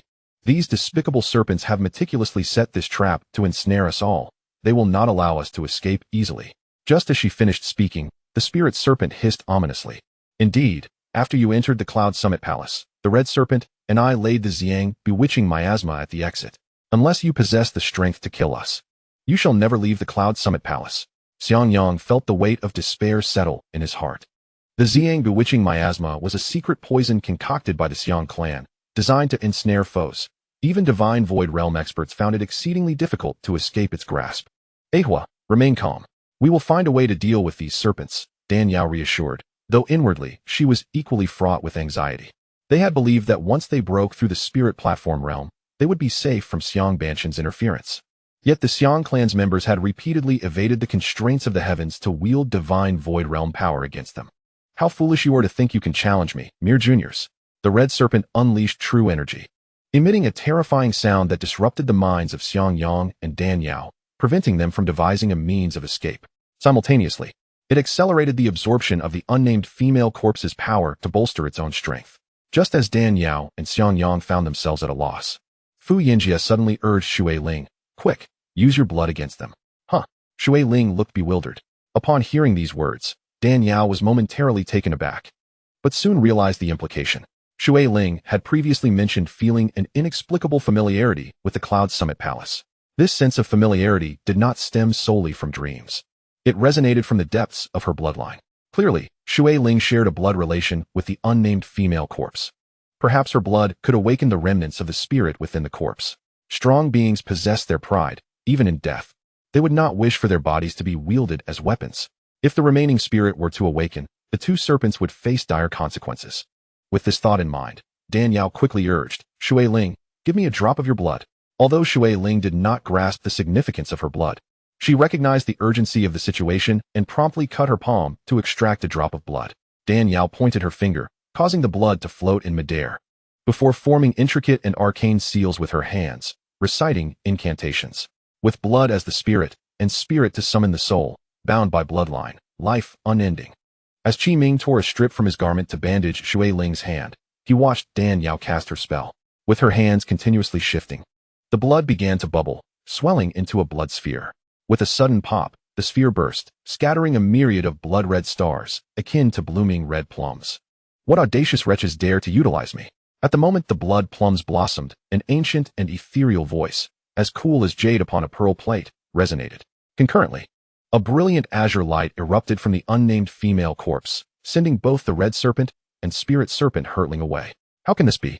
The two-headed serpent collided against the icy wall, reverting to human form, their expressions colored with disbelief. Sister, could it be? The unnamed female corpse radiated azure light, and Shui Ling trembled, feeling her blood surge with a primal connection. Dan Yao remained silent, her gaze fixed upon the unnamed female corpse. To the astonishment of all present, a figure clad in a plain robe gradually emerged from within the unnamed female corpse. This figure bore an uncanny resemblance to the corpse, yet devoid of the pallor of death. Her long black hair cascaded to her waist, and her eyes sparkled like polished obsidian, captivating all who beheld her. You carry a scent that repulses me. Who are you to dare to offend me? The woman in the plain robe approached the red serpent and spirit serpent, her voice cold yet laced with a subtle allure, enchanting the male cultivators present. Esteemed elder, we meant no offense. We merely sought to borrow your power to teach these two arrogant juniors a lesson. The spirit serpent stammered, eyeing the ethereal figure with trepidation. Though she was unaware of the woman's identity or how she had awakened after so many years, the aura she exuded sent shivers down the spirit serpent's spine. This power was akin to that of her clan leader. In other words, this woman had likely been a peak expert of the divine void realm during her lifetime. Even after years of passing, as long as a breath remained, the legacy of such a being would still command respect. The red serpent trembled. Indeed, esteemed elder. We are members of the Xiang clan, carrying out orders. We beseech you, in light of the clan leader, to spare us. The Xiang clan? The woman in plain robe smirked. So you are of the Xiang clan. No wonder your presence is so loathsome. All members of the Xiang clan deserve death. Had you not mentioned it, I might have shown you mercy. But now, her eyes gleamed with a chilling intent. There is no path before you but death. With a slight lift of her hand, the crimson dragon phoenix hairpin at Xianxiao's finger flew forth, transforming into two chilling sword energies. Under the oppressive force of these blood-cold sword energies, the entire crystal palace began to tremble violently, the ancient ice walls fracturing like spider webs. Flee. Faced with such terrifying blood-cold sword energies, the red serpent and spirit serpent sensed the scent of death, their faces draining of color as they hastily attempted to escape.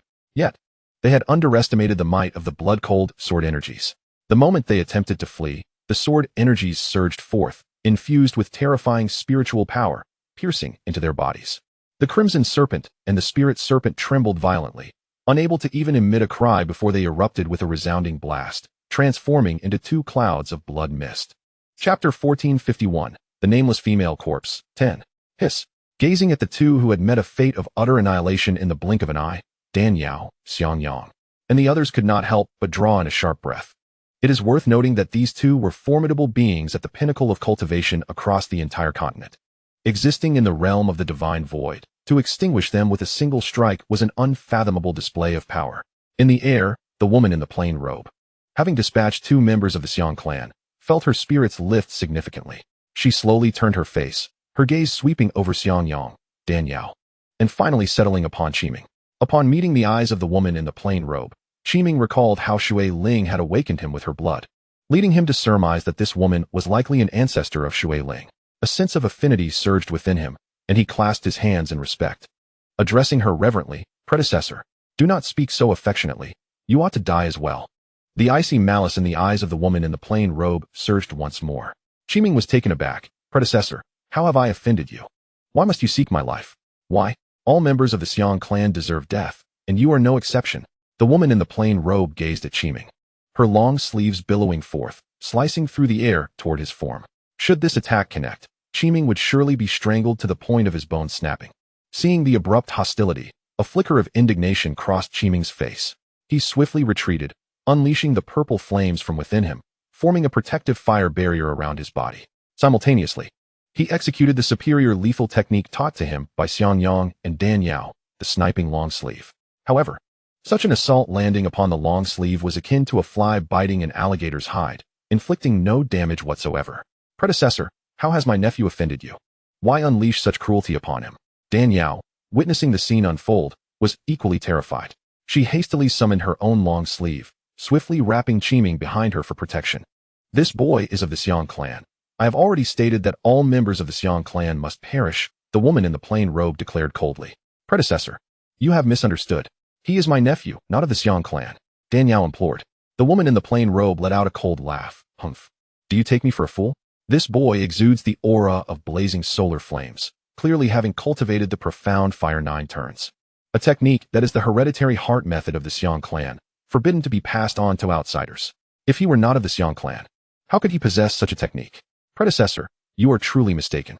I indeed practice the profound Fire 9 turns, but I am not of the Xiang clan. This technique is Qiming was about to explain that the technique was imparted to him by Xiang Yang. However, he suddenly realized that Xiang Yang was also a member of the Xiang clan. If he revealed this, it would implicate his master. Altering his tone, Qiming hurriedly said, I learned this technique from a mysterious cave, unrelated to the Xiang clan. Do you think I would believe you? The men of the Xiang clan are all smooth-tongued and skilled in deception, preying upon us women. The more you argue with your silver tongue, the more I am inclined to end your life. The woman in the plain robe's long sleeves danced violently, imbued with terrifying destructive force, as they once again surged toward Qiming. Boom. Seeing her strike with such ferocity, Dan Yao quickly channeled her true energy into the Snow Spirit Sword, cleaving toward the long sleeve. The Snow Spirit Sword? I never expected such a legendary weapon to be in your possession. However, if you think you can stop me with merely a Snow Spirit Sword, you underestimate me gravely. Chapter 1452, The Holy Maiden of Celestial Water, 1. The woman in the plain robe gazed at the ice-blue divine sword in Dan Yao's hands, astonishment etched across her features, followed by a cold chuckle. With a sweep of her long sleeve, she effortlessly deflected Dan Yao's strike. Heavenly flames, boiling seas. My disciple is in peril, as a master. I cannot stand idly by. Xiang Yang unsheathed the fire feather sword with one hand while conjuring the purple star fire with the other. The interplay of crimson and violet flames erupted, intertwining to form a formidable surge, striking fiercely toward the woman in the plain robe. Ah, the fire feather sword? The woman in the plain robe was taken aback once more at the sight of Xiang Yang wielding the fire feather sword. In her era, the fire feather sword had been destroyed in a cataclysmic battle that left rivers of blood in its wake. How could it possibly be in his possession? The fire feather and the snow spirit are supreme divine weapons birthed by heaven and earth. For an ordinary person to possess even one is an extraordinary feat. Who would have imagined that these two divine swords would be wielded by a pair of young individuals? Fire feather, snow spirit. How fortunate I am in death to encounter these two swords. Alas, your cultivation is insufficient, and you lack the sword's tip. How could you possibly contend with me? The woman in the plain robe shook her head with a smile, and with another sweeping motion of her long sleeve, she dissolved the attack. Brat, you cannot escape. Submit to your fate. As she gazed at Qiming, the woman in the plain robe was reminded of the man who had deceived her and brought her to this dire state. The more she thought about it, the more intense the hatred and murderous intent in her eyes became. With a sudden, forceful palm strike aimed at Qiming, she unleashed a power that was overwhelming, frigid, and several times stronger than what she had used to obliterate the Crimson Serpent and the Spirit Serpent. Let it be known, even a celestial monarch like Qiming, or a third or fourth tier divine void expert, would face annihilation under such a strike. A collective gasp rang out from the crowd, while Dan Yao and Xiang Yang's faces turned pale, stricken with horror. At that moment, a graceful silhouette darted forth, placing herself before Qiming, intending to shield him from the impending blow. Ling or no? Upon seeing Shui Ling suddenly leap into the fray, Qiming was struck with fear, his voice turning desperate. If this terrifying strike were to land on Shui Ling, would she survive? Just as Qiming sought to push Shui Ling out of harm's way, he was too slow. The palm strike was already upon them. Yet, when everyone believed Shui Ling would perish at the hands of the woman in the plain robe, the overwhelming force of the palm dissipated into nothingness in an instant. Gazing at the fearless Shui Ling standing protectively in front of her beloved, the woman in the plain robe trembled, her voice quaking. Child, how did you come to be here? Did your parents and elders send you to find me? Shui Ling, puzzled, furrowed her brow. My family is gone. It was my master who brought me to the mountain to teach me cultivation methods. I came here with my senior sister. Your family is gone? The woman in the plain robe's voice trembled. Yes. Shui Ling nodded, They could not escape the cycle of life, aging, illness, and death. They have long departed this world. To have found this place without the guidance of family, it must be fate, indeed.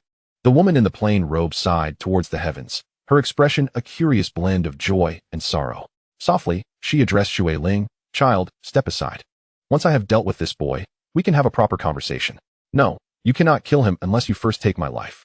Shui Ling remained steadfastly before Qiming, her delicate form standing tall. Qiming, in a fit of urgency, pulled Shui Ling behind him, exclaiming in anger, "She seeks to kill me. What are you meddling for?" Chapter 1453, The Holy Maiden of Celestial Water, 2. Shui Ling lowered her voice. "She is my ancestor, and I am the last of my family. No matter how ruthless she may be, she would not kill me. Who says so? Her temperament is peculiar, and her strikes are vicious. She does not hesitate to deliver lethal blows. If she were to truly lose her temper, would you still have your life? It will not happen. From her demeanor toward me, it is clear she is not one to strike fatally. While she may not strike to kill, the discipline of elders upon their juniors can still be severe. What if she resorts to some bizarre method to torment you? Would you not then suffer greatly? Let me suffer if I must. What is the big deal?" The woman in the flowing robe observed the two grappling with each other, her delicate visage growing increasingly dark and frigid, as she sternly commanded, "Enough." Startled, the two halted momentarily, yet Qiming resolutely shielded the young girl Shui Ling behind him, facing the woman in the robe head-on. "Before me, there is no room for negotiation. This lad belongs to the Xiang clan, and I must kill him. Step aside," the woman declared vehemently. "No." Shui Ling's tone was remarkably resolute as she swiftly positioned herself before Qiming, declaring, "I have shared life and death with him, endured hardships by his side. I have long since become his. If you wish to slay him, you must do so over my dead body." Qiming, taken aback, murmured, "Linger, when did you?" "She is entirely convinced you are of the Xiang clan, and will not heed any arguments. If you do not assert this, how could she possibly let you go?" A sense of sweetness enveloped Qiming's heart upon hearing this. The onlookers were unexpectedly bombarded with a display of affection, their expressions a mix of astonishment and amusement. Dan Yao and Xiang Yang exchanged glances, their thoughts tangled. Fu Yinjia, however, couldn't help but reminisce about his wife at home, yearning to return sooner. "What do you mean, you and he?" The woman in the flowing robe staggered at this revelation, nearly fainting. Tears streamed down her face as she sighed mournfully. "The men of the Xiang clan have wrought a lifetime of misery upon me. Who would have thought that after countless reincarnations, my descendants would entangle themselves with a man from this very clan? Such tragic fate, such tragic fate." The crowd was taken aback by her sudden outpouring of resentment and sorrow. Dan Yao and Xiang Yang realized that this woman had been wronged by the men of the Xiang clan, which explained her fierce intent to eliminate Qiming, who had cultivated the profound fire transformation. Just as Xiang Yang was about to defend Qiming by stating that he had taught him the profound fire transformation, Dan Yao interjected. "Esteemed elder, Qiming is my nephew. He is not of the Xiang clan. The profound fire transformation is a result of his own fortunate encounters." The woman in the flowing robe sighed despondently. Whether true or not, they are already entwined. Discussing this now holds little significance. Turning to Fu Baichuan and Xin Yao, she instructed, "Let these four remain. The rest of you may withdraw." Her voice, though soft, carried an irresistible authority. Fu Baichuan and Xin Yao, having witnessed her capabilities, dared not defy her, quickly offering their apologies as they retreated. As Fu Baichuan pulled Fu Yinjia along with the other formidable figures from the Twin Extremes Hall, Xin Yao, unwilling to leave empty-handed after witnessing the woman eliminate the red snake and spirit snake, seized the crimson blood dragon phoenix hairpin that had fallen to the ground before hastily departing. Seeking death, the woman in the flowing robe erupted in fury upon noticing Xin Yao's audacity to pilfer from her possessions. With a mere gesture, she directed her finger at him. "Ah!" Xin Yao's scream echoed as his body disintegrated into nothingness. The crowd, witnessing this horrifying spectacle, fled in terror, fearing they might be next to meet a similar fate. As Dan Yao observed the exodus, only the four of them remained alongside the woman in the flowing robe, and she inquired, "May I ask your esteemed name and why you have found yourself here, and what relation you bear to Shui Ling?"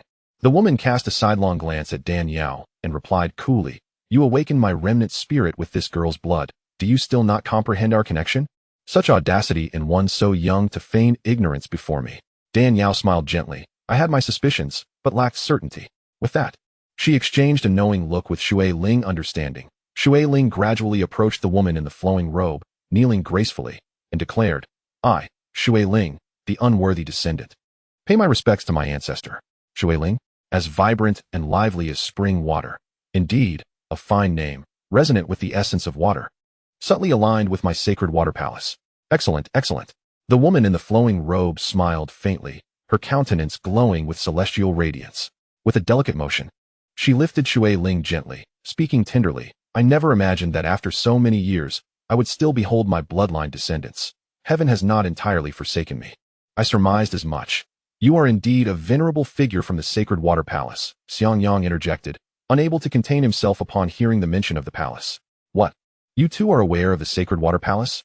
Indeed. I hail from the central domain, and with such a renowned name, how could I remain ignorant?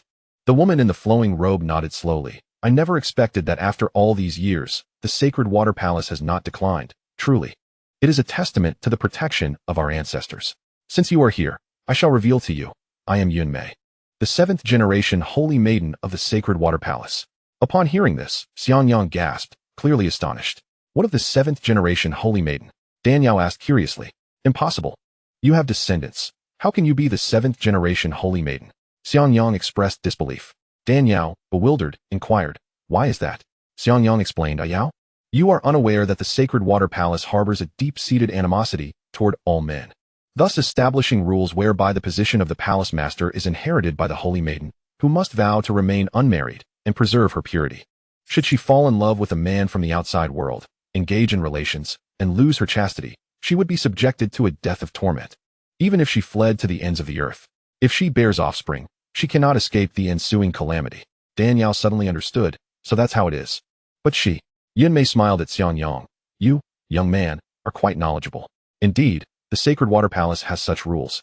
But what you do not know is that this rule can be broken. If the man whom the holy maiden loves is willing to sacrifice himself for her, she is free from the constraints of the palace regulations and may marry at will. Such a stipulation exists? How was I unaware of it? Xiangyang murmured. The Xiang clan and the sacred water palace had been sworn enemies for countless generations, yet he was oblivious to this particular nuance.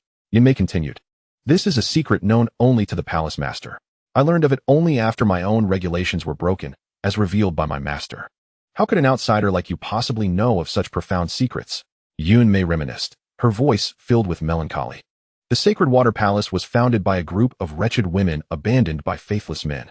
The first-generation palace master, believing that all men are untrustworthy and will only bring heartache to women, established this rule, asserting that true devotion was merely a facade used by men to indulge in carnal pleasures, and that no man would willingly sacrifice himself for the woman he loves. With a sigh, she lamented, to achieve a bond so profound that one would willingly die for love, only to envy the pair of mandarin ducks, not the immortals. If such unwavering devotion truly exists, then for the future disciples, even abandoning the path of immortality and relinquishing the title of holy maiden would be worth it. Upon hearing this, Shui Ling could not restrain herself. Ancestor, was it not your ancestor who willingly sacrificed himself for you, thus breaking the palace's regulations to be with you? Indeed. Yunmei nodded, yet a bitter smile graced her lips. But I have fallen so low, dying as a stranger far from home, all because of him. What? Was it your ancestor who caused you this suffering? Shui Ling exclaimed in shock. It was he, that faithless man. He deceived me and brought me immense suffering. Yunmei's eyes flickered with a tumult of love and hate, her expression bordering on madness as she coldly laughed. Shui Ling, do you know the name of the one who harmed me? Remembering how Yunmei had aimed to kill Qiming earlier, Shui Ling blurted out, his surname is Xiang. Your ancestor belongs to the Xiang clan. Indeed, he is a man of the Xiang clan. Yunmei nodded, her expression gradually calming as she spoke softly. Years ago, at my master's behest, I ventured to Yinkuei Mountain in pursuit of a treacherous man who had committed heinous acts against his wife and child. Unfortunately, I fell victim to a plot devised by the Xiang clan, sustaining severe injuries. Fortuitously, I was rescued by your ancestor, Xianxiaaudiobooks, known affectionately as a Xian. Together, we faced relentless pursuers, narrowly escaping with our lives. Perhaps it was the lingering karma of our past lives that compelled me to fall hopelessly in love with him. Shui Ling, upon hearing this, couldn't help but recall the harrowing experience she and Qiming had endured while being hunted by the Blood Fiend sect, which had similarly intertwined their fates. The cyclical nature of destiny was strikingly similar. Could this truly be the will of heaven? Danyao and Xiangyang, however, were contemplating the revelation that Shui Ling was a descendant of the Xiang clan. Had Yunmei not brought this to light, they would have remained oblivious for all their lives. Yunmei continued, upon realizing my feelings for him, I was horrified at the prospect of violating the regulations of Xianshui Palace and sought to sever this bond, intending to return to my duties as the saintess. pretending nothing had transpired to spare him from any repercussions. To my astonishment, he boldly infiltrated the palace, insisting on taking me away. Given the palace's stringent defenses and the power of the palace master, he could not simply whisk me away. After a fierce confrontation, he was ultimately captured by the palace master. I immediately knelt and pleaded for mercy, expressing my willingness to accept any punishment, as long as the palace master would spare his life. Yet, he insisted, declaring that one must bear the consequences of their actions alone, and that if punishment were to be meted out, it should be directed at him. Seeing our mutual devotion, the palace master was moved and declared, "You both have violated palace regulations, and the penalty is death. However, out of respect for the bond between teacher and disciple, I can spare one of you. Choose. Shall it be you or him who meets their end?" Naturally, I wished for him to live. To my surprise, he interjected, claiming that I, a mere toad wishing to consume swan meat, had seduced the saintess. He declared that if the palace master would spare Mayer, he would die without regret. The palace master, upon hearing this, burst into laughter, not only refraining from punishing us, but urging us to marry swiftly. It was only later that I learned the rules prohibiting the saintess from marrying or losing her chastity could indeed be bent. On the day of my wedding, my master, as well as my master's uncle and elder, and my sisters with whom I had practiced, gathered to congratulate me. Most of the women in Xianxiaaudiobooks palace were unfortunate souls abandoned by men, and they genuinely wished me well, filled with admiration for my good fortune in marrying a worthy husband. My master treated me as her own daughter and presented me with a treasured red-blooded dragon and phoenix hairpin, saying that red symbolizes joy, and the dragon and phoenix represent auspiciousness, making it an ideal bridal adornment. At this point, Yunmei sighed deeply. I once believed that heaven favored me, granting me the finest man in the world to whom I could bind my fate. I considered it a blessing from 8 lifetimes of cultivation. Yet, I never anticipated that the so-called perfect union would harbor such darkness within. Shortly after our marriage, I became pregnant and gave birth to a son. He claimed to be an orphan without family, suggesting we return to Xianxiaaudiobooks palace to celebrate the child's first month with the elders of the palace. Upon hearing this, my master readily agreed, urging me to return promptly. On the day of the celebration, Xianxiaaudiobooks palace was bustling with unprecedented joy. I saw my master's uncle and elder, and my sisters in the palace, all delighting in the child, their laughter echoing as though they themselves were the mothers. And I too was filled with happiness. However, at that moment, my master suddenly remarked that he was missing and asked me to search for him. It was a time of celebration, and nothing could go awry. Aware of the palace's strict adherence to rules, I knew some within the palace disapproved of our union and might harbor jealousy, potentially resorting to harm against him. Thus, I began to search frantically, only to discover him emerging from the forbidden grounds. Xiang Yang's expression shifted. The forbidden grounds of Xianxiaaudiobooks palace? That is, indeed. The forbidden grounds of Xianxiaaudiobooks palace are a sanctuary accessible only to the palace master, I replied, astonished, as I sternly questioned him about his presence there. He, however, remained silent and fled, abandoning us. Fled? Shui Ling inquired, perplexed. What could have compelled our ancestor to act in such a manner? The celebration of his own child's first month is a moment of great joy. Why would he seek misfortune at such a time? Yunmei sighed. You may not understand. But the forbidden grounds of Xianxiaaudiobooks palace are not only a place for the palace master to cultivate, but also house the secrets of the Mingyu skill. The Mingyu skill is the pinnacle of cultivation in the Tianxian continent. Mastering it allows one to transcend and ascend to immortality. Upon witnessing his secretive entry into the forbidden grounds, I immediately surmised he sought the teachings of the Mingyu skill. The regulations of Xianxiaaudiobooks palace are stringent, forbidding any unauthorized access to the forbidden grounds. Though he is my husband, how could I allow him to commit an act that would tarnish the honor of Xianxiaaudiobooks palace, given how my master and elders cherished me? I entrusted my son to a close sister and pursued him alone. During the ensuing pursuit, I utilized various secret techniques of Xianxiaaudiobooks palace, combined with my considerable cultivation, making it difficult for him to counter. Realizing he was no match for me, he resorted to the Xian Huan 9 turns technique, revealing to me that he was an undercover agent sent by the Xiang clan. Alas, it was a tragic fate. I can only blame my inability to discern character, my blindness in being deceived by such a scoundrel. A deep sigh escaped me, filled with boundless love and hatred, pain and regret. Qi Ming spoke up. Xian Huan 9 turns is a technique of utmost yang, while Mingyu skill embodies the essence of yin. These two forms of cultivation are fundamentally at odds. What could he possibly seek from the Mingyu skill? Dan Yao replied coldly. It is for the wedding attire divine art.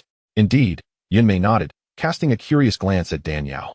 How did you know he sought the Mingyu skill for the wedding attire divine art? Dan Yao, reluctant to reveal her own practice of the Mingyu skill, replied vaguely, "It's merely a guess. Xianxiaaudiobooks Palace and the Xiang clan have long been adversaries. Xianxiaaudiobooks Palace boasts the unparalleled Mingyu skill, while the Xiang clan wields the wedding attire divine art, which intimidates all. If the palace's ultimate technique were to be destroyed, the Xiang clan's wedding attire divine art would no longer have any rivals." Yunmei shook her head. "It is not so simple.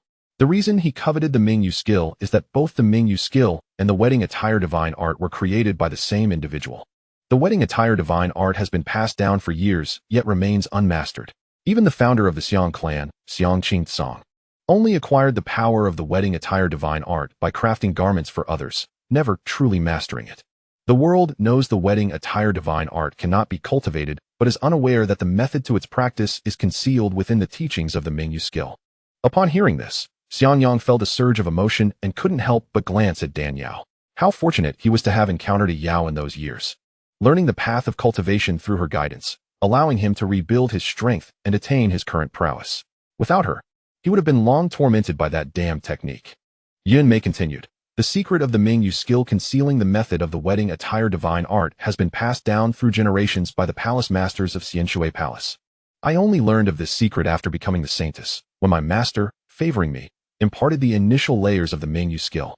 The Xiang clan must have uncovered this astonishing secret from an unknown source, which led them to devise this scheme."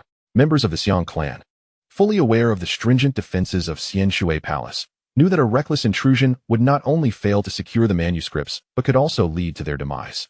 Thus, they exploited the palace's grievances against men and the yearning for a lifelong partner, setting a trap to ensnare me.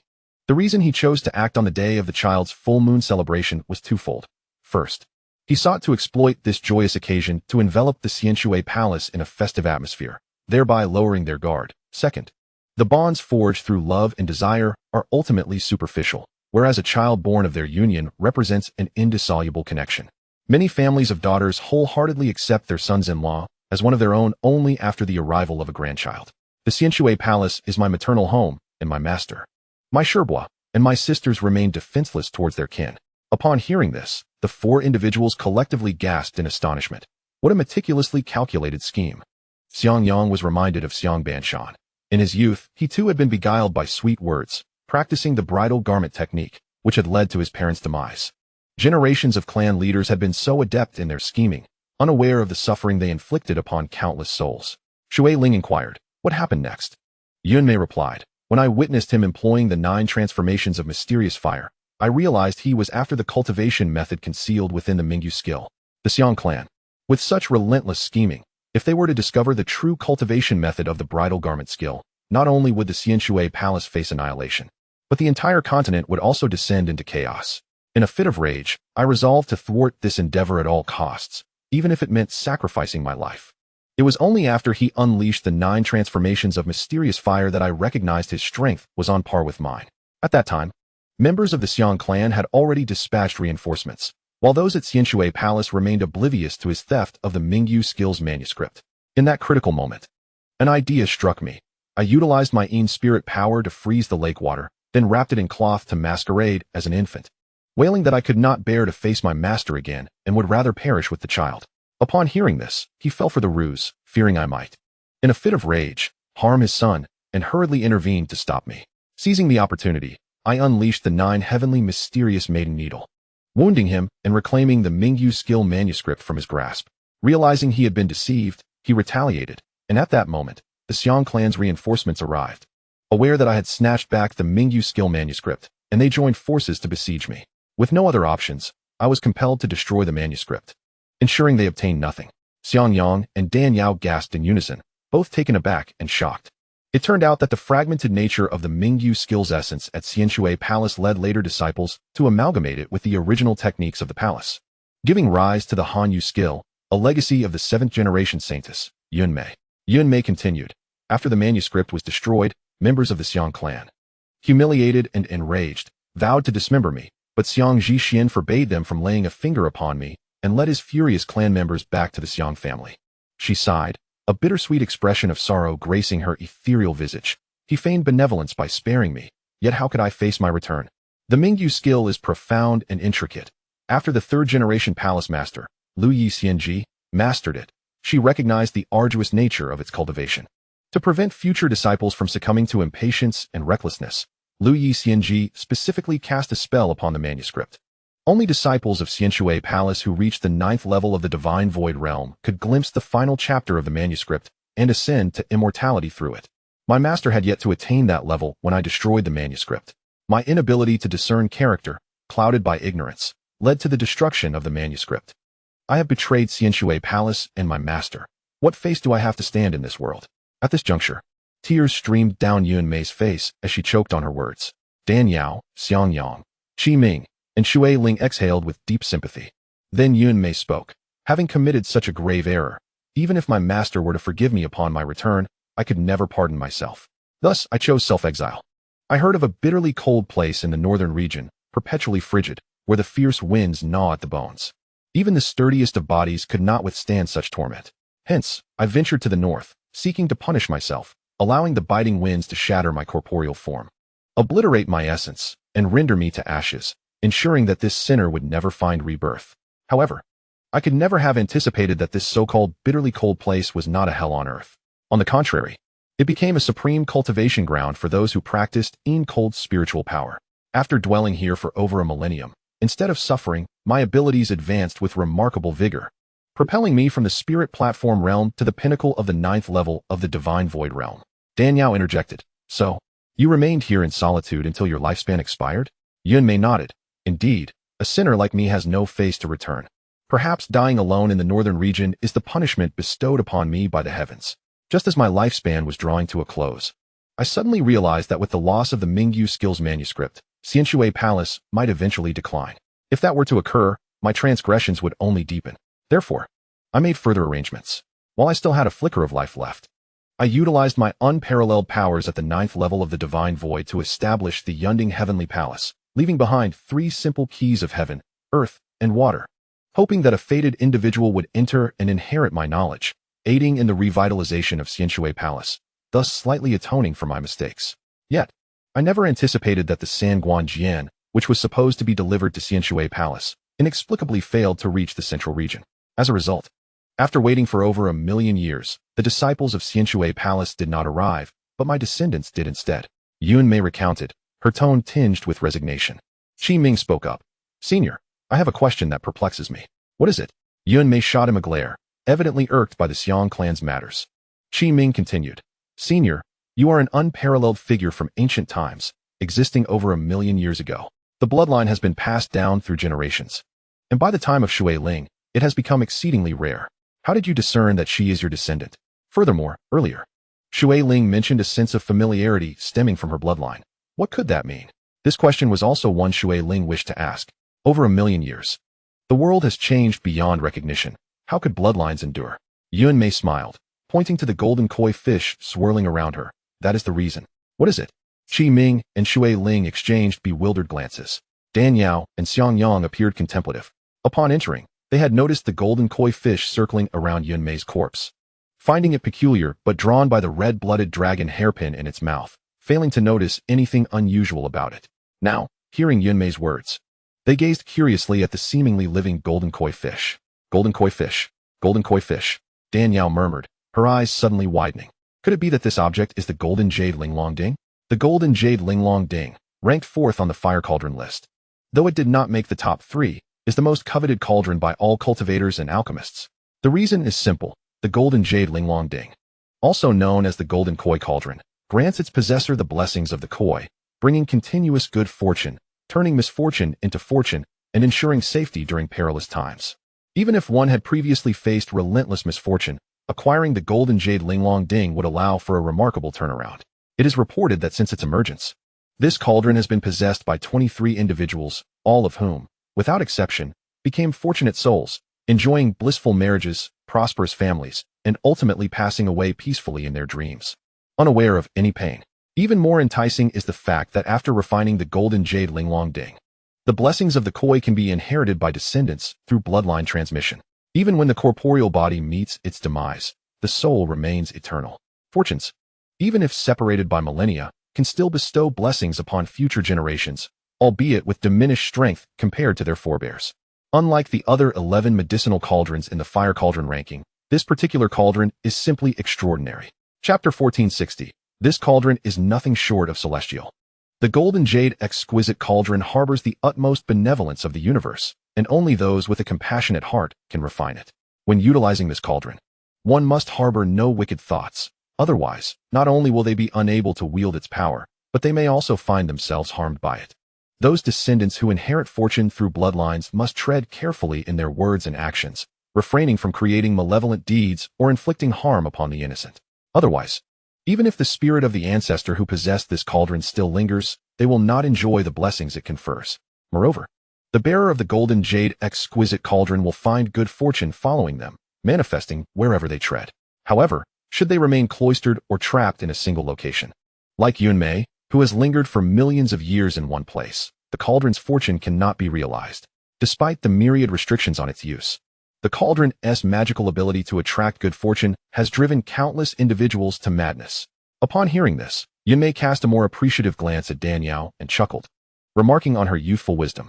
Indeed, this object is the golden jade exquisite cauldron. As she spoke, she extended a finger to tap the golden carp. The carp blinked and spun around, sending forth ripples that spread in shimmering circles of golden light. In that radiant moment, a diminutive cauldron, gleaming with golden brilliance and exuding an air of opulence devoid of any garishness, floated gracefully into Yunmei's hands. Yunmei remarked, "Legend has it that the possessor of the golden jade exquisite cauldron will enjoy prosperous careers and harmonious families for men and for women, a blissful marriage with their ideal partners, destined for love until the end of their days.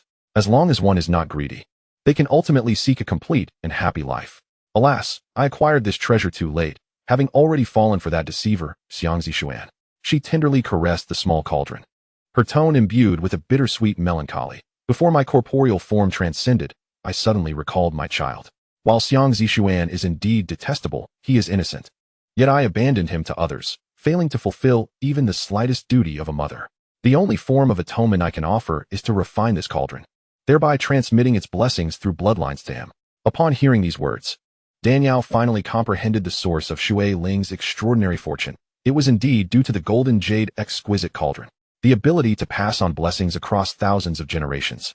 This cauldron is truly otherworldly. Yunmei sighed again. "I bear grave sins that have harmed my sect and my child. Now, my descendants stand before me, flourishing and beautiful. Yet I wonder how the Xianxiaaudiobooks palace fares."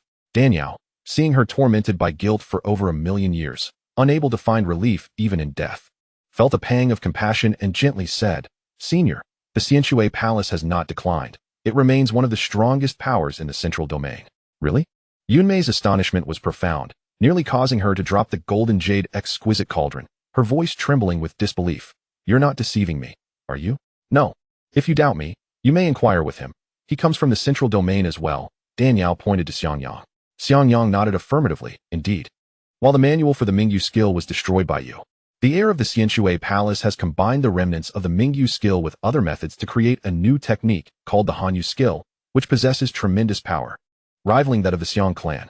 Moreover, over the years, no one from the Xiang clan has managed to comprehend the intricacies of the wedding dress divine skill.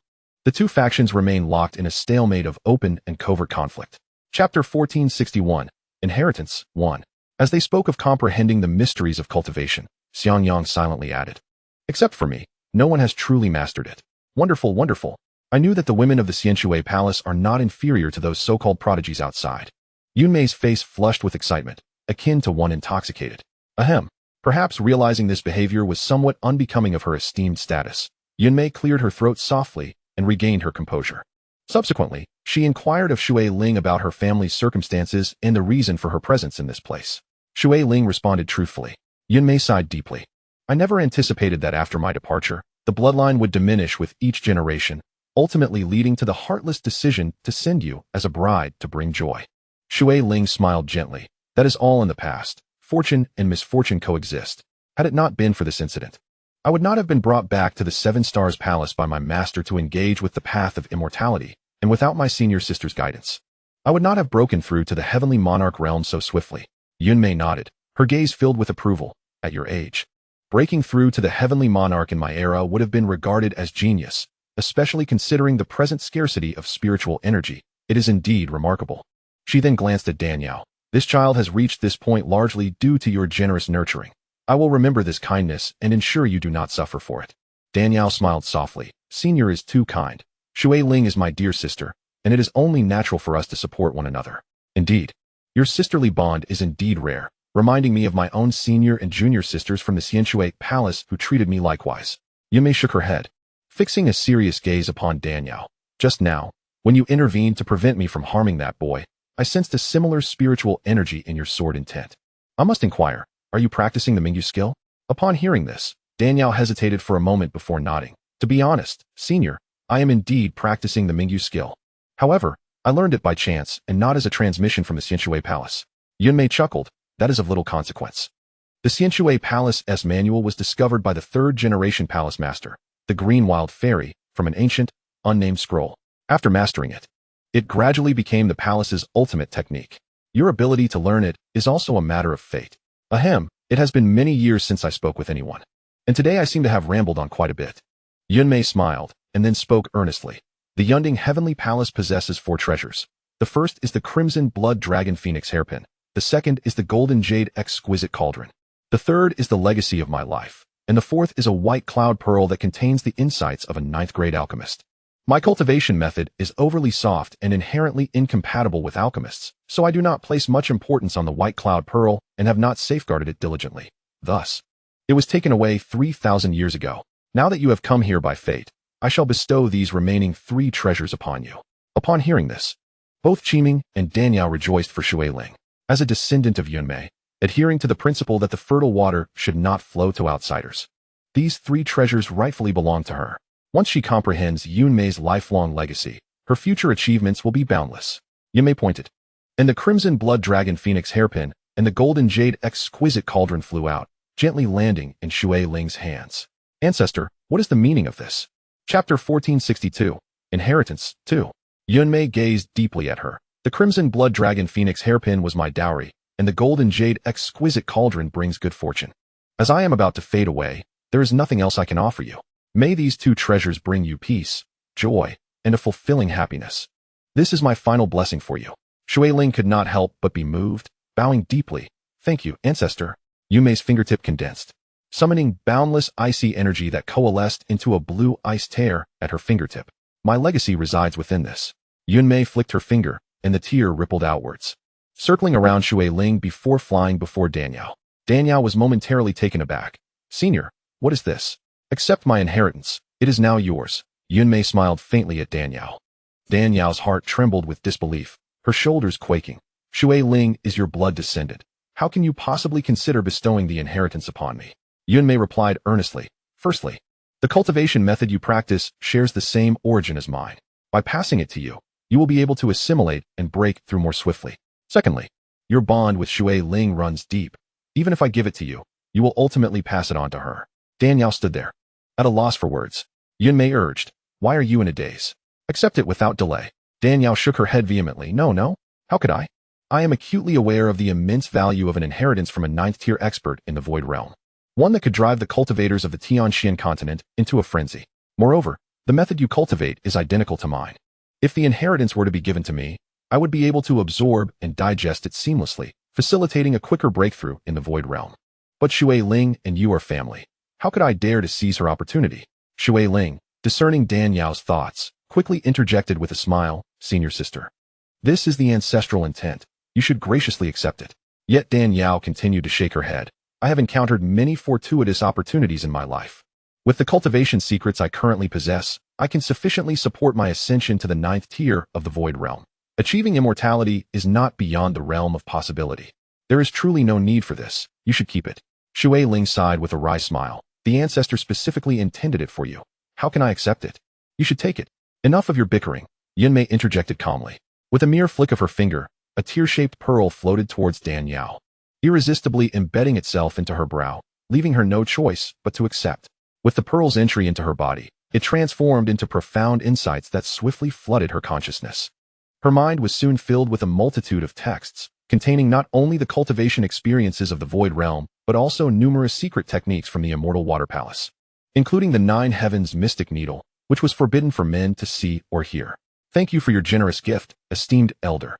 Despite being compelled to accept the inheritance, Danielle could not help but marvel at its profound intricacies, promptly expressing her gratitude to Yunmei. Yunmei sighed softly. Alas, you both are prodigies of cultivation. I should have produced 2 copies of the inheritance for each of you. Regrettably, my soul has endured eons, and I can no longer withstand such a profound expenditure. Once you have refined it, there will be opportunities to pass it on to Shui Ling later. Dan Yao hastily assured, rest assured, esteemed elder. I will undoubtedly pass it to Shui Ling, keeping no secrets. I know you would not withhold it. Otherwise, this inheritance would never have fallen into your hands. Yunmei responded with a smile. I wish to bestow this inheritance upon you not only to repay your kindness towards Shui Ling, but also for a more significant reason. A more significant reason? Dan Yao inquired, puzzled. Yunmei fell silent for a moment, then suddenly lifted her gaze, piercing through the barriers of the heavenly palace. Looking far into the void, and murmured, I was awakened by Shui Ling's blood, and felt an immediate sense of malevolence. Malevolence? Dan Yao gasped. Indeed. A terrifying force of evil, Yunmei confirmed. Dan Yao pondered that the golden jade Linglong cauldron contained the essence of benevolence, enabling its master to sense impending evil and disasters, thus helping them avoid calamities. This was also the fundamental reason why the previous 23 owners could conclude their lives blissfully. As the master of the golden jade Linglong cauldron and a 9th-tier superpower in the void realm, the malevolence Yunmei had sensed was surely formidable. Esteemed elder, can you discern the source of this power? Who has unleashed it? I do not know.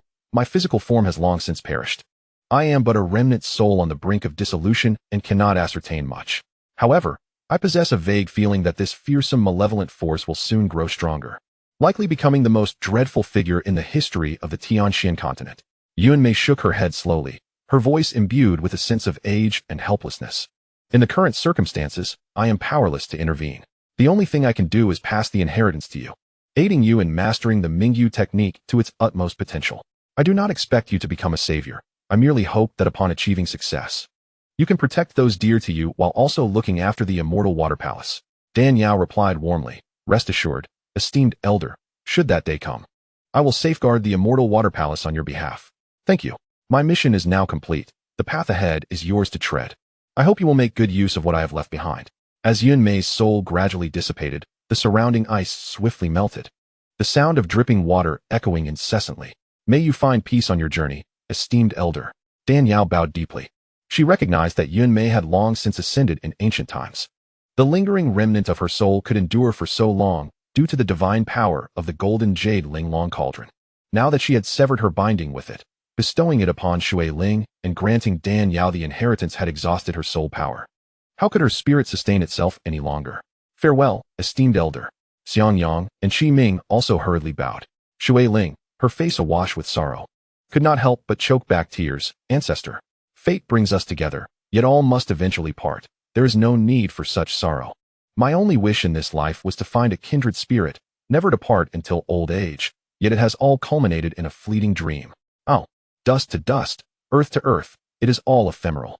A faint smile adorned Yunmei's face, her eyes radiating an unprecedented sense of liberation. After being tormented by love, hatred, and guilt for over 1,000,000 years, her scattered soul now found release. As her last breath escaped, Yunmei's form completely vanished, forever dissipating into the cosmos. In the very moment of her disappearance, the entire Cloud Summit Heavenly Palace began to crumble, as if struck by a cataclysmic earthquake. This is not good. The Cloud Summit Heavenly Palace is collapsing. We must leave immediately. Xiangyang shouted. Yes, let us hurry. The 4 of them transformed into beams of spiritual light, darting away as if racing against time. Upon glancing back, they beheld the Cloud Summit Heavenly Palace in utter ruin, resembling the end of the world. Yet as the dust settled, they were astonished to discover that while the main structure had collapsed, a colossal high platform remained intact. Upon this high platform bloomed a crystal-clear blue lotus, the very essence of the Retribution. Realizing this ethereal lotus was floating gracefully in the air, the 4 understood that the reason the Cloud Summit Heavenly Palace could endure for millions of years without destruction, and why it could open at regular intervals over 3,000 years, was not solely due to Yunmei's formidable cultivation, but also the power of the Retribution. At that moment, the blue lotus began to rotate slowly, emanating waves of ethereal blue light. With a whoosh, the blue lotus and its platform tore through the void, vanishing from sight. Master, where shall we go next? Qi Ming inquired. Xiangyang chuckled. Why not ask your aunt? Dan Yao contemplated briefly, then replied. Let us find a place to rest. Senior Yunmei has given us a warning that there may be significant upheaval in the Tianxian continent in the future. We must seize the time to cultivate to better safeguard ourselves. Shui Ling nodded in agreement. What senior sister says is indeed wise. Just then, a paper crane engulfed in blazing flames pierced through the air, landing before Xiangyang. Realizing it was a message from Uncle Yang, he promptly opened it to read. Upon seeing the contents, his expression transformed dramatically. Dan Yao, noticing the abrupt change in his countenance, felt a chill run down her spine and quickly asked, "What is it?" Xiangyang's countenance darkened like ink as he took a deep breath. "Uncle Yang has been captured by that old scoundrel, Xiang Banshan." "What?" Dan Yao exclaimed in astonishment. "During our previous collaboration in the southern region to ensnare Yi Chun, did you not instruct Uncle Yang to leave? How could this happen?" "Uncle Yang is aware that I have gathered 4 fragments of the fire feather sword. If I were to obtain the piece belonging to the Xiang clan, the sword would be flawless. A complete fire feather sword would greatly aid in our impending vengeance. That old rogue, Xiang Banshan, deliberately spread the word to let Uncle Yang know where the last fragment is hidden, leading him into a trap. As a result, Xiang Yang's temples throbbed, veins bulging on his forehead, his voice hoarse with anguish. "Ahua, you must remain calm. Xiang Banshan capturing Uncle Yang is undoubtedly a ploy to force you back for a rescue. Do not fall for it," Dan Yao urged, noting the turmoil etched on his face, which was tinged with a greenish hue of rage. "While I am acutely aware that Xiang Banshan's scheme is to lure me back, Uncle Yang's kindness towards me is immeasurable. He risked his life to help me escape our family back in the day. How can I disregard his life now? Thus, even if it means traversing mountains of knives and seas of fire, I must venture forth." Xiangyang clenched his fists tightly, the knuckles cracking audibly, his expression resolute. "I will accompany you," Dan Yao declared immediately. "Master, I shall go as well," Qiming added. "And I cannot be left out." Shui Ling shook her head in determination. "Absolutely not." Xiangyang resolutely shook his head. "The Xiang clan is teeming with experts, and their defenses are formidable. Xiang Banshan's cultivation is unfathomable. Even if the venerable Yun Mei were to be revived, it is uncertain she could defeat him. Your going would only lead to your demise," Qiming urged. "But we cannot just stand by and watch you march to your death." Dan Yao composed herself and inquired, "Is this message from Uncle Yang?" "No. It was Xiang Banshan who discovered the communication talisman on Uncle Yang. He demands that I go to the Xiang clan within 120 years, or else I shall have to collect Uncle Yang's remains." "Why 120 years?" Dan Yao questioned, perplexed. "Because 120 years hence marks that old rogue's 90,000th birthday. 9 is the largest Yang number, aligning with the utmost Yang nature of the bridal garment divine skill. Thus, the clan leader or heir of the Xiang clan must hold a grand celebration upon reaching a full cycle of 9, Xiangyang explained. "So, he views you as a gift for his 90,000th birthday?" "Indeed. I am the only individual in the Xiang clan to have genuinely mastered the bridal garment divine skill. He desires to obtain the cultivation methods of this skill on his momentous birthday. That old coot has lived for tens of thousands of years, yet still harbors such delusions." Xiangyang grumbled. Dan Yao smiled. "If that is the case, then we might not be unable to confront him." "Oh." Xiangyang looked at Dan Yao in mild surprise. "Both of us have attained the 7th level of the Ling Tai realm. If we can seize the opportunity to break through to the divine void realm within 120 years, with the bridal garment divine skill's unmatched attributes at the same level, what do we have to fear?" Dan Yao asserted. "While that is indeed true, the challenge lies in the fact that progressing through the 5th and 6th levels of the Ling Tai realm presents significant obstacles, and each subsequent breakthrough requires extensive time for cultivation. I took 80 years to ascend from the 6th to the 7th level, and you took 80 years to rise from the 5th to the 7th. How could we possibly achieve a leap from the 7th level to the divine void realm in just 120 years? Xiangyang lamented. "There is no difficulty in the world that a determined person cannot overcome. While our cultivation pace is indeed hindered by entry challenges, the abundance of spiritual energy in the environment is also a crucial factor. The spiritual energy in the central region is several times, even dozens of times, more concentrated than that of the northern region. If we can enter the central region ahead of time and absorb its spiritual energy, we can significantly expedite our progress." Dan Yao paused briefly before continuing. "Moreover, there is the breaking void pill. The formula for the breaking void pill has long been deciphered, and most of the required herbs are prepared. We are only missing the 9 petals of blood and true feelings flower. I previously enlisted Fu Baichuan to assist in the search, but despite scouring the 4 great regions, we found nothing.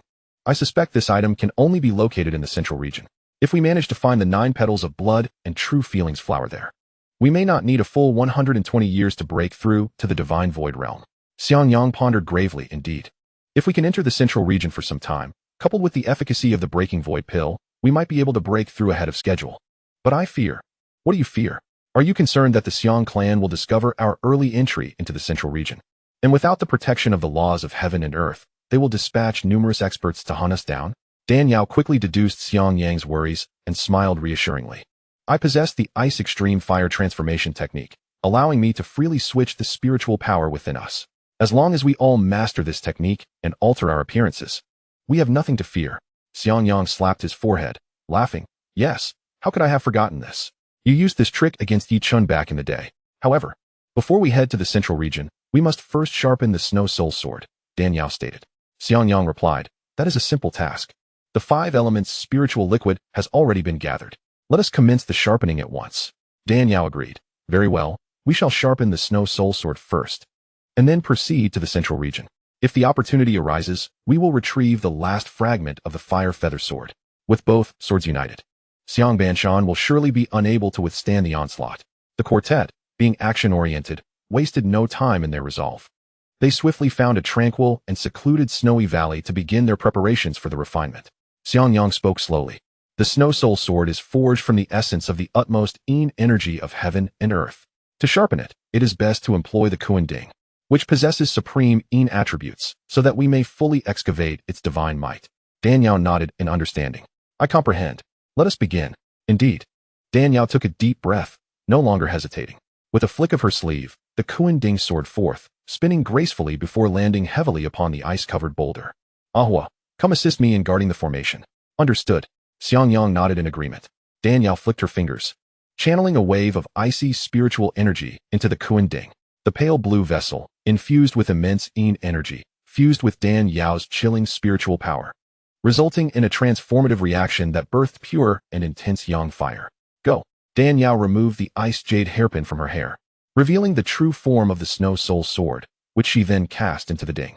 Following that, the Eastern Wood spiritual liquid, the Western Gold spiritual liquid, the Southern Fire spiritual liquid, the Northern Water spiritual liquid, and the Central Earth spiritual liquid flowed forth, suspended in midair. The 5 types of spiritual liquids, green, white, red, blue, and yellow, emerged in a continuous stream. After carefully inspecting the properties of the liquids and confirming their stability, Dan Yao commenced the formal process. Wood generates fire, fire generates earth. Earth generates gold, gold generates water, and water generates wood. This cycle of mutual generation defines the 5 elements. Gold restrains wood, wood restrains earth restrains water, water restrains fire, and fire restrains gold. This cycle of mutual restraint encapsulates the complex interplay of the 5 elements. The nature of heaven and earth favors the many over the few, and the 5 elements interplay creates infinite transformations, perpetually renewing. Dan Yao catalyzed each type of spiritual liquid with her spiritual power according to the generative and restraining relationships among them. Then, following the cardinal directions, the 100-flower essence was positioned in the east, the pure gold water in the west, the lava heart elixir in the south, the azure ice spring in the north, with the earth spiritual liquid at the center. Dan Yao formed intricate seals with her hands, casting profound symbols into the 5 elements spiritual liquids.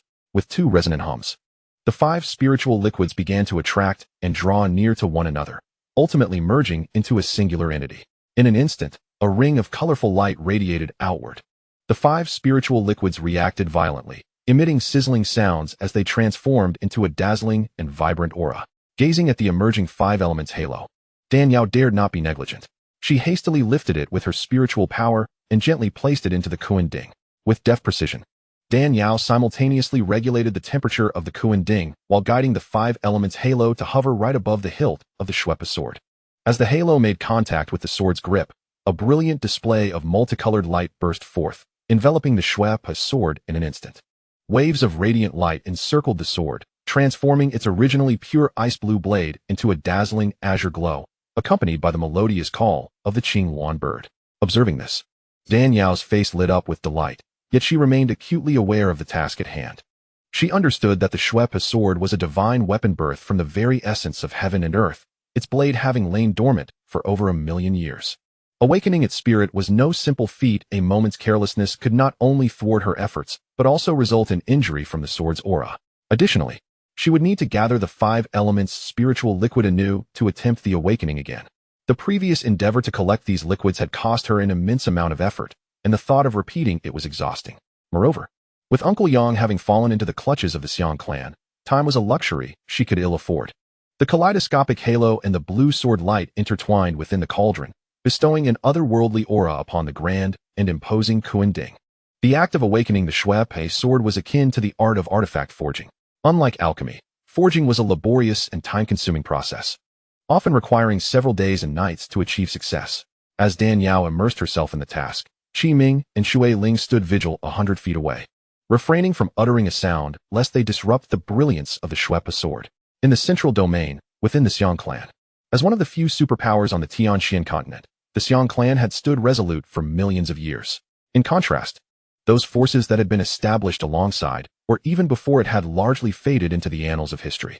Thus, the saying in the central domain persisted. The Xiang clan was ironclad while sex flowed like water. After millions of years, the small world carved out by the Xiang clan remained grand and majestic, suffused with an ethereal essence. However, at this moment, the once tranquil Xiang clan was stirred by tumultuous events, all sparked by the deaths of the Qi Shi and Ling Shi. As the soul tablets of the Qi Shi and Ling Shi shattered, the elder guarding the soul tablet hall was taken aback, his complexion paling drastically. Quickly, report to the sect leader. The Qi Shi elder and the Ling Shi elder are in trouble. A disciple of the soul tablet hall trembled in fear and rushed out of the grand hall to inform the brothers Xiang Banshan and Xiang Yuanshan. Upon receiving the news, the brothers were equally astonished. They sat across from one another, a chaotic game of chess lying between them. Brother, it has only been 200 years. How could that little wretch Xiang Yang possibly have the power to kill the Ling Shi and Qi Shi? Xiang Yuanshan exclaimed in horror. Though he was taken aback by the earlier deaths of Hong Yin and Xing Fu, he had accepted them. However, the current losses involved top-tier experts from the Xiang clan, ranked in the top 10 and at the 3rd or 4th level of the Divine Void Realm. Beneath the Divine Void Realm, all were mere ants. The previous demise of He Mei had already left them shaken. To think that both the Qi Shi and Ling Shi would perish together was simply outrageous. It is impossible for Xiang Yang alone to have slain the Qi Shi and Ling Shi. From the remnants of their souls, I discerned a blurred image of their final moments. They were killed by a lingering soul employing the technique known as Fei Huazhu Di, Xiang Banshan said grimly, his hands tirelessly gathering the scattered chess pieces. Fei Huazhu Di. Xiang Yuanshan gasped again. Isn't that a technique only the palace master and the saintess can cultivate? Indeed, it appears that the Xianxiaaudiobooks palace has learned of Xiang Yang's grasp of the secrets of the wedding dress divine art, and, fearing we might uncover the secret and that he might eventually master the divine skill, they are going to great lengths to protect him. At this juncture, a shadow passed over Xiang Banshan's eyes. The deaths of the Qi Shi and Ling Shi are troubling. Yet we cannot allow Xiang Yang to fall into the hands of the Xianxiaaudiobooks palace. Otherwise, if that group of madwomen uncovers the secret of the wedding dress divine art and then eliminates Xiang Yang, the Xiang clan will be left defenseless. Xiang Yuanshan sighed. Indeed, 1,000,000 years ago, an ancestor of the Xiang clan grew close to the saintess of the Xianxiaaudiobooks palace, intending to steal the secrets of the Mingyu skill to obtain the cultivation method of the wedding dress divine art. Although the attempt ultimately failed, it caused the Xianxiaaudiobooks palace to lose the complete Mingyu skill and no longer possess the means to cultivate the wedding dress divine art. If the Xianxiaaudiobooks palace were to learn the secrets of cultivation from Xiang Yang, we would truly be in trouble. He hastily inquired, Brother, what shall we do? Activate the contingency plan. Xiang Banshan pondered for a moment before declaring, The contingency plan? Is that not a bit premature? Xiang Yuanshan was taken aback. Time is not on our side. I have a premonition that even if we capture that boy and bring him back to the Xiang clan, it will be difficult for us to extract the secrets of the wedding dress divine art from him. Therefore, it is better to prepare in advance rather than be caught off guard later. What you say makes sense, but there are no buts. Xiang Banshan interrupted coldly, a faint smile revealing a chilling intent. While breaking through from the Ling Tai realm to the Divine Void realm triples one's lifespan. The 9th level of the Divine Void realm only allows one to live for 36,000 years at most. I have barely managed to extend my life through family secret arts, but no matter how long I prolong it, there will come a day when it runs out. My time is running short, and if I cannot break through the barriers of cultivation and transcend life and death, I shall inevitably perish. Xiang Yuanshan nodded. Very well, brother, since you have made up your mind, I shall lend my full support. With your assistance, nothing shall prove too difficult for me. A slight smile crossed Xiang Banshan's lips, though it was laced with a sinister chill. Those madwomen from the Xianxiaaudiobooks palace may be aware that Xiang Yang has unraveled the secret, but with Uncle Yang, our loyal servant, at his side, he will not dare to act recklessly or easily divulge the secret. Your words ring true, Xiang Yuanshan agreed, nodding in concurrence.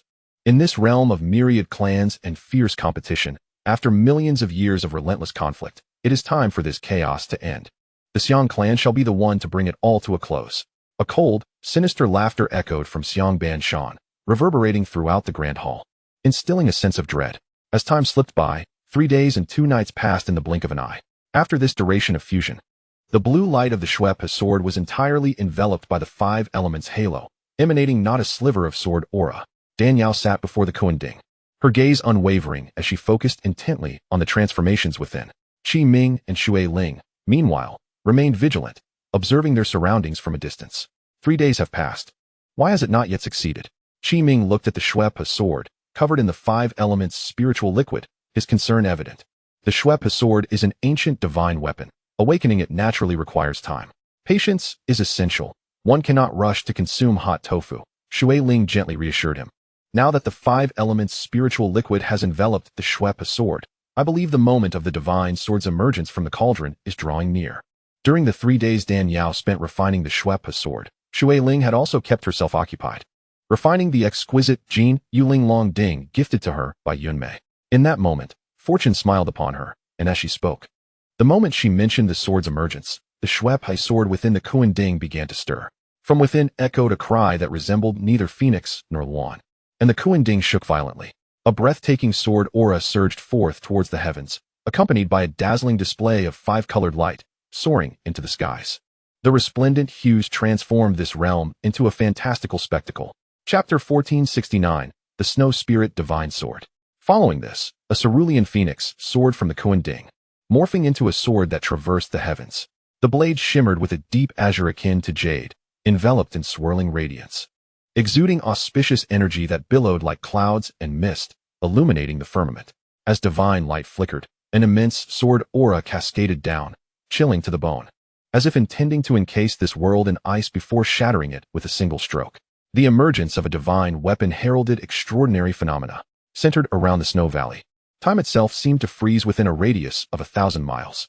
Countless birds and beasts found themselves immobilized in that moment.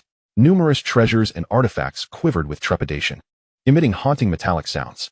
The harmonious cries of dragons and phoenixes resonated, heralding a grand celebration, as golden lotuses blossomed in the void, ascending and then fading away. The heavens and the earth rejoiced, commemorating the resurgence of the snow spirit divine sword. Countless cultivators and powerful beings in the northern region were left dumbfounded by this astonishing sight. How could such a celestial phenomenon manifest in the northern region? Could it be that the birth of an extraordinarily fortunate sage had triggered this cataclysm? No, it was not a sage, but a divine weapon. A divine weapon had emerged. The exclamation of this revelation came from a celestial lord adept in the sword arts. He lifted his gaze to the heavens, only to discover that his cultivation, stagnant for over a millennium, showed signs of breaking free. Merely from witnessing this celestial spectacle, the sword aura surged forth, piercing the cosmos. Even from 10,000 miles away, the Twin Extremities Hall beheld this rare marvel and was profoundly shaken. What an overwhelming sword aura! What manner of sword is this? Capable of stirring the very heavens and earth? It was unimaginable that such a transcendent divine weapon could exist in the northern region. The powerful beings of the Twin Extremities Hall engaged in fervent discussions. Fu Yinjia and Dan Mengshi stood outside the grand hall, equally astounded by this extraordinary phenomenon. Ajay, can you discern what has triggered this anomaly? Dan Mengshi inquired gently. If my conjecture is correct, it should be the awakening of the snow spirit sword. Fu Yinjia replied nonchalantly. The snow spirit sword? Dan Mengshi gasped slightly. Isn't this manifestation caused by my aunt and her companions? Fu Yinjia nodded with a smile. Indeed. Your aunt is an extraordinary individual. Her arrival in the northern region was to awaken the snow spirit sword, and judging by this situation, she has succeeded. Hearing this, Dan Mengshi felt a surge of joy for Dan Yao amidst her astonishment. Dan Yao, Xiang Yang, and the others gazed in awe at the magnificent celestial phenomenon. Astonished beyond measure, they understood that once the snow spirit sword was awakened, its power would be unparalleled, and its sword aura astonishing. Yet, they had not anticipated that the awakening of the sword spirit would provoke such a dramatic shift in the world. The trio was engrossed in observing the snow spirit sword and remained oblivious to the peculiar expression on Xiang Yang's face. At this moment, Xiang Yang's handsome visage flushed crimson, his heart racing violently as if under the effects of an aphrodisiac. This was due to the mischief of the fire feather sword within him. The Fire Phoenix Sword Spirit sensed that the Blue Phoenix Sword Spirit within the Snow Spirit Sword had awakened and yearned to soar out from Xiangyang's heart to embrace the Snow Spirit Sword for an intimate reunion.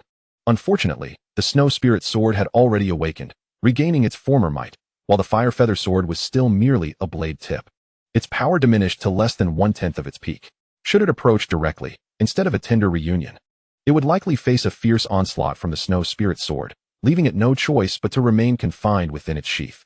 And Xiangyang, as the master of the Fire Feather Sword, was unwittingly the sheath itself. Chapter 1470, Before Departure.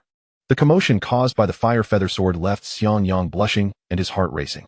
Taking a deep breath, he circulated his vital energy, attempting to suppress the Fire Feather Sword. However, the Fire Phoenix Sword Spirit, having been separated from the Blue Phoenix Sword Spirit for so many years, was now overwhelmed with longing, making it difficult to restrain itself. After so long, how could the Fire Phoenix Sword Spirit possibly calm down upon sensing the awakening of its counterpart? The more Xiangyang tried to suppress it, the more his face reddened. Fortunately, he wore a mask, or else he would surely have been the subject of mockery from the mischievous Qiming. Sensing that various powerful beings were converging on this location, Dan Yao's thoughts stirred. The Blue Phoenix Sword Spirit swiftly melded into the body of the Snow Spirit Sword, transforming into a streak of azure light that darted towards Dan Yao. Dan Yao intended to transform the Snow Spirit Sword into a hairpin, as was her custom. However, the azure light swiftly spiraled and directly entered Dan Yao's heart. Like the Fire Feather Sword, the Snow Spirit Sword was a peerless divine weapon without a sheath.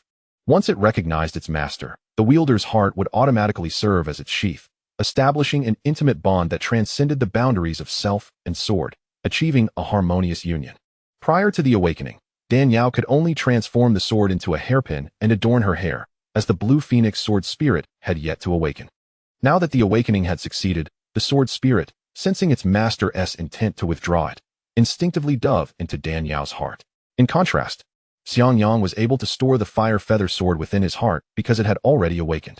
It lacked a blade tip, not the Sword Spirit or its edge. With the successful awakening of the Snow Spirit Sword, possessing this weapon would grant Dan Yao the power to contend even against formidable beings in the Divine Void Realm.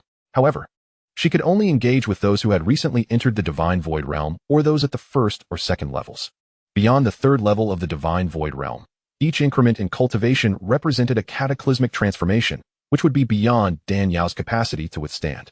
Nonetheless, even so, her combat prowess would be sufficiently astonishing. Well then, without further ado, let us embark on our journey to the Central Region. With the successful awakening of the Snow Spirit Sword, Dan Yao was in high spirits. Yet, the thought of Uncle Yang falling into the hands of the Xiang clan troubled Xiangyang, prompting him to speak hastily. Perhaps we should rest for another 2 days. You must have exhausted considerable energy and focus in awakening the Snow Spirit Sword. It would be wise to recuperate before we set off.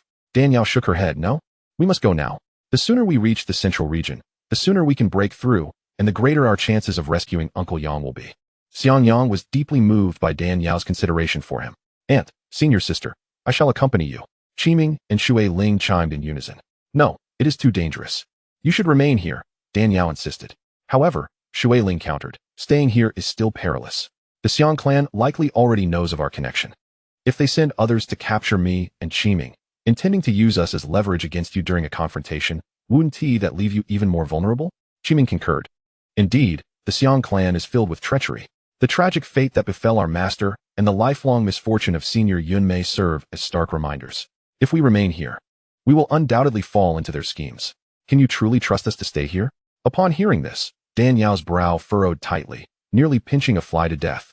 She had originally resolved not to allow Qiming, Shui Ling, and the others to accompany her to the Central Region on this perilous venture.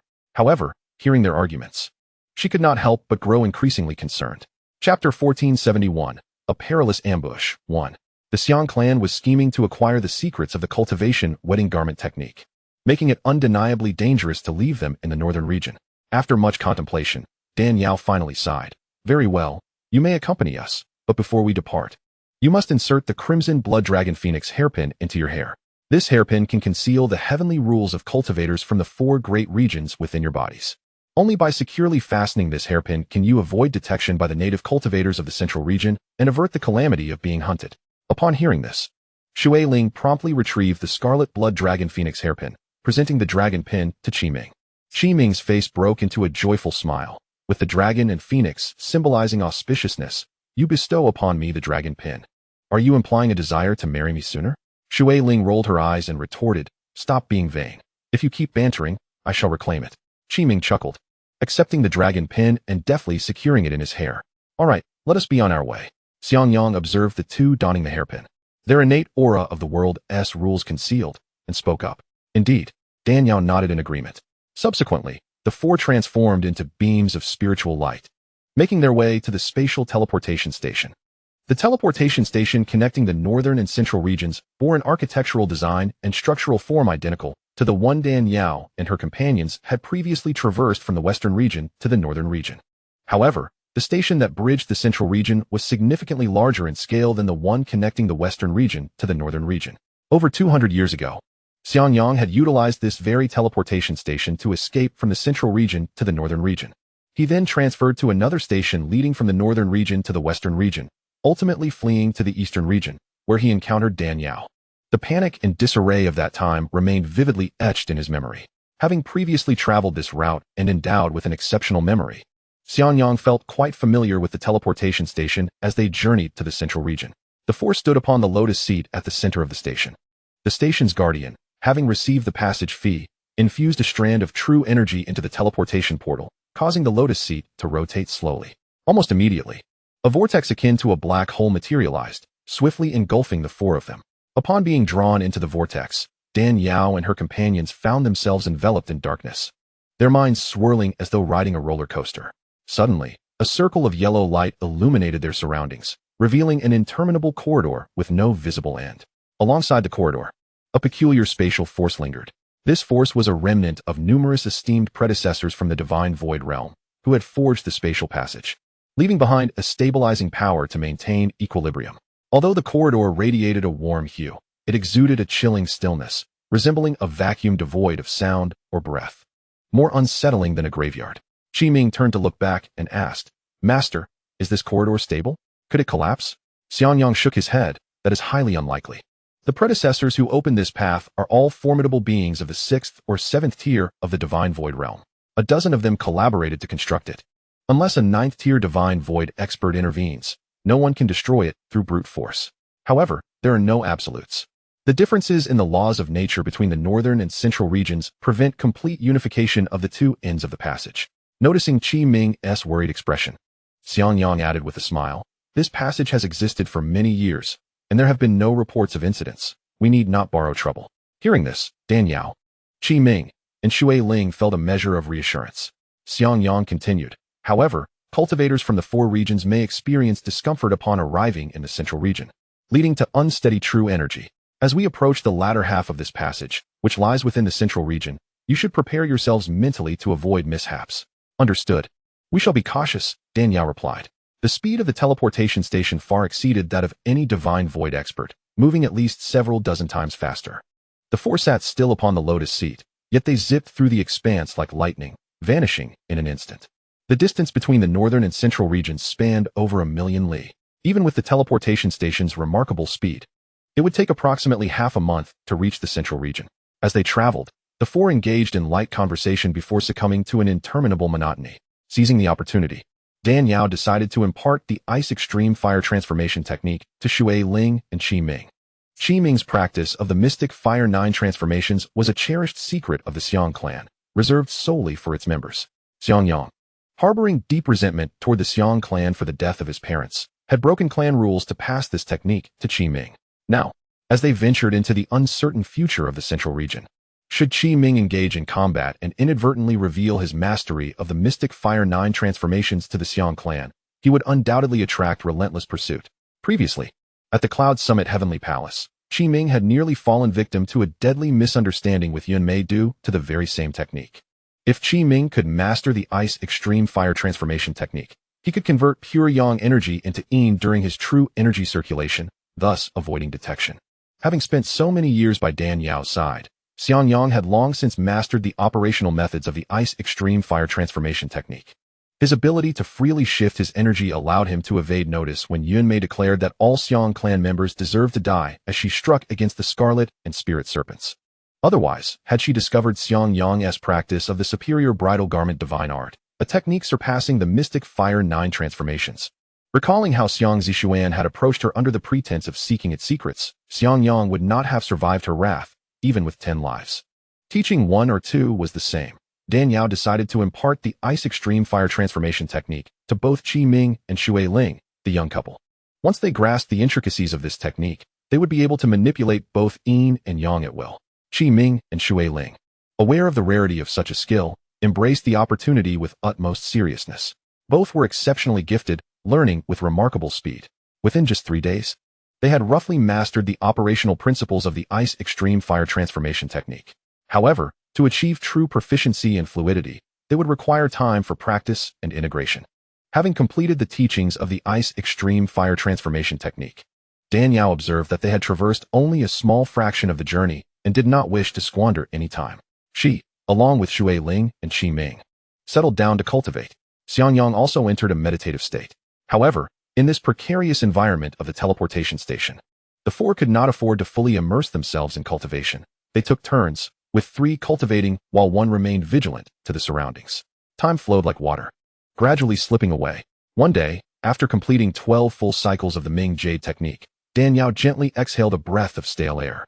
Raising her head, she noticed Xiangyang fixated on the front, and she asked with a smile, "How many days have passed?" 14 days. I estimate that within a day and a night, we shall reach the central region, Xiangyang responded, a hint of fatigue evident in his smile. You should rest. I will keep watch here, Dan Yao insisted. Xiangyang shook his head. No need. There is only 1 day left. I can endure. Look at you, with dark circles under your eyes. How can you still hold out? Quickly, go rest. I will handle the final stretch, Dan Yao urged, firmly pressing him to sit down while she gazed ahead.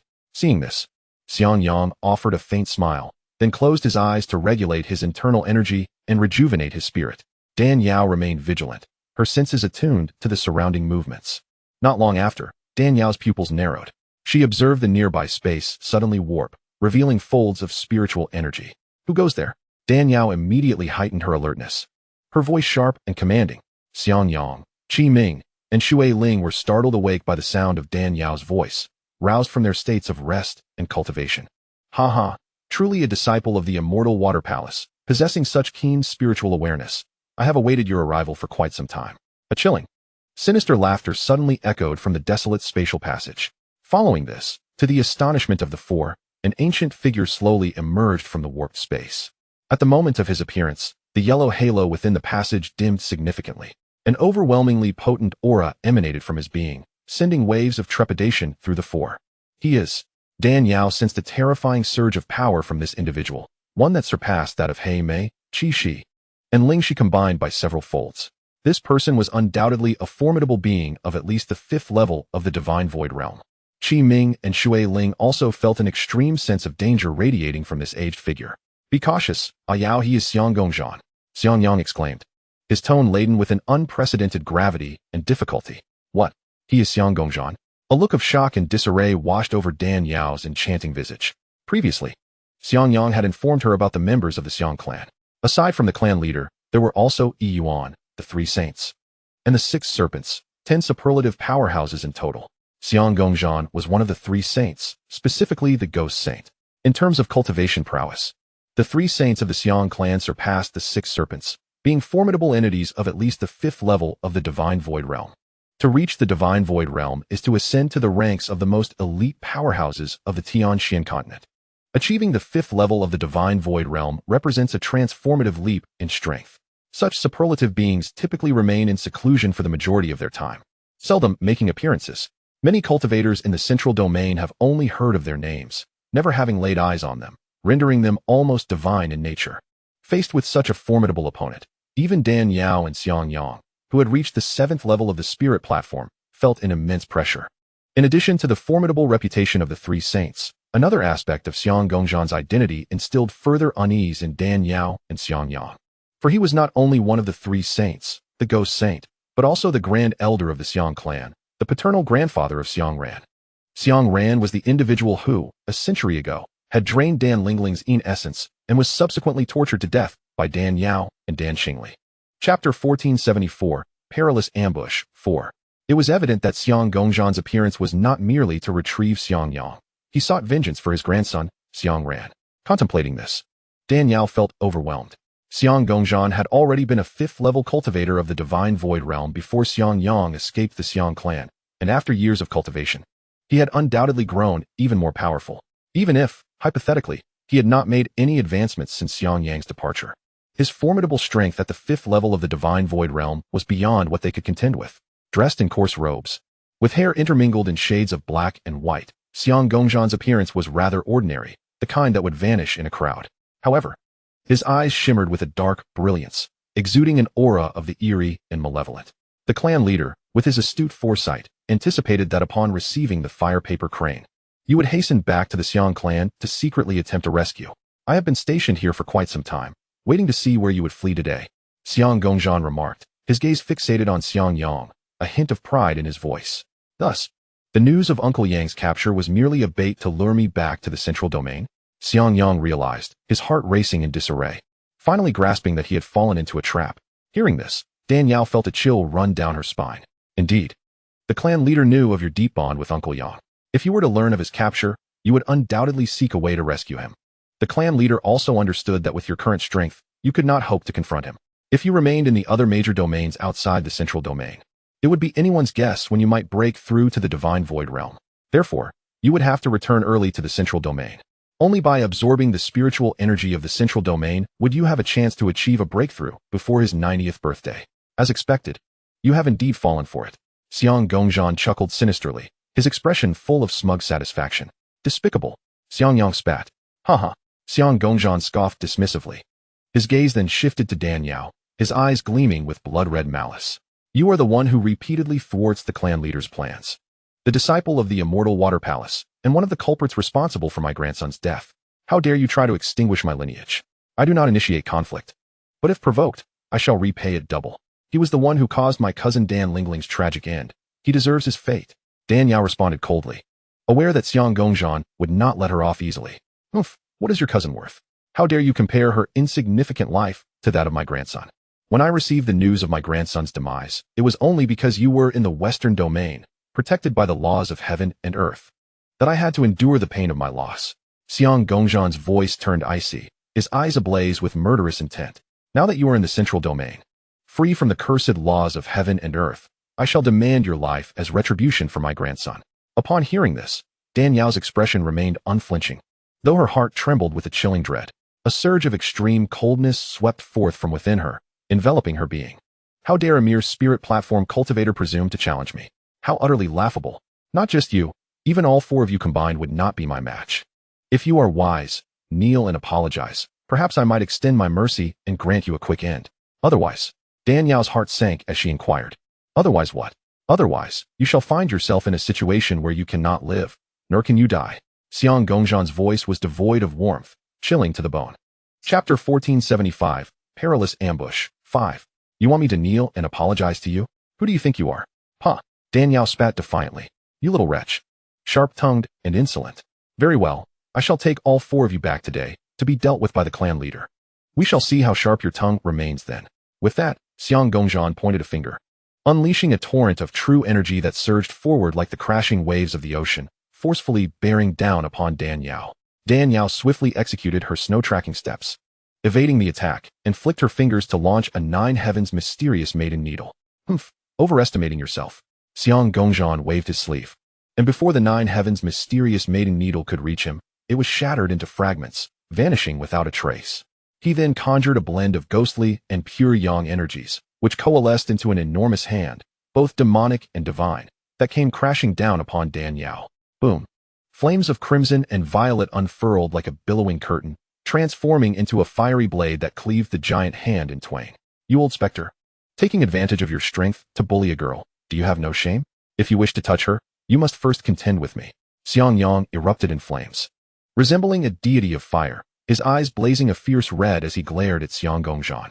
Brash youth, if you aspire to be a hero rescuing a damsel, you must first possess the capability to do so. Xiang Gongzhan transformed his palm into a finger, tracing a luminous circle in the air. As the circle trembled, it swiftly descended upon Xiang Yang, ensnaring his waist and arms, rendering him immobile. Burn. The purple star fire within Xiang Yang erupted violently, attempting to incinerate the circle. Yet, this circle was akin to the tightening spell of the Monkey King. No matter how fiercely the purple star fire blazed, the circle remained impervious. Break all methods. A beam of blue light soared from Dan Yao's heart, morphing into the snow spirit sword. As the sword sliced through, the circle shattered, allowing Xiangyang to retreat rapidly to Dan Yao's side. The snow spirit sword? You little wretch, are you wielding one of the ancient ice and fire divine weapons? The snow spirit sword? Xiang Gongzhan gazed in astonishment at the blue long sword in Dan Yao's hand, exclaiming in shock. Dan Yao let out a snort, but offered no reply, firmly gripping the hilt of the Shuepa sword. The old man would not mistake it. This was indeed the Shuepa sword. Who would have thought that after the destruction of the Huoyu sword, the Shuepa sword would once again grace the mortal realm? I had been contemplating acquiring a suitable weapon, and here it is, presented to me on a silver platter. I shall not hesitate to accept it. As Xiang Gongzhan beheld the Shuepa sword, radiating divine light and exuding an intimidating sword aura, a flicker of fervent greed ignited in his aged eyes, and he swiftly reached out towards Dan Yao. Yao, be careful. Xiangyang urgently pushed Dan Yao aside, as a blaze of red and purple flames rapidly unfurled, forming a colossal net of fire. Simultaneously, the jade divine art unleashed its full might, compressing the fiery net into a blazing fireball, which hurtled towards Xiang Gongzhan. Bang! The horrifying heat struck Xiang Gongzhan's hand directly, even though he was a formidable being at the 5th level of the divine void realm. With a powerful physique and protective true energy enveloping him, the fireball still seared his skin, causing blisters to form. Hiss! Pain flashed across Xiang Gongzhan's face as he gritted his teeth, exclaiming, "What an impressive jade divine art! What formidable heavenly spirit fire! No wonder even the likes of He may met their demise at your hands. It has been long since I last fought. Today, I shall indulge in a good bout with you young ones." Xiangyang drew forth the Huoyu sword, channeling the might of the jade divine art and the Zicheng star fire into it, aligning it alongside Dan Yao's Shuepa sword, both swords pointing directly at Xiang Gongzhan. The clash of titans was imminent. The dual swords united.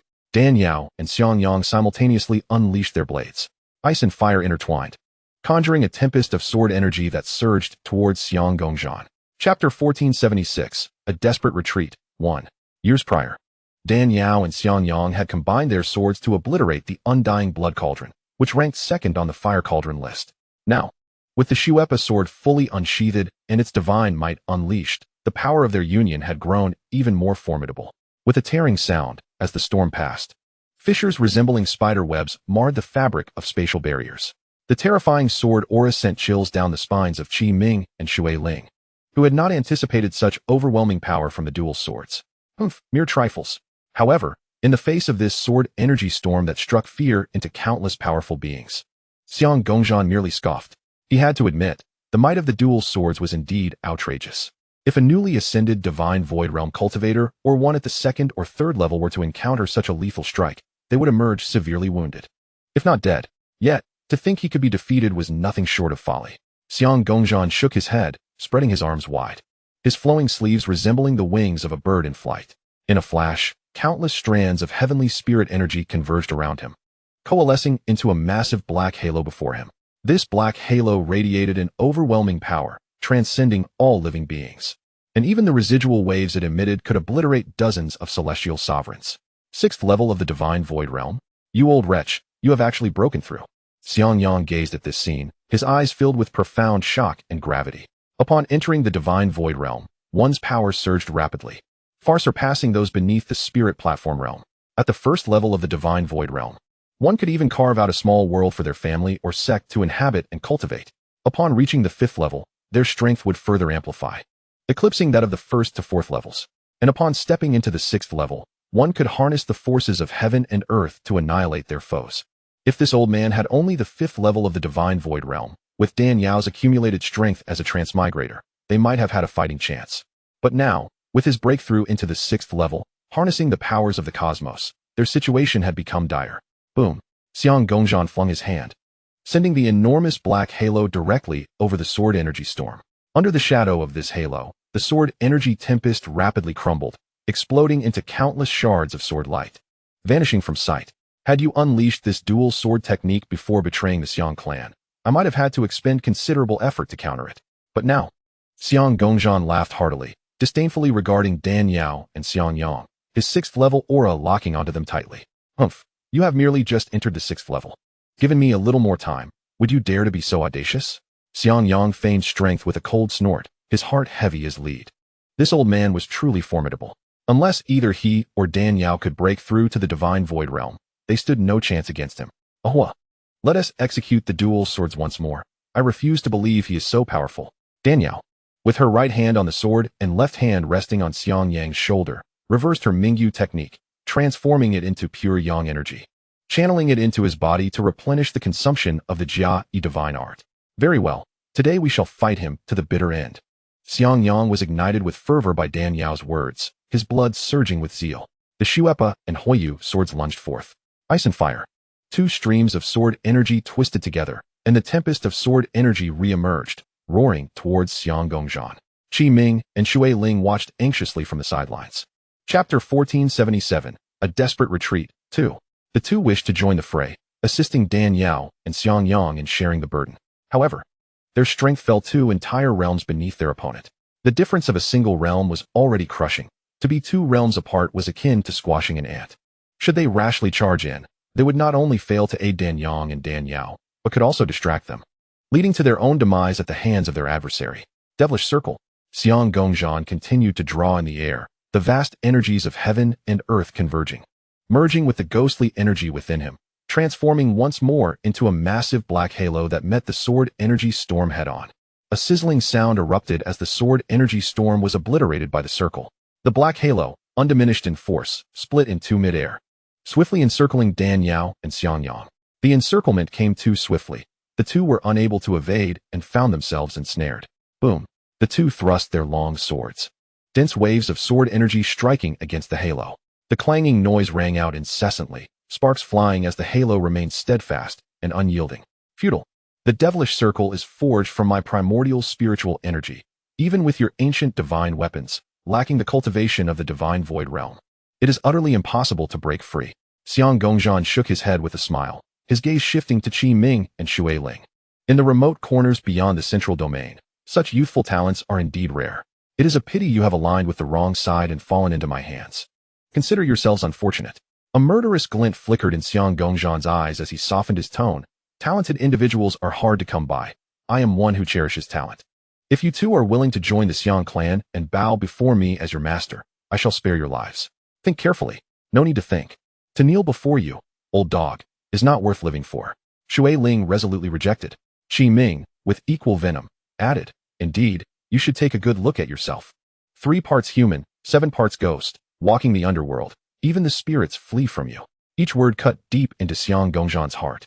Anger surged within him, his face darkening like a pot bottom. You refuse my kindness and choose punishment instead?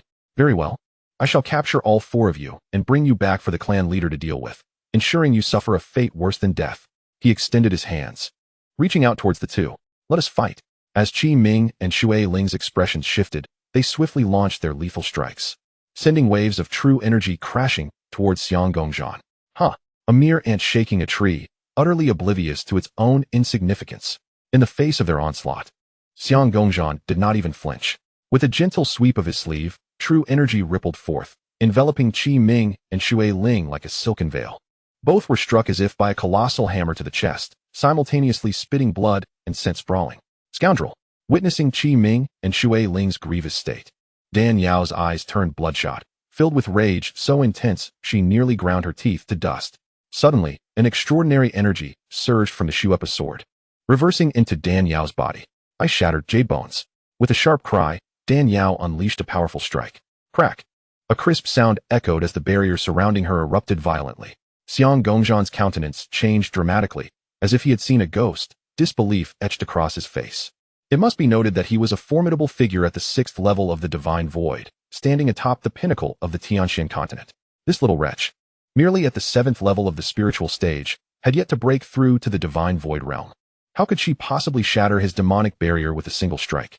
Chapter 1478, A Dismal Defeat and Retreat, 3. What a splendid Shuepa sword. Truly a divine weapon birthed by heaven and earth. Xiang Gongzhan, being one of the most elite individuals on the Tianxian continent, with a discerning eye, immediately recognized that Dan Yao's ability to break free from his constraints was solely due to the immense power of the Shuepa sword. This woman, merely at the 7th level of the spiritual stage, could use this sword to shatter his demonic barrier. Should she ascend to the divine void realm, the Xiang clan would certainly face calamity. With this thought, The murderous intent in Xiang Gongzhan's eyes intensified. Today, he would annihilate her at all costs. Snow feather flying immortal. Dan Yao flicked her sword, the tip trembling as it conjured countless illusory sword energies. In an instant, the sky was filled with sword shadows, resplendent and dazzling, exuding a chilling frost that illuminated the entire spatial corridor. Even the usual yellow glow provided by the spatial transition station dimmed in comparison. Boom! Dan Yao cleaved forth, unleashing a flurry of snowflakes akin to goose feathers, hurtling towards Xiang Gongzhan with the force of a tempest.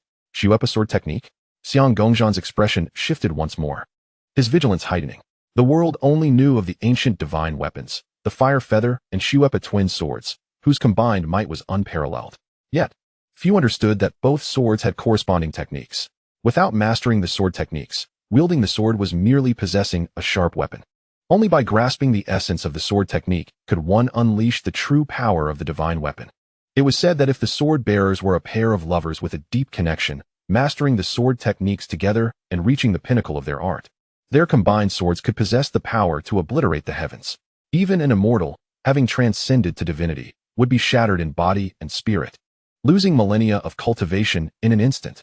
However, the Shuepa and Fire Feather twin swords had long been damaged or rendered obsolete in the ancient wars, their divine might lost, and their techniques forgotten. To his astonishment, this disciple of the immortal water palace not only acquired the Shuepa sword, but was able to comprehend the Shuepa sword technique despite the loss of its traditional forms.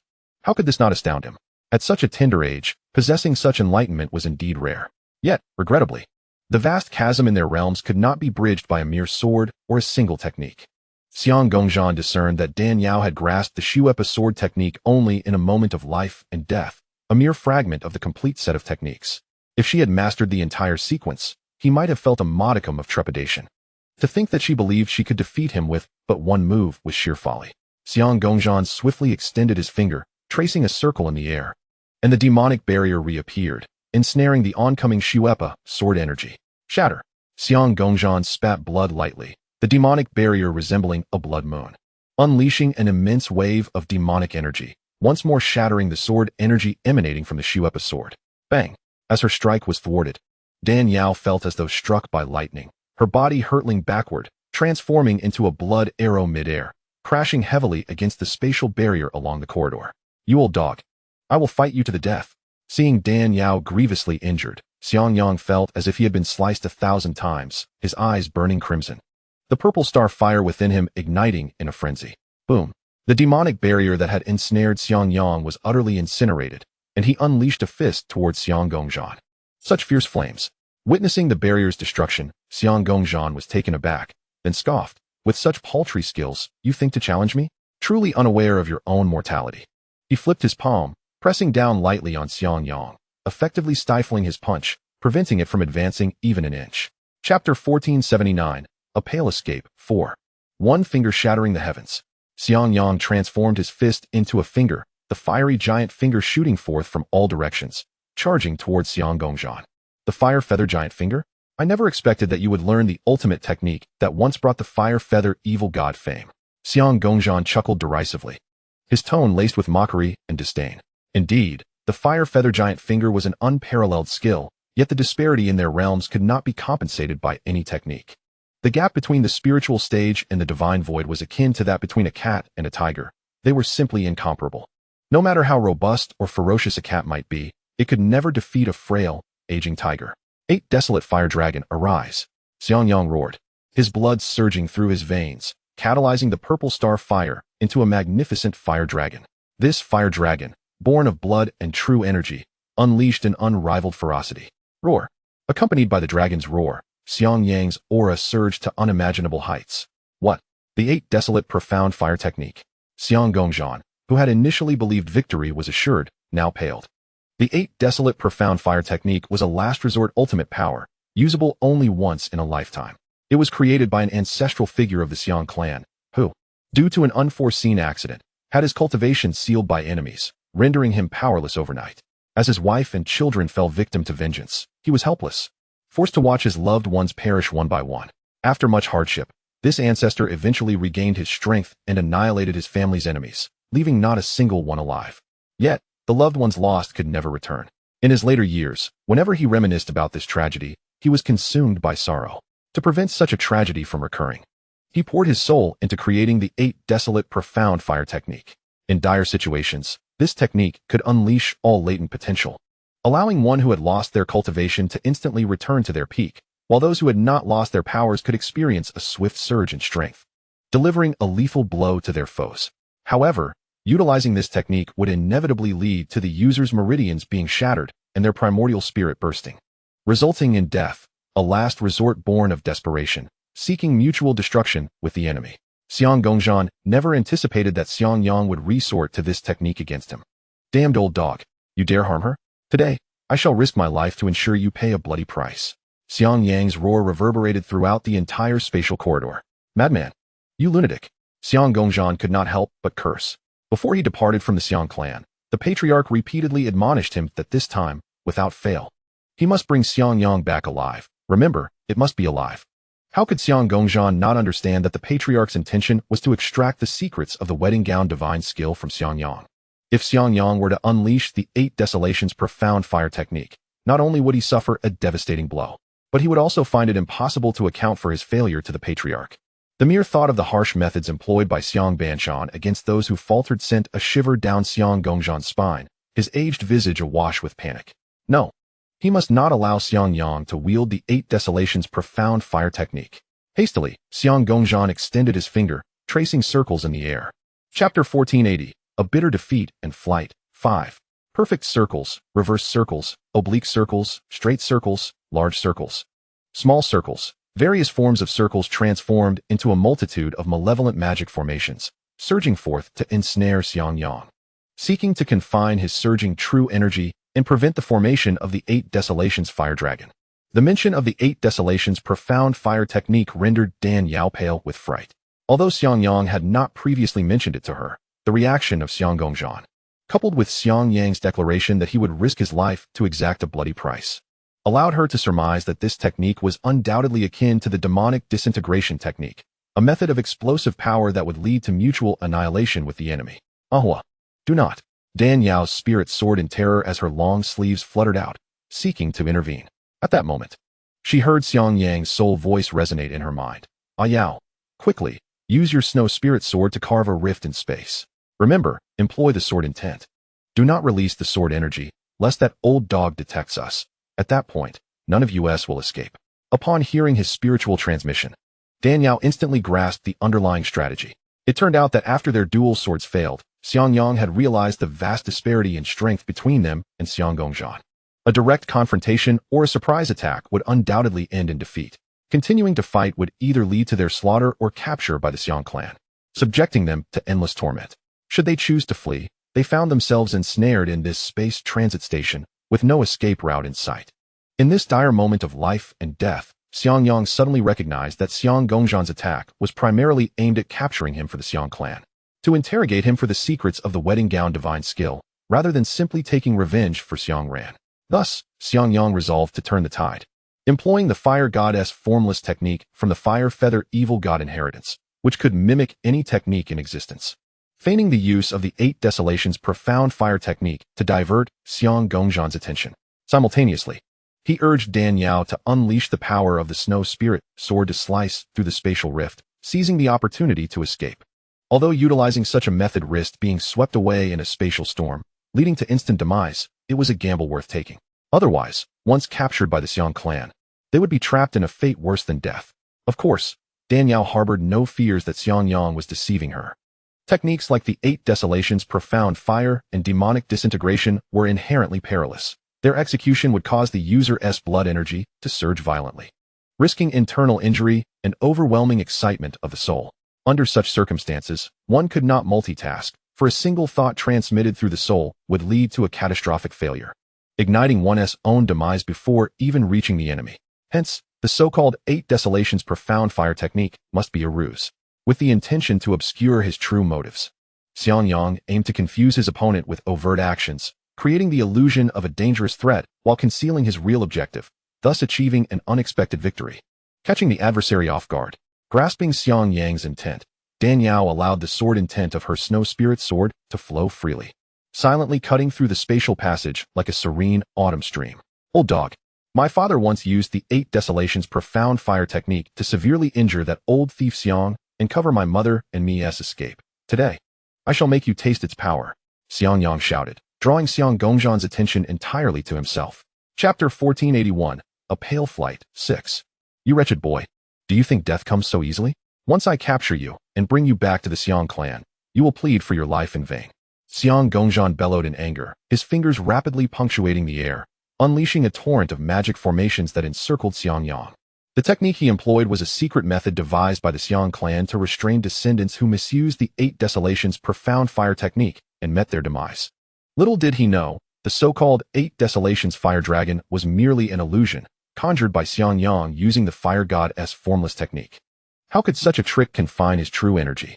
Cursed be it, how could it not contain him? Xiang Gongzhan felt a surge of frustration. Xiangyang laughed heartily, his body enveloped in brilliant flames, illuminating the entire spatial passage. Taking advantage of the light's cover, Dan Yao swiftly carved the snow spirit sword, revealing a gaping black rift in space. Qiming, Shui Ling, come to me quickly, Dan Yao transmitted with her soul. Upon hearing her call, Qiming and Shui Ling, seizing the moment while Xiang Gongzhan focused on sealing Xiangyang, swiftly appeared before Dan Yao. Boom! Xiangyang was struck by a barrage of magic formations from Xiang Gongzhan, his body jolting as he plummeted from midair. As the purple flames and the 8 Desolations fire dragon dissipated, the rift in space, carved by Dan Yao's snow spirit sword, emerged fully. You cunning brat, daring to deceive me? Xiang Gongzhan's expression darkened, rage boiling within him as he coldly declared. Using such a method to escape, a moment's carelessness will lead to being torn apart by the spatial storm. You are merely courting death. Coursing death is preferable to being captured and subjected to endless torment by you. Blood trickled from the corner of Xiangyang's mouth, a manic smile flickering across his face as he turned to Dan Yao. Ah Yao, Qiming, Shui Ling, you three go first. I will hold them off. No. Let me do it. I can use the snow-treading steps. He won't be able to catch me. Dan Yao observed Xiangyang's pallid complexion, evidently drained of spiritual power. If he were to cover their retreat, he would likely be intercepted by Xiang Gongzhan and dragged back to the Xiang clan. No. That old dog is far too formidable. Before Xiangyang could finish, Xiang Gongzhan interrupted with a fierce glare. Do you think you can escape right under my nose? None of you shall flee. He acted swiftly, unleashing a colossal force capable of shattering mountains and rivers, aimed directly at the spatial rift. Should this strike land, the escape route Dan Yao had painstakingly created would be sealed forever. Master, Auntie, you are all weary. Allow me to hold them off. Qiming roared with fierce determination, channeling the 9 transformations of profound fire to coalesce a fireball, intent on sacrificing himself to block Xiang Gongzhan's attack. However, before he could act, Dan Yao surged forward, grasping Qiming in one hand and Shui Ling in the other, hurling them into the rift. Quickly go. Then, alongside Xiangyang, she unleashed their combined power, one icy and one fiery sword intent, jointly targeting Xiang Gongzhan's assault. While the dual swords wielded immense power capable of contending with a divine void realm expert, Xiang Gongzhan's spiritual force was simply overwhelming. The sword energy was instantly torn asunder, simultaneously colliding with Dan Yao and Xiangyang. Both were sent hurtling backward, their bodies erupting in gory wounds, blood spraying forth and instantly staining them crimson. Master, Auntie Senior Sister, Qiming and Shui Ling cried out in anguish, their eyes burning with fury. Yet, propelled by Xiang Gongzhan's force, Dan Yao and Xiangyang successfully plunged into the spatial rift. Chapter 1482, An Unfamiliar Place. Dan Yao gritted her teeth, enduring the excruciating pain that felt as if her body were being torn apart. In a hoarse voice, she urged, Shui Ling, quickly. Use your exquisite golden jade cauldron to shield yourself and Qiming. It can help you withstand the spatial storm. Upon hearing this, Shui Ling hurriedly took out the golden jade cauldron, encasing herself and Qiming within its protective confines. Meanwhile, Dan Yao swiftly retrieved the dual cauldrons of life and death and the mystic fire-glazed cauldron, using the latter for her own defense while handing the former to Xiangyang. Xiangyang remarked, to tear open a rift and escape through the spatial passage is not only fraught with peril, but is also a gamble with our lives. We have no idea where we might be sent. Yao, Qiming, Shui Ling, if we become separated, you three must rendezvous at Wumeng Valley. That place is my mother's ancestral home. When the time is ripe, we shall return together and wreak havoc upon the Xiang clan, avenging today's grievances. As he spoke, Xiangyang's gaze remained vigilant, fixed on Xiang Gongzhan, while his hands discreetly gestured behind his back to the trio. Understood, they replied in unison, each transforming into a wisp of spiritual light and diving into the cauldron before vanishing into the boundless storm.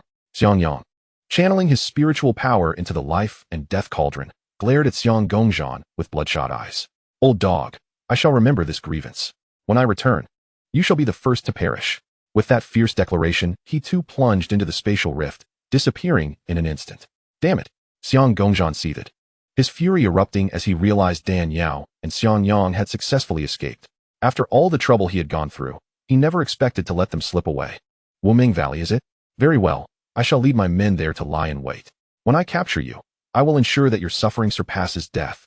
His venomous voice echoed ominously in the desolate space.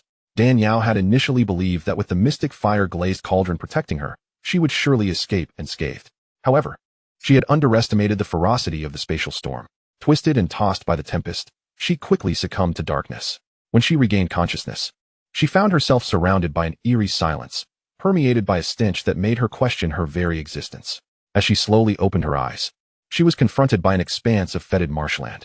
As the saying goes, when misfortune befalls a person, even saliva can become stuck in their teeth. Just as Dan Yao attempted to prop herself up, a wave of overwhelming stench assaulted her senses. Heavens, it reeks. Without a doubt, she was soon overcome and fainted once more. When she came to again, she found herself in an elegantly adorned boudoir, unmistakably that of an unmarried woman. To the left of the room, by the window, stood a vanity draped with cosmetics and an array of exquisite jewelry, exuding an air of opulence. On the opposite side was an embroidery rack, from which hung a delicate pink sword. She lay upon a jade-green bed adjacent to the embroidery rack. From the furnishings, it was evident that this was a lady's chamber. Dan Yao, grievously injured, lay motionless like a lifeless corpse, absorbing the celestial energy around her to gradually nurture her battered body. To her astonishment, the ambient spiritual energy here appeared to be several times denser than what she was accustomed to. What place is this, to harbor such rich spiritual energy? Dan Yao remained still, her gaze fixed upon the ceiling as memories flooded her mind with the awakening of her consciousness. The incidents at Yinding Tiangong, the encounter with the snow spirit sword, the perilous spatial transition, and the desperate escape, all surged forth, leaving her with a bitter smile. Having traversed this fantastical world for so many years, accustomed to a life of ease, she never anticipated encountering such misfortune. Fortunately, fate had favored her, even amidst this calamity. She had escaped largely intact. With a flick of her finger, she activated the spatial ring, retrieving a healing elixir, which she slowly consumed. As the elixir entered her body, it immediately dissolved, its potent medicinal energy swiftly coursing through her. Dan Yao's body, akin to a parched field suddenly blessed by rain, surged back to life. Supported by the elixir's power, she struggled to sit up, crossing her legs and clasping her palms together to channel her spiritual energy for healing. Upon inspecting her internal condition with her divine sense, she was dismayed to find her body in utter disarray, resembling a village ravaged by invaders. Even her dantian bore signs of damage. Since embarking on her cultivation journey, she had never endured such a severe blow. Thankfully, her years of diligent training in the ice crystal-glazed body had imbued her with formidable defensive capabilities. Otherwise, she would have already been reduced to a cripple. Dan Yao murmured, I wonder how Ahua, Qi Ming, and Shui Ling are faring. That last strike from Xiang Gongzhan was countered by both Ahua and me. With my ice crystal-glazed body to shield me, I still sustained such grave injuries. What of Ahua? A fierce glint flashed in her eyes. If anything befalls him, I shall ensure that the entire Xiang clan pays dearly. Then, shaking her head with a bitter smile, she mused. One of the three saints of the Xiang clan is already this formidable, let alone the Yuan and clan leader Xiang Banshan above the three saints. Unless I cultivate the Mingyu technique to the divine void realm, how could I possibly contend with such beings? I must first focus on healing. Just as she was lost in thought, the door creaked open. Dan Yao quickly lay back down, half closing her eyes to observe. A young girl clad in pale yellow silk entered, her features delicate and demeanor demure, exuding an air that seemed at odds with her noble surroundings. Upon noticing Dan Yao's gaze, the girl smiled and said, Sister, you're awake. Dan Yao nodded and inquired, Did you save me? As she asked, her divine sense swept over the girl. Though heavily injured and her cultivation diminished, her spiritual awareness remained remarkably keen. A mere glance revealed that this girl was roughly 150 years old, with cultivation at the embryonic stage. In the Eastern domain, such a level of talent at this age might be considered remarkable. In the higher realms of the Western and Northern domains, it would be acceptable. However, in the Central domain, where geniuses were abundant, such cultivation at this age would be deemed subpar. Yet, She could discern that the girl's innate potential was not lacking and was, in fact, several times stronger than that of an average cultivator, though it appeared to have been sealed for some reason, limiting her to the embryonic stage. The girl nodded, yes. It was my aunt who sought spiritual treasures in the Great Marsh and discovered you unconscious there. She brought you back, and you were fortunate. That marsh is teeming with venomous creatures, and many who wander there meet a grim fate. Thankfully, my aunt found you in time. Otherwise, the consequences would have been dire. So that is how it is. Thank you for saving me. Danielle smiled at her with gratitude. There's no need for such formality. It was merely a small act on my part. The girl waved her hand with a grin, then added, my name is Ding Xiaowei. What is your name, sister? I am Dan Yao. She hesitated before continuing. My surname is Shangguan, and my given name is Yao, as in the jade of the jade pool. One must always remain cautious. Having escaped from Xianggongzhan, it was certain that the Xiang clan would not relent and would undoubtedly deploy all efforts to search for her in Xiangyang. If others were to discover her true name, it would undoubtedly invite trouble, potentially bringing disaster upon Ding Xiaowei's family. It was none other than Sister Shangguan, Shangguan Yao, the fairy of the moonlit Yao Terrace, a name that resonated beautifully. Ding Xiaowei smiled radiantly. Your name is not lacking either, Xiaowei. It embodies both grace and wisdom, reflecting an intellect as clear as ice and snow. Dan Yao smiled broadly, then paused to inquire, when your aunt discovered me, were there any other injured individuals with me? She had escaped from the spatial rift alongside Xiangyang, Qiming, and Shui Ling. Although they had jumped from the vehicle midway, the spatial storm had scattered them. Yet it was possible they had been thrown out together. Upon hearing this, Ding Xiaowei shook her head. No, when my aunt found you. She did not see a second person. Well then, Dan Yao sighed softly. No news is good news. They are fortunate and will be safe. Sister Shangguan, how is it that you ended up in the Great Marsh, and in such a grave state? Dan Yao could not reveal the true reason. So she fabricated a tale. I encountered a treacherous individual, a heartless man who deceived me. Not only did he use sweet words to steal my family's cultivation secrets, but he also sought to eliminate me to silence my voice. I was pursued by him, fleeing into the Great Marsh, where he likely feared the toxic gases and venomous creatures, thus refraining from following me and allowing me to escape with my life. So that's how it is. Ding Xiaowei's face flushed with indignation. A faithless and ungrateful man, devoid of compassion. Such a person deserves divine retribution. Dan Yao chuckled awkwardly before asking, by the way, do you know where Wanmei Ridge is? Prior to entering the spatial rift, Xiangyang had mentioned that should they become separated, they would regroup at Wuming Valley. Little did they know, the so-called Wuming Valley was merely a smokescreen devised by Xiangyang, intended solely for Xianggongzhan's ears. The gestures he made behind his back were actually instructions for her, Qiming, and Shui Ling, indicating that if they were to become lost, they should each find their way to Wanmei Ridge. Wanmei Ridge was a remarkable place in the central region. Eternally cold yet adorned with clusters of crimson plum blossoms that never withered, presenting a breathtaking sight. As for how the three of them understood from the gestures that they were to head to Wanmei Ridge, it was due to Shui Ling previously. While in the northern region's giant turtle city, Qiming had asked Shui Ling what flowers she favored. Dan Yao had teased from the side. Do you not know what flowers women like? It's all about money flowers and casual blooms. Shui Ling blushed, stamping her foot. Who likes those? I adore red plums, blooming defiantly in the cold, with an integrity that is truly unique. The vivid red plums against the pristine white snow create a scene far surpassing the splendor of the 3 spring seasons. Chapter 1485, City of Mist and Waves. Upon hearing her description, Dan Yao's face also brightened with longing. The sight of red plums defying the snow was undeniably enchanting. Xiangyang, observing this, remarked, if one were to speak of the most beautiful place for red plums defying the snow, it would undoubtedly be Wanmei Ridge in the central region. If given the opportunity, I shall certainly take you there. Dan Yao replied, then let us go together. If we happen to become separated while in the central region, we can regroup at Wanmei Ridge and enjoy the beautiful scenery along the way. Xiangyang formed a hand gesture that signified the character Wan, and the three understood they were to regroup at Wanmei Ridge. Wanmei Ridge? Ding Xiaowei initially paused, then remarked, I have heard it said that the snow and plum scenery at Wanmei Ridge is unparalleled in the world. However, it is at least 120,000 miles from here. To reach that place, I fear it may take an eternity. 120,000 miles. Such a distance? Dan Yao was taken aback. Even the journey to the west for Tangsung was only about 80,000 miles. Here, to Wanmei Ridge, it is an absurd 12 or 13,000 miles away. It seemed the central region was far more expansive than she had imagined. Ding Xiaowei explained. Wanmei Ridge lies to the north of the central region, while we are in the extreme south of the central region. A distance of over 100,000 miles between the north and south is not unusual, is it? Dan Yao inquired. Then what place is this? The City of Mist and Waves. The City of Mist and Waves? Upon hearing this name, Dan Yao felt a vague sense of familiarity. This place seemed to. Her eyes sparkled with realization. Indeed, it was recorded in the secret record of myriad medicines that the City of Mist and Waves, the southernmost part of the central region, produced a rare treasure known as the 9-petal flower of true blood and true love. For this flower to bloom, it must endure 30,000 years of frost, 30,000 years of dew, and 30,000 years of sunlight, totaling 90,000 years to fully mature. When it finally blooms, its vibrant red hue tinged with green resembles the jade formed from the loyal and valiant hearts of devoted ministers and martyrs. Whoever obtains this flower and consumes it will not only have their power greatly enhanced, but will also unlock the 9 mystical orifices, forging an unparalleled body for cultivation. Moreover, the 9-petal flower of true blood and true love is an essential ingredient in numerous 8th and 9th grade elixirs.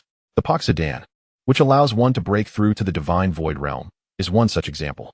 Dan Yao had previously searched extensively and successfully gathered 4 of the main ingredients needed to concoct the Poxidan, but was still short of the 9-petal flower of true blood and true love, hindering her from commencing the refining process.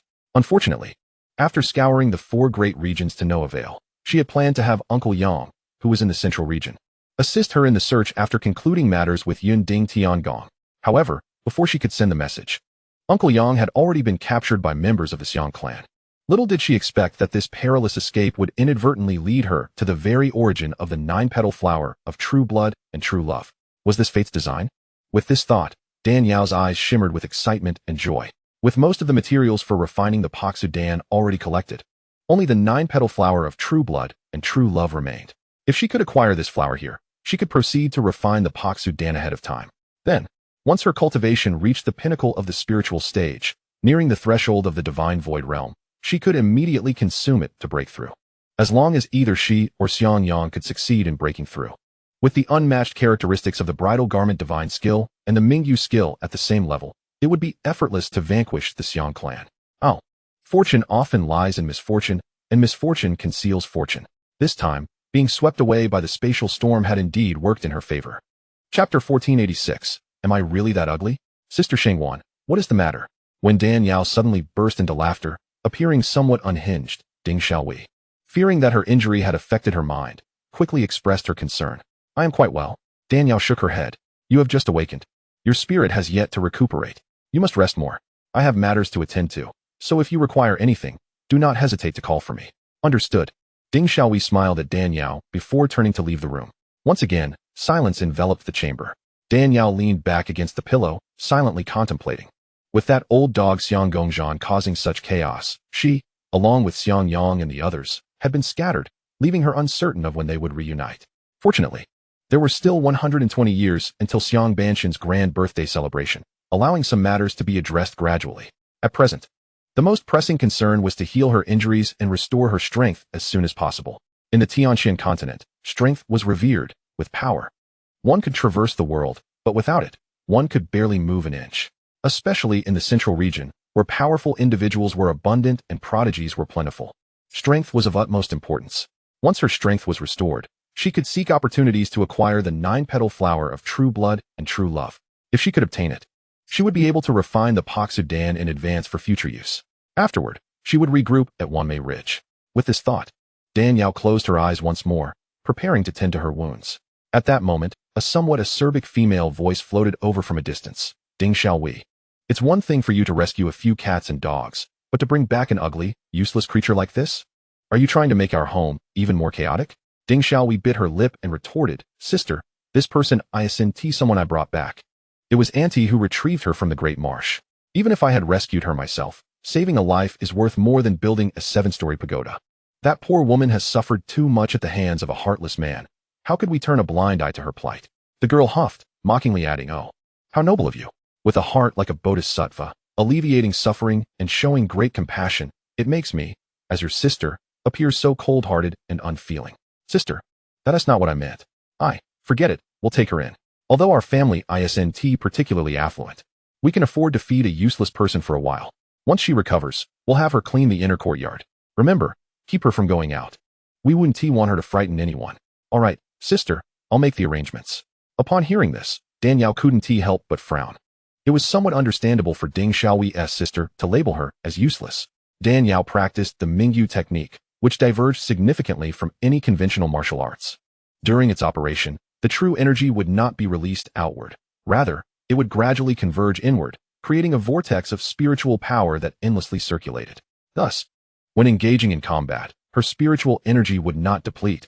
Instead, it would continuously amplify, growing stronger with each use.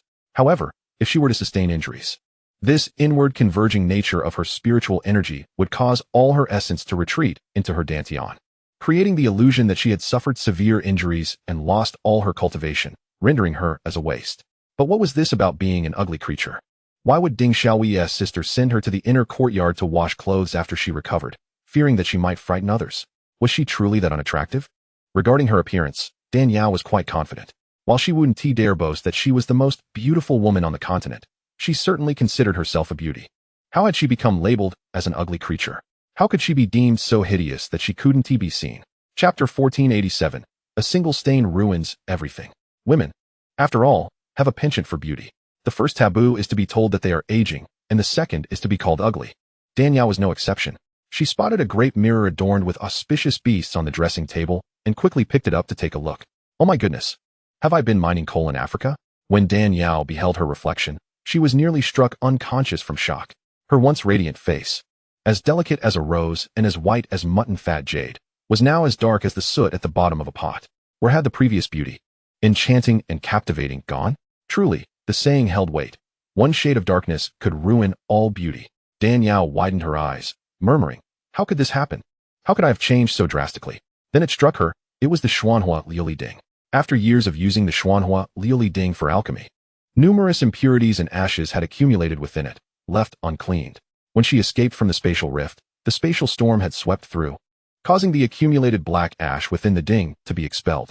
Consequently, these ashes had adhered to her body, resulting in her face being so darkened. Reassured by this realization, Dan Yao felt a wave of relief wash over her. It was merely some ash, nothing a little effort couldn't resolve. As long as she could restore her cultivation to its peak, the beauty-enhancing effects of the Mingyu technique would be activated. After all, even if her face bore some ashes or if she were to sustain a few cuts, she could easily heal without leaving a trace. Yes, she needed to focus on regaining her strength. Once her power was restored, everything else would become manageable. Dan Yao closed her eyes once more, prepared to cultivate her inner energy. Suddenly, she remembered that the place she was currently residing in was already within the central domain.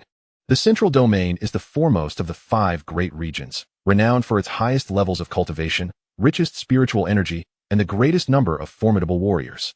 It is the very heart of the Tianxian continent. As the core of the Tianxian continent, signing in here would undoubtedly yield significant rewards.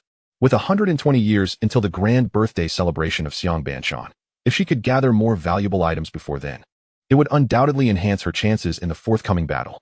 With this thought in mind, Dan Yao connected her consciousness with the system and silently declared, "Sign in." Ding. Sign in successful. Congratulations, host, you have received a Hunyuan pill. Hunyuan pill? Upon hearing the system's notification, Dan Yao couldn't help but feel an overwhelming joy. The Hunyuan pill is a 9th-grade elixir, a treasure that has driven countless strong practitioners to madness. Its allure lies in the fact that consuming it not only allows severely injured individuals to recover instantly, but also grants an additional 10,000 years of lifespan to its user. It is well known that cultivators in the Tianxian continent, unless they achieve immortality, will eventually face the day their lifespan runs out, even if they reach the pinnacle of the 9th stage of the Xianxiu realm.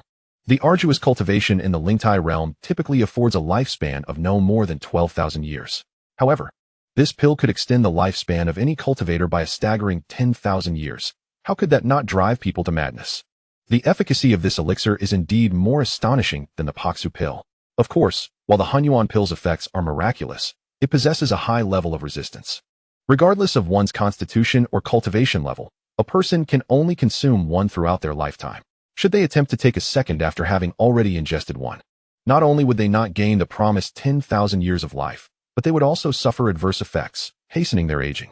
Nonetheless, even with such limitations, an elixir that could extend life by 10,000 years is undeniably extraordinary. Even those in the Xianxiu realm would find it hard to resist the temptation of this pill. Chapter 1488. Hunyuan Pill. After all, the lifespan in the Xianxiu realm is merely 3 times that of the Lingtai realm. Gaining 10,000 years translates to a third of their total lifespan. Who wouldn't be tempted? When Shang Yuan regained her memories and lost her will to survive, Dan Yao had once contemplated concocting a Hunyuan pill to extend her brother's life. Unfortunately, the method for crafting this pill had long been lost, and even the fire pill divine volume contained no records of it, forcing her to abandon the idea. Who would have thought that after all these years, the Hunyuan pill would be obtained through signing in? Just as she was preparing to cultivate and restore her strength, the Hunyuan pill had come to her of its own accord. "Oh system, how considerate you are." It seemed to know precisely what she desired and delivered it right to her. However, Dan Yao was also aware that while receiving a treasure like the Hunyuan pill through signing in was indeed a stroke of luck, the more significant factor was the richness of the spiritual energy and profound heritage of the central domain. If she were in one of the other 4 great regions, even if the system wished to grant her such a treasure, it would be unable to do so. With the Hunyuan pill in hand, she could immediately return to her peak state. Eagerly, Dan Yao prepared to consume the Hunyuan pill. At that moment, however, she recalled that the fire pill divine volume had mentioned that 6th grade pills marked the boundary for alchemists. Upon reaching the 6th grade, alchemical lightning would be attracted. At the 7th grade, the strength of the lightning would increase. By the 8th grade, the lightning would change color, exhibiting 3 to 5 hues, and would even gain sentience. Certain high-grade 8th grade pills, upon their birth, would take advantage of the alchemist's exhaustion after dealing with the lightning to flee, leaving the alchemist in frustration. When it comes to the 9th grade, a successfully crafted pill would not only possess enhanced intelligence, but could even take on human form and engage in conflict with the alchemist who created it. The Hunyuan pill, being a 9th grade elixir, would undoubtedly possess a high degree of sentience. If she carelessly took it out, and it managed to escape, she would have no time to lament her loss.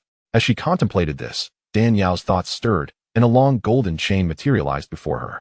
This golden chain, known as the Golden Dragon Lock or Binding Dan Rope, was a trophy she had seized from the 4 great guardians of the Xiang clan during her encounter in the southern region. Crafted by an ancestor of the Xiang family, a renowned alchemist, it was specifically designed to ensnare spiritual elixirs, given that elixirs were forged through intense flames. This lock also held a restraining effect on the Xiang clan's disciples who practiced pure yang techniques. Thus, Xiang Banshan entrusted it to the 4 guardians, hoping they could retrieve xianxiaaudiobooks. However, due to her interference, the guardians led by Hong Yan not only failed to reclaim xianxiaaudiobooks, but the chain also fell into her possession. Previously, xianxiaaudiobooks had already imparted the lock's usage to Dan Yao, making it perfect for securing the Hunyuan Dan. With a flick of her finger, the golden dragon lock transformed into a beam of golden light, swiftly entering her spatial ring. A series of soft cries resonated, reminiscent of an infant's wail, as the golden dragon lock stirred slightly. Seizing the moment, Dan Yao yanked it out and focused her gaze. At the end of the chain, a cerulean elixir was tightly bound, the Hunyuan Dan, a 9th grade elixir. Sensing impending danger, the Hunyuan Dan hastily released its elixir aura, attempting to break free from its restraints, but was ensnared by the golden light of the lock, rendering it immobile. The lock cried out as if in distress, evoking a natural sense of sympathy. Had Dan Yao not been an alchemist, well-versed in the Fire Dan divine scroll, she might have succumbed to the urge to free it. Yet, she was acutely aware that the so-called infant's cries were merely a ruse. The Hunyuan Dan was renowned among 9th grade elixirs for its ability to prolong life, but it was also notoriously violent and vicious. If released, it would not express gratitude for its reprieve, but would likely turn against her. The Tianxin continent had witnessed numerous incidents where 9th grade elixirs caused harm, with many meeting their demise at the hands of the Hunyuan Dan. At present, her strength was but a fraction of its former glory. Freeing it would be tantamount to courting death. Dan Yao slowly closed her eyes, the golden dragon lock swirling in her hand, enveloping the Hunyuan Dan layer by layer, before swiftly swallowing it whole. Once the Hunyuan Dan entered her body, it rapidly melded with her blood. The overwhelming potency of the elixir caused her complexion to flush. From within, she sensed an unfathomable power surging forth, spreading like wildfire. In mere moments, her 8 extraordinary meridians and dantians swelled, accompanied by a searing pain that coursed through her nerves, distorting her previously pallid visage. However, this agony was short-lived, as the elixir's potency transformed into a gentle flow, integrating into her dantian. Boom! As the elixir's power continuously converted into spiritual energy and flowed from her dantian, it nourished her already battered and fragile meridians. Under the influence of the Hunyuan Dan's potency, Dan Yao's injuries healed at an astonishing rate, and her aura grew increasingly formidable. When the elixir's energy reached a critical threshold, it brushed against the threshold of advancement. Was the 8th layer of the spirit platform finally within reach? Dan Yao slowly opened her eyes, astonishment and joy illuminating her features. She understood the Hunyuan Dan's remarkable efficacy in swiftly healing her internal wounds. Yet, she had not anticipated that its power would be so extraordinarily formidable, not only healing her, but also enabling her to challenge the 8th layer of the spirit platform. Cultivating from the 5th to the 6th layer of the spirit platform typically posed significant challenges, particularly for practitioners of the Mingyu and wedding garment techniques, whose domineering methods left little room for half measures.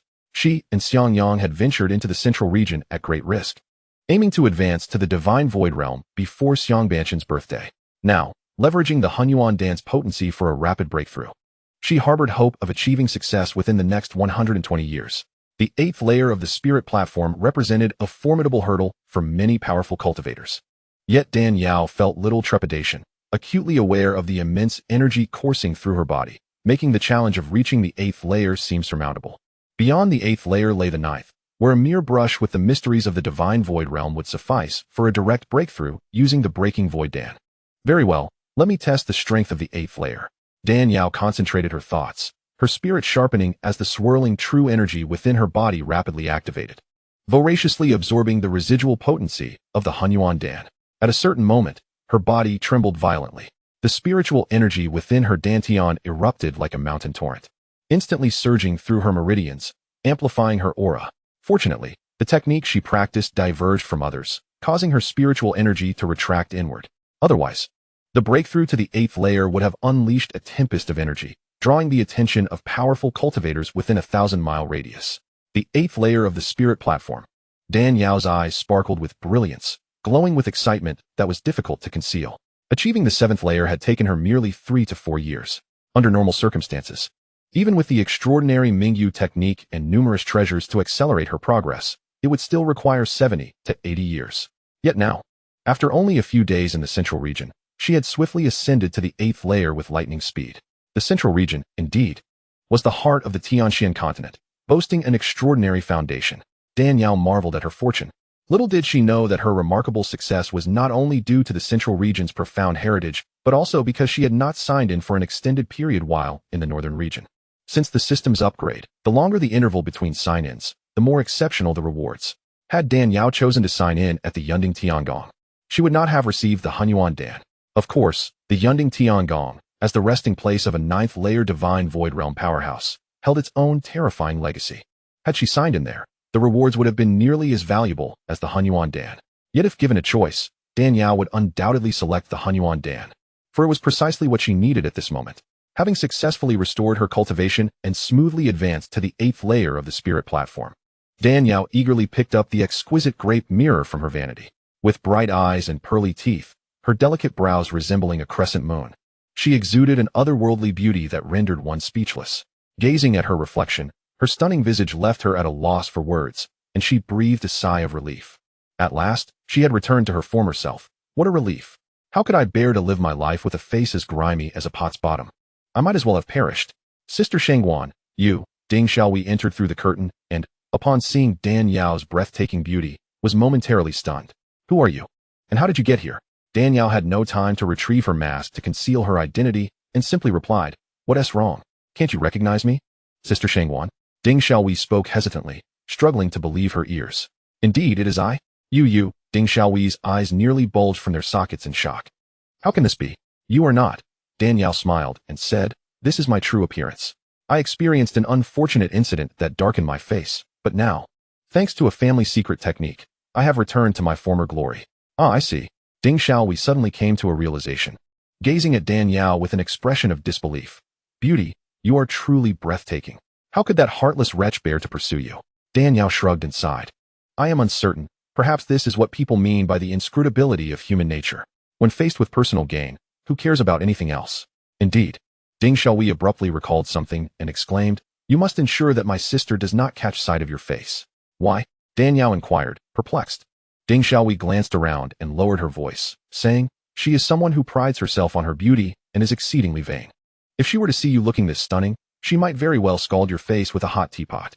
Dan Yao nodded. Understood, I will be cautious. I happen to have a mask I can wear. She then produced an exquisite ice jade butterfly mask from her spatial ring and donned it. Ding Xiaowei smiled gently. Yes? This is much better. However, The mask itself is quite beautiful. Chapter 1491, The Ding Family.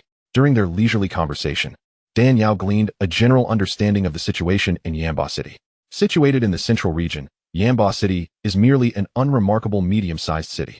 In comparison to superpowers such as Xianxiaaudiobooks and the Xiang family, it is akin to an ant standing beside an elephant. Were it not for the extraordinary medicinal herb known as the nine-petal flower of blood and true emotion, it might not even warrant mention in any records. The city is also divided among various factions, with three families being particularly powerful: the Guan, Shi, and Ding families. These three families boast a long and illustrious history, wielding immense influence and controlling over 90% of the business in Yanbo City. Upon hearing Ding Xiaowei speak of the Ding family, Dan Yao could not help but notice the pride that illuminated her face, and she smiled softly. "So, you are the esteemed young lady of the Ding family." Ding Xiaowei shook her head. "I am but the second daughter. The eldest is my sister Ding Xiaolan. Her talent for cultivation far surpasses mine. And at such a young age, she is already at the threshold of the Heavenly Lord realm. Truly a genius among geniuses." "Half-step Heavenly Lord?" Dan Yao was taken aback. "Indeed. And what of the head of your Ding family? What is his cultivation level?" Dan Yao inquired further. "The head of the Ding family is my father, a superlative powerhouse who has attained the first stage of the spirit platform realm," Ding Xiaowei replied, her eyes brimming with admiration. The spirit platform realm. Dan Yao mused that it would take her 10 lifetimes to reach such a level. Yet, a frown creased Dan Yao's brow. In the central region, are there not countless talents and myriad powerhouses? How could the leader of a prestigious family possess only the first stage of the spirit platform realm? And to think that a half-step Heavenly Lord is considered a genius in such a place. Could this be accurate? Then, as if struck by a revelation, she grasped the truth. While the central region is indeed the most advanced in terms of cultivation levels and abundant spiritual energy, it does not imply that every individual here is a top-tier powerhouse. The stark contrast arises not from the inferiority of Yanbo City's inhabitants, but rather from the extraordinary strength of her previous adversaries. It is essential to recognize that the Xiang family and Xianxiaaudiobooks, with whom she had previously crossed paths, are the two most formidable forces in the central region, belonging to the pinnacle of power. This situation bears resemblance to the average income across major cities in her former life. While statistics may indicate an average of 7 or 8,000 or even over 10,000, the reality is that many earn only 3 or 4,000 a month, with a great number of individuals in dire financial straits. Is there an error in calculations? Certainly not. It is merely that a select few possess vast wealth, skewing the average for everyone else. The disparity between a handful of impoverished individuals and the fortune of a billionaire like Jack Ma results in inflated averages. Having previously encountered formidable figures such as Hong Yan, He Mei, Qi Shi, and Xiang Gongzhan, masters of the divine void and spirit platform realms, she had assumed that such levels of strength were commonplace in the central region. It was only upon arriving here and gaining a closer understanding that she realized that those she deemed powerful were also revered by countless cultivators in the central region. With this understanding, Dan Yao knew she could not afford to be complacent. According to the conventions of fantasy literature, as narratives progress, those once considered fearsome old monsters often appear like weeds in a field, one after another challenging the protagonist. In this vast world, countless hidden dragons and crouching tigers abound. Caution is indeed warranted. With this thought in mind, Dan Yao smiled wryly. The spirit platform is arduous to cultivate. Your father's achievement in reaching this level is already quite remarkable. Chapter 1492, Three-Color Purple Lotus Pill. Yes, in Yanbo City, there are only 4 or 5 individuals who have reached the spirit platform realm, and my father is one of them. At this, Ding Xiaowei sighed, her voice tinged with melancholy. It is unfortunate that I did not inherit his talent for cultivation. Despite years of training and the family's resources, I have only managed to reach the inconspicuous embryonic realm. Dan Yao spoke softly to console her. Do not lose heart. Your innate talent for cultivation is commendable. Certain circumstances have merely hindered your potential. Sister Shangwan, you need not comfort me. I am well aware of my own situation. It is what it is. At least my sister, the genius, is enough for the family, Ding Xiaowei replied with a cheerful demeanor. However, Dan Yao perceived an unusual depth to her character. Choosing not to confront it directly at present, she resolved to assist her before departing, as a means of repaying her kindness. By the way, here, take this. Ding Xiaowei handed her a small jade vial. As Dan Yao uncorked the vial, a peculiar and enchanting fragrance wafted forth. Three-color purple lotus pill? Without needing to look, Dan Yao recognized the scent and identified the medicinal concoction. The three-color purple lotus pill is a 5th-grade elixir renowned for its remarkable healing properties, capable of swiftly harmonizing one's true essence. Its efficacy in treating internal injuries even surpasses that of certain 6th-grade pills. Yes, indeed, the 3-color purple lotus pill. You recognize this medicine? Ding Xiaowei was astonished that Dan Yao could name the pill without even glancing at it. Dan Yao replied nonchalantly, I studied under an alchemist for a time in my earlier years, which is how I became acquainted with this pill. Oh, I see. Since you are familiar with it, you should understand its remarkable effects. Quickly, take it to heal your wounds, Ding Xiaowei urged eagerly. Hearing this, Dan Yao felt a warmth in her heart, mingled with a sense of admiration.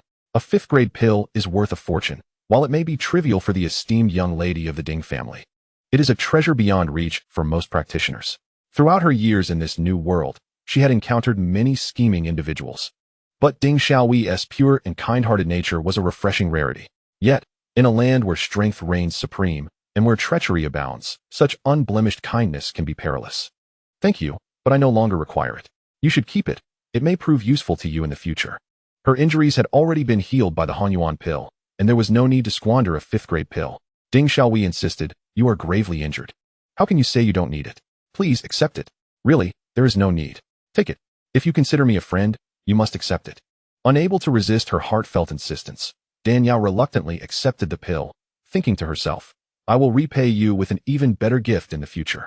Although the Han Yuan pill had healed her internal injuries and helped her break through to the 8th level of the spirit platform realm, her ice crystal-glazed body had also sustained significant damage in her earlier confrontation with Xianxiaaudiobooks. The Han Yuan pill was effective for internal injuries, but could not repair the damage to her external defense technique, so she would need additional time to recuperate. Dan Yao remained in her chamber, diligently consolidating her cultivation at the 8th level of the spirit platform while mending her ice crystal-glazed body. Days swiftly passed, and for 7 or 8 days, she did not step outside her door. With her internal injuries beginning to heal, her body felt weak and weary, necessitating some gentle movement to invigorate her limbs. Chapter 1493, Beauty and Ugliness Reside in the Heart. As she pushed open the door, she was greeted by the sight of an exquisitely cultivated small garden. The garden was adorned with roses of various hues, delicate yellows, charming pinks, soft reds, vibrant reds, and deep reds, all blooming in splendid succession, a sight truly breathtaking. As an adept gardener, Dan Yao recognized these roses as rare and exquisite specimens. At that moment, a voice, cold and disdainful, pierced through the air from behind her. Have you ever seen such a beautiful garden? Turning around, Dan Yao beheld a woman clad in a rose-red gown. Her attire opulent and adorned with jewels of gold and jade. Her features were striking, with vibrant peach blossom eyes, a face akin to a lotus in bloom, and brows resembling distant mountains. Her figure was slender and graceful, reminiscent of Ding Xiaowei, yet far surpassing her in beauty. Dan Yao mused that, judging by her voice, this must be Ding Xiaolan, the elder sister of Ding Xiaowei. Ding Xiaolan cast a glance at Dan Yao and coldly remarked, you are the person my aunt brought back? Due to Dan Yao's mask, Ding Xiaolan hesitated to confirm her identity. Dan Yao politely nodded, yes, that would be me. When my aunt rescued you, I caught a glimpse of you. Why are you wearing a mask? Is it because you are too ugly to show your face? The words were quite cutting, and Dan Yao could not help but frown. However, she quickly reminded herself that Ding Xiaowei had shown her kindness, and it was unnecessary to stoop to her sister's level. With a serene demeanor, Dan Yao replied, certainly not. It is because I am too beautiful that I feared it might intimidate you. Thus I donned this mask. Alas, perhaps this is the burden of beauty. Ding Xiaolan scoffed. Clearly, you are so hideous that you could scare away evil spirits, yet you boast so shamelessly. Such audacity is indeed a rare talent. Dan Yao smiled. Whether one is beautiful or ugly is something I am well aware of. There is no need for Miss Ding to remind me. Moreover, I believe that beauty and ugliness reside in the heart, not in appearances. True beauty emanates from a kind heart. If one's nature is wicked, even the most beautiful visage does not constitute true beauty. Ding Xiaolan's face turned pale with anger. What do you mean by that? I mean no offense. If you misconstrue my words, that is your concern, Dan Yao replied nonchalantly. Ding Xiaolan was seething with rage, demanding, did my sister's tricolor purple lotus Dan deceive you into giving it to her? Yes, but I did not deceive her. She willingly gifted it to me, Dan Yao stated. Upon hearing the word deceive, Dan Yao's fury reignited.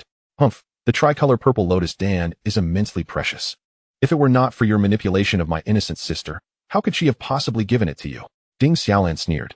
She did not deceive me. I compelled her to accept the tricolor purple lotus Dan, Ding Xiaolan continued. A soft, melodic voice then interjected with a laugh, and Dan Yao looked up to see Ding Xiaowei approaching. Ding Xiaohui stepped in front of Ding Xiaolan and firmly declared, "The Dan was willingly offered by me. Sister Shangwan was unaware that I possessed such a potion. Do not twist the truth."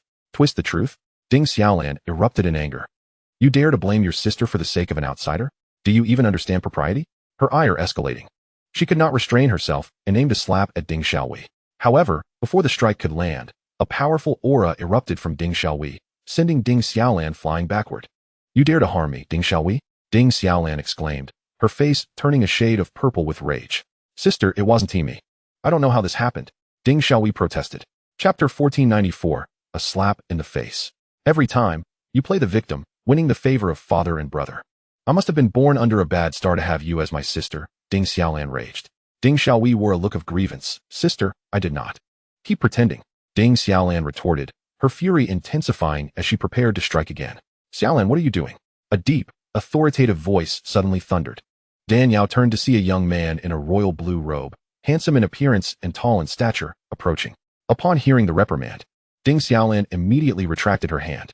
"Brother, this unknown woman has deceived Xiaohui out of her tricolor purple lotus Dan. I wish to reclaim it. Yet this girl sides with her instead of understanding my intentions." With urgency, Ding Xiaohui interjected, "That is not true, brother. The Dan was willingly given to Sister Shangwan. Do not listen to her fabrications." Ding Xiaolan trembled with rage. "Even if she did not deceive her, you must have seen her strike me back. How do you explain that?" I am not sure how it happened," Ding Xiaohui stammered. "Enough," Dan Yao suddenly exclaimed in a delicate yet firm tone. "It was I who struck her. It has nothing to do with Xiaohui." "What? It was you?" Both Ding Tihu and Ding Xiaohui stared at Dan Yao in astonishment. "Indeed, it was I. I could not bear to see Ding Xiaolan, disregarding sisterly bonds, strike her own sister before me, an outsider, so I intervened," Dan Yao admitted candidly. "Humph. Do you believe I will fall for that? You are gravely injured, your aura diminished. You are but a waste of talent now. How could you possibly infuse any energy into Xiaohui to harm me?" Ding Xiaolan scoffed derisively. "What would it take for you to believe me? Perhaps you should stand still and receive a strike from me?" Ding Xiaolan's eyes glinted with malice. "Should you dare to accept, I shall finish you off with a single blow," she threatened. Dan Yao, discerning her intentions, replied coolly, "Very well. I shall stand still and receive your strike." "Sister Shangwan, do not agree to this," Ding Xiaohui warned, but before she could finish, Ding Xiaolan struck in a flash. Her right palm turned upward, energy coalescing in an instant.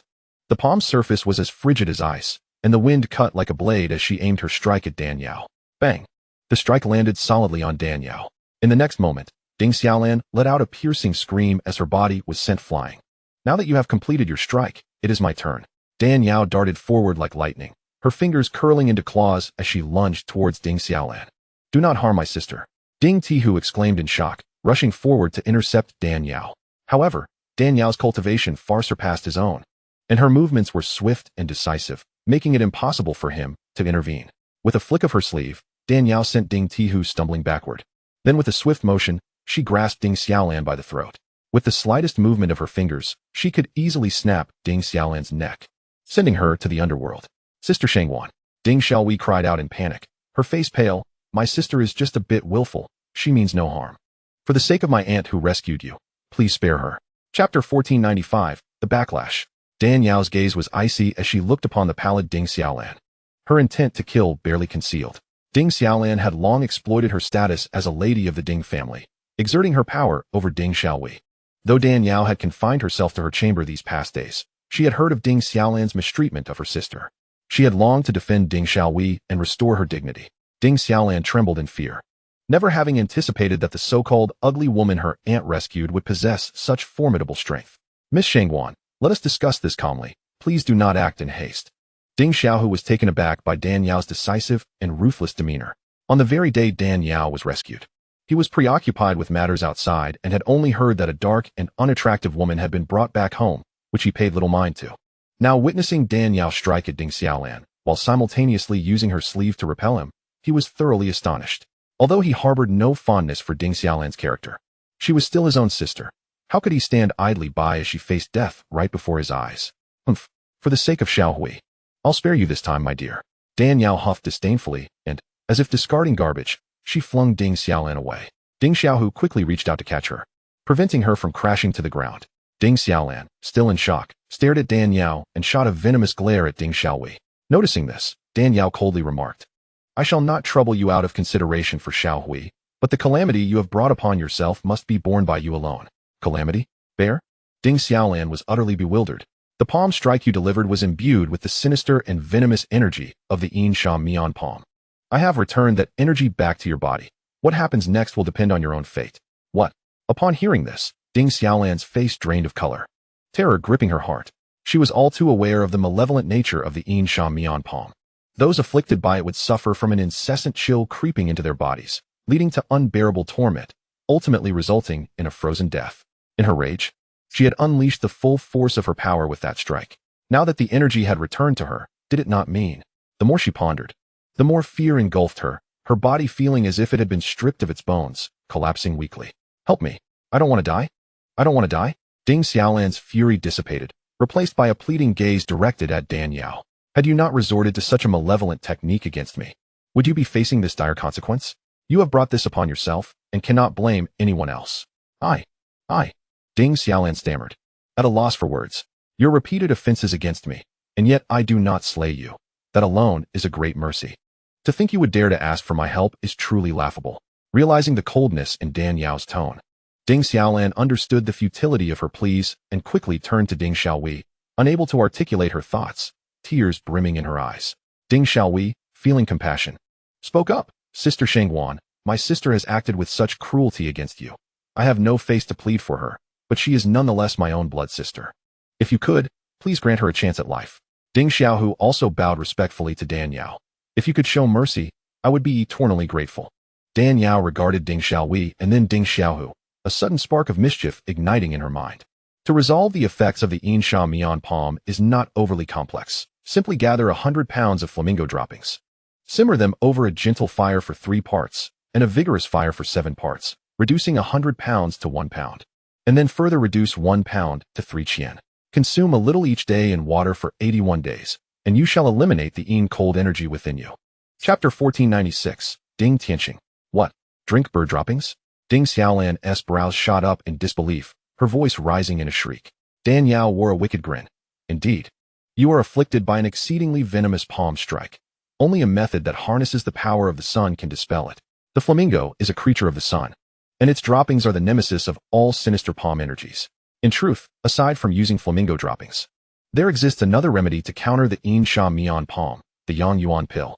The Yang Yuan pill is a 7th-tier elixir, only attainable by a 7th-tier alchemist. Given the Ding family's resources, obtaining a Yang Yuan pill would be highly improbable, while Dan Yao possessed the capability to concoct it. Why would she offer assistance to such an arrogant and unruly young lady? How could this be? To drink bird droppings as a remedy? You must be deliberately setting me up, Ding Xiaolan exclaimed in a high-pitched voice. Dan Yao shrugged, waving a dismissive hand. If you do not believe me, then so be it. After all, it is you who is afflicted, not I. Your demise would not concern me. Ding Xiaolan fell silent for a time, recalling the torment she would endure when the Yin Sha Mian palm took effect, and ultimately gritted her teeth. Fine, I will drink it. Dan Yao chuckled. That is the spirit. Bitter medicine is beneficial for the ailment. The more repugnant the remedy, the more effective it is. Ding Xiaolan. Subsequently, Ding Xiaolan departed, hurriedly dispatching someone to collect the flamingo droppings. Miss Shangguan, just who are you? Ding Xiaohu regarded Dan Yao with a complex expression. Someone so young, yet possessing such unfathomable strength, must have an extraordinary background. I advise you not to inquire too much, Dan Yao replied, casting him a knowing glance. For some matters, the more you know, the more perilous it becomes. I will not forget the Ding family's act of saving me. I shall repay it when the opportunity arises. As for anything else, I must beg your pardon for my inability to disclose. Hearing her words, Ding Xiaohu felt a chill run through him, and quickly smiled. If Miss Shangguan wishes to remain silent, I shall not press further. Today's incident was instigated by my younger sister. I will report it to my father and ensure she is strictly disciplined. I hope Miss Shangguan will not take offense. No offense taken. That palm strike was sufficient punishment for her. Why would I hold it against her any further? I am feeling somewhat fatigued now and wish to return to my room to rest. Should you encounter any difficulties, do not hesitate to seek me out. As long as it is within my capabilities, I will do my utmost to assist. Very well. As Dan Yao turned to leave, Ding Xiaohu promptly instructed Ding Xiaohui to take good care of her, while he himself headed towards the secluded chamber behind the artificial mountain in the courtyard. Inside the chamber sat a middle-aged man clad in a dark robe, meditating on a stone bed, absorbing the essence of heaven and earth. This man was none other than Ding Tianxing, the head of the Ding family and the father of the 3 Ding siblings. "Father, I have matters to report." Ding Xiaohu's respectful yet urgent voice echoed from outside the stone door. "What is it?" Ding Tianqing opened his eyes, his tone calm. "Father, it is as follows. A few days ago, my aunt rescued an unknown woman from the Great Marsh, and I initially thought her to be an ordinary person, but today—" Ding Xiaohu then recounted the events regarding Dan Yao in general terms. "What? This woman possesses the ability to return palm energy to Xiaolan, while simultaneously knocking you back?" Upon hearing Ding Xiaohu's words, Ding Tianqing was taken aback, astonished. It is worth noting that his son was a celestial lord. Such strength rendered him one of the top figures among the younger generation. How could a woman who appeared to be of similar age to his daughter possess such formidable power? Even he, an expert at the spirit platform realm, would require over a dozen exchanges to defeat a celestial lord who was a whole realm beneath him. "Indeed, father, I was equally astonished by her strength," Ding Xiaohu replied, incredulity evident in his voice. Could it be that she is also a spirit platform expert? The mere thought of it caused Ding Tianqing to shake his head immediately. At 200 or 300 years of age, achieving celestial lord status is already an extraordinary feat. It is impossible for anyone to reach the spirit platform realm. She must have practiced some peculiar cultivation technique to achieve such prowess. It seems this situation is far from simple, Ding Tianqing mused with a smile, intrigued. "I once thought I was among the elite of my generation, but having witnessed her strength, I now understand what true genius is." Ding Xiaohu sighed. "If she is indeed a genius, and fate has intertwined our paths, then she must not be overlooked." "Father, from your words, do you intend to recruit her?" "Recruitment depends on the individual. For some, it is as straightforward as it sounds. However, for others, the matter is anything but simple. The Ding family places great emphasis on the cultivation of bloodlines, with several generations of matriarchs having been brought into the fold through strategic marriages. However, Ding Xiaohu does not believe that his father wishes him to employ his charms to pursue Dan Yao. After all, despite her formidable abilities, her looks leave much to be desired. Should he marry her and produce offspring that are both unattractive and dark-skinned, it would surely bring disgrace to the family. Indeed, as the once-in-a-millennium contest of the bloodbound manor approaches, it appears that the Ding family is still short of one participant, remarked Ding Tianqing. Indeed, there is a vacancy. This spot was originally intended for Master Mo Ni's disciple, Gu Gang. However, his second sister detested Gu Gang for being both short and overweight, and she absolutely refused to consider a union with Master Mo and I, which led to this predicament. At this point, Ding Xiaohu's eyes sparkled with realization. "Father, do you wish to invite Miss Shangguan to fill the vacancy left by Gu Gang?" Ding Tianqing nodded solemnly. "Precisely. In past contests, our Ding family has been thoroughly dominated by the Guan and Shi families. If she were to lend her assistance, it would undoubtedly curtail their arrogance." Ding Xiaohu smiled. "Miss Shangguan's strength surpasses her peers. With her support, we would be virtually guaranteed success in this competition. The only question is whether she will agree." "Whether she will agree can be ascertained by inviting her to discuss it," Ding Tianqing replied. "The opportunity presented by the bloodbound manor is rare, and I am confident she would not let it slip away. Indeed, I believe so as well. Father, please wait for me in the main hall. I shall go invite her." After delivering a stern reprimand to the unreasonable and headstrong Ding Xiaolan, Dan Yao felt considerably better and was about to sit down for some serious cultivation. Unexpectedly, Ding Xiaohu knocked and entered, greeting her with a smile. "Miss Shangguan, my father wishes to meet with you." "Meet?" Dan Yao's brow furrowed slightly as she glanced at him. After a moment's contemplation, she replied, "Very well. I have disturbed the host for so many days. It is only fitting that I express my gratitude in person. Miss Shangguan is too modest. Please follow me," Ding Xiaohu said, leading her to the opulent main hall. Inside, a middle-aged man clad in a dark red silk robe sat, smiling as he regarded her. Chapter 1498, The Bloodbound Manor, 1. Dan Yao swiftly assessed the man's internal energy and immediately deduced that he was Ding Xiaohui's father, Ding Tianqing. "Greetings, head of the Ding family." Dan Yao respectfully offered a formal bow. "Ah, indeed remarkable. You are quite young yet possess such profound strength. Your future is boundless." Ding Tianqing's sharp gaze swept over Dan Yao, only to be astonished when he realized that, despite his own cultivation at the spirit platform level, he could not discern Dan Yao's true prowess, leaving him somewhat apprehensive. "You flatter me, head of the Ding family. Call me Uncle Ding, if you would. As we share a bond, and you refer to Xiaowei as sister, I would be honored," Ding Tianqing smiled. At this, Dan Yao nodded and directly inquired, "Uncle Ding, you summoned me. What matter requires my assistance?" "The reason for your invitation is to request your aid in a particular matter. Should Miss Shangguan be willing to help, The Ding family would be more than willing to offer a handsome reward for a master alchemist to concoct the finest healing elixirs to aid in your swift recovery, Ding Tianqing stated with calm deliberation. Upon hearing this, Dan Yao's expression shifted slightly before she replied with a smile. To be honest, my injuries have already healed on their own. At this revelation, both Ding Tianqing and his son were taken aback. When Ding Xiaohui's aunt rescued Dan Yao, her injuries were severe, her back a bloody mess. Ding Tianqing had previously checked her pulse and, seeing her grievous wounds, concluded that even if she were miraculously to survive, it would take her 100 years or more to recover fully. Now, merely a few days later, she claimed to be completely healed, an astonishing feat. Seeing the incredulous expressions on the faces of the Ding father and son, Dan Yao chuckled. I truly am fully recovered. Otherwise, how could I have returned the Yin Sha Mian Zhang to Ding Xiaolan? Her swift recovery was largely thanks to the primordial pill obtained through her system's signing-in process. Without it, she could hardly fathom how long it would have taken to heal. Ah, so you are indeed healed. Remarkable, quite remarkable. In all my years, this is the first time I've encountered someone with such rapid recovery from grievous injuries. Ding Tianqing could not help but marvel at Dan Yao's extraordinary healing abilities. Although I no longer require any healing elixirs, the Ding family has shown me great kindness and shelter. I shall do everything within my power to assist. Though I am curious about the nature of your request, Dan Yao replied sincerely. Gratitude is a virtue. It is commendable to repay kindness. Your willingness to assist speaks volumes of your character. Ding Tianqing regarded Dan Yao with renewed respect. Ding Xiaohu interjected with a smile. May I ask if Miss Shangwan has ever heard of the Bloodbound Manor? Dan Yao shook her head. I have not. And what of the 9-petal flower of true blood? Ding Xiaohu pressed further. The 9-petal flower of true blood? Dan Yao's heart skipped a beat, and she exclaimed in surprise. Is it possible that this flower blooms within the Bloodbound Manor? No, according to ancient texts. The 9-petal flower of true blood is known to grow in. You are correct, Miss Shangwan. The 9-petal flower of true blood does not grow in the Bloodbound Manor, Ding Xiaohu interjected. Dan Yao, perplexed, asked, if this flower does not reside in the manor, why mention it? Given your reaction, it seems you possess considerable knowledge about the 9-petal flower of true blood. Do you know how to harvest it once it is mature? Chapter 1499, The Bloodbound Manor, 2. I do not know. Dan Yao shook her head once more. Though the secret record of all medicines encompasses a vast array of mystical items from the Tianxian continent, it fails to detail the harvesting methods for every type of spiritual material.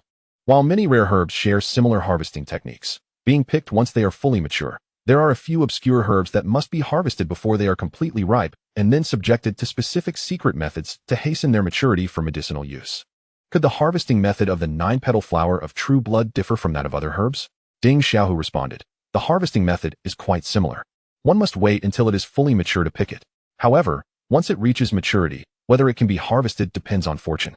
Many who covet the 9-petal flower of true blood wait for thousands of years, only to see it vanish into thin air in a flash of blood light the moment it matures, leaving them with nothing but regret.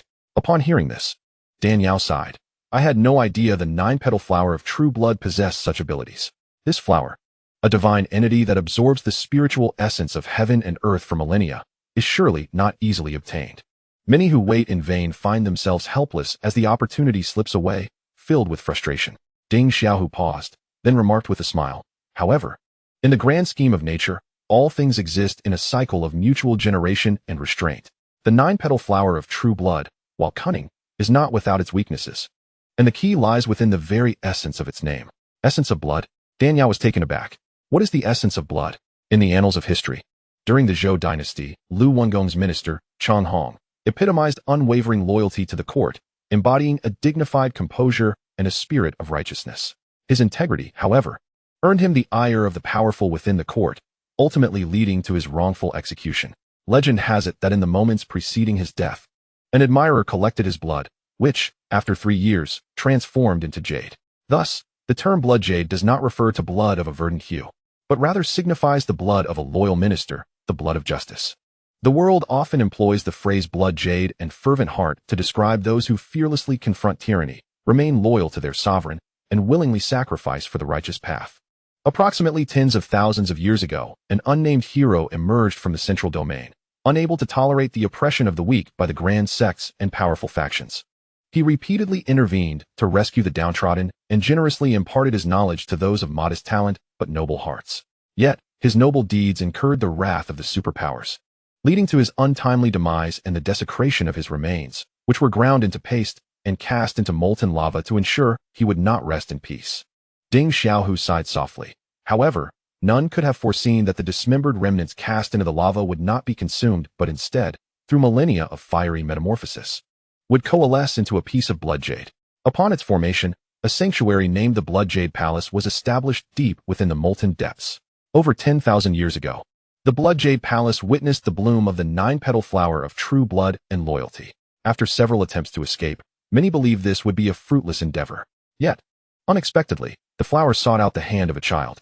Upon further inquiry, it was revealed that the child's ancestor had once entered the Blood Jade Palace and was struck by the blood jade, leaving an indelible mark within. This mark had been passed down through generations, finally reaching the boy at the opportune moment of the flower's appearance. The 9-petal flower, being a creature of pure essence, showed no interest in anything except the blood jade born of righteous blood. Once it sensed the jade's presence, it was irresistibly drawn to it, akin to a moth to a flame. Upon hearing this, Danielle finally grasped the significance of the blood. It became evident that the blood of the 9-petal flower signified the blood jade transformed from the sacrifice of just individuals. If she wished to obtain the 9-petal flower, she must first acquire the blood jade or a mark of the blood jade. Observing Danielle lost in contemplation, Ding Xiaohu continued, aside from the extraordinary blood jade, the Blood Jade Palace possesses its own realm, having absorbed vast amounts of pure yang fire energy from the volcanic magma over the years. Should a practitioner of yang cultivation harness this power, they would undoubtedly experience a rapid breakthrough in their current cultivation level, significantly enhancing their strength. Pure yang fire energy? Upon hearing this, Danielle felt a surge of excitement. Both Xianxiang and Qiming practiced the ultimate yang techniques. If she could purify the pure yang fire energy within the Blood Jade Palace into a concentrated essence, it would surely expedite their breakthroughs. Ding Tianxing then spoke. The discovery of the Blood Jade Palace's secret was not solely attributed to my family's ancestors, but also to those of the Shui and Guan families. For many years, the three families have coveted the blood jade, engaging in fierce rivalry that resulted in considerable losses on all sides.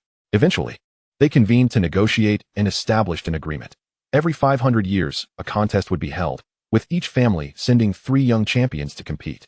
The victor would earn the right to enter the Blood Jade Palace. Thus, you are short of participants and wish for me to fill a spot? Danielle swiftly concluded. Ding Tianxing nodded.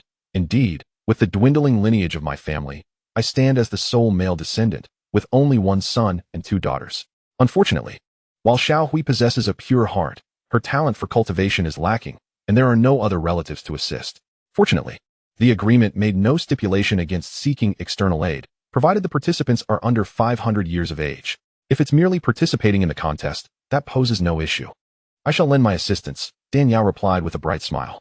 She had been seeking an opportunity to acquire the 9-petal flower, and now that she understood the blood jade's significance, she could not let this chance slip away. The Ding family rejoiced at her response.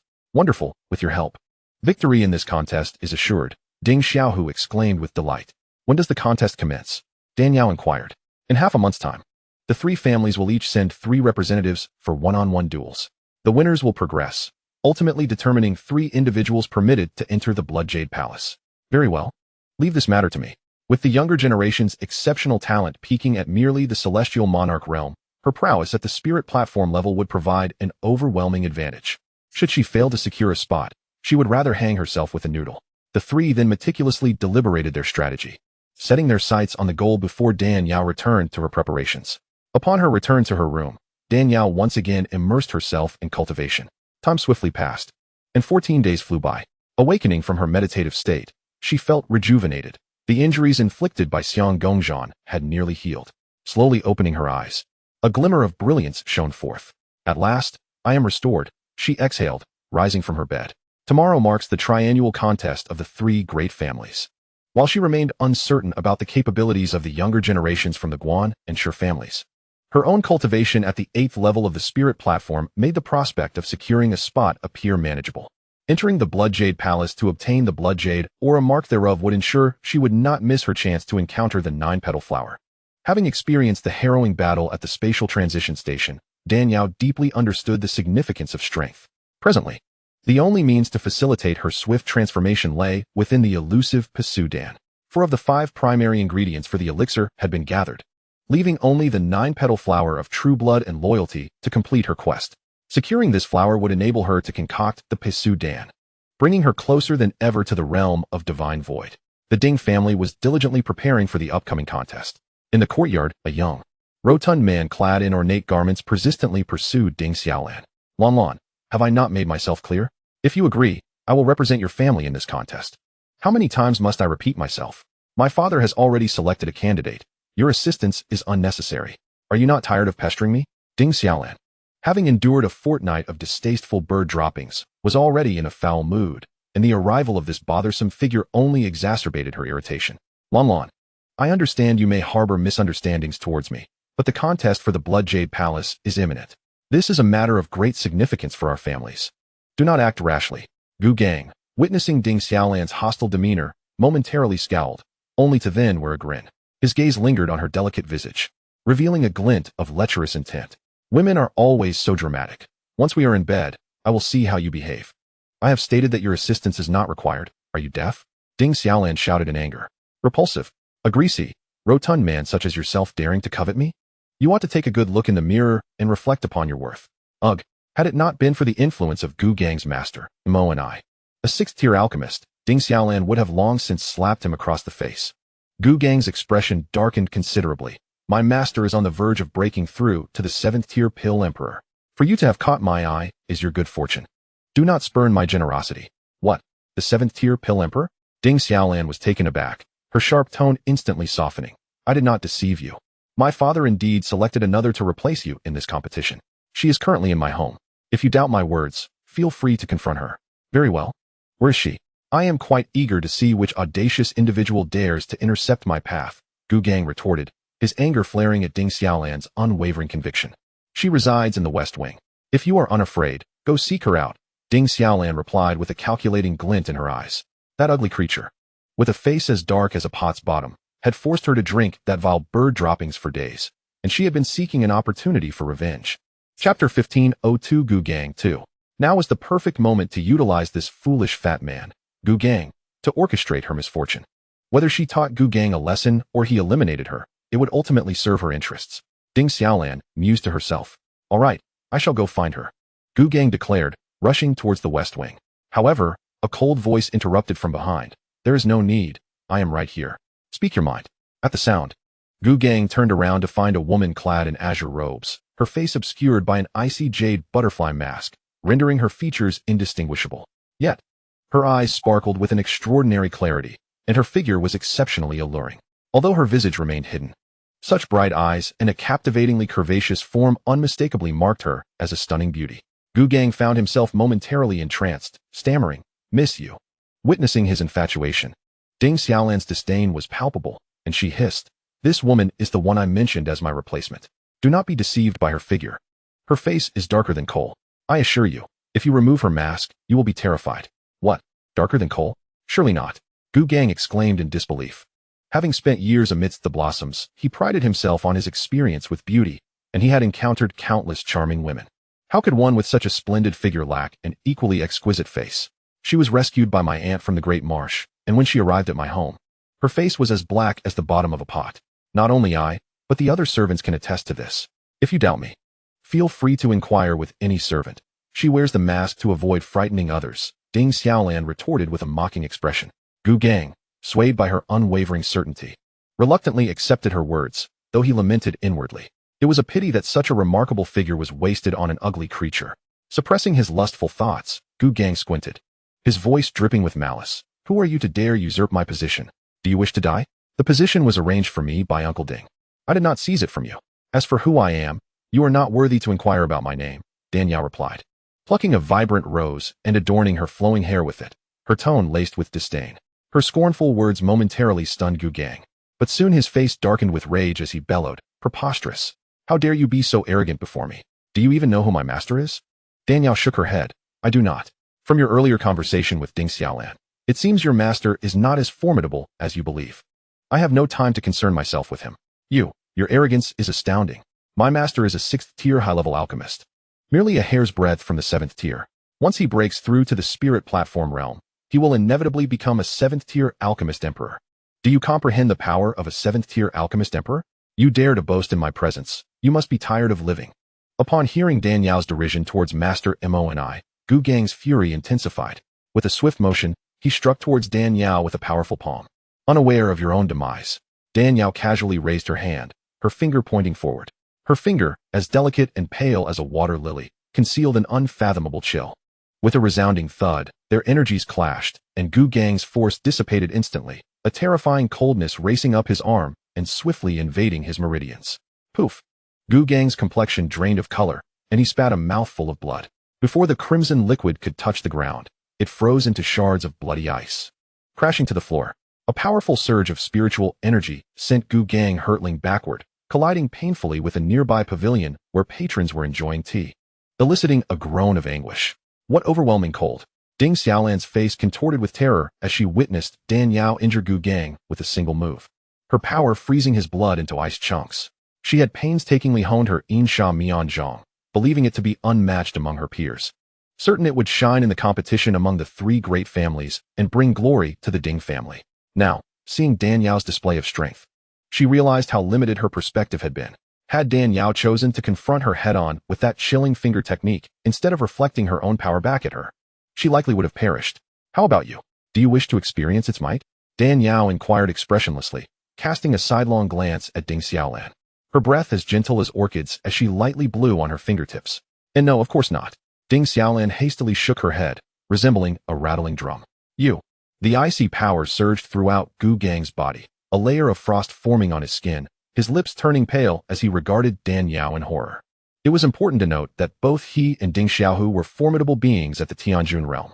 Though Gu Gang's status had been artificially inflated by Master Mo's elixirs, he was nonetheless a legitimate Tianjun powerhouse. How could this woman defeat him with a mere strike? Could she possibly be a spirit platform expert? No, that was inconceivable. At her age, how could she possibly reach the spirit platform realm? Overwhelmed with dread, Gu Gang dared not engage Dan Yao further, quickly mustering his strength to transform into a streak of spiritual light and flee. Humph! Dan Yao disdainfully scoffed, her long sleeves swirling as she retreated into the room. Seeing this, Ding Xiaolan hurried to report to her father, claiming that Dan Yao had been excessively bold, daring to strike even a direct disciple of Master Mo. If this matter was not handled appropriately, once Mo truly broke through to the 7th-tier alchemist emperor, the Ding family would surely suffer greatly. Upon hearing her, Ding Tianxing did not express anger. Instead, he reprimanded Ding Xiaolan for her cruelty, suggesting she should learn from her sister Xiaohui. Ding Xiaolan fumed, but felt powerless. The following day, the competition for the Bai Shui mansion began. Dan Yao rose early and arrived at the main hall. This time, representing the Ding family in the competition were, besides Dan Yao as an auxiliary, the siblings Ding Xiaohu and Ding Xiaolan. Ding Xiaolan's cultivation was slightly inferior to Ding Xiaohu's, yet her xianxiaaudiobooks was exceedingly formidable, striking silently and softly, particularly suited for ambushes in combat, catching opponents off guard. However, should she encounter a powerful adversary a whole realm above her, this technique would be rendered ineffective. Though Dan Yao did not appreciate Ding Xiaolan's character, for the sake of the greater good, she still intervened to dispel the cold energy within her, allowing her to engage without hindrance. The competition venue was located atop a dormant volcano to the south of Yanba City. Enough delay, let us depart, Ding Tianxing proclaimed. Agreed. The group responded in unison, each transforming into streaks of spiritual light as they swiftly made their way to the volcano in the south of the city. Beneath the magma of this dormant volcano lay the Bai Shui mansion. At the entrance of the magma, there was a protective array set by the leaders of the three great families in years past. Only those who emerged victorious in the competition could simultaneously obtain the jade tokens from the three families, unlocking the seal and gaining access to the Bai Shui mansion. Chapter 1504, The Contest 1. Entering the Blood Jade Manor and successfully acquiring the Blood Jade seal does not imply an immediate attainment of the 9-petal flower of true blood and affection. The 9-petal flower of true blood and affection is an extraordinary bloom, requiring 30,000 years of enduring the elements, 30,000 years of frost, 30,000 years of rain and snow, and 30,000 years of sunlight, before it can mature and blossom. Moreover, it blooms only once at a time. Should this opportunity pass, one must wait another 90,000 years for the next bloom. The boy who once possessed the Blood Jade seal managed to obtain the 9-petal flower of true blood and affection in just a mere 10,000 years. Excluding this decade, the next flower will not emerge for another 80,000 years. The three great clans engage in this contest solely to secure the Blood Jade seal from the Blood Jade Manor, which is to be passed down through generations. Every 500 years, this endeavor recurs. After 80,000 years, The clan that possesses the most potent blood jade seal will be able to pluck the 9-petal flower of true blood and affection. The 3 clans labor tirelessly, willing to endure an 80,000-year wait, for the flower possesses a miraculous quality. It can cleanse the marrow and alter the constitution, forming the innate Tao body. The innate Tao body is an exceedingly rare cultivation physique. Those endowed with this physique cultivate at a pace only surpassed by the pure yang and pure yin bodies. Even more enticing is the extraordinary medicinal potency of the 9-petal flower of true blood and affection, which can be inherited through bloodlines. As long as the bloodline persists, each generation can produce a prodigy with an innate Tao body, ensuring the enduring prosperity of the family behind it. This, indeed, is the flower's most invaluable aspect. As for using it to concoct the void-breaking pill, that seems somewhat beneath its worth. Previous generations plant the trees, and future generations enjoy the shade. For the sake of this extraordinary family legacy, to allow their descendants to bask in its blessings, they would gladly wait not just 80,000 years, but even 800,000 years. For the 3 great clans, the 9-petal flower of true blood and affection is a treasure that requires an 80,000-year wait. However, for Danyao, who is eager to break through to the divine void realm within a mere 120 years, such an extended wait is unnecessary. Back in the Jade Valley of the Western region, she had once procured a drop of divine-level ripening liquid. This drop of divine ripening liquid can instantaneously mature treasures of heaven and earth still in their gestation, saving countless years of waiting. With this elixir in her possession, she need not endure an 80,000-year wait. As soon as she secures the blood jade seal and locates the growth site of the 9-petal flower of true blood and affection, she will immediately refine it into the void-breaking pill. After flying for approximately half an hour, the group arrived at a volcano belching thick black smoke. Ding Tianxing pointed to the right side of the volcano and informed Danyao, "That is the venue for this contest." Danyao nodded. "Very well, let us proceed." By the time the Ding family arrived, a considerable number of people had already gathered on the right side of the volcano. The contest, held once every 500 years among the 3 great clans, is a rare event in Smokewave City. Besides the 3 hosting parties, various other forces have also come to witness the spectacle. "What is that?" Danyao inquired, noticing a crystal plate resembling a weight scale from her past life at the entrance, surrounded by a curious crowd. Ding Xiaohui looked at Danyao in surprise. "What? You don't recognize this?" Danyao shook her head. "I do not." Ding Xiaohui pointed at the crystal plate. "That is an age-testing device. Invented by a remarkable individual hundreds of thousands of years ago, it is unique to the central region." "An age-testing device?" Danyao was taken aback. "So it is used to determine age?" Ding Xiaohui nodded. "Indeed. Its primary function is to detect age. When one approaches it and places a drop of blood on the device, it can accurately ascertain the user's age. This contest relates to the blood jade seal of the blood jade manor, and the 3 clans are wary of opponents using elixirs to alter participants' appearances to cheat. Hence this device was specially placed here. Each contestant must undergo an age verification before participating in the contest. "I see." Danyao realized, frowning slightly. This could be troublesome. "Lady Shangwan, what troubles you? Are you concerned about failing the age test?" "Not at all. It is merely a slight inconvenience. Nothing to worry about." Danyao smiled at her, then cast her gaze towards the few young individuals seated in the front row, contemplating that they must be the contestants for this event. Judging by their auras, each of them possessed at least a half-step celestial monarch level of cultivation, standing out amongst the younger generation. However, she believed overcoming them would not pose a significant challenge. "Lady Shangwan, the contest is about to begin. Let us go for the age test." Ding Xiaohui reminded her as her brother and sister proceeded to undergo the age testing. "All right, I will be right there." Danyao regained her focus and approached the age testing device. She pricked her finger, allowing a drop of blood to fall into the crystal plate. At that moment, Ding Tianxing, Ding Xiaohu, Ding Xiaolan, and others turned their gazes towards her, eager to see the age of the young powerhouse capable of defeating celestial monarchs with a single strike. However, before the data from the age testing device could illuminate, the blood that had dripped into the crystal plate instantly froze into an icy crystal. Blood freezing? A pure yin body. It is a pure yin body.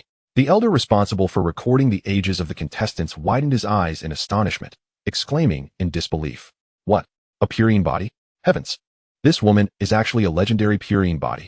As they gazed at the crimson solid within the crystal plate, frozen like a pigeon blood ruby, a wave of astonishment swept through the crowd. Those who had come to observe the contest were all notable powerhouses in Smokewave City and were well aware of the fearsome and extraordinary nature of the pure yin body. Individuals endowed with this physique are regarded as favored children of the heavens in the realm of cultivation. Almost all cultivation challenges are easily surmounted. as if mere paper were punctured with a single touch. Provided no unforeseen circumstances arise, even without the guidance of esteemed masters, they will eventually break through to the divine void realm. The divine void realm, second only to the ascendancy realm, is the most formidable cultivation level in the Tianxian continent. Yet, the purine body is exceedingly rare, with perhaps only one in millions. Even those ancient beings who have lived for tens of thousands of years may not encounter one. Thus, it is no wonder that upon learning of Dan Yao's possession of a pure Yin body, their expressions were so astonished. A pure Yin body.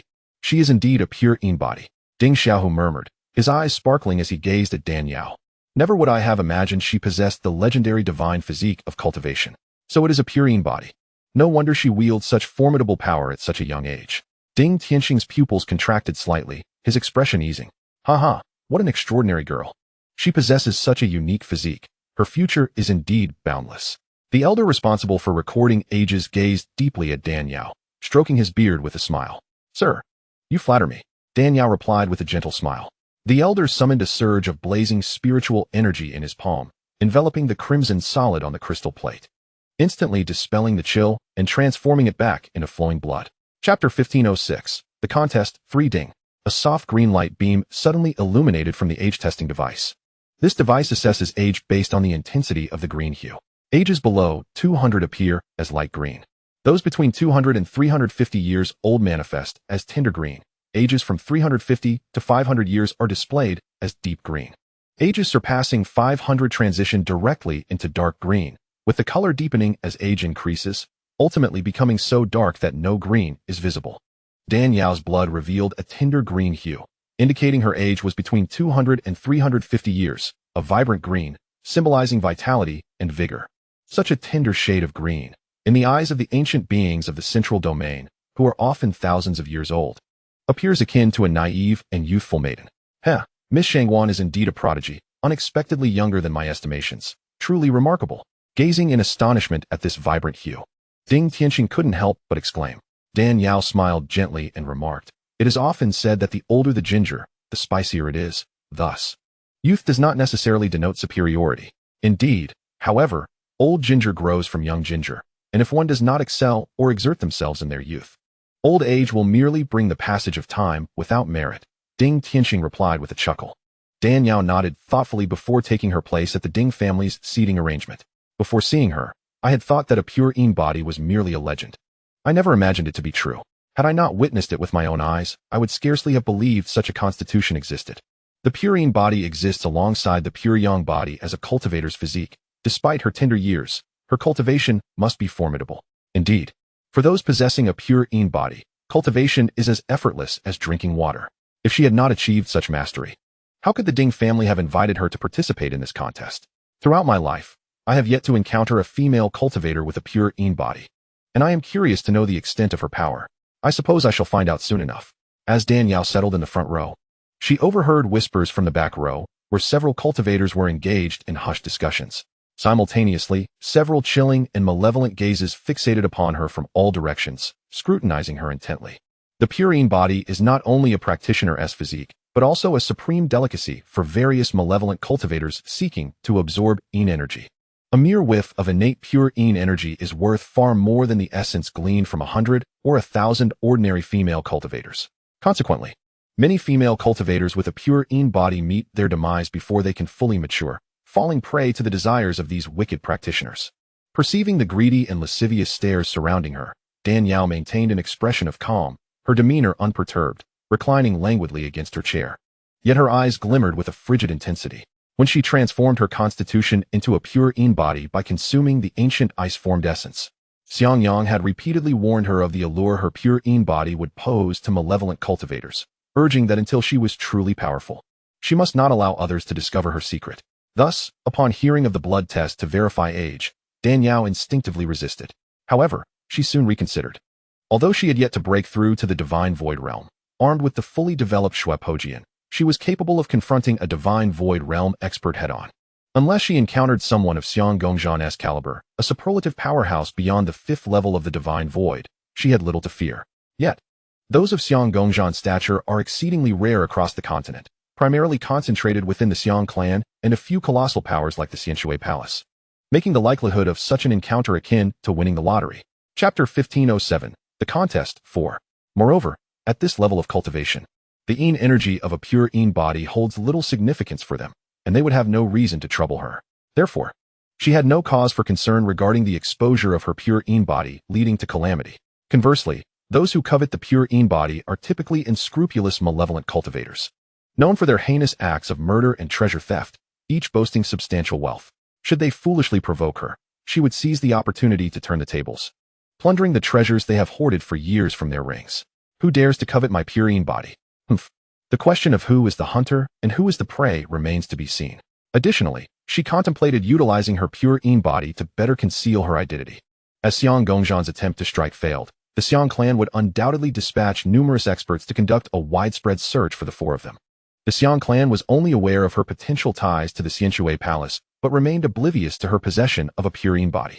Female cultivators endowed with a pure yin body are often referred to as pure yin maidens. She might as well leverage this distinct role to mask her true identity, rendering it difficult for the Xiang clan to locate her. Simultaneously, Xiang Yang, Shui Ling, and Qi Ming would quickly associate the term pure yin maiden with her new guise. As for her reasons for wearing a mask, they would be ample. Pure yin maidens are susceptible to predation, necessitating a mask for self-protection. The more Dan Yao contemplated the disclosure of her pure yin body, the more advantageous it seemed. Just then, several swift sounds of wind cut through the air. Dan Yao turned her head to see several beams of spiritual light racing towards her, coalescing into four figures. Leading them was a tall, slender elder with a mix of black and white hair, exuding a powerful and unwavering presence. Dan Yao's spiritual sense swept over him, and she immediately discerned that he was a formidable expert at the second level of the spiritual platform. Perhaps he had recently broken through, for his aura appeared somewhat unstable. Ordinarily, he would need to enter seclusion for a period to stabilize his essence and solidify his realm. However, for the sake of this contest, held once every 500 years, the tall elder disregarded such concerns. This was Guan Shangyue, the head of the Guan family, the most powerful among the leaders of the three prominent families. It was said that a century ago, he had already approached the threshold of breaking into the second level of the spiritual platform, and this contest was originally intended for his brother, Guan Shanming, to preside over. His presence here indicates that he has successfully broken through. Sitting beside Dan Yao, Ding Xiaohui noticed Dan Yao's gaze fixed on the tall elder and promptly introduced him. Her expression grave. The three prominent families have engaged in continuous rivalry over the years, both openly and covertly, yet due to their comparable strengths, none dared to openly sever ties. Now that Guan Shangyue has taken the lead in breaking through to the second level of the spiritual platform, it spells trouble for the other two families. Behind Guan Shangyue stood three young men clad in blue. Though not exceptionally handsome, they radiated a youthful vigor filled with ambition. However, Dan Yao was quite astonished to sense that the cultivation auras of these three individuals had all reached the level of heavenly monarch. Two were at the initial stage, while one was at the mid-stage. Before arriving, Ding Tianqing had already briefed her on the participants. These three blue-clad youths were direct descendants of the Guan family, one being Guan Shanyue's only son, while the other two were his nephews. Owing to their remarkable talents and extraordinary cultivation, they were collectively known as the Three Tigers of the Guan family. Chapter 1508. The Contest 5. Particularly, Guan Zhihao, the leader of the Three Tigers, stands out among the younger generation with his mid-stage heavenly monarch cultivation. Ding Xiaohui had faced defeat at his hands numerous times. While Dan Yao observed the Guan family, Guan Shangyue and his companions had also learned of the existence of the pure yin body. Surprised, Guan Shangyue cautioned Guan Zhihao and the others seriously. The pure yin body is no trifling matter. If you engage her in battle, you must exercise utmost caution. Hearing this, Guan Zhihao's eyes sparkled with eagerness. This is intriguing. I wish to see just how formidable a pure yin body truly is. Do not act impulsively. This contest is for the blood jade seal of the bloodshed manor.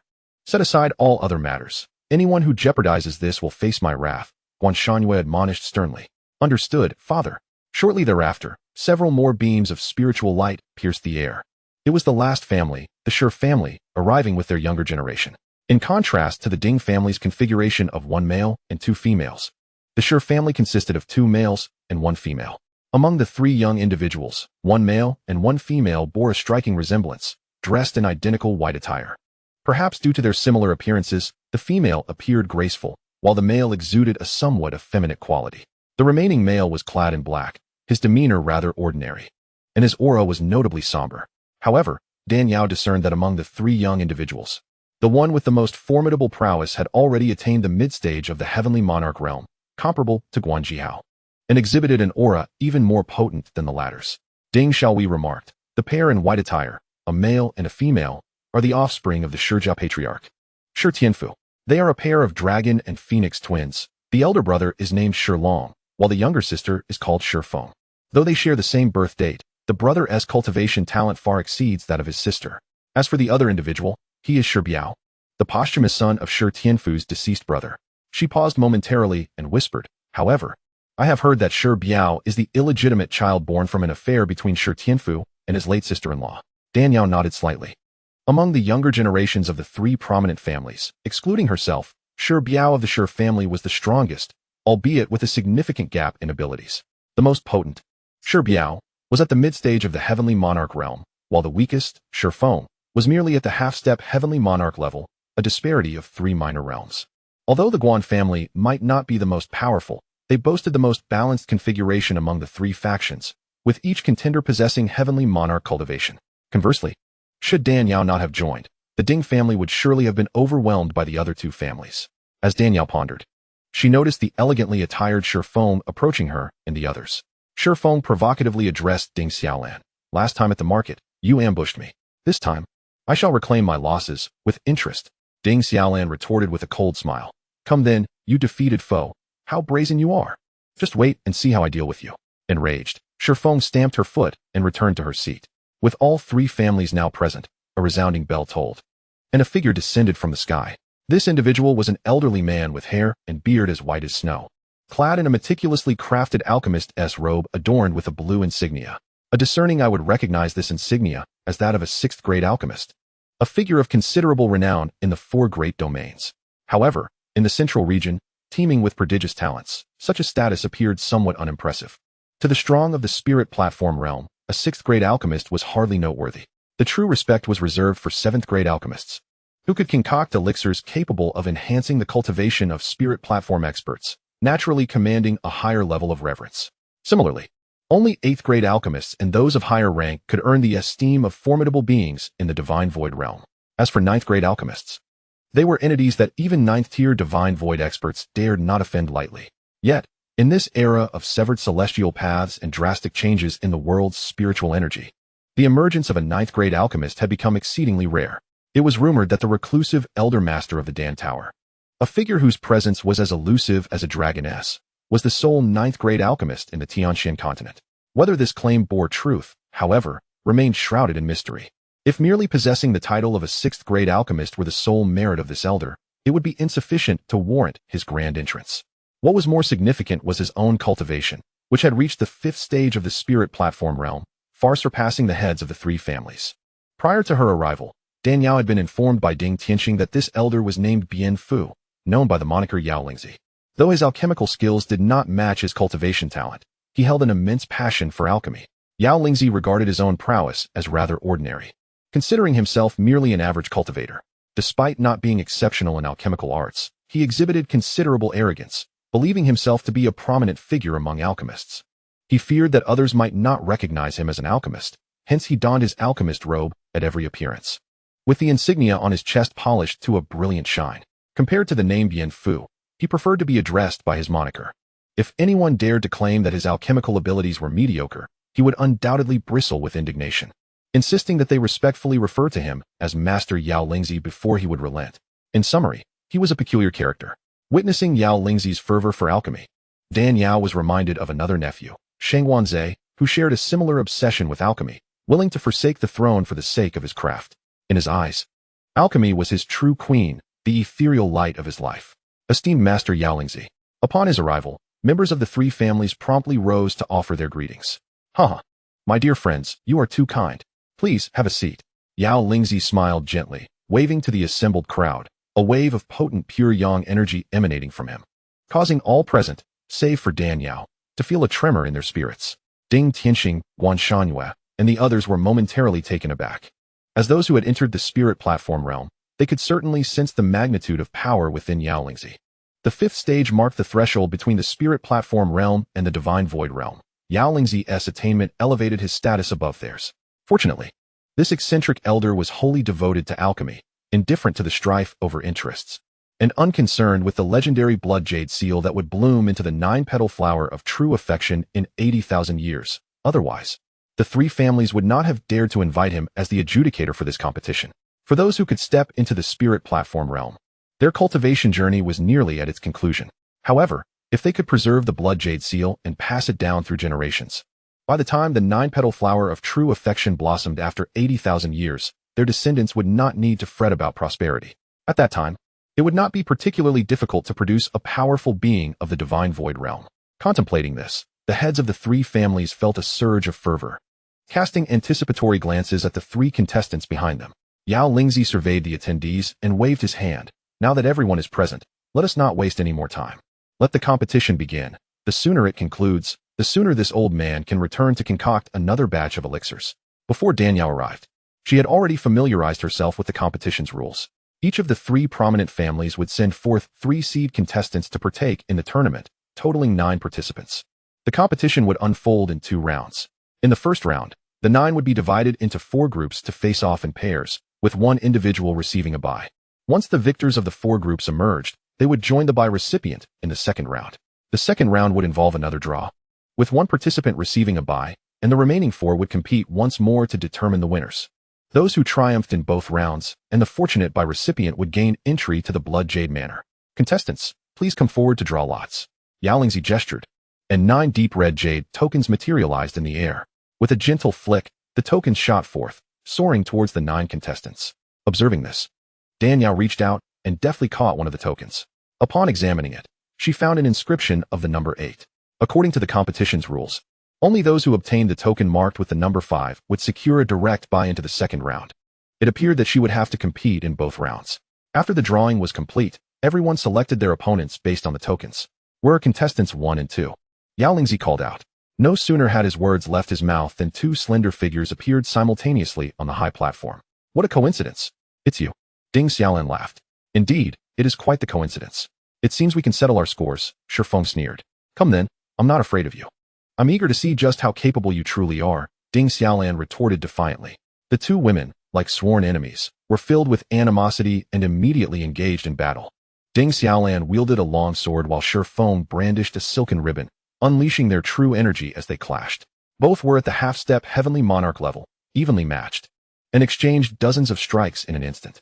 Although their realms were comparable, the saying an inch longer, an inch stronger held true, as the silken ribbons wielded by Shi Feng exhibited a distinct advantage in the course of battle.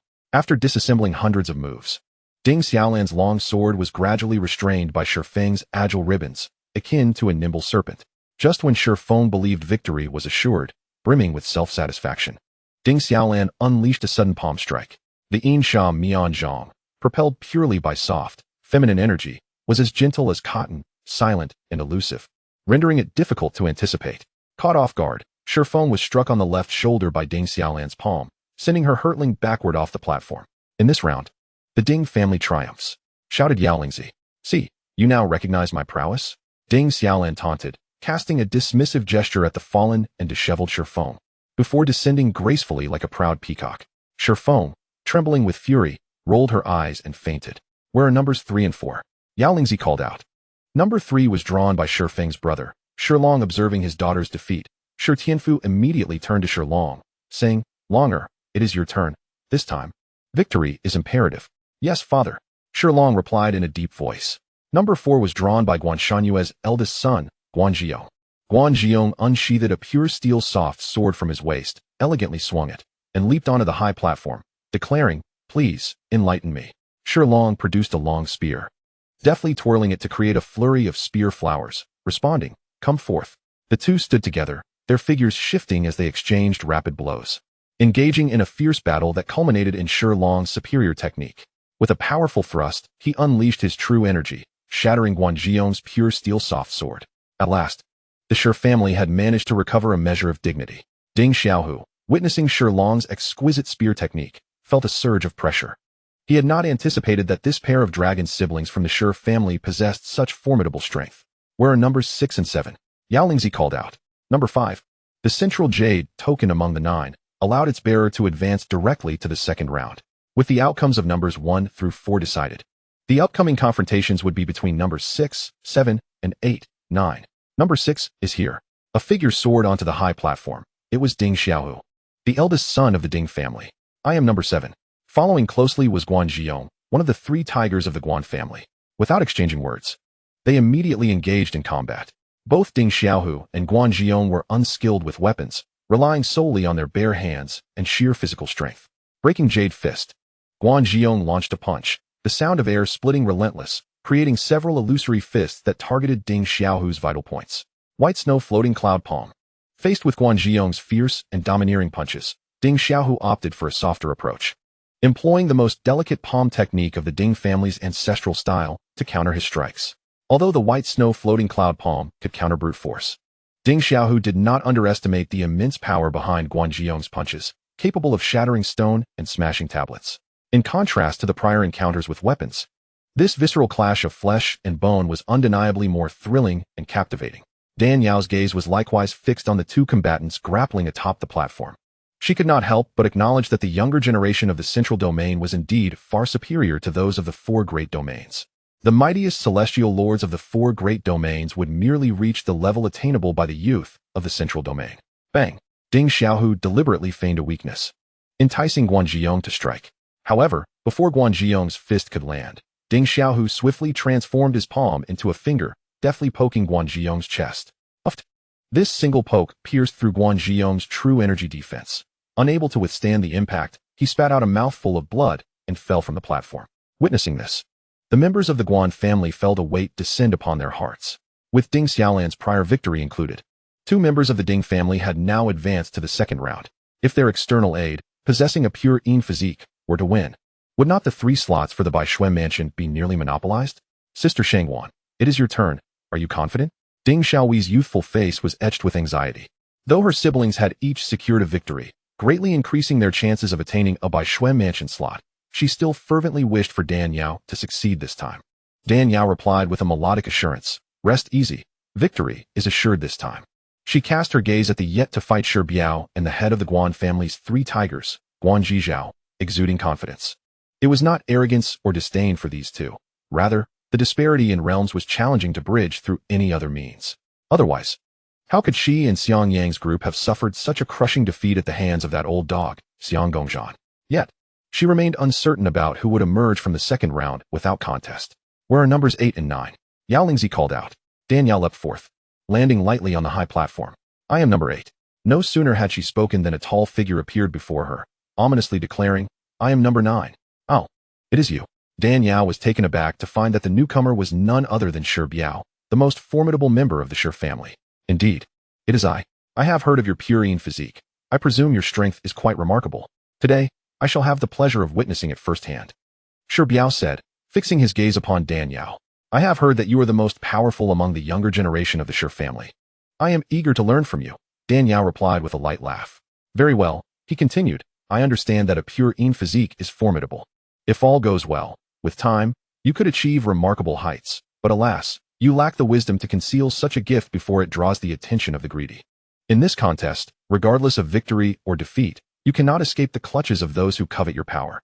A mocking smile played across Shi Biao's lips, tinged with derision. Whether or not you will be schemed against is of no concern to you, rather than worrying about others. You should be more concerned about how many moves you can withstand from me. Dan Yao chuckled lightly, her expression remaining composed and undisturbed. Do you truly believe you can best me? Of course. I never engage in battles without assurance. Enough with the idle chatter. Let us commence. Dan Yao replied coldly. Very well. If you seek death, I shall oblige. Shi Biao strode forward, a formidable aura emanating from his mid-celestial realm, surging forth like a tempest. Clenching his palm, a purple gold hammer materialized in his grasp. Bang! Shi Biao's figure darted forward, swinging the purple gold hammer with devastating force, aimed swiftly at Dan Yao. In the face of such an assault, Dan Yao merely shook her head, revealing an ice-clear flute, as if it had materialized from thin air. It was the very flute she often employed to produce melodies that no man could bear to hear. With the ice-clear flute in hand, Dan Yao gracefully swept it. Clang! The purple gold hammer struck against an unseen barrier, emitting a thunderous roar as if colliding with a mountain of 1,000 tons. Under the overwhelming force unleashed by the jade flute, the purple gold hammer shattered, splintering into countless iron shards that scattered in all directions, leaving Shi Biao's palm bleeding profusely. Although this purple gold hammer was not an extraordinary treasure, it was forged from an array of the hardest metals, having previously obliterated countless formidable opponents without sustaining any damage. Never could he have anticipated that this masked pure Yin maiden would shatter it with a mere sweep of her flute. Shi Biao's face turned pale with shock, and he staggered back several steps. Who are you? How could you? Yet Dan Yao offered no response, wielding the flute like a sword. She advanced with swift precision. Shi Biao was compelled to defend himself. The purple gold hammer had shattered. So he seized a stick resembling a fire poker to fend off Dan Yao's relentless assault. Having spent years honing her skills, Dan Yao had long since melded the strengths of various schools into a singular mastery. Now, employing a flute in place of a sword, she unleashed an array of techniques that were not only intricate, but also imbued with formidable spiritual power.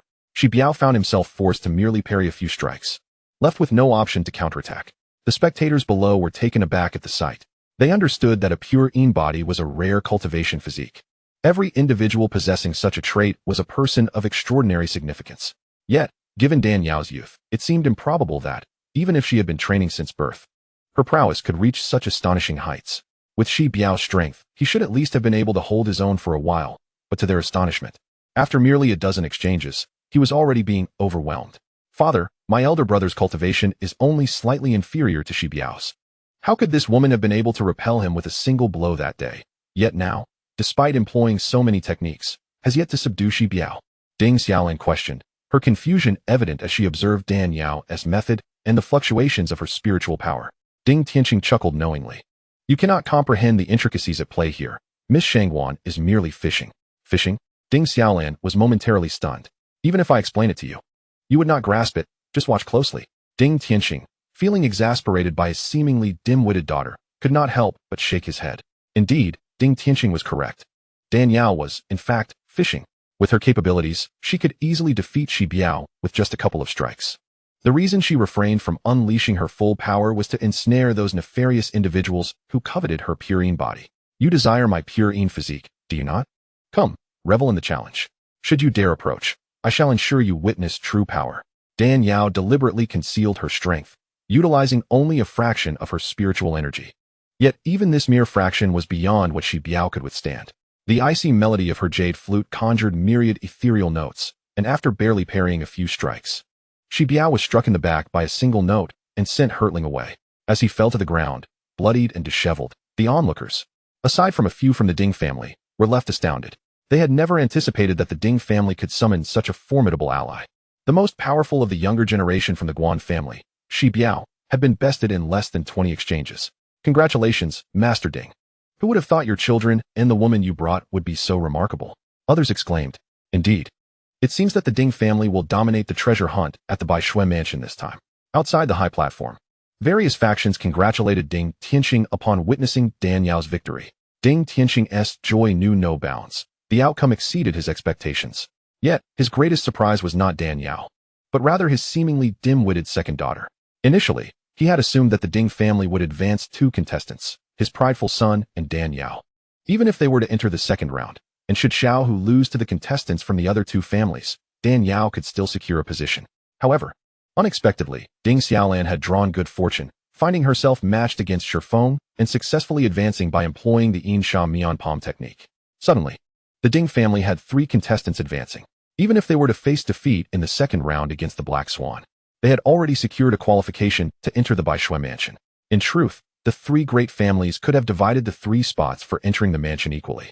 Unfortunately, human greed knows no bounds. Each family sought to claim the qualifications of the others, leading to the competition that occurs once every 500 years.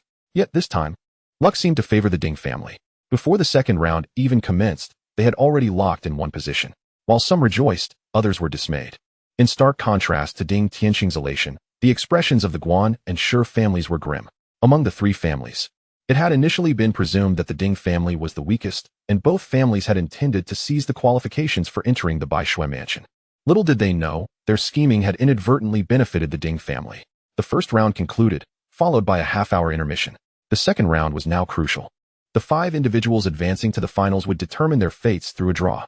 This time, Ding Xiaohu was fortunate enough to draw the number 3, allowing him to bypass the round and secure his entry into the Baishui mansion. Upon witnessing this, Ding Tianqing was beaming with joy. His son had successfully obtained a qualification, and even if his seemingly dim-witted daughter and that Shangguan Yao were to lose in the second round, it would not matter much. Dan Yao drew the number 5, meaning she would face Shi Biao, who had drawn number 4, in a decisive match to enter the Baishui mansion. The second round commenced. Shi Long, drawing number 1, faced Ding Xiaolan, while Guan Zhihao, drawing number 4, prepared to duel Dan Yao. As Shi Long and Ding Xiaolan ascended the high platform to begin their confrontation, it was clear that Ding Xiaolan's advancement to the second round was purely due to luck. She had drawn an opponent of similar strength, Shi Feng, and narrowly defeated him with a sneak attack using the Yinsha Mian Palm. However, her current opponent was Shi Long, a celestial monarch whose prowess surpassed her own, coupled with his extraordinary marksmanship. Thus, the outcome of this encounter was inevitable. Ding Xiaolan was easily defeated, sent flying by Shi Long's spear. As he emerged victorious, the atmosphere among the spectators turned tense. All eyes were now fixed on Dan Yao and Guan Zhihao from the first round. Miss Shangguan, it's your turn now. This is the final match. Guan Zhihao is the foremost of the Guan family's 3 tigers. You must be cautious, Ding Xiaohui advised. However, Ding Xiaohui remarked, I've sparred with Guan Zhihao. While he is indeed strong, he does not surpass me by much. Defeating him should not be difficult. Indeed, it should not be too challenging, Dan Yao replied. Yet a faint sense of unease lingered within her. She felt that Guan Zhihao was not as simple as he appeared. On the Guan side, Guan Shangyue spoke gravely to his son. However, this woman is formidable. Exercise caution. Do not worry, father. While she may be powerful, my years of diligent training were not in vain. I will show her what true strength is, Guan Zhihao responded confidently. Despite Dan Yao's stunning display of power in the first round, which left the audience in awe, Guan Zhihao remained unperturbed. He possessed a secret technique that he believed would ensure this pure Yin maiden was no match for him. As Dan Yao ascended the platform, Guan Zhihao followed suit. I do not enjoy battling women. I fear that I might inflict too much harm upon a delicate flower. This conflict is between the 3 great families. And as an outsider, you need not involve yourself. Leave now, lest you find yourself regretting it later, he declared, his gaze fixed upon Dan Yao. Dan Yao retorted with a cold smile. One cannot judge a book by its cover, nor measure the sea with a jug. Those who previously looked down upon me as merely a woman have long since become mere grass upon their graves. Humph, that was merely their inadequacy, against me. Your luck may not hold. It seems you possess great confidence in your abilities. Indeed, I, the young master, have no inclination to harm women. At this moment, withdrawing would be in your best interest. Guan Zhihao's tone, tinged with the arrogance and dominion characteristic of the Guan family's eldest son, resonated through the air. Dan Yao slowly shook her head, a mocking smile gracing her lips. How absurd, truly absurd. Infuriated by her disdain, Guan Zhihao retorted, Do you dare to underestimate me? Very well, if you are so reckless, do not blame me for being ruthless. With that declaration, he clasped his hands, channeling his inner energy, which instantly coalesced into a long sword of a vivid crimson hue. The sword's shape was peculiar, resembling a sinuous red serpent, with its head forming the hilt and its tail morphing into the blade, a creation that was neither entirely sword nor serpent. As he brandished the sword, it shimmered with lethal intent, darting swiftly toward Dan Yao. The sword's brilliance flickered, akin to a serpent in motion, releasing waves of sword qi imbued with venom. Should it pierce even the mightiest of half-step Ling Tai realm cultivators, it would surely spell their demise. What a formidable red serpent sword. The onlookers were taken aback at the sight of such a vicious weapon being wielded by Guan Zhihao. However, for Dan Yao, who possessed ancient divine weaponry, the so-called red serpent sword was nothing to fear. Having consumed the jade fruit in her early years, she had become impervious to toxins. Not even a genuine serpent could harm her. Extending 2 fingers, Dan Yao delicately pinched the red serpent sword, securing it effortlessly. Guan Zhihao astonished, infused energy into the hilt in an attempt to free it, only to find the sword immobilized, as if encased in molten iron. Boom. Not one to be trifled with. Guan Zhihao relinquished the sword, launching a barrage of palm strikes, manifesting countless shadows of his hands that converged upon Dan Yao from all directions. Yet, each strike merely grazed her, akin to a girl applying toner to her skin, light as a feather, causing no harm whatsoever. What an impressive protective technique. The spectators gasped at Dan Yao's unwavering stance, facing Guan Zhihao's force with her own flesh and blood. Typically, such external martial arts were the forte of rugged men, with few women adept in defensive techniques. To their astonishment, Dan Yao not only mastered the art, but had refined it to an extraordinary level. With her mind and intent in perfect harmony, her ice crystal glazed body instinctively formed a protective barrier, akin to an impregnable fortress, successfully deflecting every attack. Guan Zhihao unleashed a series of devastating techniques, yet none could pierce her defenses. His gaze filled with incredulity. He bit his lip in frustration, a sinister hue creeping into his eyes. Very well, you have compelled me. From his sleeve, he produced 3 silver needles and plunged them into his chest. In that instant, a surge of potent and fierce energy erupted from within him, rivaling the might of Ding Tianxing, Guan Shanhua, and Shi Tianfu. Blood force breakthrough. Sensing the surge of Guan Zhihao's spiritual energy reaching the Ling Tai realm, Ding and Shi's families turned pale, exclaiming in alarm, "Father, what is blood force breakthrough?" Ding Xiaohui inquired, her curiosity piqued. It is a peculiar technique acquired by an ancestor of the Guan family from a mysterious cave. This method allows one to instantaneously elevate their power by an entire realm, but its potency is fleeting, and it inflicts severe repercussions on the user once it dissipates. It can lead to a significant regression in strength or even a reversal of life force, Ding Tianxing explained, his brow furrowed with concern. Ding Xiaohui's face paled, as if coated in whitewash. "What should we do?"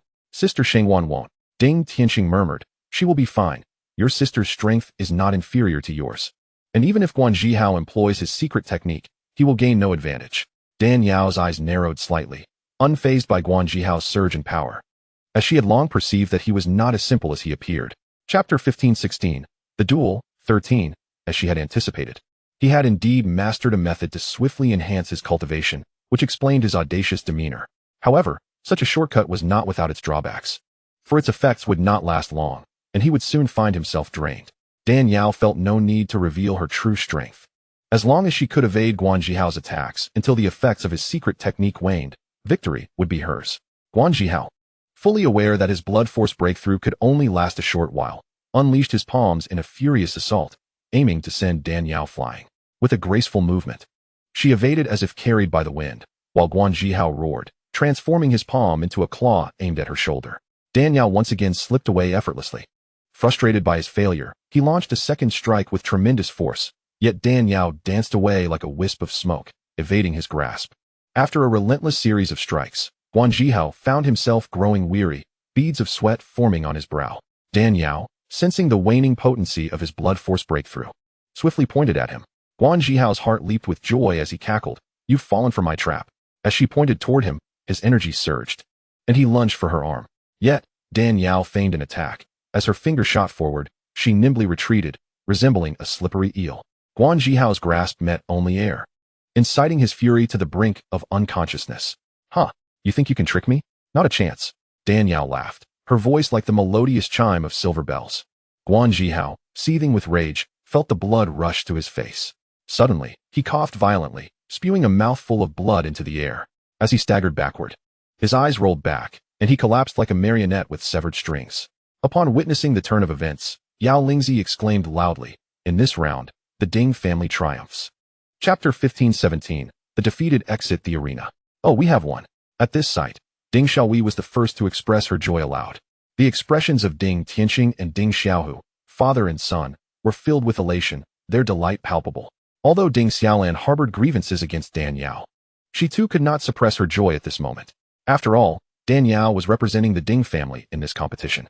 Her victory over Guan Zhihao equated to a victory for the Ding family over the Guan family, in stark contrast to the jubilance of the Ding family. The countenances of the Guan family members resembled that of mourners, their eyes brimming with disbelief. They had never anticipated that Guan Zhihao, who had elevated his cultivation to the spirit platform realm, would suffer defeat. With his elimination, the Guan family faced total annihilation in this contest, forever severing their ties with the blood of Hero's estate. Guan Shanhua cast a derisive smile towards Ding Tianxing, taunting, "Old Ding, the external aid you have summoned is truly remarkable." "Merely a stroke of luck," Ding Tianxing retorted. "The blood of Hero's estate opens once every 500 years, allowing 3 entrants each time. Originally, the 3 families could have each sent 1 member in, but alas, the greed of a certain ancestor led to our current predicament. One was not sufficient for them. They sought to monopolize the opportunity for themselves, resulting in today's loss of their own fortunes." Ding Tianxing laughed heartily, the mockery in his laughter unmistakable. "When our 3 families simultaneously uncovered the secret of the blood of Hero's estate, a fair division among us would have sufficed. Yet, Guan family ancestors, emboldened by their perceived superiority over the others, rejected the equitable division, insisting on competing every 500 years. Consequently, after multiple contests, our quota was snatched away by the Guan family, leaving Ding Tianxing with a pent-up frustration. Today's competition has finally provided a release for that resentment. Akin to savoring an ice pop on a sweltering day, immensely satisfying. Upon hearing Ding Tianqing's scornful remarks, Guan Shangyue's face turned a deep shade of green, and he could not help but clench his fists. The trio of young men from the Guan family, who prided themselves as the Three Tigers, wore expressions of humiliation and indignation. The blood jade mark of the Blood of Heroes estate was crucial for harvesting the 9-petal flower of true blood. Although the Guan family had previously gained an advantage in earlier contests and acquired several blood jade marks, the current circumstances were different. The recent agitation of the Blood of Heroes estate hinted at some anomalous occurrence with the blood jade. Should they fail to seize the opportunity this time, all their past efforts could go to waste. What's this? Unable to bear the loss, do you wish to resort to violence? Ding Tianqing inquired coldly, noting Guan Shangyue's clenched fists. The head of the Shi family, Shi Tianfu, also fixed a menacing gaze on Guan Shangyue. Although the Shi family had secured only one quota for this contest, they had still obtained the qualification to enter the Blood of Heroes estate and would not permit Guan Shangyue to disrupt matters. Guan Shangyue's expression fluctuated as he struggled to suppress his fury, forcing a smile devoid of warmth. It is merely a competition. My Guan family can afford to lose this time. But mark my words, 500 years from now, I shall not show you the same courtesy. With that, he tossed a piece of black jade, which transformed into a shadowy light that dispelled the restrictions left by the Guan family's ancestors at the volcano's mouth. As he turned to leave, he shot Dan Yao a fierce glare, as if to say, "You will pay for thwarting my plans." Dan Yao met his gaze with unwavering defiance. Who is afraid of whom? If you have the ability, come at me. Let us depart. Guan Shangyue huffed in frustration, shaking his sleeve dismissively as he left with a scowl. With the Guan family's departure, other factions began to disperse, leaving only the Shi and Ding families present. Chapter 1518, The Volcanic Lava. Shi Tianfu addressed Ding Tianqing. The 3 restrictions are in place. The one from the Guan family has been dispelled. We must act without delay. Agreed. Ding Tianqing nodded in affirmation. The 2 men simultaneously cast their spells, each retrieving a piece of identical black jade, which transformed into twin shadows that plunged into the volcano's mouth. The invisible seal enveloping the volcano split open, creating an entrance. You 3, hurry inside. We will guard the entrance, Shi Tianfu instructed. Ding Tianqing looked at Dan Yao, Ding Xiaohu, and Shi Long, cautioning them earnestly. As you enter the Blood of Heroes estate, you must first traverse the volcanic lava. The lava's temperature is exceedingly high. Even tempered steel can be incinerated. Before you enter, ensure you form a protective barrier with your true energy to shield yourselves. Otherwise, even the slightest contact could result in death or disfigurement. Do you understand? We understand. Dan Yao and the others replied in unison, nodding their heads. Ding Tianqing smiled slightly. In addition to blood jade, the Blood of Heroes estate is rich in pure fire energy. However, only cultivators practicing pure yang techniques or alchemists can absorb this energy. Should you succeed in refining and absorbing it, it would be a significant opportunity. If not, there is no need to force it. Just secure the blood jade marks. Shi Tianfu urged, time is of the essence. You must descend now. Brother Ding and I will provide protection from here. The 3 of them approached the fissure in the seal and leaped into the heart of the volcano. Upon reaching the volcano's edge, they peered down into the abyss. The interior was ablaze with crimson hues, the lava roiling and flowing amidst billowing clouds of black smoke. Despite being young prodigies, even Ding Xiaohu and Shi Long found themselves drenched in sweat from the intense heat.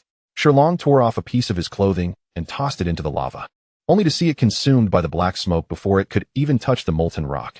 What a terrifying lava! Shi Long swallowed hard, channeling his true energy to combat the surrounding heat. Dan Yao, practicing a technique of utmost coldness, found the volcanic heat no more bothersome than a simple hairdryer. Let us descend, she declared, activating her ice crystal glass body. She summoned a layer of hard ice crystals with the aid of her Mingyu technique and leaped into the scalding lava. Observing Dan Yao's fearless plunge, Ding Xiaohu and Shi Long, both of whom belonged to distinguished families, felt compelled to follow suit. They each channeled their true energies to envelop themselves and dove in after her. Encased within the ice crystal glass body, they found themselves insulated from the searing heat. Feeling no trace of the scorching temperature, Dan Yao navigated the lava as if swimming in a pool, leaving a cascade of sparks in her wake. In stark contrast, Ding Xiaohu and Shi Long, without the benefit of the chilling aura or protective body, had to rely solely on their own spiritual energy to safeguard their bodies from the lava's corrosive dangers. The lava's temperature was unbearably high. Each second spent there drained their spiritual energy significantly. Both were acutely aware that they needed to enter the Blood of Heroes estate swiftly. Otherwise, should their energy be depleted, They would face annihilation from the heat, even if the lava did not consume them. Ding Xiaohu watched as Dan Yao glided through the lava with the grace of a fish, marveling at her pure yin body, which exuded such astonishing coldness. Shui Ling, equally astonished, urged, "Stop wasting time. Let us descend quickly." Chapter 15:19, Inside the Cavern. All right. Ding Xiaohu and Shui Ling, being members of the three prominent families, were well acquainted with the layout of the Blood of Heroes estate. As they descended, Dan Yao took a deep breath and plunged headfirst into the lava, quietly following behind the two young men. The world beneath the volcanic lava was eerily silent, devoid of any signs of life. Given the terrifying temperatures, it was no wonder that nearly no creature could survive here, save for the legendary phoenix reborn from flames. As they continued their descent, the heat intensified, and the breaths of Ding Xiaohu and Shui Ling grew weaker, indicating they were nearing their limits. Nonetheless, Dan Yao remained unfazed, leisurely gliding through the molten lava. Among the myriad of martial arts in the world, none could rival the might of the wedding garment divine art. Likewise, the most fearsome fire known to man was none other than the purple star fire. With nothing pressing to occupy her time, Dan Yao could even spar playfully with Xianxiaaudiobooks, who possessed both of these formidable powers. The lava here, lacking even a tenth of the heat generated by the purple star fire and the wedding garment divine art, posed no threat to her. After floating for what felt like the duration of half a cup of tea, the surrounding fiery magma gradually took on a tinge of emerald. Ding Xiaohu and Shui Ling's spiritual energy was nearing depletion as they finally descended to the location of the Blood Jade Manor. We've arrived, Ding Xiaohu exclaimed joyfully. Dan Yao lifted her gaze and beheld a verdant cave, suspended in the molten lava like a small boat adrift in the sea. The surrounding magma, illuminated by the cave's radiance, took on an eerie aquamarine hue.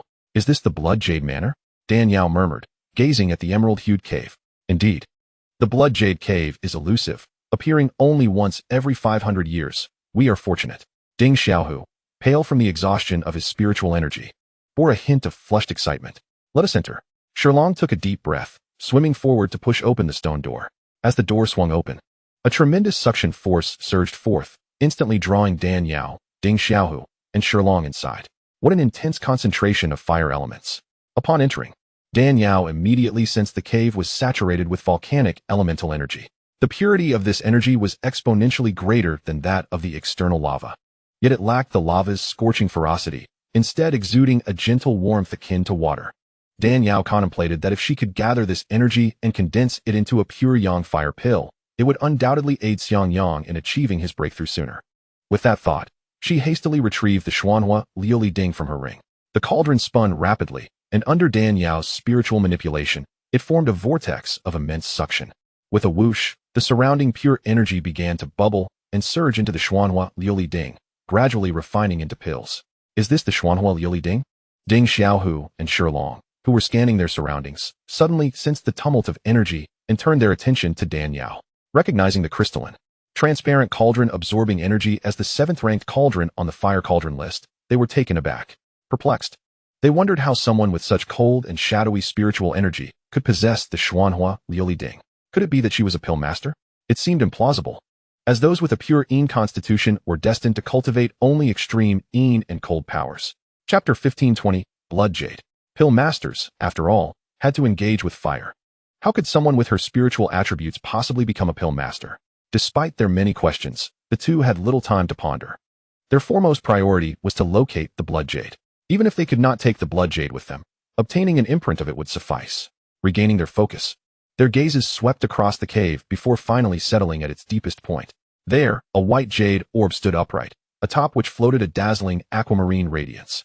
Narrowing their eyes, they concentrated on the shimmering green light, faintly discerning that it appeared to be a heart-shaped green jade. The Blood Jade. Could this be the Blood Jade heart, transformed from the remains of the nameless elder? The two gazed, transfixed, at the heart-shaped jade, instinctively reaching out to take it. Buzz. The heart-shaped jade quivered slightly, and a wave of green light swiftly rippled outwards. The terrifying heat scorched Shui Ling and Ding Xiaohu's hands, forming blisters one after another. Hiss. They winced in pain, ready to channel their spiritual energy to suppress the hurt. However, another wave of green light emanated, and as it passed, their blistered hands instantly returned to normal, as if nothing had ever transpired. Realizing this, they understood that the Blood Jade meant no harm. It simply did not wish to be taken away. With resigned sighs, the two settled cross-legged around the Blood Jade. employing their family's secret techniques to imprint the jade's essence of righteousness. Meanwhile, Dan Yao utilized the Xuanhua Liuli Ding to absorb the abundant energy within the cave, watching as the pure yang fire pill swiftly took form before her eyes. Indeed, the blood jade manor was a treasure trove. Observing the rapid formation of the pure yang fire pill, Dan Yao noted that there was still plenty of energy remaining. Gritting her teeth, she resolved to create another pill for Qiming to assist him in his imminent breakthrough. Noticing Shi Long and Ding Xiaohu focusing on the blood jade imprint, Dan Yao remained unhurried. With her cultivation level, even if she delayed for a while, it would bear no adverse effects. After a while, the second pure yang fire pill was successfully refined. The once abundant fire elemental energy now diminished significantly. Dan Yao, no longer greedy for the remaining energy, approached the blood jade and slowly extended her hands to begin the imprinting process. Although she started a moment later than Shi Long and Ding Xiaohu, her speed was remarkably swift. In the blink of an eye, a blood jade imprint materialized in her palm. Initially intending to take the blood jade with her, Dan Yao hesitated upon recalling how Shi Long and Ding Xiaohu had nearly burned their hands. After all, the blood jade imprint could also attract the blood jade's true essence. Why risk it? One by one, the trio successfully imprinted the blood jade on their hands, accomplishing their task. Subsequently, Ding Xiaohu and Shi Long each consumed a pill to restore their depleted energy. The subterranean lava was fraught with peril, and having obtained the blood jade imprint, the three dared not linger. They activated their spiritual powers to shield themselves and retraced their steps. However, unbeknownst to them, just as they departed the blood jade cave and the stone door began to close, a brilliant aquamarine light swiftly darted out, silently wrapping around Dan Yao's fair wrist. As this green light departed, the ancient cave that had existed for nearly 100,000 years began to crumble, ultimately being engulfed and incinerated by the lava. Chapter 1521, Blood Jade 1. Outside the volcano, Ding Tianxing and Shi Tianfu anxiously awaited while safeguarding. It has been so long. Could something have gone awry? Ding Xiaolan murmured softly. Ding Xiaowei quickly interjected. Nonsense. Elder brother and sister Shangwan are both fortunate and blessed. This venture into the Blood Jade Manor is a stroke of fate. How could there be any mishap? Rest assured, the three families have jointly governed the Blood Jade Manor for 10,000 years, sending 3 young heirs every 500 years. Nothing has gone wrong in the past. How could this time be any different? Despite his words, Ding Tianxing's heart was heavy with worry. Today was unlike any other, prior to this contest. The Blood Jade Manor had exhibited unusual turbulence. Should a disturbance erupt at this moment, the consequences would be dire. Shin Tianfu said gravely, "Let us wait a while longer. I cannot remain idle. I shall descend with Ding Lao Di to investigate." Although only the younger generation was permitted entry to the Blood Jade Manor, with their cultivation levels, he and Ding Tianxing could still probe the depths of the lava to inspect the manor's periphery. But before he could finish his sentence, 3 beams of spiritual light shot from the volcano, transforming into human forms mid-air and gracefully descending. They've emerged. Upon seeing the 3 return unscathed, the Ding and Shi families collectively exhaled in relief. At last, they emerged. I had thought you might have perished within. Despite her concern for her brother, Ding Xiaolan's words remained as acerbic and unpalatable as ever. Ding Xiaohu, upon hearing this, could not suppress a roll of his eyes. Enough of such dismal talk. Let us return home and discuss matters further at our leisure, Ding Tianxing suggested, exchanging farewells with the Shi family before they parted ways. Upon returning to the Ding residence, Ding Tianxing did not immediately seek out Dan Yao for the blood jade imprint. Instead, he advised her to rest in her room for a while. Dan Yao could not have wished for anything more. The very reason Ding Tianxing had invited her to participate in this contest was to leverage her abilities to obtain the blood jade imprint, thereby enhancing the likelihood of their descendants acquiring the 9-petal flower of true blood. Originally, Dan Yao had intended to delay, hoping to first ripen the 9-petal flower of true blood and secure it before relinquishing the blood jade imprint to Ding Tianxing, as it would hold little value for her thereafter. Now, with Ding Tianxing's suggestion, she could take advantage of this time to pursue the 9-petal flower. Once inside her chamber, Dan Yao sat cross-legged, focusing her mind and recalling the pertinent details regarding the 9-petal flower of true blood. According to the secret record of 10,000 medicinal herbs, this flower should grow within the blood cave of the Herbal Valley, located 2,300 miles from here. Yes, the Herbal Valley, the blood cave. Suddenly, Dan Yao's eyes widened as she felt a jolt of energy. Her doppelganger, Little Yao, separated from her. The 9-petal flower of true blood was of utmost significance, and those sinister beings coveting her pure Yin body were ever watchful. Should she venture forth herself, it might provoke unforeseen complications, jeopardizing her grand design. It would be far wiser to remain here and send Little Yao in her stead. Just as Dan Yao prepared to instruct little Yao to seek out the 9-petal flower in the herbal valley, she felt a sudden tingling numbness in her arm. Raising her hand, she beheld a radiant emerald glow emanating from her palm, lush and vibrant, akin to a spring brook in March. What is this? Taken aback by this extraordinary phenomenon, Dan Yao stared in astonishment at the verdant light in her palm.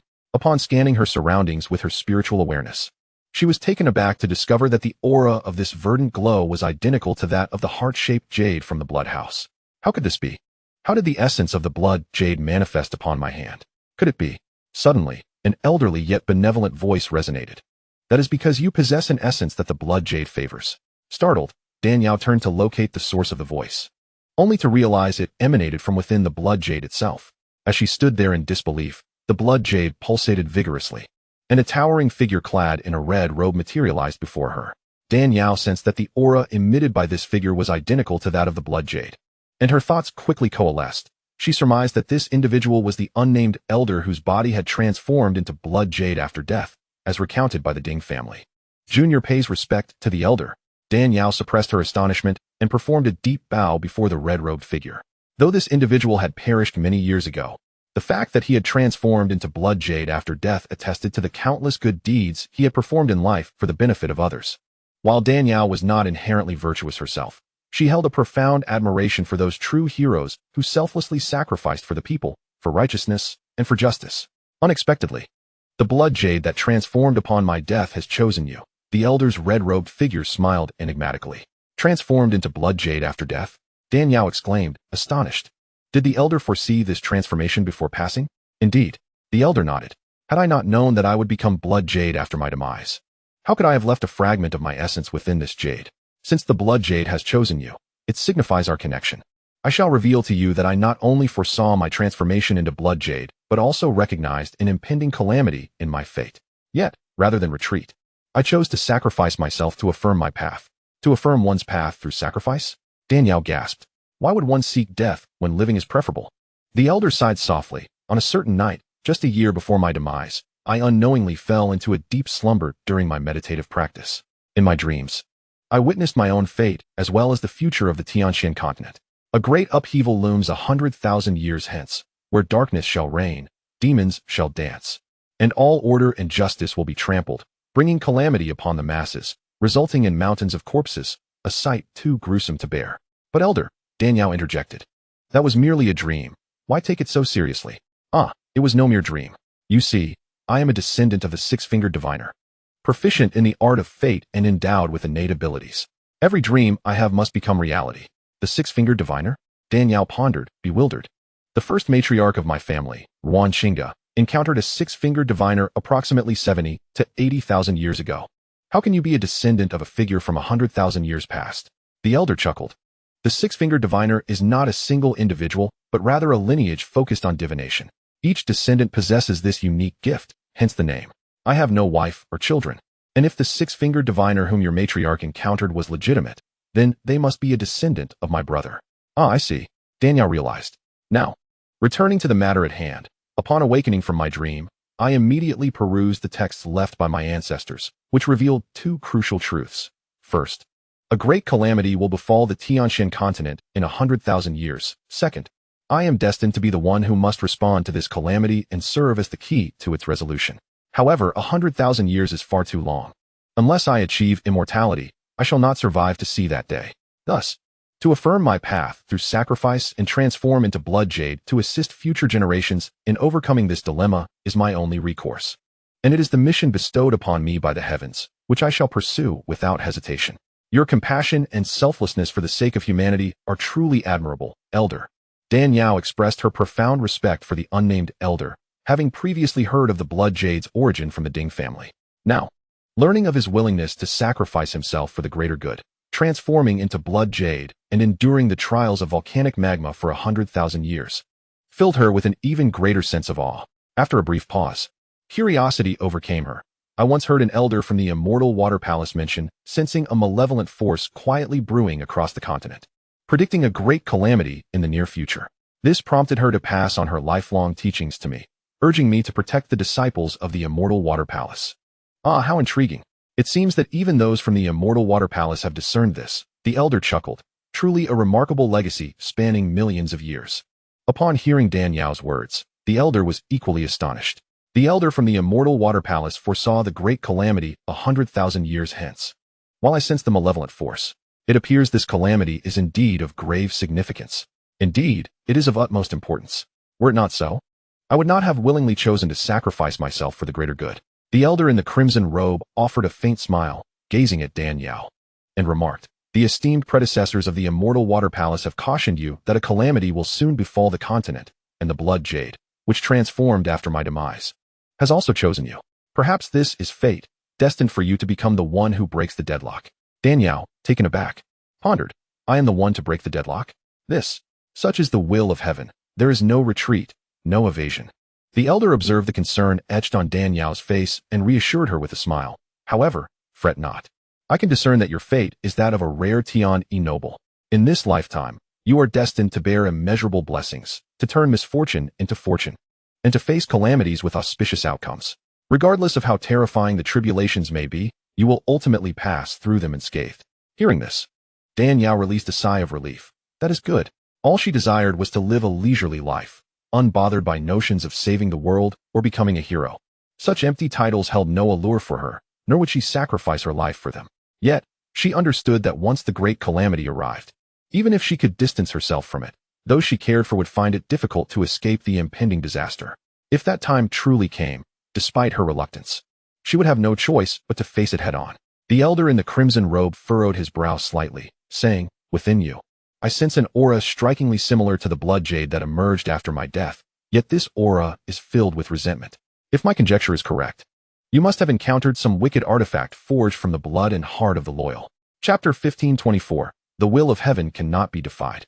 Evil energy forged from the blood and heart of the loyal? Dan Yao was momentarily stunned before recalling. It must be the blood soul bell. Many years ago, I battled against a leader of an evil sect who wielded a blood soul bell crafted from the blood of loyal ministers. This bell had thwarted my attacks multiple times before I ultimately shattered it with a sword strike. I must have absorbed its aura at that time. Indeed, it must be so. Fate, this is all fate. The elder in the crimson robe sighed deeply.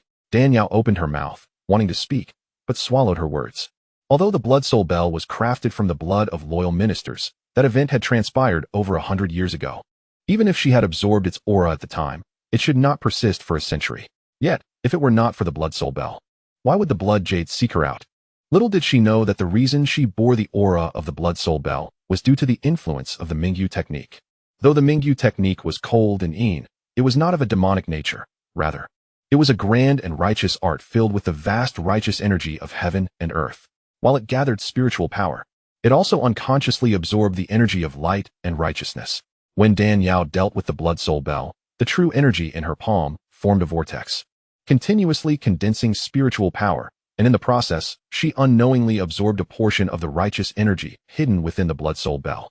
After a century of fusion, this righteous energy became one with her being. The blood jade, transformed from righteous energy, sensed this aura within Dan Yao and mistakenly believed her to be a paragon of virtue. In a world where integrity wanes and hearts grow corrupt, individuals like Dan Yao, filled with righteous energy, are exceedingly rare. The blood jade had waited long, convinced that Dan Yao was the one it had been waiting for. Thus it actively sought to entwine itself with her. Upon hearing this, the elder in the crimson robe realized that the blood jade had been misled by the blood soul bell, and that this woman before him was not as virtuous as it imagined. Yet he bore no anger, for he believed that all these misunderstandings were simply the arrangements of fate. The will of heaven cannot be defied. Since fate has unfolded this way, one must accept the error. The elder sighed deeply. The blood jade that transformed after my death is the key to breaking the deadlock in the future. It now belongs to you. As for how to utilize it to mitigate the calamity, that depends on your own fortune. His voice grew ever fainter, his essence gradually dissipating into shimmering particles of light before vanishing completely. Gazing at the floating blood jade, Dan Yao murmured, "May you travel well, esteemed elder. If this truly is fate's design, I shall not shrink back." With that, Dan Yao stowed away the blood jade and exited the room, handing the engraved blood jade imprint to Ding Tianxing. Ding Tianxing was overjoyed, repeatedly expressing his gratitude to Dan Yao. She merely smiled faintly, saying nothing. Now that she had obtained the blood jade, the so-called blood jade imprint held no value for her. It was better to hand it over early to avoid mutual suspicion and unpleasantness. After completing these tasks, Danielle returned to her chamber to continue her cultivation. While arranging for Xiaoyao to head to the 100-herb valley to retrieve the 9-petal flower of true blood, Xiaoyao, holding the blood jade and a divine-grade ripening agent, transformed into a beam of spiritual light and swiftly flew towards the 100-herb valley. The 100-herb valley lay to the northwest of Misty Wave City, a place of peculiar nature. This locale was seldom trodden upon, divided into inner and outer layers. The outer layer was a treacherous marshland, riddled with mud pits and surrounded by toxic gases. However, as long as cultivators exercised caution, sealing their mouths and noses to avoid inhaling the noxious fumes, their lives would not be in peril. The inner layer was the true 100-herb valley, where countless exotic flowers and herbs grew, albeit all were poisonous. The lush vegetation and fragrant blossoms attracted venomous insects, and those of inadequate cultivation who attempted to enter would undoubtedly perish. At the deepest recess of the valley lay a blood jade cave, its entrance peculiar, moving of its own accord every 30,000 years. For the first 30,000 years, it faced the sun. For the next 30,000 years, it turned away from it. And for the final 30,000 years, it occupied a position between the two. The 9-petal flower of true blood required 30,000 years of wind and frost, 30,000 years of rain and dew, and 30,000 years of sunlight to mature and bloom. This extraordinary movement perfectly aligned with the growth conditions of the 9-petal flower of true blood, making this place its sole habitat. Whenever the 9-petal flower of true blood was on the verge of maturing, the 100-herb valley would be engulfed in a bloody storm. Not only were the major human cultivators covetous of it, but even the ancient beasts that have survived to this day were filled with greed for it. Everyone sought to obtain the 9-petal flower of true blood to enhance their physique, forge an unparalleled cultivation body, and pass it down through their bloodlines, ensuring their families' enduring prosperity. Moreover, all rare and miraculous objects of heaven and earth are guarded by spirit beasts. The more precious and rare the object, the more formidable and terrifying the guardian spirit beast. Obtaining it at the moment of maturity is akin to ascending to the heavens. Currently, there remain nearly 80,000 years until the 9-petal flower of true blood would bloom. Few on this continent possessed such lengthy lifespans to wait. Thus, at this moment, not only were cultivators salivating over the 9-petal flower of true blood, but even the spirit beasts guarding it were absent.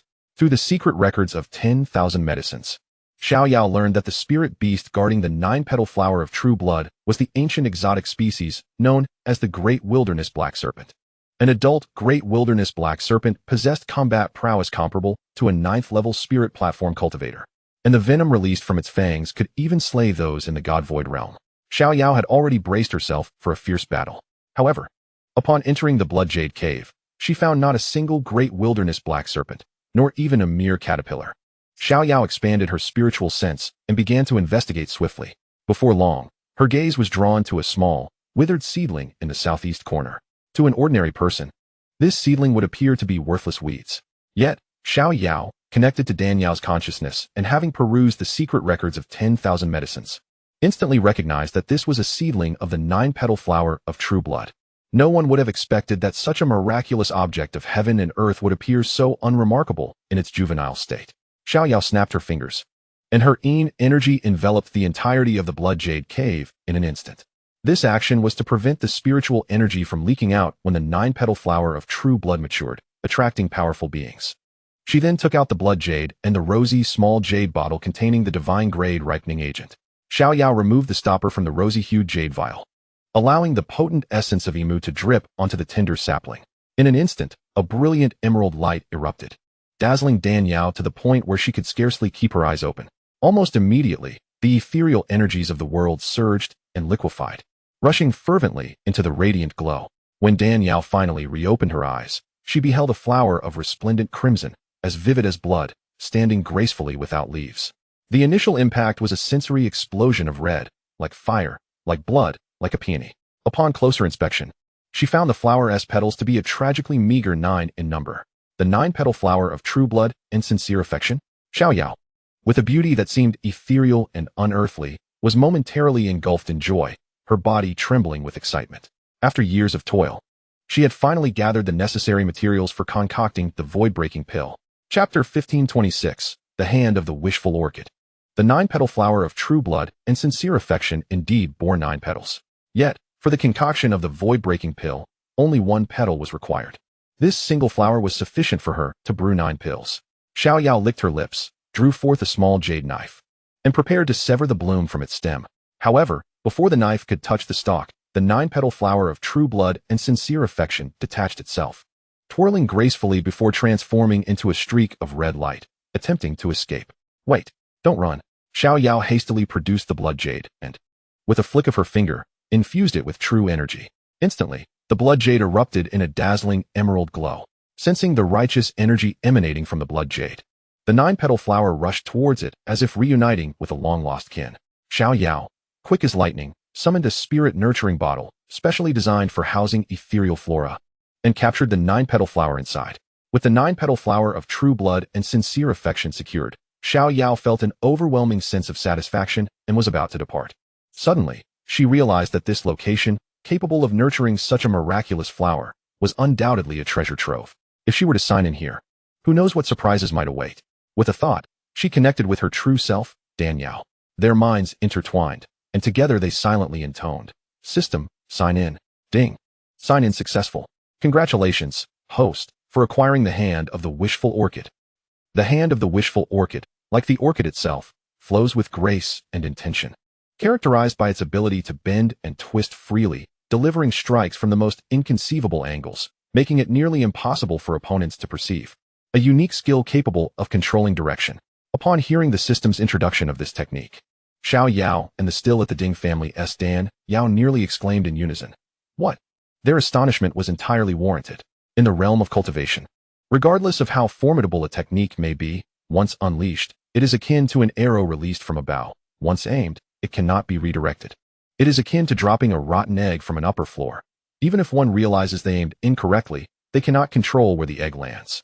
Thus, the notion of freely controlling the direction of one's strikes is almost inconceivable. However, once the hand of the wishful orchid is mastered, the true energy emitted from one's palm can twist and turn like a loach, slippery and elusive, leaving opponents utterly defenseless. Imagine, if one were to attack an opponent's chest without their awareness, they would naturally brace for impact at that location. Yet, the force could divert mid-strike, delivering a heavy blow to their back instead, surely inflicting grievous injury. Such a marvelous technique is simply indispensable for both domestic affairs and perilous endeavors alike. Xiao Yao mused that had she mastered this technique earlier, during her confrontation with Xiang Gongzhan, even if she could not defeat him, she could have dealt him a significant blow, ultimately avoiding the perilous escape through a spatial storm. Alas, it was a pity to discover it too late. However, should she encounter that old coot again, she could certainly use this skill to give him a proper reckoning. With the acquisition of the 9-petal flower of true blood and sincere affection, along with the signing of the hand of the wishful orchid, her journey had proven worthwhile. Xiao Yao smiled contentedly, her figure shimmering as she vanished into the ether. At the Ding family residence, Dan Yao sensed that Xiao Yao had successfully retrieved the 9-petal flower of true blood and sincere affection, filling her heart with joy. Suddenly, a thunderous roar echoed from outside. Where is that scoundrel, Shangwan Yao, who harmed my disciple? Bring her forth to make amends. Chapter 1527, MONI. Upon hearing this thunderous shout, the smile on Dan Yao's face vanished instantly as she projected her consciousness outward. She distinctly sensed a powerful presence alongside Ding Tianxing in the main hall. Disciple? Dan Yao chuckled softly, shaking her head. The young one is down. And now the old one comes. A tiresome routine, indeed. Though she found it tedious, the other party had come to provoke her. She had no intention of retreating and allowing the Ding family to shield her. Who seeks me? Dan Yao approached the main hall to find Ding Tianxing humbly apologizing to a short, stout elder clad in alchemist robes. Beside the elder stood a well-dressed youth, none other than Gu Gang, the one she had severely injured with a single strike. It was evident that the stout elder was Gu Gang's master, MONI. Rumors had spread that MONI had reached a breakthrough threshold and had been in seclusion to refine pills, aiming to ascend to the rank of a 7th-tier alchemist. For many alchemists, nothing is more significant than breaking through the levels of alchemy. Even their most esteemed disciples must take a back seat. Now that this old fellow had emerged from his retreat, observing Ding Tianxing's respectful demeanor towards him, it was clear he had successfully broken through. Are you Shangwan Yao? MONI scrutinized Dan Yao before glancing at his disciple, Gu Gang, and spoke in a grave tone. Yes, that's me. Gu Gang's pudgy face was twisted in fury, his eyes blazing with murderous intent, fixated on Dan Yao. MONI's expression darkened as he ominously declared, You dare strike my disciple? You possess a remarkable audacity. Dan Yao replied coldly, I do not initiate conflict, but if he provokes me first, what fault lies with me? Humph. You struck my disciple and dare to speak so boldly. I must admit, your courage is commendable. Now, how shall we resolve this matter? Resolve it. Dan Yao chuckled lightly. Perhaps you should send your disciple over so I may strike him a couple more times. What do you think? Mo and I was furious, impudent. Do you know who I am? Dan Yao responded calmly. I do. Merely a 7th-tier alchemist. What is there to be so arrogant about? What? Merely a 7th-tier alchemist? Dan Yao's words shocked and enraged Mo and I, who shouted, You are utterly ignorant. Do you grasp the significance of being a 7th-tier alchemist? Ding Xiaolan, standing by. Couldn't he help but smirk at Mo and I's fury. You dare offend Master Mo and I? Let us see how this little wretch meets her end now. Ding Tianxing, sensing the situation spiraling, hastily intervened with a conciliatory smile. Master Mo and I. Miss Shangwan was merely silence. You have no place to speak here. Step aside while I settle this matter, Mo and I barked, cutting off Ding Tianxing. Being publicly rebuked like that turned Ding Tianxing's expression a deep shade of green. But considering Mo and I's breakthrough to 7th tier, he had no choice but to swallow his indignation and force a smile. Dan Yao's brow furrowed as her eyes turned icy. Our grievances need not involve others. Just because you say so, it shall be so? On what grounds? A mere Tianjun dares to act so brazenly before me? If I do not teach you a lesson today, how will I maintain my standing in the alchemical world? Mo and I declared menacingly. Dan Yao cast a detached glance at Mo and I, and remarked, You audacious old fool. Daring to be so arrogant simply because of your meager alchemical skills. How about this? Let us engage in a contest of alchemy. Are you brave enough to accept? Upon hearing Dan Yao's challenge, Mo and I scoffed with disdain. What is there to fear? However, I, as a master, do not engage in competitions lightly, especially in the realm of alchemy. If you wish to challenge me, you must first present a wager worthy of my attention. Dan Yao smiled and replied, That is quite simple. Should I lose, you may do as you wish with me. Conversely, if you lose, you shall assist the Ding family in alchemy without compensation. From that point onwards, any elixir the head of the Ding family desires, you must fulfill without conditions. What do you think of this wager? This wager is indeed intriguing. Very well, I accept. Mo and I chuckled to himself, pondering that to reach the level of a 7th-tier alchemist, one must possess the cultivation of the spirit platform. This woman, being only 200 or 300 years old, could at best achieve the status of a celestial monarch, even if she had trained since birth. How could she possibly surpass me in alchemy? Gu Gang, standing nearby, interjected with a smile. Master, the news of the competition has spread far and wide. This woman possesses a pure Yin physique. Her pure Yin blood is an essential ingredient for many top-tier elixirs. With her, you need not worry about lacking pure Yin blood in the future. Mo Ni's visit to the Ding family was primarily to seek vengeance for his disciple, but more importantly, he aimed to capture Dan Yao to utilize her pure Yin blood for alchemical purposes. Gu Gang's words struck a chord with Mo and I. At this moment, Ding Xiaohui approached, and, upon hearing this, turned pale with fear, exclaiming, Sister Shangwan, do not agree to his terms. Gu Gang rebuked her sharply. My master is speaking here. Where do you find the audacity to interrupt? Ding Xiaohui was rendered speechless by the anger. Dan Yao gently said, Xiaohui, step aside. I can handle this. Rest assured, I shall not falter in alchemy. After years of dedicated study of the fire elixir divine scroll, combined with her continuous breakthroughs in the Mingyu technique, Dan Yao's alchemical abilities had now reached an advanced 8th-tier level. In an age where 9th-tier alchemists were nearly extinct, an 8th-tier alchemist held considerable authority within the alchemical realm. To challenge her in alchemy would be akin to an ancient tortoise consuming arsenic, an act of self-destruction. The members of the Ding family, though impressed by Dan Yao's confidence, remained skeptical about the outcome of this wager. It was not that they underestimated her abilities. Rather, her pure Yin physique required her to cultivate techniques of extreme Yin and coldness, while alchemists dealt daily with fire and practiced pure Yang techniques. This stark contrast between Yin and Yang, no matter how exceptional her talent, rendered it improbable for her to become a competent alchemist. It was akin to a girl wishing fervently to become a boy. No matter how one dresses or acts, it is unlikely to change one's inherent nature, which is determined by innate attributes beyond human alteration. Mo and I then inquired, how do you wish to compete? Shall we refine pills? Or shall we test our knowledge of alchemy? In either case, I shall accompany you to the end. Dan Yao pondered for a moment and replied, refining pills is too cumbersome and requires a series of preparations. Alchemical knowledge is tedious and filled with questions that others may not comprehend. Rather than waste time, let us directly compare our fire control techniques. Fire control techniques? Mo and I chuckled derisively. If we were to compare theoretical knowledge, I might have to regard you with some caution. But to think you could match me in fire control techniques is akin to an ant attempting to shake a tree, utterly delusional. For an alchemist, Theoretical knowledge is secondary. Even with modest talent, diligence and memorization can still lead to mastery.